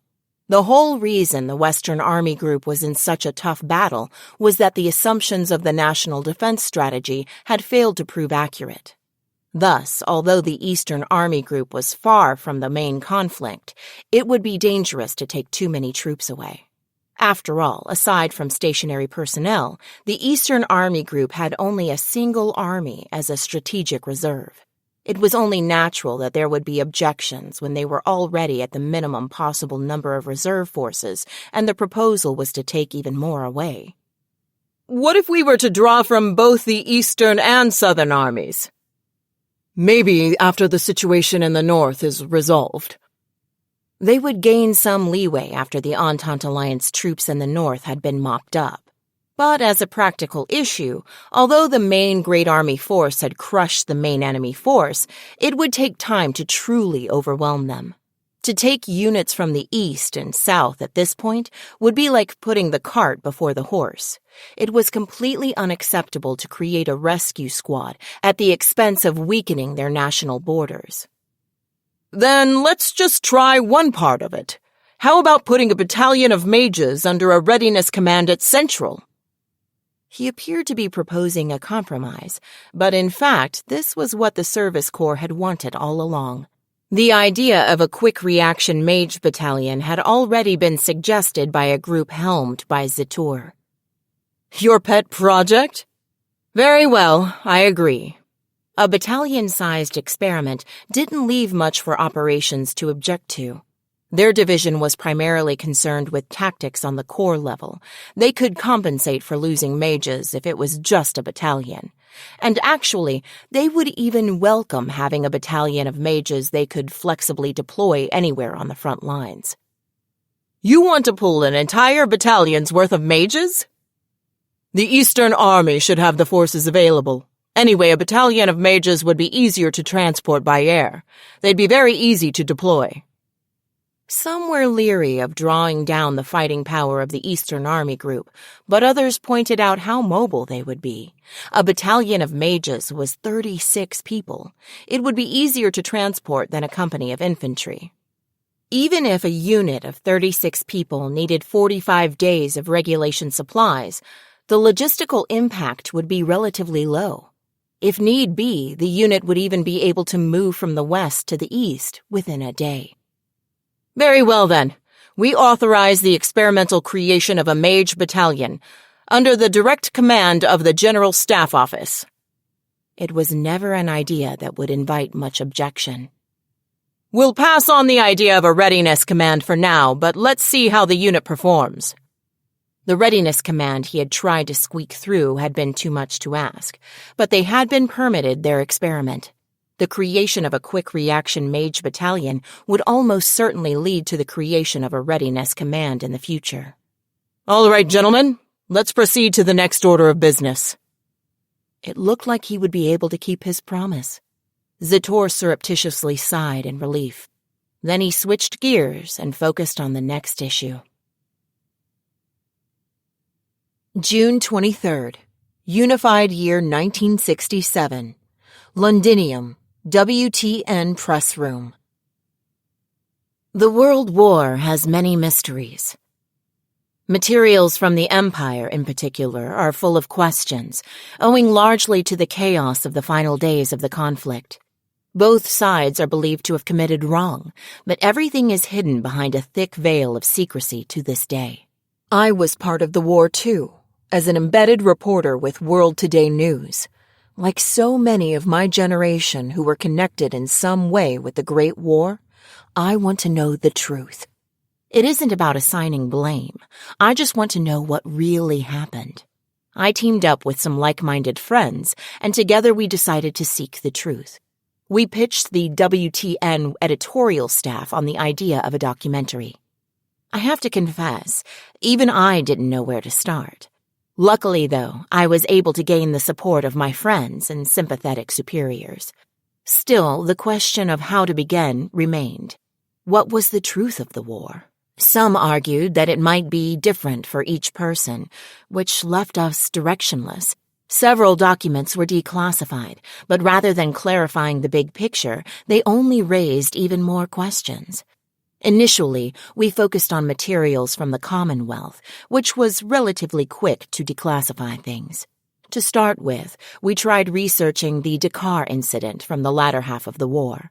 It was an action in the South considered by many to be a diversionary tactic. Famously, all 7 of the ships in Commonwealth Navy's 2nd Squadron, including Hood, its flagship, were sunk. How was that squadron sent to the bottom so suddenly? It had to be related to the reason the documents were classified. We hypothesized that false intelligence led the Empire to concentrate their intercepting forces at Dakar. In other words, the Commonwealth sacrificed 2nd Squadron to take the focus off a planned ambush of the Empire, who was expected to win the war. Perhaps that explains why the materials were classified. We theorized that some kind of plot was at work on the battlefield. I had heard rumors of dirty dealings during my time as a correspondent, enough to make me suspect that the documents would back up our idea. We rushed to read the declassified information, but our expectations were betrayed. The worst day in the history of the Commonwealth Navy was caused by... Only that single sentence was declassified, and everyone who had anything to do with the Army had clammed up and was refusing to comment. Serendipitously, it was around that time that an acquaintance of mine, a military historian, said something very interesting. He hinted that if I analyzed the battlefield rumors very carefully, I would find the truth. For example, the 11-character code XXXXX could be found all over. He speculates that it was the code name of some high-ranking officer or spy. We dubbed it the 11th Goddess, after the figure on the tarot card, and began our investigation. The results were startling. The 11th Goddess appeared in nearly all of the Empire's major battles. The earliest instance we could find was from 2 years before the war. One country's intelligence agency reported her in the area of a border dispute. That led us to hypothesize that it might have referred to an intelligence agent of some sort. But we noticed something odd. Some of those who had been on the front lines had a strange reaction to the name we picked. They claimed it was the worst joke they'd ever heard. Perhaps there was more than one meaning behind 11 X's, and they were all getting jumbled together? We took a tip from statistics and tried using context and location clues to deduce the most logical redaction. It came up most frequently in the Rhine air battle, sometimes considered the war's deciding battle. It was feared as the most intense combat zone, 30% sky and 70% blood, where mages patrolled the airspace. As luck would have it, my colleague Craig and I have been dispatched there by WTN, so we witnessed the scene. It had many names. Rhine, where the devil lives, the graveyard of the named, the battlefield where even silver rusts. They all sound absurdly exaggerated and unrealistic during peacetime, but they're true. I can say from personal experience that there was an honest-to-God devil on that battlefield. For example, say I meet a friendly mage in a bar and we get along famously. Just 6 hours later, he's been turned into few scraps of meat and I'm attending his funeral. This wasn't uncommon. It happened to me 3 times. An aerial mage officer I'd grown close to once said, "Humans cease to be human over there," just before he was killed in battle. I can still remember it so vividly. That battlefield was a collection of every sort of human madness. The various reports about the battles on the Rhine front remained behind a heavy veil of classifieds. That must have been related to the rumors about what happened in that abnormal, blood-soaked world. In any event, the 11th Goddess was a supreme presence in the Rhine air battle. We became fixated on her. Despite knowing it is hopeless, we interviewed a number of people who were with the Imperial Army at the time, and as expected, all our investigation revealed was that the wall of need to know was far thicker than we imagined. One former member of the General Staff gave us a single word. He said he wanted us to make it public when we could no longer communicate with him. I wanted to ask what he meant, but when I tried contacting him about it, I never heard back. Let the record state that I haven't been able to reach him to this day. Out of respect for the promise I made, I'm writing here the word that he told me on the condition of anonymity. V600. We're going to get to the bottom of this mystery. We want to know what happened during that mad time. Text by Andrew, WTN Special Correspondent. Klugelstrasse, 3rd District, Zolka Cafe. Really, time spent on education at the War College is a luxury. For that reason, many subjects get covered only in a cursory way during a war. But by the same token, the curriculum becomes more practical. Some people even feel that's an improvement. A track that normally takes 2 years to complete has been shaved down to less than 1, but it's more intense. As someone currently enrolled myself, I also find it an improvement. I would like to think my talents are in no way inferior to those of my classmates, but sitting side by side with so many future heroes makes me realize what a vast place the world is. Still, I feel lucky. My parents didn't force me to be a soldier, but when I graduated from the military academy, they were as proud as if they'd done it themselves. I count meeting my wife, who I'm hardly worthy of, as my greatest happiness.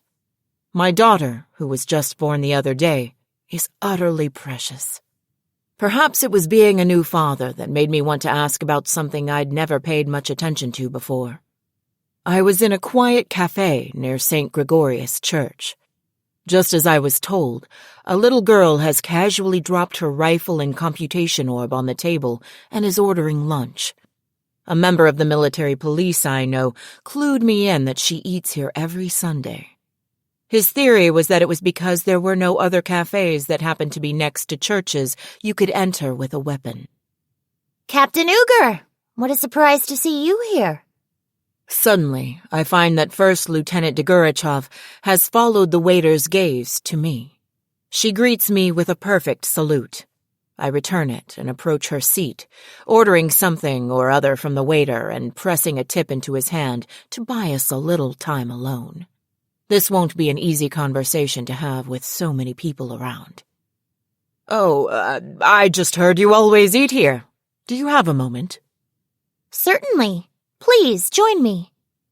As she offers a chair, I notice how well she wears her uniform, not even a hint of affectation. Frankly, it suits her so well that if I saw her in civilian clothes, I wouldn't recognize her.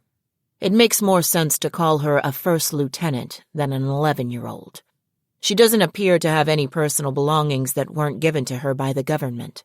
Perhaps we can include the newspaper spread across the table and the Londinium Times and WTN special issue filled with notes.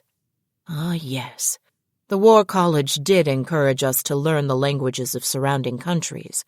The Londinium Times and the WTN magazine from neutral zones are among the best materials that are easy to obtain. But maybe it's a stretch to call them personal belongings. Do you come here often, Captain? She stops writing in the newspaper and looks at me. Though I doubt she intended it, a shiver runs down my spine. This small girl is one of the most distinguished of the Imperial Army's mages, an ace of aces. Yet, as a father with a daughter, there is something I have to know. Miss Degurechaff, pardon a rude question, but why did you enlist?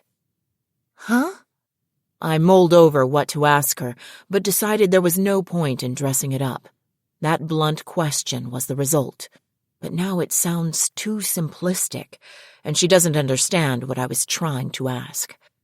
Never in a million years did I think I would ever see Lieutenant Degurechaff look perplexed. She's said to wear an iron mask, but apparently she does have expressions. Not many of them, perhaps, but although it's disrespectful to say so, I am relieved to find something human about her. Please don't think of it as a question from a captain, just a curious fellow student. I don't want her to say what she thinks a superior officer wants to hear. I'm interested in how she truly feels. With your talent, you must have any number of options. Why the military? If she were nothing more than a talented mage, her choices would have been more limited. The army is hungry for capable mages and snaps up anyone with aptitude without much concern for age, so it wouldn't have been terribly surprising if she had been conscripted despite her youth. If that were all, she would have been used as just another weapon. Still, there should have been time before they pulled her in. It's worth noting that she got into the War College on merit alone. At a mere 11 years of age, she became a member of the Honorable 12 Knights of the War College, albeit the lowest-ranked one. If she had only magic affinity, she would have only been a weapon. But with her talent, she could have been a researcher or an engineer, anything at all. The Imperial University allows early entrance, and not only do they comp tuition for exceptional students, they even give stipends. Every path should have been open to her. My father was in the military. Was. So he's... I'm sorry. The word was sticks out to me, and I quickly realize the implication. It's a common story. Death is never far from members of the Imperial Army. Anyone can die at any time. And each dead soldier has a household, the family they leave behind. Oh, please, don't let it trouble you. I'm hardly unique these days. Lieutenant Degurechaff smiles, showing no sign of distress, as if to say she has already adjusted. But I can't help thinking that having to understand so much at that age is tragic. Did she join the army for revenge? There was no other way for an orphan like me. We have little choice in the world. But her answer is one I never even imagined. But you made it into the military academy. Surely that means you could have chosen a normal high school. She has overcome so many hurdles, and at her age. I know some who would have been thrilled to support a wonderkin like her. Why did she say she had no choice? Captain, if you'll forgive my saying so, I think your family must have been quite well off. Not really.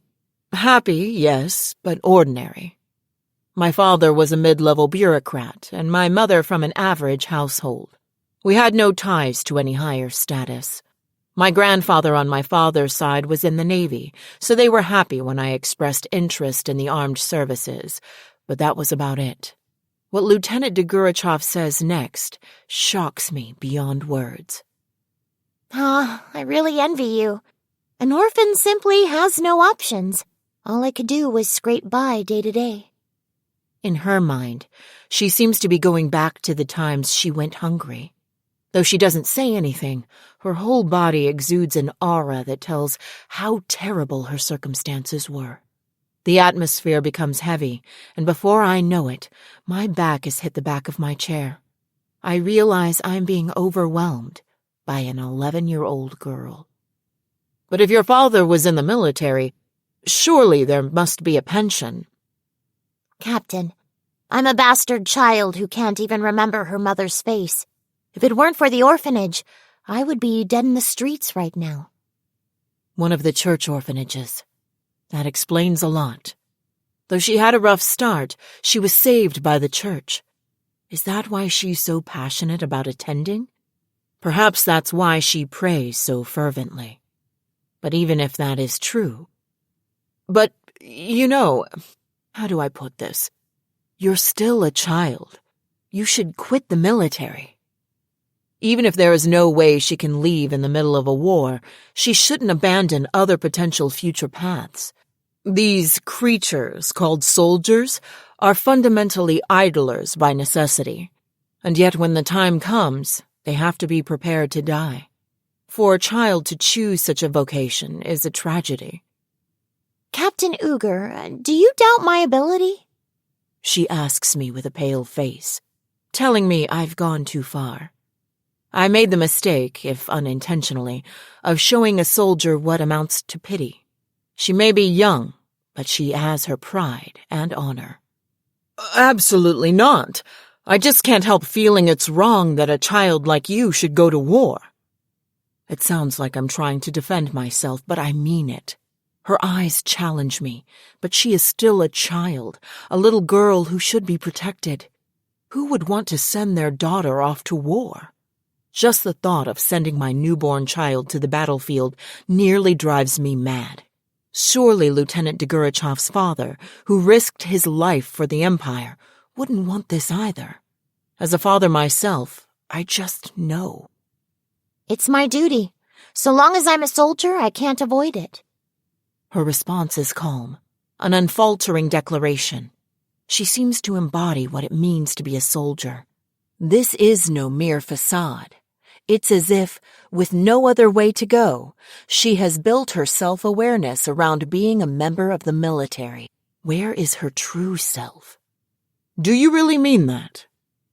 That is how I end up asking such a meaningless question. But she looks at me, and her gaze is so serious that I know she didn't miss my intention. She could never have said what she did as a joke or a lie. What's more, she has plenty of combat experience. Her statement wasn't the empty rhetoric of someone who has never seen battle. It was an unshakable conviction coated in lead and gun smoke. Captain, is something wrong? She must have suspected something from my worries. She probes, careful to remain polite. I find it almost unbearable. My wife had a baby. I hear it's a girl. Oh, that's wonderful news. She offers her congratulations, but out of politeness. She even seems somewhat sad. She speaks dispassionately, less out of love for her child and more because congratulations is what an auspicious event demands. It's as if that world has nothing to do with her. When I look at you, I can't help but wonder if my daughter will go to war. She has already opened up quite a bit. I even think she has shared her genuine feelings. But to my disappointment, I'm still running up against an impassable barrier of contradiction and uneasiness. There's something wrong with a society that sends cute little kids to battle, don't you think? I hardly know what I'm trying to say. I'm just giving voice to the emotions welling up inside me. I can see that she's examining me. Honestly, I didn't expect to lose myself to such an extent. But once the words are out, there's no taking them back. After she observes me at length, Lieutenant Degurechaff replies deliberately, like a shrine maiden delivering a divine message. Captain, you're a sensible man. I suggest you resign. It is as if our positions have been reversed. I never know what you're going to say next. How can you tell me to leave when it's vitally important for us to put an end to this war so it doesn't continue on into the next generation? You're a man of sound judgment who knows the realities of the battlefield. Your resignation could, in fact, be an asset. Think about it, she seems to say, clenching her little fist on the table to emphasize her point. You should leave. I'm a soldier, too. I don't know how to be anything else. No, Captain. You have a rational mind. Let me give you some advice as a fellow student. At least get to the rear before the real insanity breaks loose. They would never allow it. This is war. The easy days of doing work behind a desk are over.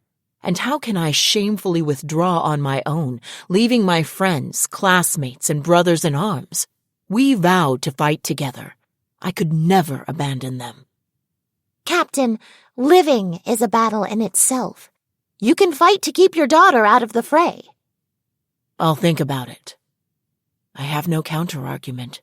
I oppose the idea, but I have no further way to express that. This 11-year-old child has completely dumbfounded me. There are no words.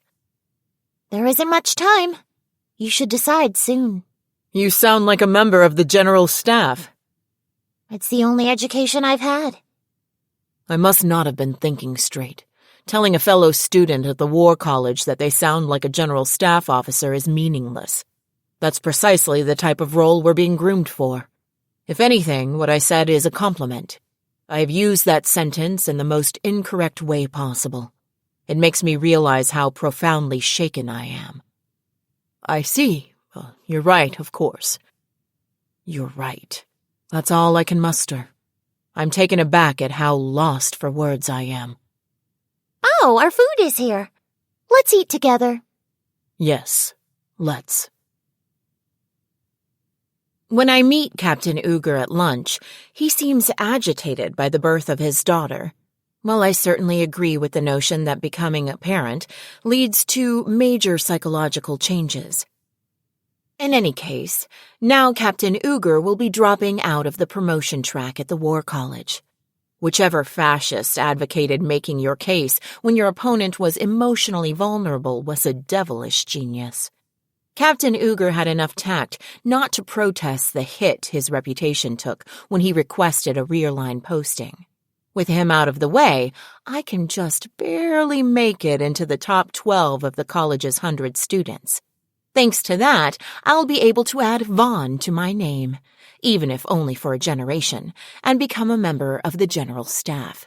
I'll be able to take advantage of my experience at the War College to get a career.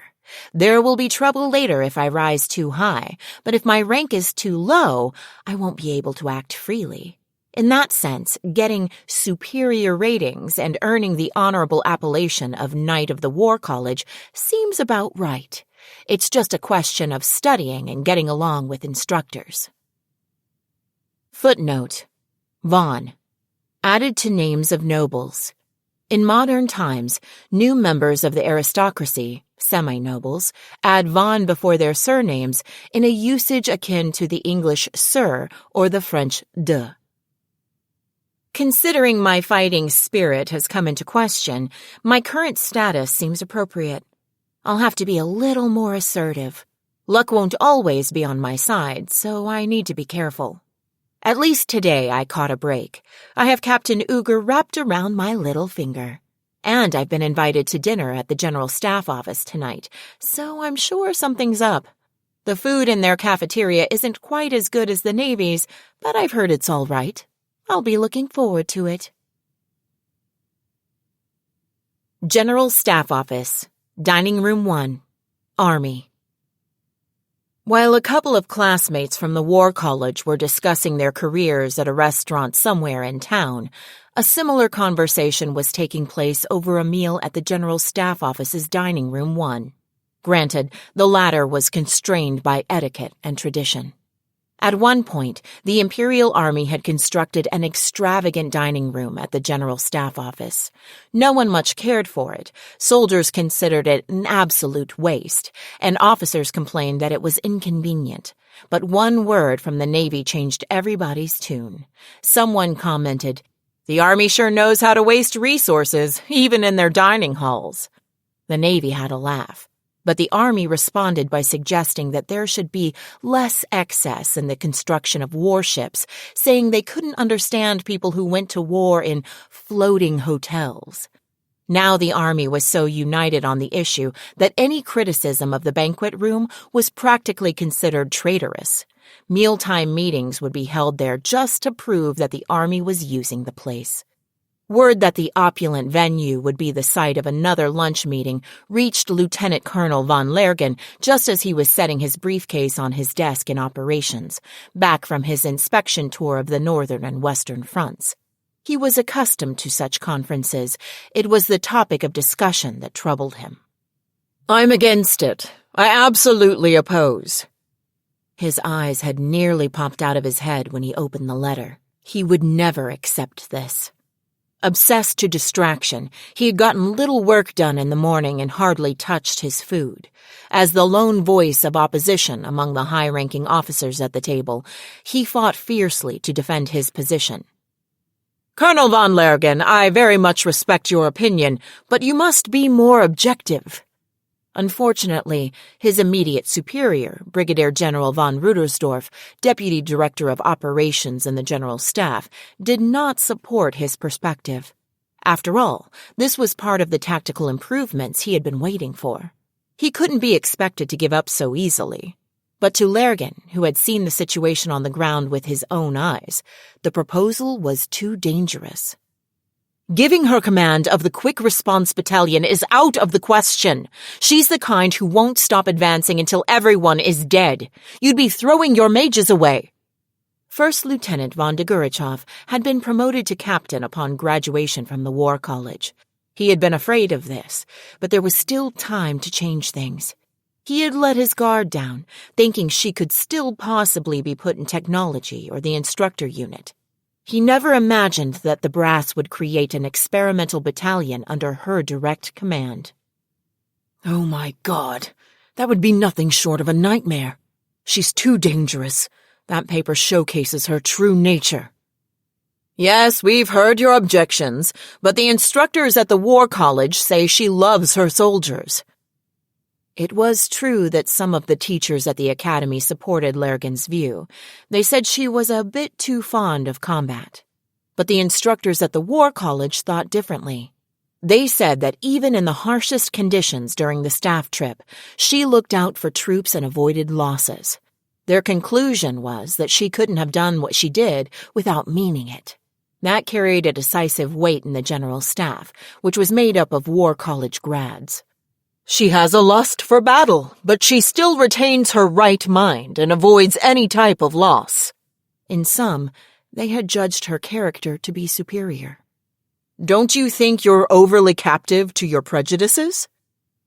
With all due respect, have you not seen the reports from her days at the academy? Unwilling to give in, he had found the most damning documents about her and submitted them for consideration. But Lergen himself was a staffer who had graduated from the War College. He knew without thinking whose judgment would count for more. It was the way of the military to trust those who were closest to you. Ultimately, I believe we can say she has matured through education. The War College reported no issues. If she had been the cause of any trouble at the War College, her evaluations would have been poor. But instead, she graduated with honors and was selected as a knight. She was flawless. Her behavior isn't the result of education. It's who she really is. We can't possibly entrust a battalion to her. He at least had to make his opposition known. He couldn't run away from his duty as a soldier, even if it damaged his career. If she was given a battalion, it was possible that its members would all die by her hands before even encountering the enemy. As a soldier, he couldn't allow it. If nothing else, she's too young and her rank is too low. Lieutenant von Degurechaff's promotion to captain has already been decided. She shouldn't be stuck commanding a company. She's worthy of a battalion. The Empire can't afford to let a capable soldier languish. You should know that. The higher-ups had already made their decision. Once Lergen heard Rudersdorf arguing their point, he knew he was finished. This was to help solve the urgent problem of quick response. The brass was prepared to look the other way if the problems were minor. Then she should be returned to the instructor unit or sent to do research. She's a child. Do you not know how innocently cruel children can be? He tried taking a different tack. The general staff traditionally welcomed debate, in the belief that a variety of viewpoints reduced errors. Colonel von Lergen will hear you out, but this matter has already been decided. It's the general staff's decision. I believe you know what that means. Conversely, once the debate was over, no further dissent was tolerated. They encouraged thorough discussion, but once policy was decided, they sought to carry it out with a united front and no hitches. Failure to fall into line meant being expelled from the general staff. Do excuse me, sir. So essentially, they've already decided. Lergen's shoulders slumped.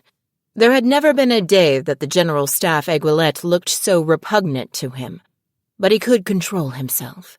In fact, in principle, it was unthinkable that he would harry Central like this. Still, his sense of unease persisted.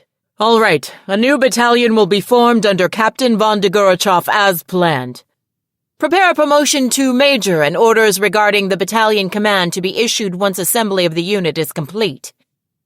That's that. Let's move on to the next subject. Will this really be all right? Well, seeing is believing. That's Tanya's honest reaction to the food sitting on the plate the orderly puts in front of her. She knows it goes by the name Schlackplatte. She doesn't dislike the stuff, and it's a braised dish, which is hard to come by on the battlefield. Of course, the heat ruins all the vitamin C, which also tends to be in short supply in the trenches. Only in the rear can such an extravagant dish be enjoyed. This dining room is also used by those returning from the front, and she appreciates the idea of offering menu items you can only get back here. One could argue it was a way of showing that they were getting by with the same amount of resources as were allocated to the front, and not just partying. That much is all well and good. The problem is the pork, which tastes not so much sour as it does like a block of salt. On top of that, it's undercooked. She can only marvel at how bad it is. If it didn't come with potatoes, she would have simply thrown it in the trash. To add insult to injury, the bread they served was K-brat. Apparently, they do it for promotion and popularization purposes, but frankly, the Navy's rye bread has better flavor and nutritional value. She would have liked to demand that they just serve the wheat and potatoes separately, like normal. If she went to the Navy cafeteria, she could get better food, she's sure, despite the fact that both places are operating on the same budget. The reason is simple. The Army would never say a word about it, but it's an open secret that because they spent too much money furnishing their dining room, they now have to budget to make up for it. Plus, unlike the Navy, the Army seems content with subpar food, a situation which does not inspire the creativity of the chefs. Not to mention the frequent turnover in cook staff means there's no chance for skill to develop. Supposedly, they are able to get this K-brat because it's the cheapest, least popular kind. The food at the Army banquet room at the General Staff Office doesn't even measure up to the offerings in the Navy's gun rooms, let alone the wardrooms of which it is so proud. She's simply astonished at the Army's staunch refusal to accept the Navy's point about their budget squandering. Are they trying to beat the Commonwealth in a contest for world's worst food? Even haggis would be better. No one would ever eat this out of personal preference.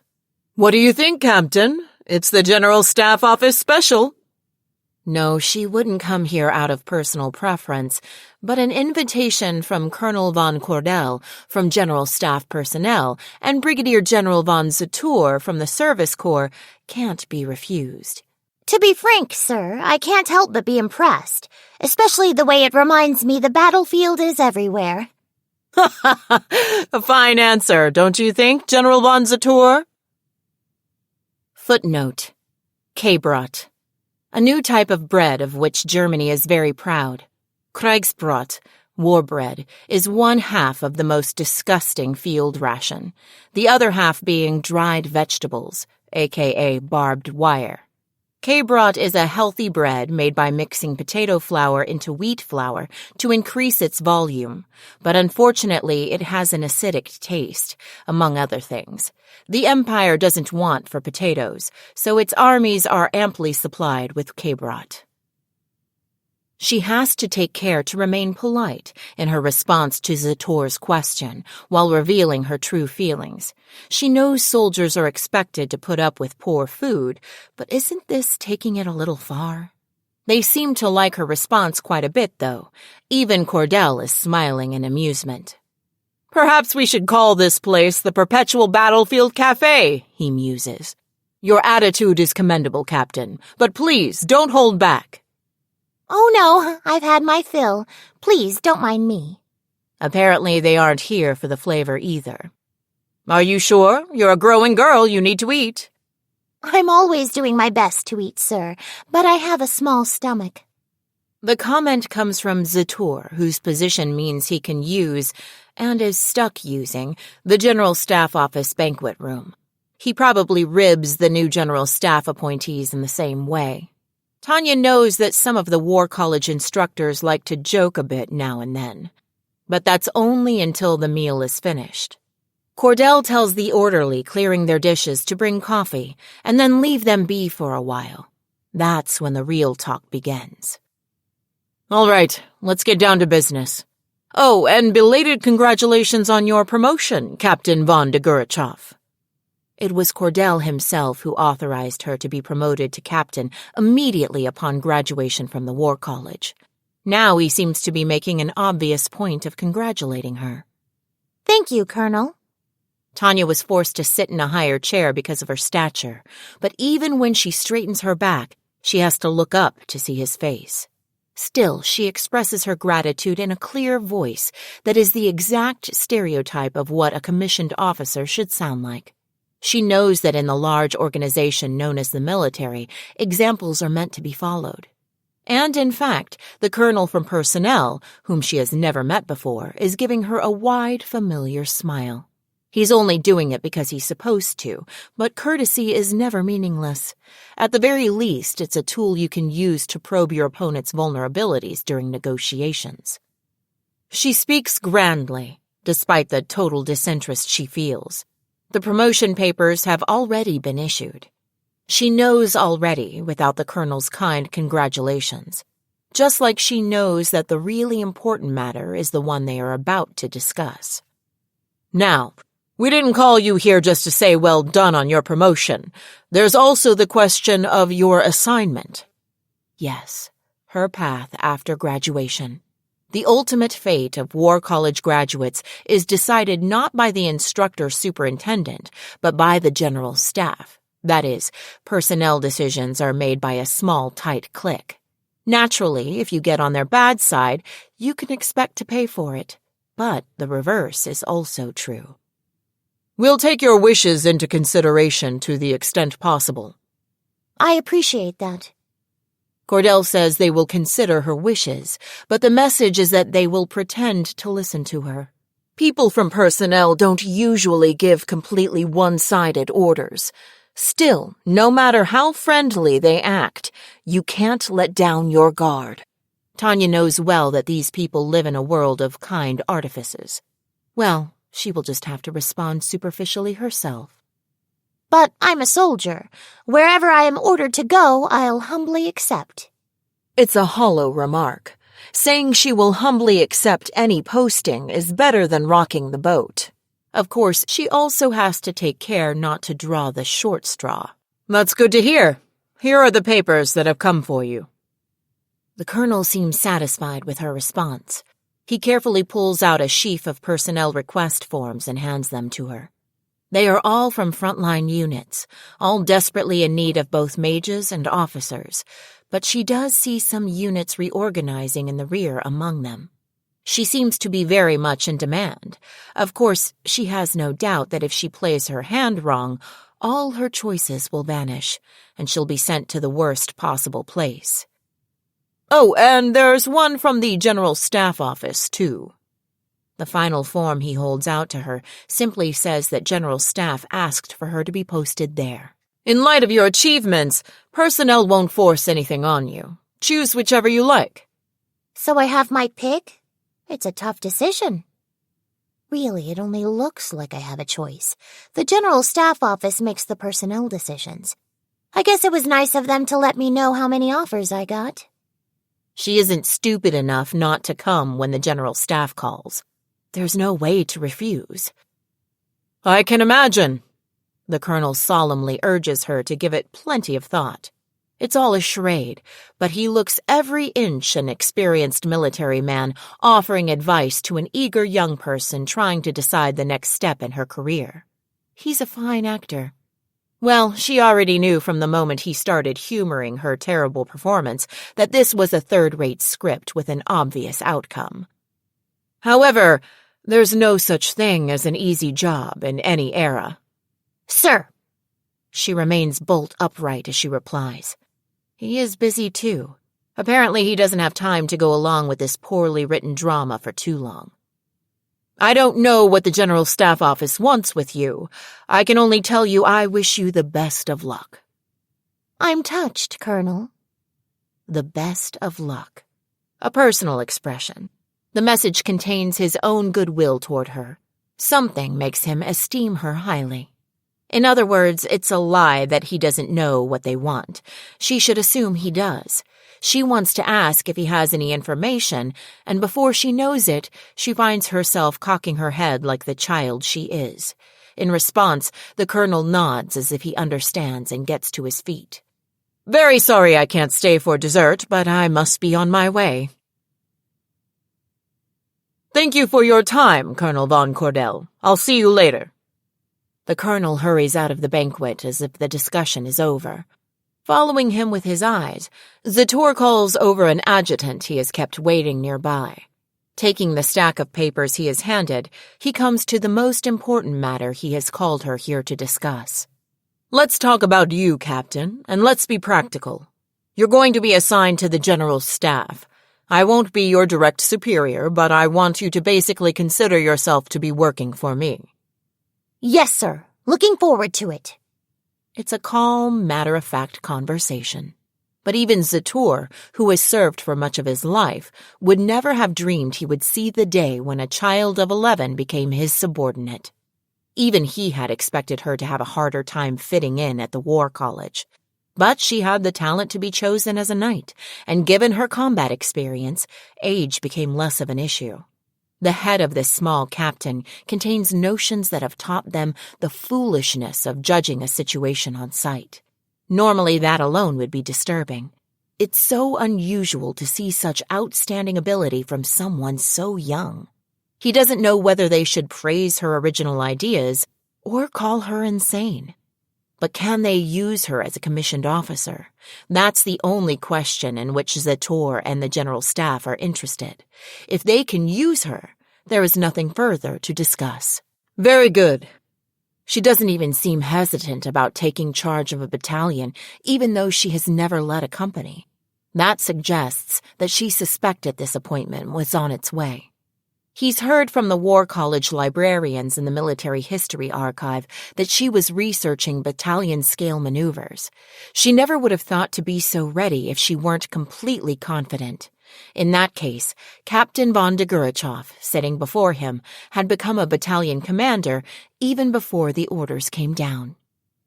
Captain, the General Staff intends to give you a battalion as soon as possible. To be perfectly honest, it is understandable if she's eager. A battalion of mages means a certain amount of authority and combat capability that's still small enough to be fairly mobile. Many of the instructors said that she seemed to see herself as most suited for the front lines, and he can see now that they are right. They said that although she valued the lives of her troops, her combat style was bold and aggressive. So she is both an ambitious field officer and an excellent mage. Surely she's willing to take some troops and do her thing on the forwardmost line. I'm honored, sir. But Zator hopes there will be a larger role to play for the handful of mage officers who graduated from the War College. In a sense, he even sees this as an excellent opportunity. Good. However, the battalion you'll be given will be a newly assembled unit of mages. Newly assembled, sir? It's just the way the organization works. Get ready. It's not going to be easy. She will have to organize them, train them, and establish her authority over them. Without the assistance of some older hands, each of those tasks will be difficult. People create organizations, but organizations don't create people.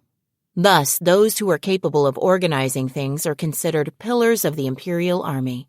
That's why they are making her take on a battalion now that they've succeeded in putting it together.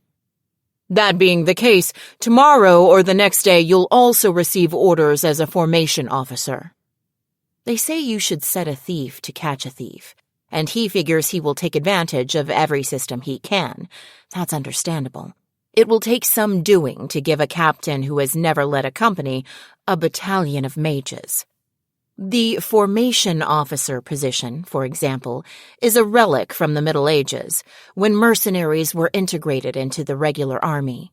All you had to do to merit the title was be an officer. No company commander experience necessary. It's a way of giving someone oversight of several mercenary units. It is also a system left over from 300 years ago, but since it hasn't been abolished, it's still valid. As long as it is good on paper, no one will complain.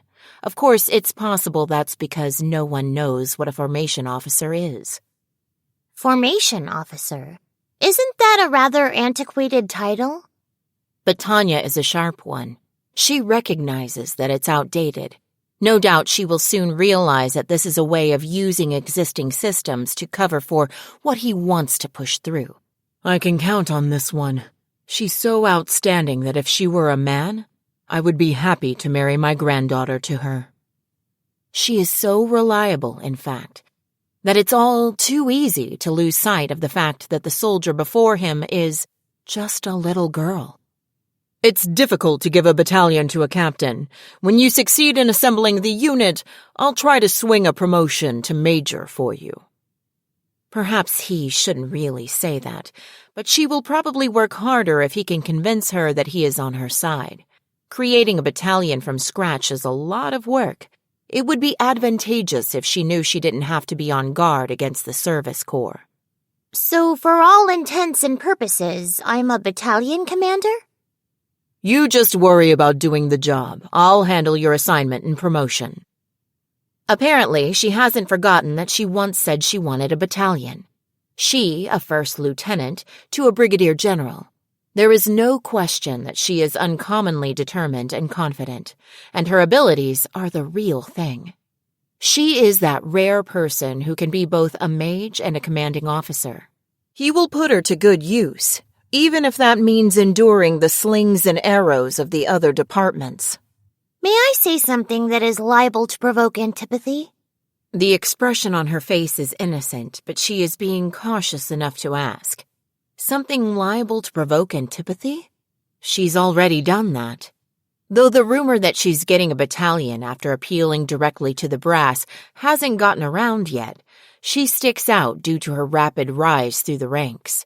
But if she is acknowledging the unrest, it means she understands the reality and is asking for help. It's a bit late to be worried, isn't it? What is it? Tell me. I'll have full authority over the formation of the unit. As I said, we'll do all we can to ensure you get the people and the equipment you want. The reply to her question is clear. She can do as she likes. If necessary, the service corps is prepared to support her. They even got personnel on board to some extent, as evidenced by Cordell's presence at the meeting. That was the agreement from the start. Measures are in place to accommodate her preferences for personnel and gear as much as possible. You can organize the unit however you like. Just keep it under 48 members. He is being considerate. In a sense, it's a way of apologizing for making her build a battalion from the ground up. The sweetest part of the deal is the size of the unit. He has procured the budget for an augmented battalion. He got an exception made, given that this was an experimental unit. 48 people? An augmented battalion. Oh, thank you, sir. It only makes sense that our quick reaction battalion should be augmented. I was able to wrangle the budget for it on the grounds that it would be a brand new unit. All he had to do was whisper, "Can you even use an underfunded quick reaction force?" And operations agreed to support the project. Although he suspects he also had no small help from Rudersdorf, who respected his aims. But above all, it was practical considerations that swayed Rudersdorf's decision. A single unit near at hand that can be easily used is far more valuable than multiple forces stationed far away. Anyone would agree. The only restriction is that you can't draw people from the Western or Northern Army groups. That part is non-negotiable. The only limiting factor is where the personnel can come from. It won't do to have her plucking elite soldiers off the front lines. That's partly out of consideration for the regional commands and operations, but it also means that the core members of the new unit will be people without battle experience. It'll be a good opportunity for the various regional armies to share their experience. All the better if a little goodwill between the armies allows their pipelines to be reorganized. It would benefit the Empire in all sorts of ways. We decided to make it a battalion of aerial mages to match your own specialty. That goes without saying. The orders to create a unit of aerial mages have been practically issued already. It's just a matter of time. Captain von Degurechaff seems to know that as well and says nothing. Well, dispensing with idle chatter is certainly efficient. Who will I report to? She asks exactly what she wants to know. It would be so much easier if I could just say, "Readiness Command." But he can only offer a pained smile. It certainly is necessary for a commander to think about who they're serving under.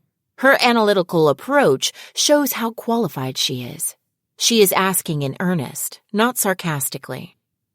Since yours will be a quick reaction force, you'll be under the direct command of the General Staff.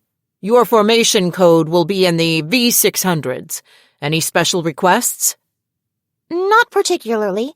Please pick whatever is appropriate. Zero hesitation. Not much interest in codes or ornamentation, then. Although she does seem to understand the necessity of having them in terms of identifying the unit. Then you'll be 601. Basically speaking, you have no superior officer. Be glad you're reporting directly to General Staff. Everything's coming up roses. Yes, indeed. Anyone would be jealous. Being a battalion commander is popularly considered the best job, still able to go into battle as a commander and possessing a great degree of autonomy. Basically, it allows the leader to fight their own war. It's an enjoyable job for those skilled enough to do it. Reporting directly to the General Staff makes things even better, since much of the annoying bureaucratic tape gets removed. How much time do I have to organize the unit? The sooner you can do it, the better, but there's no set deadline. I see. Then I'll consider my selections carefully. As for where they'll be stationed, the North and West don't really have the wherewithal to accommodate them because of their proximity to the main fight, while the South and East tend to be sticky politically. Most likely they'll be fairly removed from those areas, somewhere in between them. Even if his aides would be handling the details instead of him, he can guess that much. I imagine you'll be based somewhere in the Southeast. Understood, sir. As far as possible from where the fighting is heaviest. In other words, they're giving her a wink that means she has as much time as she needs to train her subordinates. The smirk on Tanya's face reminds Zator of some unpleasant rumors he's heard about her. Supposedly, her criteria for selecting subordinates are overly strict. A word of warning, Captain. You have a reputation for being a bit too choosy with your candidates. Appearing to lack the strength and talent to cultivate subordinates is a big minus. It's a given in the military that you don't get to choose your colleagues. You simply have to make the best of the situation you are given. If you can't, then no matter how distinguished you are as an individual, you will fail as an officer and as a soldier. At best, you'll be considered a lone wolf and find yourself without a friend to turn to within the organization. The packs will defeat you with their numerical advantage. I don't doubt your abilities, but it's not an especially good reputation to have. I suggest you be careful. Thank you for your concern. She has the composure to take criticism in stride. That's encouraging. He suspects she already has an idea of who she wants in the unit. Well, you earned this through your own efforts. You should be proud. Pride goeth before destruction, sir. I try to stay humble. Great. I think that attitude will serve you well. Most importantly, this girl doesn't let promotions and special privileges go to her head. She is relaxed and open. No matter how much favor she receives, she won't lose herself in it, but only work that much harder. She is truly a rare officer. Maybe you could even call her noble. Nobility has, in truth, always been a way of acting, not just a bloodline. The Von isn't everything. If the way a person comports themselves is aristocratic, then blood doesn't matter. I expect the papers to come through tomorrow. Stay in your quarters tonight. You've thought of everything. I detect a hint of annoyance. Well, it's understandable. Her rank seems to change every day. Just a gesture of apology on my part. Pay it no mind. No, thank you very much. I have high hopes for you, Captain. I wish you great success. She will be granted an experimental unit. It's a serious responsibility, and he really is expecting a great deal of her. Indeed, he hopes his experiment will bear fruit. V600. There is no record of that formation code anywhere. With the exception of a classified handful, the materials made public after the war contain every code. Yet there is no V600 series. The numbering system of the Imperial Army starts with the Central Forces, with codes in the V000s. If all the regional armies were added together, that still only accounts for codes up to the V400s. The only exception we could think of might be a unit under Central Technology, but the materials that were made public only go from the V000s to the V500s. Some experts point out the possibility that V600 was the code given to a special experimental unit in order to maintain an especially high level of secrecy. The fierce technological race that took place during the Great War resulted in a much more advanced world than before the conflict. Winning that race required utmost secrecy. Perhaps they set up a unit outside the normal numbering system so no one would know about it. That suggestion was worth thinking about. Ender's team got right to work, making a list of people who seemed likely to be involved in such a project. At the same time, my own team started working through the documents from the Imperial Army's Technology Division. We hit upon an engineer attached to Central. We were able to obtain a chance to speak with him in person. His name was Adelheid von Schugel, and he was a chief engineer. He headed the project that produced the Illenium Arms Type 97 assault computation orb in the middle of the war, which was hailed as a masterpiece. We heard the devout Mr. Schugel attended Mass every Sunday morning without fail. Thanks to the offices of the priest of the church he attends, we were able to get an interview. Luckily, he allowed us to visit, although we would be closely monitored. Mr. Schugel was a man of intellect, as we heard. It is my joy to welcome visitors from far away on a day I've prayed to God. It must be what the Lord wishes, he murmured, showing great hospitality to us considering we were intruding on the Sabbath. Honestly, it caught me off guard. I was expecting an Imperial engineer to be more difficult. I confessed my narrow-mindedness in doubting such a gentle person as Mr. Schugel and asked for his forgiveness. You've seen the error of your ways. All things happen according to His will. He accepted my apology with a smile, and immediately after that we asked him about the V600 unit. But the moment we mentioned it, the military police officer who must have been there to referee the interview prevented Mr. Schugel from answering. There was something there. We were sure of it. But Mr. Schugel, with a wry smile at the MP, said something completely unexpected. The unit code V600 doesn't exist. But go through the records, gentlemen. Journalists need to know their history. He was smiling wryly when he gave us that baffling reply. We decided V600 must refer not to a unit, but something else, and we continued our investigation on that basis. The key was his hint about studying history. A unit code that didn't seem to exist? No, it really didn't exist. We agonized over it for close to a month before a specialist in military organization put an end to our suffering. A colleague from the foreign desk introduced us to him, and he recognized our mistake immediately. A V number, he said. That's a formation code. In the Imperial Army system, unit formation was handled by the Service Corps, and operations actually made use of the troops.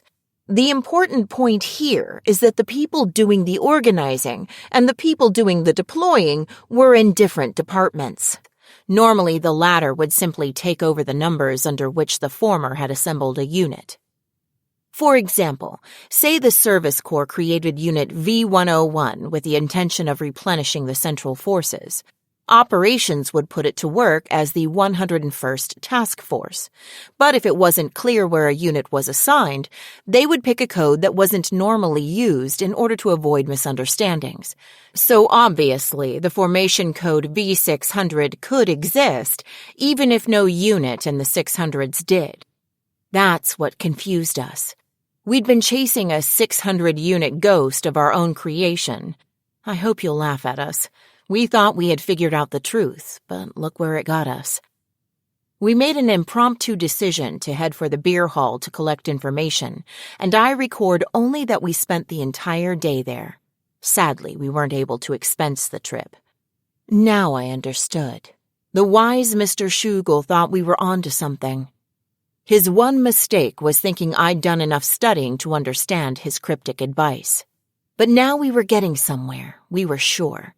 For some reason, we all had terrible headaches, but we started poring over the unit formation paperwork left behind by the Service Corps section of the Imperial Army General Staff Office, and we had no trouble finding what we were looking for. Among all those neatly organized files, there was only one with the number 600, as if it were begging to be found. But it was practically empty. There was just one simple memo. Attention Service Corps, Imperial Army General Staff Office. We guide him always, abandon him never, go where there is no path, never yielding, forever on the battlefield. Everything we do for victory. We seek mages for the worst battlefields, the smallest rewards, days darkened by a forest of swords and hails of bullets, and constant danger with no guarantee of survival. To those who return go the glory and the honor. General Staff Office 601st Formation Committee. But what was the unit code that went with Formation Code 601? Unfortunately, the file contained only that single piece of paper. The highly charged prose was unusual, though. Normally, the Imperial Army loathed anything that smacked of literary rhetoric. Anyone who saw it would remember it. Having made up our minds about that, we began questioning mages who were in the army at that time. With the very first one we spoke to, we hit the jackpot. But what he told us was deeply disappointing. Oh yeah, that's famous. About the propaganda unit, right? The people who actually applied came back pretty ticked off. A propaganda unit? Right. The Public Relations Department wanted a unit that would convey the justice and nobility of the Empire, or whatever. We haven't seen any materials that mention propaganda. Well, of course you haven't. If people knew they were using a big unit of aerial mages just for propaganda, there would have been trouble. I'm sorry, what are you trying to say? I heard there was a storm of complaints from the Service Corps in the front lines, and they scrapped the whole thing. It's a pretty well-known story, as I recall. Incredulous, we spoke to several other former Imperial mages. We half hoped they'd deny it, and half hoped, in resignation, that they'd say, "Oh yes, I heard about that." But, and I don't know whether this is a cruel trick of fate or a happy accident, the truth turned out to be somewhat different. Several mages gave us strong alternate accounts. "Yes, I heard of that. They failed to come to an agreement on the idea of a readiness command, and that was the result." Wasn't it a propaganda unit? Nah, that was just a lie.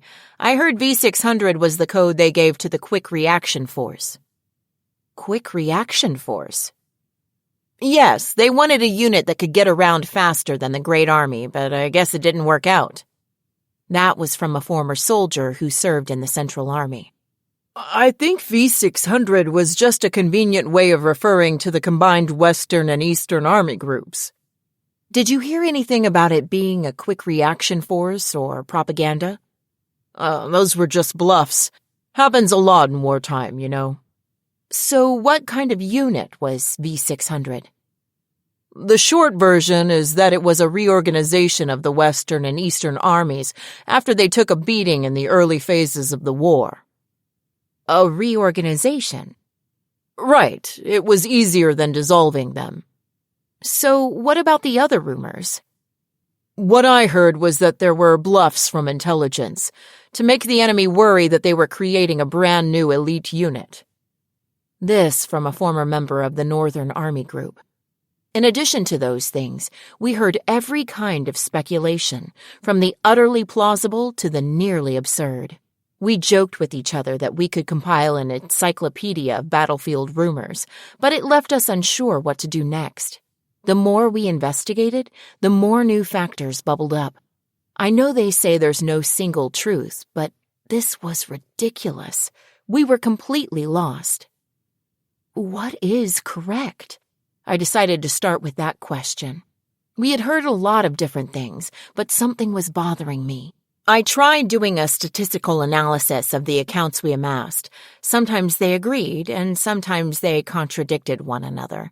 That meant there had to be some seed of truth in the rumors, but they took on a life of their own. Now it was possible we might never learn what really happened. It felt like a microcosm of the war itself.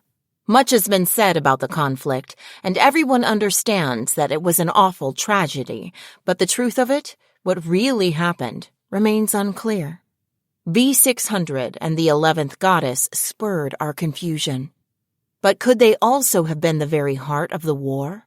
Andrew, WTN Special Correspondent. General Staff Headquarters, Formation Section. An office with a sign that reads, General Staff Office, Service Corps, Formation Section, 601st Formation Committee, has been set up in a corner of the General Staff Office to deal with the creation of a new unit. And the office's primary occupant, Captain Tanya Degurechaff, is confronted with the mysteries of the world, truly at wit's end. The cause of this is the mountain of application forms that greeted her when she sat down in her made-to-order chair and looked at her desk. The huge volume might make some sense if she were recruiting fresh graduates. The general staff paid well, so if an open call went out for new alums, even she would have considered applying. But that isn't what this is. Although she sometimes senses that her feelings don't quite match up with other people's, this came completely out of left field. Figuring there must have been some mistake, she picks up the guidelines that were distributed to all the regional armies and goes over it word by word. But there are no errors anywhere. We guide him always, abandon him never, go where there is no path, never yielding, forever on the battlefield. Everything we do for victory. We seek mages for the worst battlefields, the smallest rewards, days darkened by a forest of swords and hails of bullets, and constant danger with no guarantee of survival. To those who return go the glory and the honor. They will be constantly thrown onto the front lines, and the last to fall back in a retreat. It's a declaration of a perpetual battlefield where they will have to force their way into the enemy lines, even when it seems impossible, with neither surrender nor retreat as options. And for taking on the toughest battles, she wrote honestly, there would be minimal reward. Surely she had more than fulfilled her duty of explanation. She even wrote about forests of swords and hails of bullets, the fact that if applicants let down their guard for even 1 second, they would be dead. The notice did say that those who survived would be granted medals or whatnot, but that's practically the same as saying they would get nothing at all. No matter how she looks at it, it's as good as saying, Please join me on a one-way tour of hell, thank you very much. Common sense told her that no one would respond to such a call. She certainly wouldn't have answered it, and she was sure most soldiers wouldn't either. That way, she could have stalled for time on the grounds that there weren't enough volunteers. Just a few days earlier, she was marveling that the Service Corps had allowed such an outrageous call for applicants to go out at all. Mages enjoy top treatments as elites. There was no way they would respond to these ridiculous requirements. It was like sending a want ad to Wall Street that read, must work uncompensated overtime, no workers' comp, must be able to work weekends and holidays, low pay, no health insurance. Upon business success, employees are guaranteed a sense of satisfaction and fulfillment. Chances of success are extremely slim. No one would expect any economists or traders to respond to that. When Tanya sent out the brutal job description, she had counted on killing at least 3 months gathering volunteers. And yet here she is, confronted with massive piles of papers that tell her there are enthusiastic applicants from every regional army. It hasn't even been a week yet. Why did this happen? She groans to herself, burying her head in her hands on top of her desk. When she established this office, she requested minimal help from the Service Corps on the naive assumption that the number of volunteers would be small enough that she could handle everything herself, a move she now deeply regrets. It's disappointing that her plan hasn't worked out, but the bigger problem is the mountain of applications so large that no one could possibly deal with it alone. She fancies herself adept at paperwork, but even she has limits. Unfortunately, it won't be a simple matter to obtain the additional personnel she needs. In a sense, it's a failure of strategy. Improving the situation with makeshift tricks will not be easy. Part of her wants to know what in the world happened to common sense. But regardless, she has to admit that her assumption was seriously flawed. Yes, Mage Captain Tanya Degurechaff, Formation Officer of the General Staff Office's 601st Formation Unit, confronted harsh reality and lost. To begin with, being entrusted with the General Staff Office's far-reaching plan for the experimental creation of a quick-reaction mage battalion was unexpected. For Tanya's part, she had simply hoped to gain some insider knowledge by showing her talent to Brigadier General von Zator by reporting her reading of the situation. Now she suddenly found the brass giving her a battalion to do with as she liked. There were many times she nearly screamed, "I don't understand!" She had murmured the empty words, "As a soldier, nothing could make me happier than to be a part of this." But deep down, the situation made no sense to her. The magnitude of what the organization did for her, this powerful backing, is incredible. This situation is like those unbelievable sights that make people doubt their eyes. It's so unsettling, she has the urge to put a rifle to someone's head and pull the trigger just to check if this is reality. After all, even if her permission to ignore the Army's hierarchy to form her unit is only nominal, she has a practically free hand, and the unit she's forming is an augmented battalion. To top it all off, she can set her own deadline. Tanya is at wit's end, mulling anxiously over all of it, when she catches sight of the phone on her desk and remembers something the busyness drove clear out of her head. She has an adjutant. Yes, she's pretty sure she was given an adjutant. Finally recalling that fact, she has an epiphany. "Can't I use an adjutant as a secretary?" And picks up the phone. "Adjutant! Adjutant!" A week has passed since the little office was established in a corner of the General Staff Office. The moment Tanya remembers her adjutant, she picks up the phone and calls for the officer.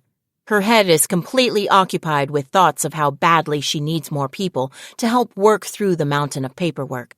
If possible, she wants a dozen of those commissioned military police officers. The nagging ones who never miss a detail. "You called, Captain?" It's the voice of a young woman, one she remembers. It makes her pause, but her brain is completely devoted to paperwork. She responds to the voice from the door half-heartedly, without even looking up. But this lady is reporting in for the first time. I should at least look her in the eye. When she raises her head and sees a familiar face looking back at her, she realizes her own features are cramping into a startled expression, like a pigeon hit by a pea shooter. It's not part of her usual repertoire.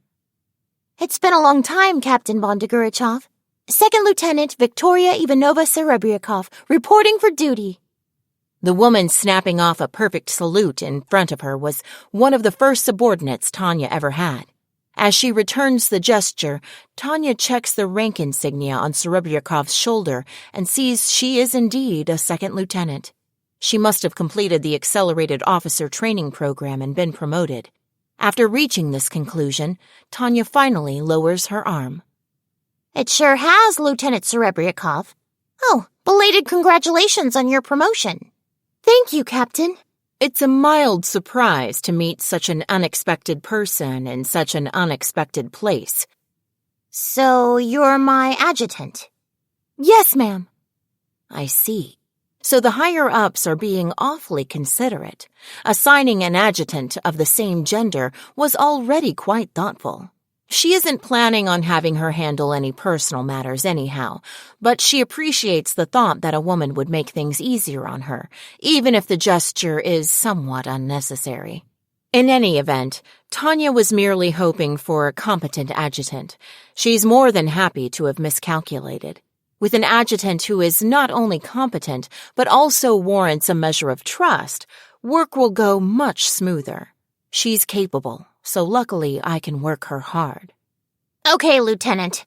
I'm sorry for the trouble, but I need you to go tell the commander of the guard that I want to borrow a few MPs. Really, she wants a phone line directly to the military police office, but for some reason phones that can reach outside lines aren't allowed at personal desks in the Army General Staff Office. Maybe it is about maintaining secrecy, but it's tiresome. Maybe they just don't want to bother putting in a switchboard. Understood, Captain. How many MPs should I ask for? However many are available, but I'd like a dozen if possible. Got it. I'll contact them right away. The interaction went so smoothly that Tanya feels a smile tug at her cheeks. She's annoyed by the amount of work she has to do, but having a useful subordinate will reduce her burden quite a bit. Of course, she can't really say that until they have assembled some manpower. In any case, she has to deal with the fact that there are too many volunteers. She takes a breath and gives the list a determined second look. Closer inspection reveals that, for some reason, it includes applicants from the Western and Northern armies, even though she was instructed to choose applicants from forces that are not currently engaged. Given the work involved in sorting through all these applications, it's probably an administrative error. Thinking along those lines, she hits on the idea that the way to fix the problem is to reissue the call for volunteers. Her plan is to consider all the applications void on bureaucratic grounds and put out a new notice. Right. I'll have to go see the Brigadier General right away. She starts counting her chickens, thinking how just protesting the number of administrative mistakes will buy her plenty of time. But she only gets halfway to her feet before she realizes she is being too hasty. Wait. You haven't thought this through. She originally put the call out on the assumption that no one would respond. The urgent demand for combat potential and strict requirements would mean she had to scrutinize those few applications, which was supposed to buy her time. But then, a huge number of people applied. There is a real danger of being accused of taking too much time on the mountain of paperwork if she gets too picky. So Tanya reconsiders. It would be smarter to form the unit as soon as possible and then try to drag out their training as long as I can to turn them into a sturdy human shield. For her own safety, the more time she has to prepare the subordinates who will protect her, the better. I'll just pretend I didn't see the applications from the West and North.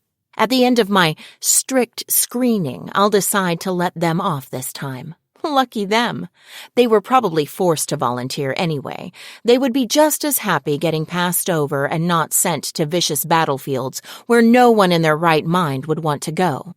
In other words, the best outcome they could hope for was not to be chosen. Overlooking them would surely count as secret good deeds. I can actually take advantage of the fact that there are so many applicants.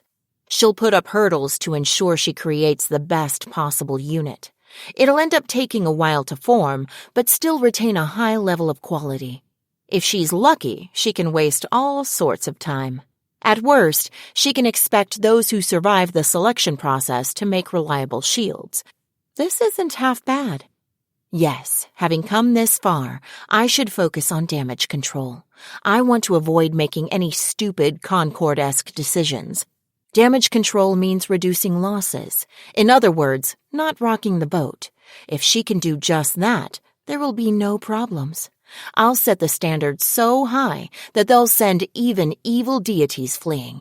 That's the sort of idea that occurs to someone who's in a bit of a panic. Imperial Army General Staff Affiliated Agency, Reception Room 7.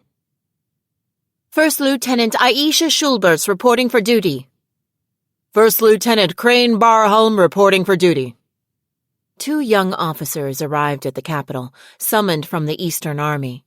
The 601st Formation Committee base had been set up in the suburbs of the city, and they arrived at 11 o'clock sharp, just as instructed. A new elite mage unit was being formed, The applicants had been told to introduce themselves, and the ambitious pair, eager to do their duty, announced their names and ranks with spirit. Thank you for coming. I'm Colonel Gregorio von Turner, head of the 601st Formation Committee. He eyed them over the desk in front of him as if he could see through to their souls, and his battle-hardened aura made the two first lieutenants straighten up unconsciously. The colonel's gaze froze them in place, but then he nodded as if in acceptance. I'm sure you've both been informed of the day's schedule, but there's been a last-minute change of plans. Even in the academy, changes in schedules and objectives were commonplace. No doubt they're looking for flexibility. After reaching that conclusion, the two lieutenants focused their full attention on the colonel so as not to miss a word. Scrap what you were told about reporting to Training Ground 7 by 1400 today. The two of you should head for the 6th Aerial Combat Unit's headquarters on the double. On the double? They figured that was the important part. It had to be a test of how quickly they could respond to urgent orders. Furthermore, this goes without saying, but you're both required to maintain confidentiality with regard to the selection process. A duty of confidentiality. That makes sense, they thought. They began reconsidering how they could travel, given they had to maintain secrecy. The city limits were a no-fly zone, but they could probably use regular transportation. Basically, that meant a military vehicle, ideally one associated with command or the military police. I warn you, if there is any question about your ability to maintain secrecy, you'll find yourselves returned instantly to your original unit with a note on your record. Sir, they both replied. He had hardly needed to warn them. They quickly withdrew and began conferring with each other. The 6th Aerial Combat Unit's headquarters. Sorry, but do you know where that is?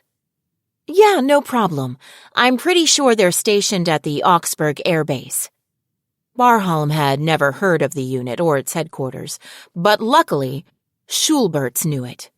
Augsburg Air Base was located on the outskirts of the imperial capital. As she recalled, it was home to a transport unit capable of handling a large-scale mission. No doubt an elite unit would want some connection with the Air Force, and a base on the outskirts of the city would make the most sense from the perspective of maintaining secrecy. So it's on the outskirts, then? How are we going to get out there? I wonder if we can requisition a military vehicle somewhere. The reasoning was simple to understand, even for a couple of young first lieutenants, but that left them with the challenge of how to obtain a military vehicle. Sadly, they were currently attached to the Eastern Army. They had absolutely no authority to give orders to other units, leaving them with limited transportation options. And given the confidentiality stipulation, if they showed up at the base in a civilian taxi or the like, they would no doubt be turned away. The MP unit attached to General Staff should have vehicles. Maybe they can lend us an extra. Thinking quickly, Schulberts came up with the idea when she saw an approaching MP salute at them. She trotted over, confirming the officer was with the unit attached to the General Staff. She was sure they would have a vehicle of some kind, and since it would come from the General Staff, there would be no issues with secrecy either. "Sergeant, could I trouble you for a vehicle?" "Of course, Lieutenant. No trouble at all." The response came just as soon as she asked. Pleased with the efficiency, the pair said their thanks. The MPs saw them off with proper salutes, but the moment the car was out of sight, they all sighed in disappointment. Their assignment was to see off those who had been tricked and would be flown back to their bases. But there were just so many of them. "What's this, the 14th pair?" he mused. "Man, that's a lot." "How many more are there today? I think I heard 5. They had already been asked for a vehicle 14 times, and that was just that day. Their superiors had ordered them to march around in a visible way. If there were only 1 or 2, they could have chalked it up to bad luck, but with this many, the intentions of the examiner were showing.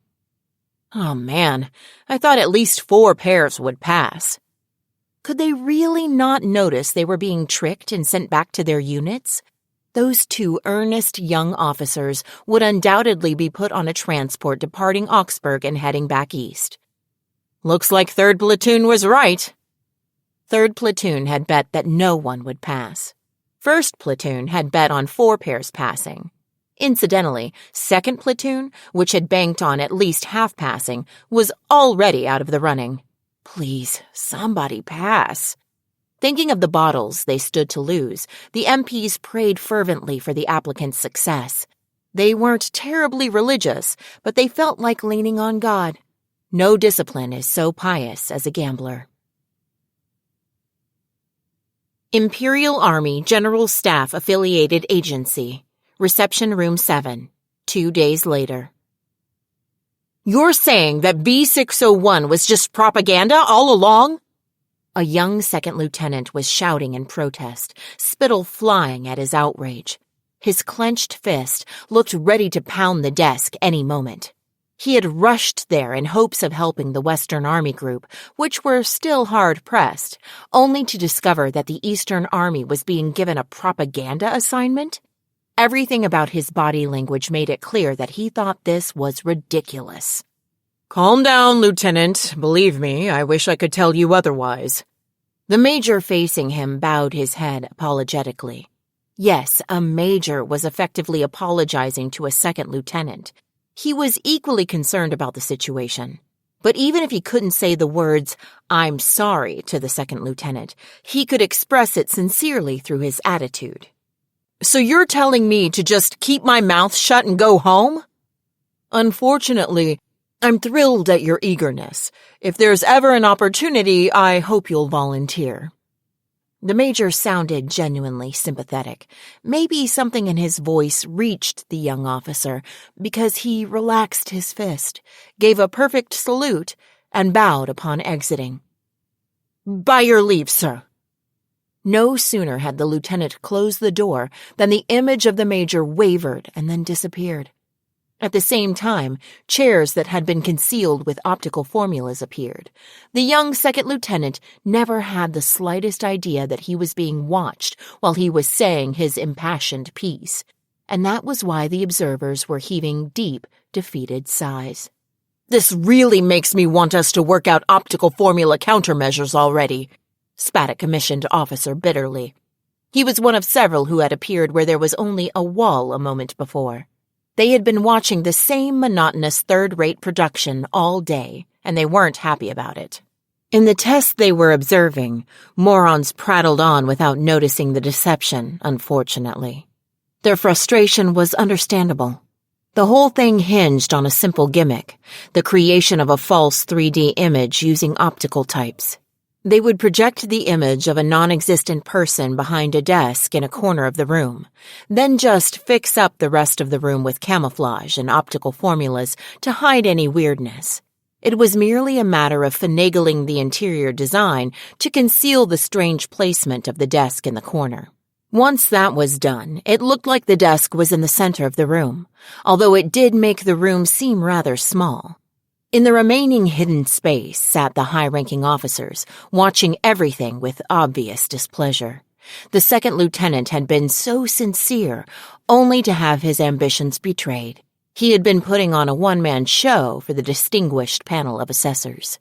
Their conclusion was that being a mage didn't guarantee cognitive ability, even on a more fundamental level than common sense.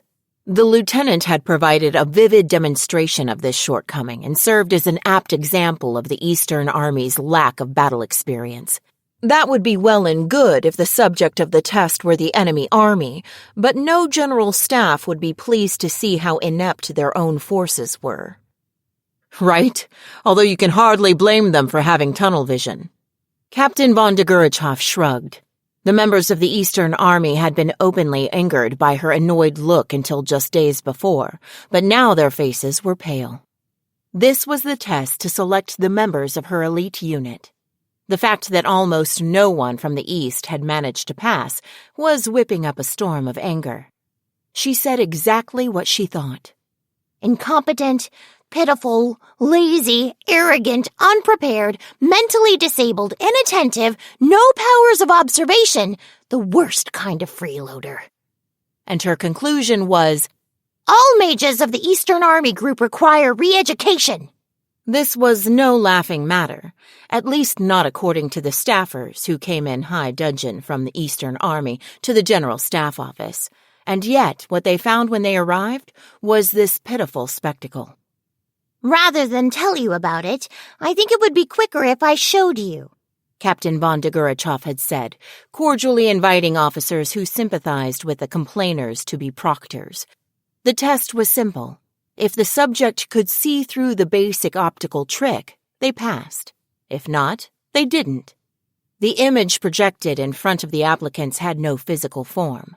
That could be concealed somewhat by placing it behind a desk. But after watching it all day, even the non-mages began to notice something was off. First and foremost, the 3D image was only pretending to move its mouth when it spoke. Its synthetic voice, created by Captain von Degurechaff, was spouting fictitious nonsense from the side. If one listened very closely, it was possible to tell that the sound wasn't coming from the front. Once the trick was revealed, it was irritatingly simple, but almost everyone was taken in by it. The majority of the applicants went to the Air Force Base as they were told, and were shipped right back to their units. By all appearances, the Eastern Army was not likely to get off without an admonition. In fact, it was quite certain. The ranking officers from the regional field armies who had come to protest ended up bearing the brunt of the general staff members' critical glares. "I see now. We came to investigate when you kept failing people, but now we understand." When Brigadier General von Zatour, Deputy Director of the Service Corps, turned to the men from the Eastern Army, his eyes were cold. "What the hell have you been doing over there?" they seemed to demand. Deception using optical formulas was hardly new. It was even listed in mage textbooks as being especially effective against the Republican Army's disciplined fire. Not only that, but since the Republican Army often used optical formulas on the battlefield, countering them was considered a basic part of every mage's skill set. The fact that the candidates in this test failed to demonstrate even this elementary ability said something about the level of their training. Didn't only about half the troops from Central figure it out, even though they've got combat experience? The problem is that almost none of the troops from the East could. As the brass whispered their criticisms, one member of the Eastern contingent felt compelled to defend his army and cautiously spoke up. "If you'll excuse me, might this not be a question of skill rather than experience?" His indirect question was whether the situation had been brought about by Captain von Degurechaff's extraordinary abilities. At the very least, the Eastern Army was aware that mages with the Silver Wings Assault Badge were a tiny minority. Hence, it was possible to wonder if the gulf was one of not combat experience, but prowess. "It's a simple illusion created with an optical formula. Such formulas are frequently used as decoys on the battlefield." But Captain von Degurechaff's matter-of-fact answer said it all. The statement was coming from someone who had survived an entire company's fire discipline using optical deception. It carried an immense weight, and there was no changing the fact that nearly half the troops from Central, who had previously seen action on the Western Front, didn't get tricked. "You just saw them getting manipulated like puppets by something that doesn't exist, a little bent light. Surely you understand why I don't want them in my unit." So what are the overall results for the Eastern Army? 27 out of 29 pairs were tricked by the illusion and returned to their units. A nearby assistant read the report dispassionately. And even though they had spent all day watching this comedy of errors, the observers sighed. Staff from the Service Corps were already fretting about the fact that they might actually need to re-educate the regional armies. Serious doubts had arisen as to whether they could fight a war if the troops were so easily deceived. "Even with the 5 pairs out of 10 from the Central Army that passed, that's still only enough for a company." A mere 12 people passed the initial screening, which was conducted in pairs. Even if she took every one of them, she would only have enough for a company, just 25% of her goal. "At the moment, I'm hoping for better from the remaining 65 pairs in the Eastern and Southern armies." Her tone wasn't entirely pessimistic, but her eyes said she didn't expect much. Well, this pass ratio won't do. The verdict negated any optimism. It was as bad for those who heard it as for the one who said it. The commissioned officers from the Eastern Army slumped in resignation. None of them would have hoped that his unit would be branded inept, but reality was harsh. The mages of the Eastern Army group could look forward to some cold treatment for the foreseeable future. Could you lower your admission standards? I would have to at least get people who could be useful after retraining.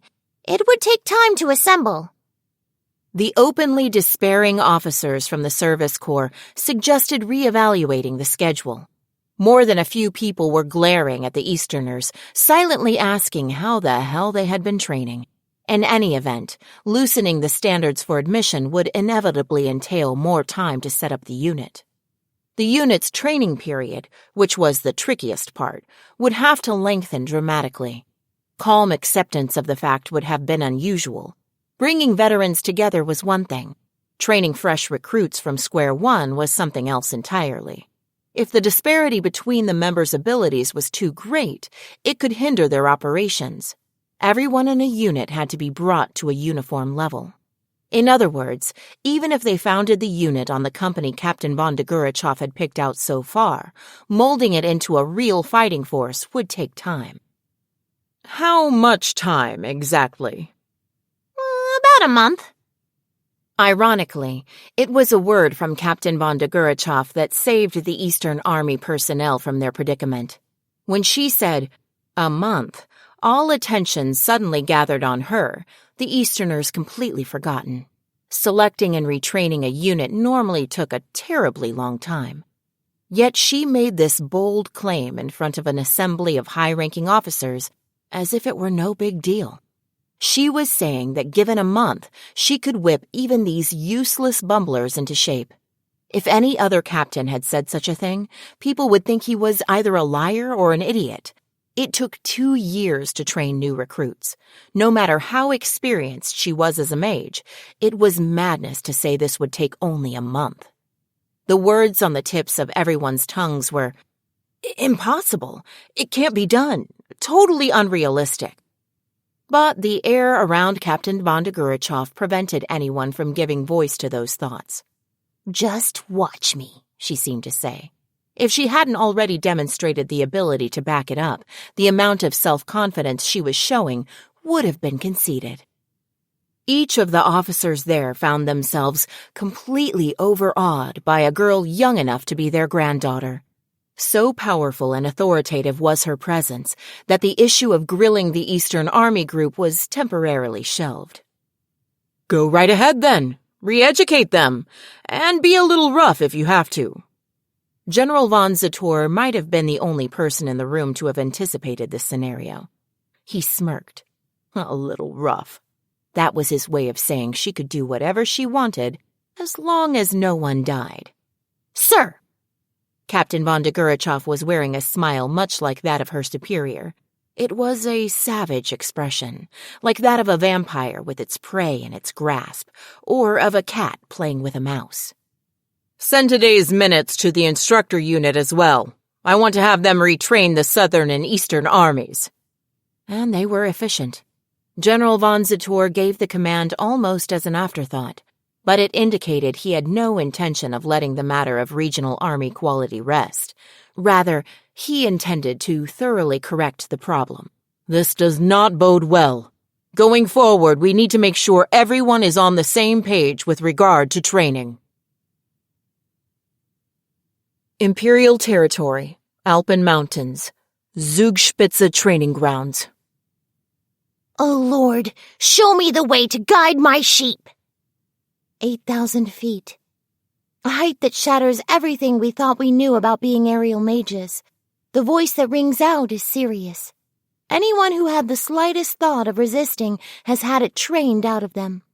Now we are like obedient sheep, driving our half-dead bodies to fly onward. No, we are forced to. I'm partly focused on the tightness in my lungs as I grasp for oxygen, but I still retain just enough concentration to control my orb. This all started if my fuzzy, rather unreliable sense of time is correct. Something like 5 days ago. I'm going to give you all a choice. Either shoot me down or enjoy your training. Our bodies exhausted. We were sleeping like the dead. At least we had beds, which was better than my time on the Rhine lines. I thought maybe this was a kinder side of Captain von Degurechaff, but after I let down my guard and went to sleep, I was woken up by a magical assault that blew the entire barracks away. We immediately grabbed our orbs and trowels and put up our defensive shells. When we crawled out of the wreckage, we were met with Captain von Degurechaff's fierce grin. I had gotten used to that smile on the Rhine battle lines, but to encounter it first thing upon waking up was worse for my heart than one of Elia's pranks. The bayonet of the captain's rifle looked as happy as a vampire on the hunt. It seemed to be waiting impatiently for some mage to carelessly pass out in front of her. Despite the darkness of the night, it glimmered in the moonlight. She fully intended to attack when she saw an opening, if the vast amount of magical energy in the computation orb she wore was any indication. Have I got your attention? For the next week, all of you will be conducting mobility exercises here on training ground B-113. 3 points were marked on the maps we had been given. According to the outline of the exercise, as soon as it began, we would move as quickly as possible to the first point. The time limit was 48 hours. It didn't matter how we got there. What mattered was that we not fail. Marching was basic. We did plenty of drilling in the Cadet Corps. I could have done without the observer-assisted shelling and magically guided fire bombarding us whenever our mana signals were detected. It was extremely difficult to march while concealing the signal a mage produced. I was no exception, even though I had gained some experience with it on the Rhine lines. After all, our barracks had been blown to smithereens. Our only remaining possessions were whatever we had on us when we hastily used our defensive formulas. We barely even had any water. And now we had to march without relying on magic? An actual battle would have been easier. It made me want to cry. But when we somehow made it to the second waypoint, we received orders to begin an optical interception. Word was the artillery had too much free time on their hands, so the training program was being changed. Everyone, I'm quite happy to see that not one of you has dropped out. The moment we saw the captain with a rare ear-to-ear smile, we all felt a mysterious chill run down our spines. I knew that smile meant something even worse was coming, and cursed God in spite of myself. No, come on. Her expression said something like, You haven't had enough yet? I didn't realize you were such a tough bunch. Or, Seems like I can make this a bit harder. Curse you, God. We had no choice but to come to terms with the fact that she would be kind enough to step up the training regimen according to our ability. You're all so good at this, you've left the artillery with ammunition to spare. The rest goes without saying. The captain, still grinning, hurled me and all her other subordinates into a pit of despair. You wouldn't want them to feel left out, would you? I think you should play with the artillery. She immediately shot an infrared beam using a formula. A training round flew down the line of fire, straight for us, an attack from the artillery against our assembly point. It was an artillery barrage against a fixed point, an attack so simple it couldn't not hit. You're all so very capable. Even I'm proud of you. How could she say such things? Really quite splendid. Granted, this is training, but you've still done well evading the artillery's guided fire. As pleased as I am, it won't do for you to go without some anti-artillery training, will it? Training means being ready for anything. So as part of this joint exercise between you and the guns, you're going to defend this foothold as practice. This is a defensive battle. You have 15 minutes to prepare your position. Oh, don't look so worried. They don't have too many training rounds. I assume they'll run out after firing for about 36 hours. She was as terrifying as she was adorable. Her tone was so sunny. It sounded like she was announcing picnic plans. An instant later, I was rushing to prepare an entrenchment, practically crying. I never dreamed there might be a day a trowel would seem so important to me. All right, everyone. If you don't want to die, intercept. Additionally, if you wander off the route, I will personally conduct a magical bombardment against you. That was when I started to think I really was going to die. Looking back on it now, it shouldn't have surprised me to find that there were reduced load rounds to wake us up, mixed in with the training shells. This was Captain von Degurechaff, after all. She was true to her word. If you don't want to die, was no idle threat. The artillery opened fire. I thought I was ready, but part of me couldn't help wondering how I'd gotten here. O Lord, protect thy servants! Show us thy glory and power! Except for the captain, who had deployed an almost divinely powerful defensive shell, everyone was tripping over themselves to repel the incoming rounds. Judging by the distance, we had several minutes to intercept them. We had to observe carefully to find the shells on trajectories we could shoot down, and then knock them out of the sky.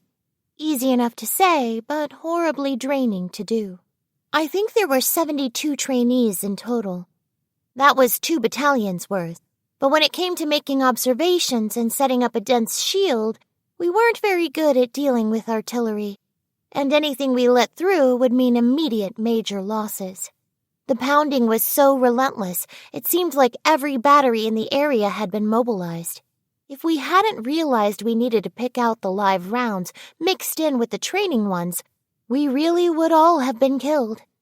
The shelling continued intermittently throughout the night, driving us to despair with our exhaustion and limited vision.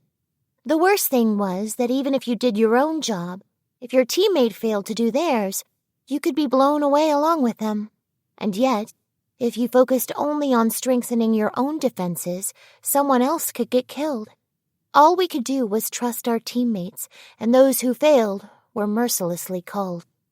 We'd been thrown into an extreme situation that was just like the front lines. In the end, we barely slept at all. When the 36 hours were finally up, the captain pointed to the radio, looking apologetic. The artillery says they still have more ammo. The next moment, we heard the familiar sound of something flying through the air towards us. It was very simple. The artillery had begun another salvo. But it came at a moment when we had relaxed slightly. We'd been hanging on by the skin of our teeth, and now we were shaken. My instinct screamed self-preservation, but the price was too high to pay. We saw once again how happily the captain did what she said she would do. In the end, the barrage didn't last very long, but by that point the number of candidates had dropped to 60. We set off for the 3rd location on the map. The terms were relatively straightforward. Just go. There were no conditions besides the time limit. In other words, we had as good as no information at all. Move carefully. With only that advice to go on, I imagined the worst. On the lookout because who knew what might happen, we marched on, trembling in fear. Once in a while, an armed bomber company would fly a search overhead, but all we had to do was stay out of sight. For some reason, we spotted military Dobermans roaming around, but we just had to avoid them too. Of course, everything was avoidable. Her warning left us paranoid. There had to be something. But as if to mock us, we never encountered any malicious traps. It really was just a march. Of course, the time limit was enough to make us wonder if a bunch of exhausted mages could make it, even at full tilt. When we reached the 3rd waypoint, utterly spent, Captain von Degurechaff was there waiting for us with a grin on her face. It was time for resistance to interrogation training. And then, after we had survived interrogation, we were thrown into the Alpine mountains. It was a nightmare I wish I could forget. I was crying out in a voice no young woman should ever have to make, convinced I was going to die, while the captain marched beside me unfazed. Was she an agent of the devil or of God? It had to be one or the other. I can't believe I have an ally more horrible than the enemy. She's not human. I would bet my life on it. Me and a few others saw it once. During training, one of our teammates dropped like he was dead. The captain gave him a good kick, and before we knew it, he was back on his feet. I had been staring into the abyss of death myself. But I saw something else, splat on the ground with a broken leg after an avalanche in the Alpine Mountains at 7,200 feet. I'm sure no one would believe me if I told them, but I saw it. You amateur! How does it feel to be a moron who slows down her team because she can't even dodge an avalanche? The captain heaped abuse on me. But I know. I saw it. She charged into the avalanche to save me. Even after my friends told me that she'd tossed my busted body aside like a used rag, I believe. She is definitely a good commander, even if I'm not sure about her as a human being. Of course, we all laugh and badmouth her. I think we've all gone crazy. Perhaps the captain's madness is contagious, but God gave me a revelation that we would save the Empire. Be a leader among the apostles who will protect this holy nation. What an absolutely insane world. If the captain is an apostle of God, then only the devil can possibly exist. No, we can sense that the mythical gods are beings who have their own circumstances. Doctrine is for the gods. It's not like the gods exist for our sake. Even so, we don't know everything. It isn't possible to create elites in just a month. Yeah, all you need is a little common sense to know that. But I said I would do it in front of a group of high-ranking officers. There's no taking it back. Under normal circumstances, failure would be a major problem. It would damage my career, maybe even lead to a punitive posting to the front lines. But if I can lead them to the conclusion that the candidates were such low quality that even I couldn't teach them anything, the reverse will be true. I'm guessing they would want to cover things up, try to pretend none of it ever happened. The Service Corps has authorized me to go to extremes. If I train them as mercilessly as I can, push them to their absolute limits, they will surely give up. Then this will end with everyone else getting called gutless quitters. I'll come through unscathed. Hence, I'll borrow training methods from every special unit known to military history. The American-style stuff includes water acclimation training, but we'll do even harder altitude acclimation training. I'll make them give me all they have. When that phase is over, next will be the infamous Hell Week, a total of 4 hours of sleep in 4 days. It's a cruel method, but when you push people to the breaking point, you find out what they're made of. Mages are capable of compartmentalizing, but there are limits. I'm doing this for a just cause, purging any fools who value themselves over their comrades. I'm not eager to abuse my subordinates, of course. I'm not so weak-minded as to take pleasure in meaningless violence. Every vicious act will have meaning and a rationale, or I won't commit it. That's why I welcome dropping out at any time. In fact, I wish they would hurry up and quit. I'm sure they want to escape this pressure, so they should choose to leave. Anyone who makes it through Hell Week goes straight into a week of seer. It'll be a packed schedule of resistance to interrogation and survival training. After that, they'll have nearly gone insane, so I'm sure they'll give up. But I have a perfect plan for any war-crazy nuts who manage to hang in there. They'll be dead from Hell Week and Seer, but I'll throw them out on a long-distance, no-magic march through the Alpine Mountains for a week. Of course, only the absolute minimum sleep and rest will be allowed. I'm basing it on the worst battle conditions on record. How about half water rations? They won't be allowed to carry food, of course, and using their computation orbs will be an instant fail. They'll only be allowed to use a knife. 1 for every 2 people.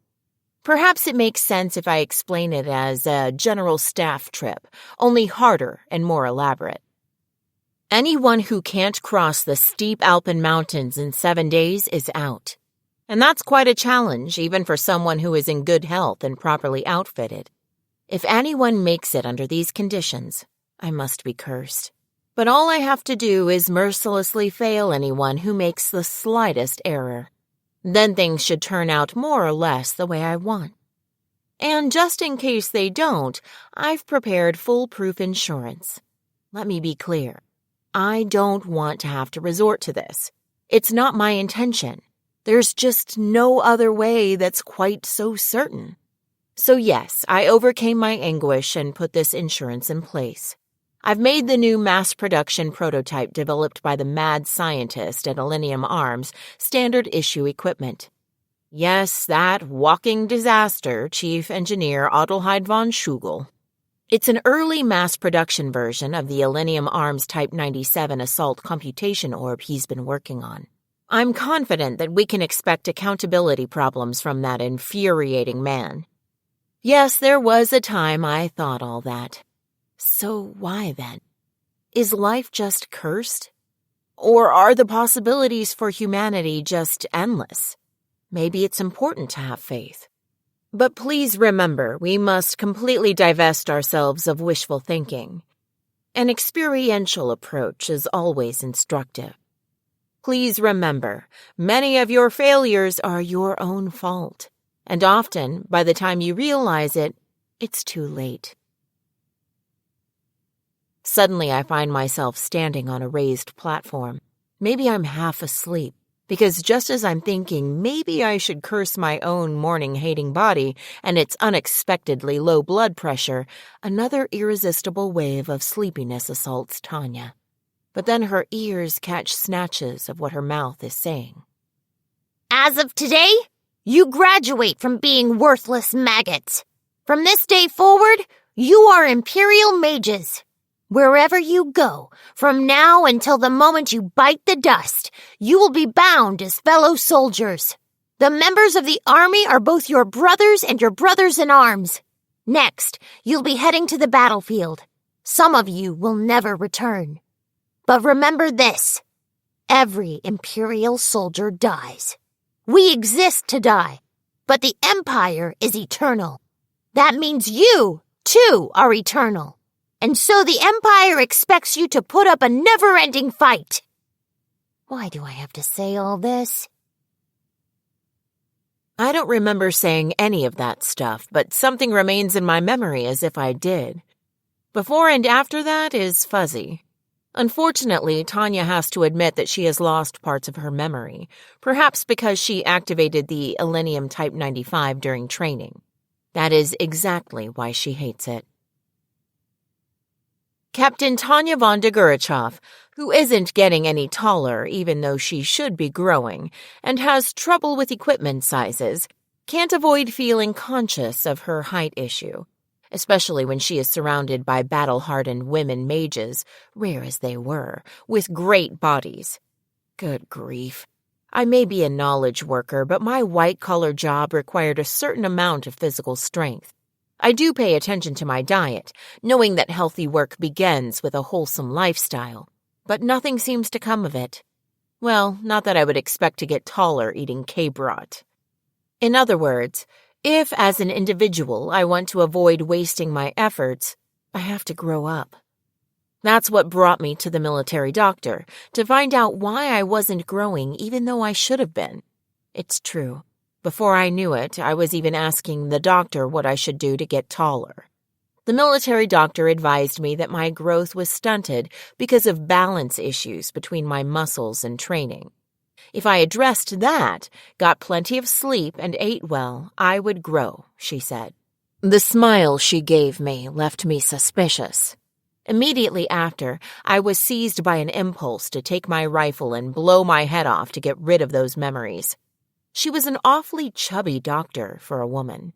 May disaster befall the general staff, who choose the worst times to be considerate. Was this woman showing me of all people, sympathy as a fellow woman?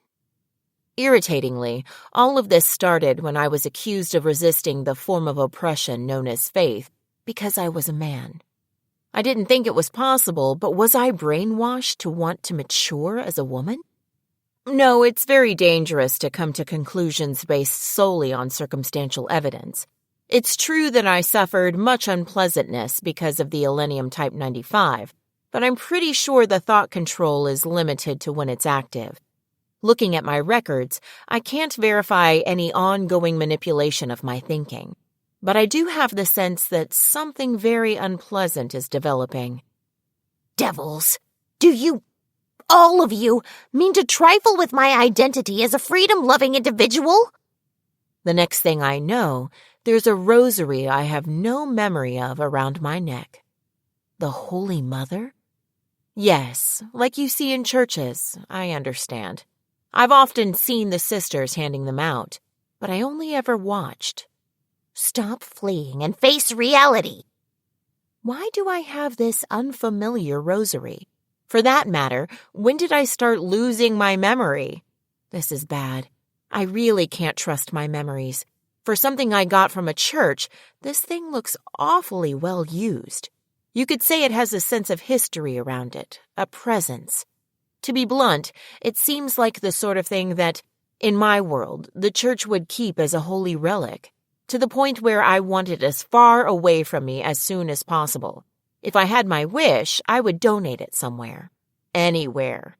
This kind of thing starts to get terribly heavy hanging around your neck. I know I trained those candidates.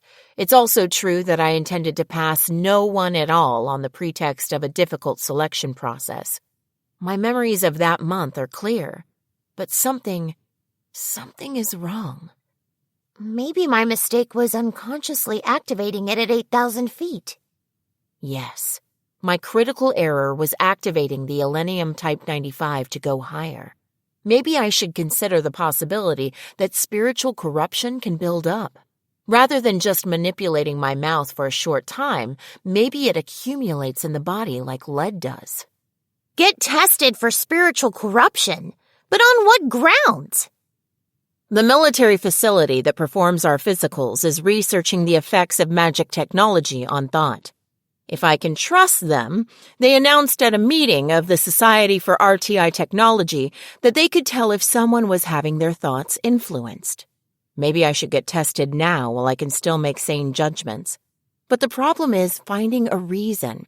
If I'm seen as a commander with mental problems, it will threaten not only my future career, but also my entire life. Women administrators are not uncommon, but in the Empire, where gender equality still has a ways to go, their qualifications are always questioned. Any sort of apparent problem would not be good for someone who wants to do white-collar work. My fretful agonizing is interrupted by a deferential knock at the door. It's Visha, who's starting to get used to being my adjutant, and from the look on her face, I smell trouble. I immediately abandon my less urgent thoughts and switch gears to focus on work. Captain, a message from the General Staff Office. Thanks. Do they need a response in a hurry? If it's some pointless errand, I want to take my time with it, if possible. Yes, ma'am. There's someone waiting for you. What? After taking a glance, I snatch up a pen and read the military telegram more closely. It's from the General Staff.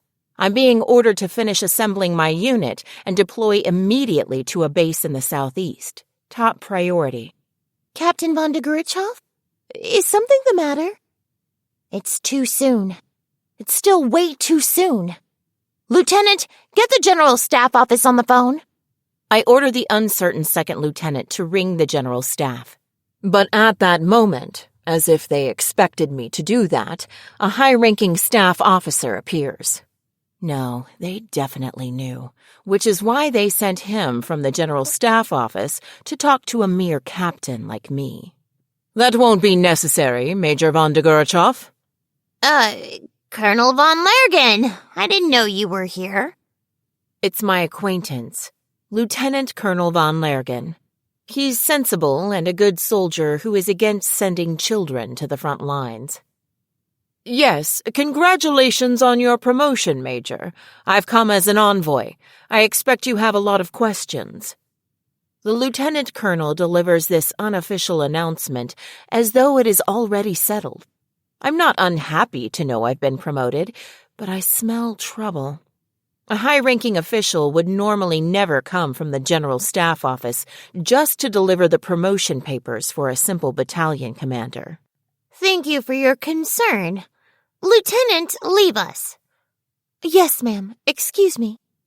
I immediately dismiss all third parties, including my adjutant. I want the room to be as private as possible when we get down to business. My promotion. I suspect the battalion would intuit what it means. To put it another way, the battalion has to get ready for combat. Can I buy some time by saying the unit lacks discipline or hasn't gelled yet? Okay, Colonel. What's going on here? After I completed initial formation of the unit at Central, the plan was deployment to a base in the southeast. I know that depending on the state of the war, there's a non-zero possibility of going north or west, but these orders are to immediately move to the southeast. Standard operating procedure is to give at least 6 months for the creation of a unit.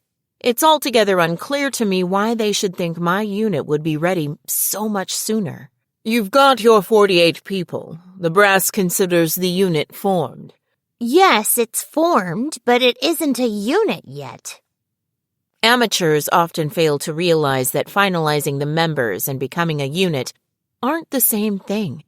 To make an effective fighting force, you have to take a certain amount of time to establish a chain of command and ensure everyone can work together. Otherwise, it's only a unit in numerical terms. Politician soldiers aside, this is the General Staff's job, so I would expect them to understand. That only makes it all the more terrifying. I have to wonder what would make them feel they have to force this when they understand how unrealistic it is. Troops, equipment, no problem. The General Staff is very pleased with how efficient you've been. Very funny, Colonel. We're practically a training battalion. We're still working on unit solidarity, practical training, and basic consensus among commanders. So you're saying your unit has some operational limitations? Of course. I need at least half a year to bring them together. It's a given. But turning an organization into an organism takes time. Getting everyone to know one another and building the requisite relationships demands at least 6 months. Even if that weren't a concern, these troops absolutely need remedial combat training. You completed initial training in just a month. The higher-ups think they can put your unit on the front lines tomorrow. May I inquire if they're out of their minds? A unit that has been formed and a unit that can fight are two completely different things. 2 fully manned units may look identical on paper, but one may be fresh out of basic, while the other has combat experience and all the supplies and rest they need. The difference would be enormous. To create a well-trained, coherent organization, time is essential. Even if training proceeds quickly after formation, it takes time to get troops disciplined. Everyone knows that.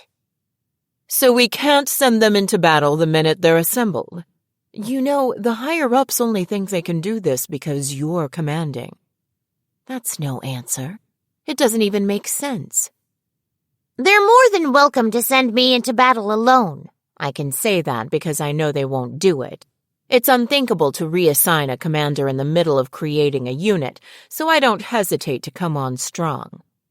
If they want the battalion to display its power in battle, that's a different matter, as I believe they well know. It is absolutely ridiculous for them to treat what amounts to a bunch of fresh graduates like they can be instantly combat ready. It's as if they are admitting that not only can we not spare the time to train the unit, but also that there are no usable veterans. In other words, the disease has been revealed as terminal. Major, the Imperial Army is under a lot of pressure. So you're going to throw an unprepared mage battalion into combat? Most of the Great Army's mages were drawn off to the west, so the north is in a precarious position. Currently, most of our mages are deployed to the west, precisely because a large number of the Great Army's mages were transferred there. Still, more than a few remain in the other regional forces.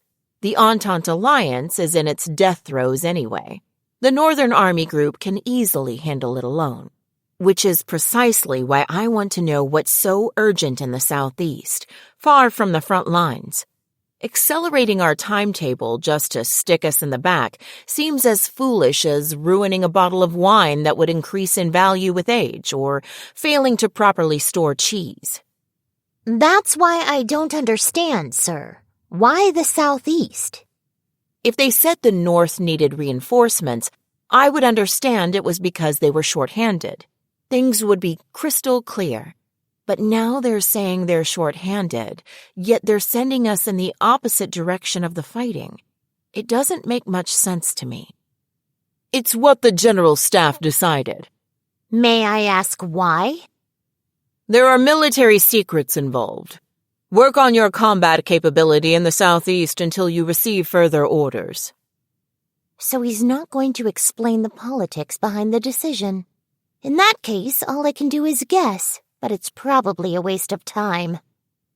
I can only bear in mind the bottom line, which is that a unit under the direct control of General Staff has to be sent to the Southeast for some reason. If it's combat capability you want, sir, I suggest you use a fully trained unit. I presume you're already above average. Colonel von Lergen, I feel compelled by the duties of my office to inform you that it is too soon to deploy this unit, and that doing so could hinder their preparations to fight in a useful way. My remark is also an attempt to probe. Any battalion commander worth their salt will naturally complain about being deprived of the necessary time to get their unit ready. Your warning is duly noted, but don't expect this decision to be overturned. What I get back from him is a bureaucratic response. If the hard edge in his voice speaks to the higher-ups' resolve, it unquestionably indicates that the decision is set in stone. Understood, sir. So I stand down. But they could have handled this with some paperwork or written orders. Why go so far as to send someone? I can't shake the question. I find the answer in a murmur from Colonel von Lergen almost to himself as he starts to pack up his belongings now that his work as an envoy is apparently done. Oh, take this as a word of advice from someone who has lived a little bit longer than you. Since you'll be going to the Southeast anyway, why not take the time to learn Dacian? Huh? Dacian, sir? There's never anything to lose by learning a new language, especially for us soldiers. That is true as far as it goes. But why Dacian specifically? There are two possibilities. Dacia is becoming either an ally or an enemy. If the Dacians are going to join us, we'll have to be able to communicate with them. And if they are going to fight us, it will be useful in gathering intelligence. If I can find the time, I'll try picking it up. Thank you for the advice, sir. Not at all. Congratulations again on your promotion, Battalion Commander von Degurechaff. September 24th, Unified Year 1924. Renssylvania Region, Turau County, Imperial Army Field Maneuver Area. Only a few days after the battalion is ordered to their new base, they undergo the inspection that will conclude the initial selection phase. Due to the tense war situation, the deployment plan was bulldozed through, which pushed the inspection up. The high-ranking general staff officers are concerned about unit discipline because of how hastily the members were thrown together, but their expectations are betrayed in the best possible way. That day, a sight they never could have imagined leaves them gaping in amazement. You numbskulls, get your asses in gear and go higher. It's only 8,000 feet, you wimps. Can't you hear me? For some time now, an even, emotionless voice has been coming over the radio. It's hard to believe, but it's the voice of a child, a little girl. The glow of her mana blinks ominously, showing her willingness to mercilessly shoot down anyone who dared to fly lower. You can't? Fine. Then die. Die right this minute. If you die, the resources we're wasting on you can go to your fellow soldiers. If anyone dared to complain, they would be the target of a serious barrage formula.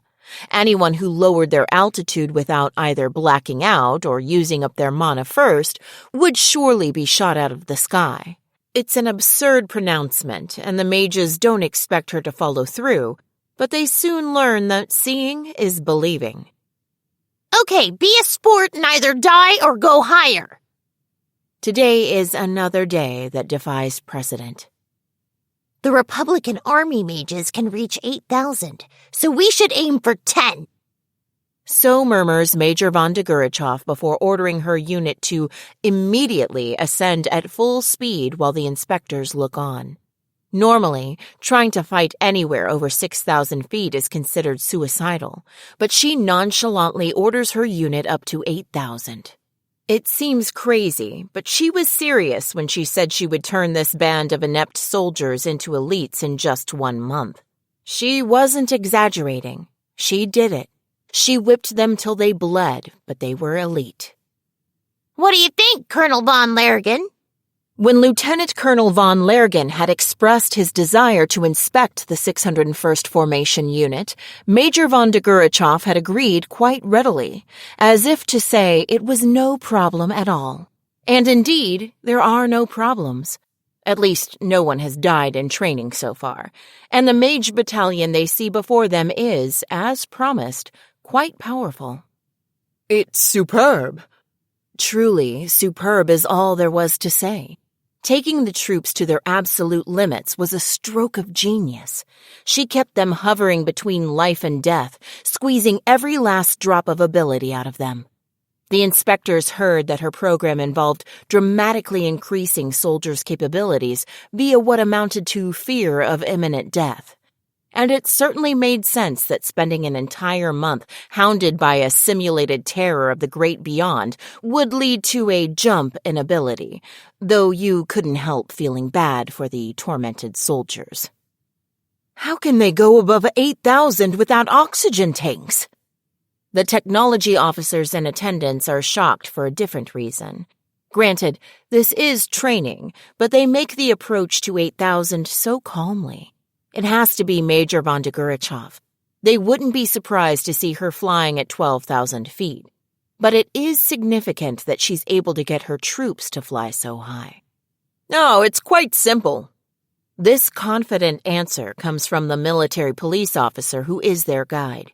He sounds like he's chatting over a cup of tea. I heard they're continually using a formula that generates pure oxygen. It takes a second for that to sink in. Continually? In other words, the formula is constantly used. 2 perpetually active formulas.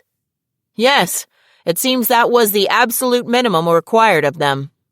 The MP is not an engineer, so he doesn't realize how revolutionary that is in the field. The engineers from the General Staff Office, however, are amazed.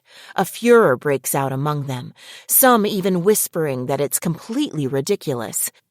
Yes, the simultaneous activation of multiple magical formulas is, in theory, possible. The researchers have even performed some successful experiments, but the creation of a computation orb that allows for parallel sustained formulas that can also handle combat usage has proven difficult. Where in the world did she get such a thing? Where the hell did she get a computation orb that can put up with that kind of stress? It hasn't been officially supplied to the military yet. They don't know who made the prototype, but it's clear she has some serious connections. They can only marvel. Well, she is an exceptionally gifted soldier. It wouldn't be a surprise if some arms manufacturer asked her to test out a new device. And indeed, that's what had happened.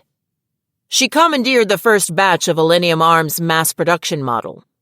Oh, right. It's a bit anticlimactic. She did work in tech development there at one point. It must have been a connection from those days. But Elenium Arms is full of secret projects. It wouldn't have been possible for her to get something from them without the implicit consent of the General Staff's procurement department, or possibly even the Service Corps Division. Otherwise, the MP probably would be fighting her to the death. I told you not to make your maneuvers too repetitive. Why don't you realize what easy targets you are? The members of the battalion are struggling to maintain stable flight at 8,000 feet. Major von Degurechaff rises above them, still scoffing at them. Her breathtakingly fluid movements make everyone realize what it means to be a named. Compared to the tortoise-slow trainees, Major von Degurechaff flies swift as a swallow. Very good. All that's left is combat. Erratic evasive maneuvers, now! I don't believe it. They can perform evasive maneuvers even while sustaining formulas in parallel? The exercise unfolding before them is basically just the battalion mages darting around. It looks as if they're playing a game of tag, and at first glance, you would wonder if it's possible to even be that pathetic. But for someone with the right expertise, this is a parade of the incredible. They have already realized the stable activation of parallel formulas, which should have been technically impossible. A computation orb that can handle that and erratic evasive maneuvers, nearly the same thing as combat maneuvers, is like a dream. But there's more. Several of the mages have proactively deployed optical decoys to evade enemy fire. They're making decoys, too! In other words, they have enough spare resources to create an optical decoy even during evasive action. The decoys appear quite deceptive, yet rapidly deployable. Several even seem to be taking autonomous action. Truly amazing performance. And all this from something that was standardized for mass production. Elenium's new model is beyond anything we imagined. This has to be the next thing we adopt. No one would say otherwise when presented with this spectacle. At the very least, reliability isn't an issue. This unit is practically conducting the endurance test. Cost is the only hurdle, but even that would decrease quite a bit once the orb was being mass-produced. I want the documentation from Elenium Arms. I'll put in the request, Colonel. Lergen leaves that to his adjutant and looks up to the trails in the sky. Truly amazing aerial maneuvers. The trails are so beautiful, he could practically get lost in them. Sometimes talent and humanity show up in inverse proportions, huh? He's annoyed to find the thought, which reveals his own unkindness, prove his point. This is an excellent opportunity. Show the inspectors your worth. Major von Degurechaff, don't you think you're going a bit far? A basic doubt appears in his mind as she spurs her troops on over the radio. They say she hates losses. If that's true, then this exercise is borderline. It's certainly too much in terms of cultivating people who can be used. No, we're still well within accepted parameters. Please observe the results of allowing me to pick my people and purge them of their incompetence. But her answer only deepens his doubt. Why? The ideas of picking and purging were exactly what she was talking about in her speech at the military academy. She had said, "It is our duty to defend the Imperial Army from the plague called incompetence." She isn't developing her people so much as abandoning those who aren't useful. People have limits. I heard half your candidates didn't make it. Why? I was able to secure the numbers for an augmented battalion. I don't have any problems yet in terms of human resources. I see. Very well. Continue. Sorry to have bothered you. Oh, damn it. So that's it. Yes, I see. Resources. Human resources. Is that what you call our soldiers? Are soldiers just replaceable parts to you? Now I understand what felt wrong. She's treating people like numbers. That's not so unusual among staffers, but she has unconsciously started counting people as resources. Well then, she's perfectly logical. She's calculating the most efficient use of what is available to her. It all makes sense now. Yes, you must have written it. I was sure I had heard of Total War and World War before. The source of it was right beside me. That's why all of this seemed so familiar. The madness of numbers. The world has succumbed to insanity. Has everything truly gone crazy? I picked a bad time to become a soldier. This war broke out in an era full of horrible people. If some shitty god even exists, I'm sure he's in league with the devil right now. Sheesh, I don't know if it's her who's crazy or the world. He can't help but think the scene before him says it all. How terrifying to see her true nature laid bare. She is a monster. The sighs from the general staff members could be impressed or apprehensive, but their whisperings and ruminations died down in the face of a single report from the border. Emergency! An army-sized Dacian unit is violating the border. They appear to be heading for Herrelmannstadt. Dacia. Army. Border. Violate. He doesn't want to think about it, but when the words line up, their meaning is hideously clear. The report that came from the border like a scream meant war with yet another country. The inspection is suspended. Suspended! All troops reassemble immediately. I say again, all troops reassemble immediately. The air was full of shouting commanders' voices. The inspection of the 203rd Aerial Mage Battalion is hereby suspended. Put me through to Border Command.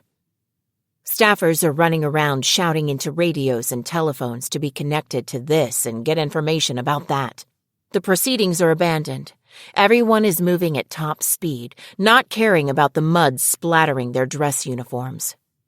Those who don't have battle stations because they are there as observers head aimlessly back to the command post. Lieutenant Colonel von Lergen is among them. Even moving briskly, surrounded by the cacophony, he finds a chill running up his spine. World War.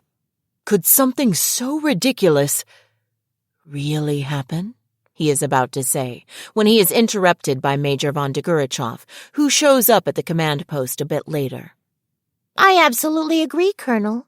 Why should the Empire have to take on the entire world? It seemed she arrived after her own subordinates simply because they had longer legs. As if irritated at her short stature, she stomps her booted feet and fairly spits in indignation. Those stupid Dacians! I'm sure they're doing it for the sake of the world or whatever. They're just dying for us to burn them to the ground. Who knew international cooperation could be so awful? She is angry at World War itself. She's furious and assuming that it's coming. It is absolutely absurd, but Major Tanya von Degurechaff is indignant about the insane future she's envisioning, one in which the Empire will be up against the entire world. Fine. Come at us, you pigs. Or perhaps I should say, we'll give you a fight. Oh, God. Is this what you wanted? The Saga of Tanya the Evil, Vol.1, Deus Lo Vult, Finn.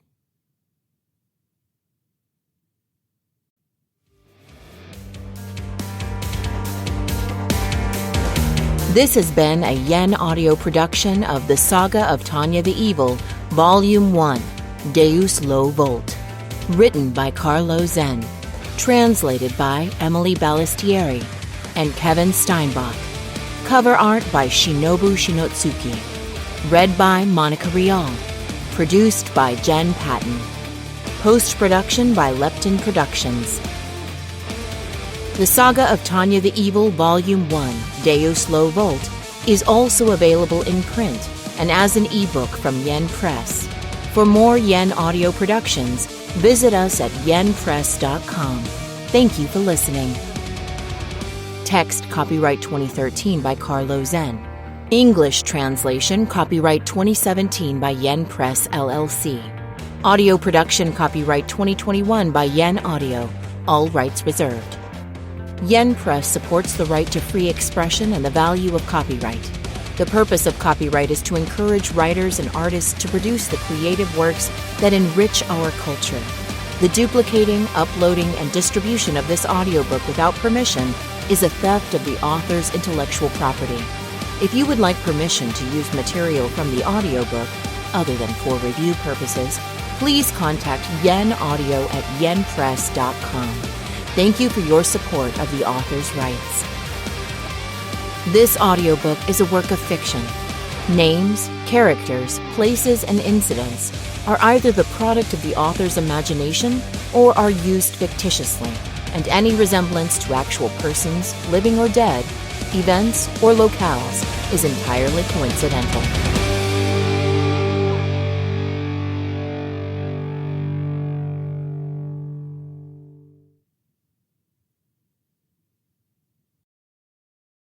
Audible hopes you have enjoyed this program.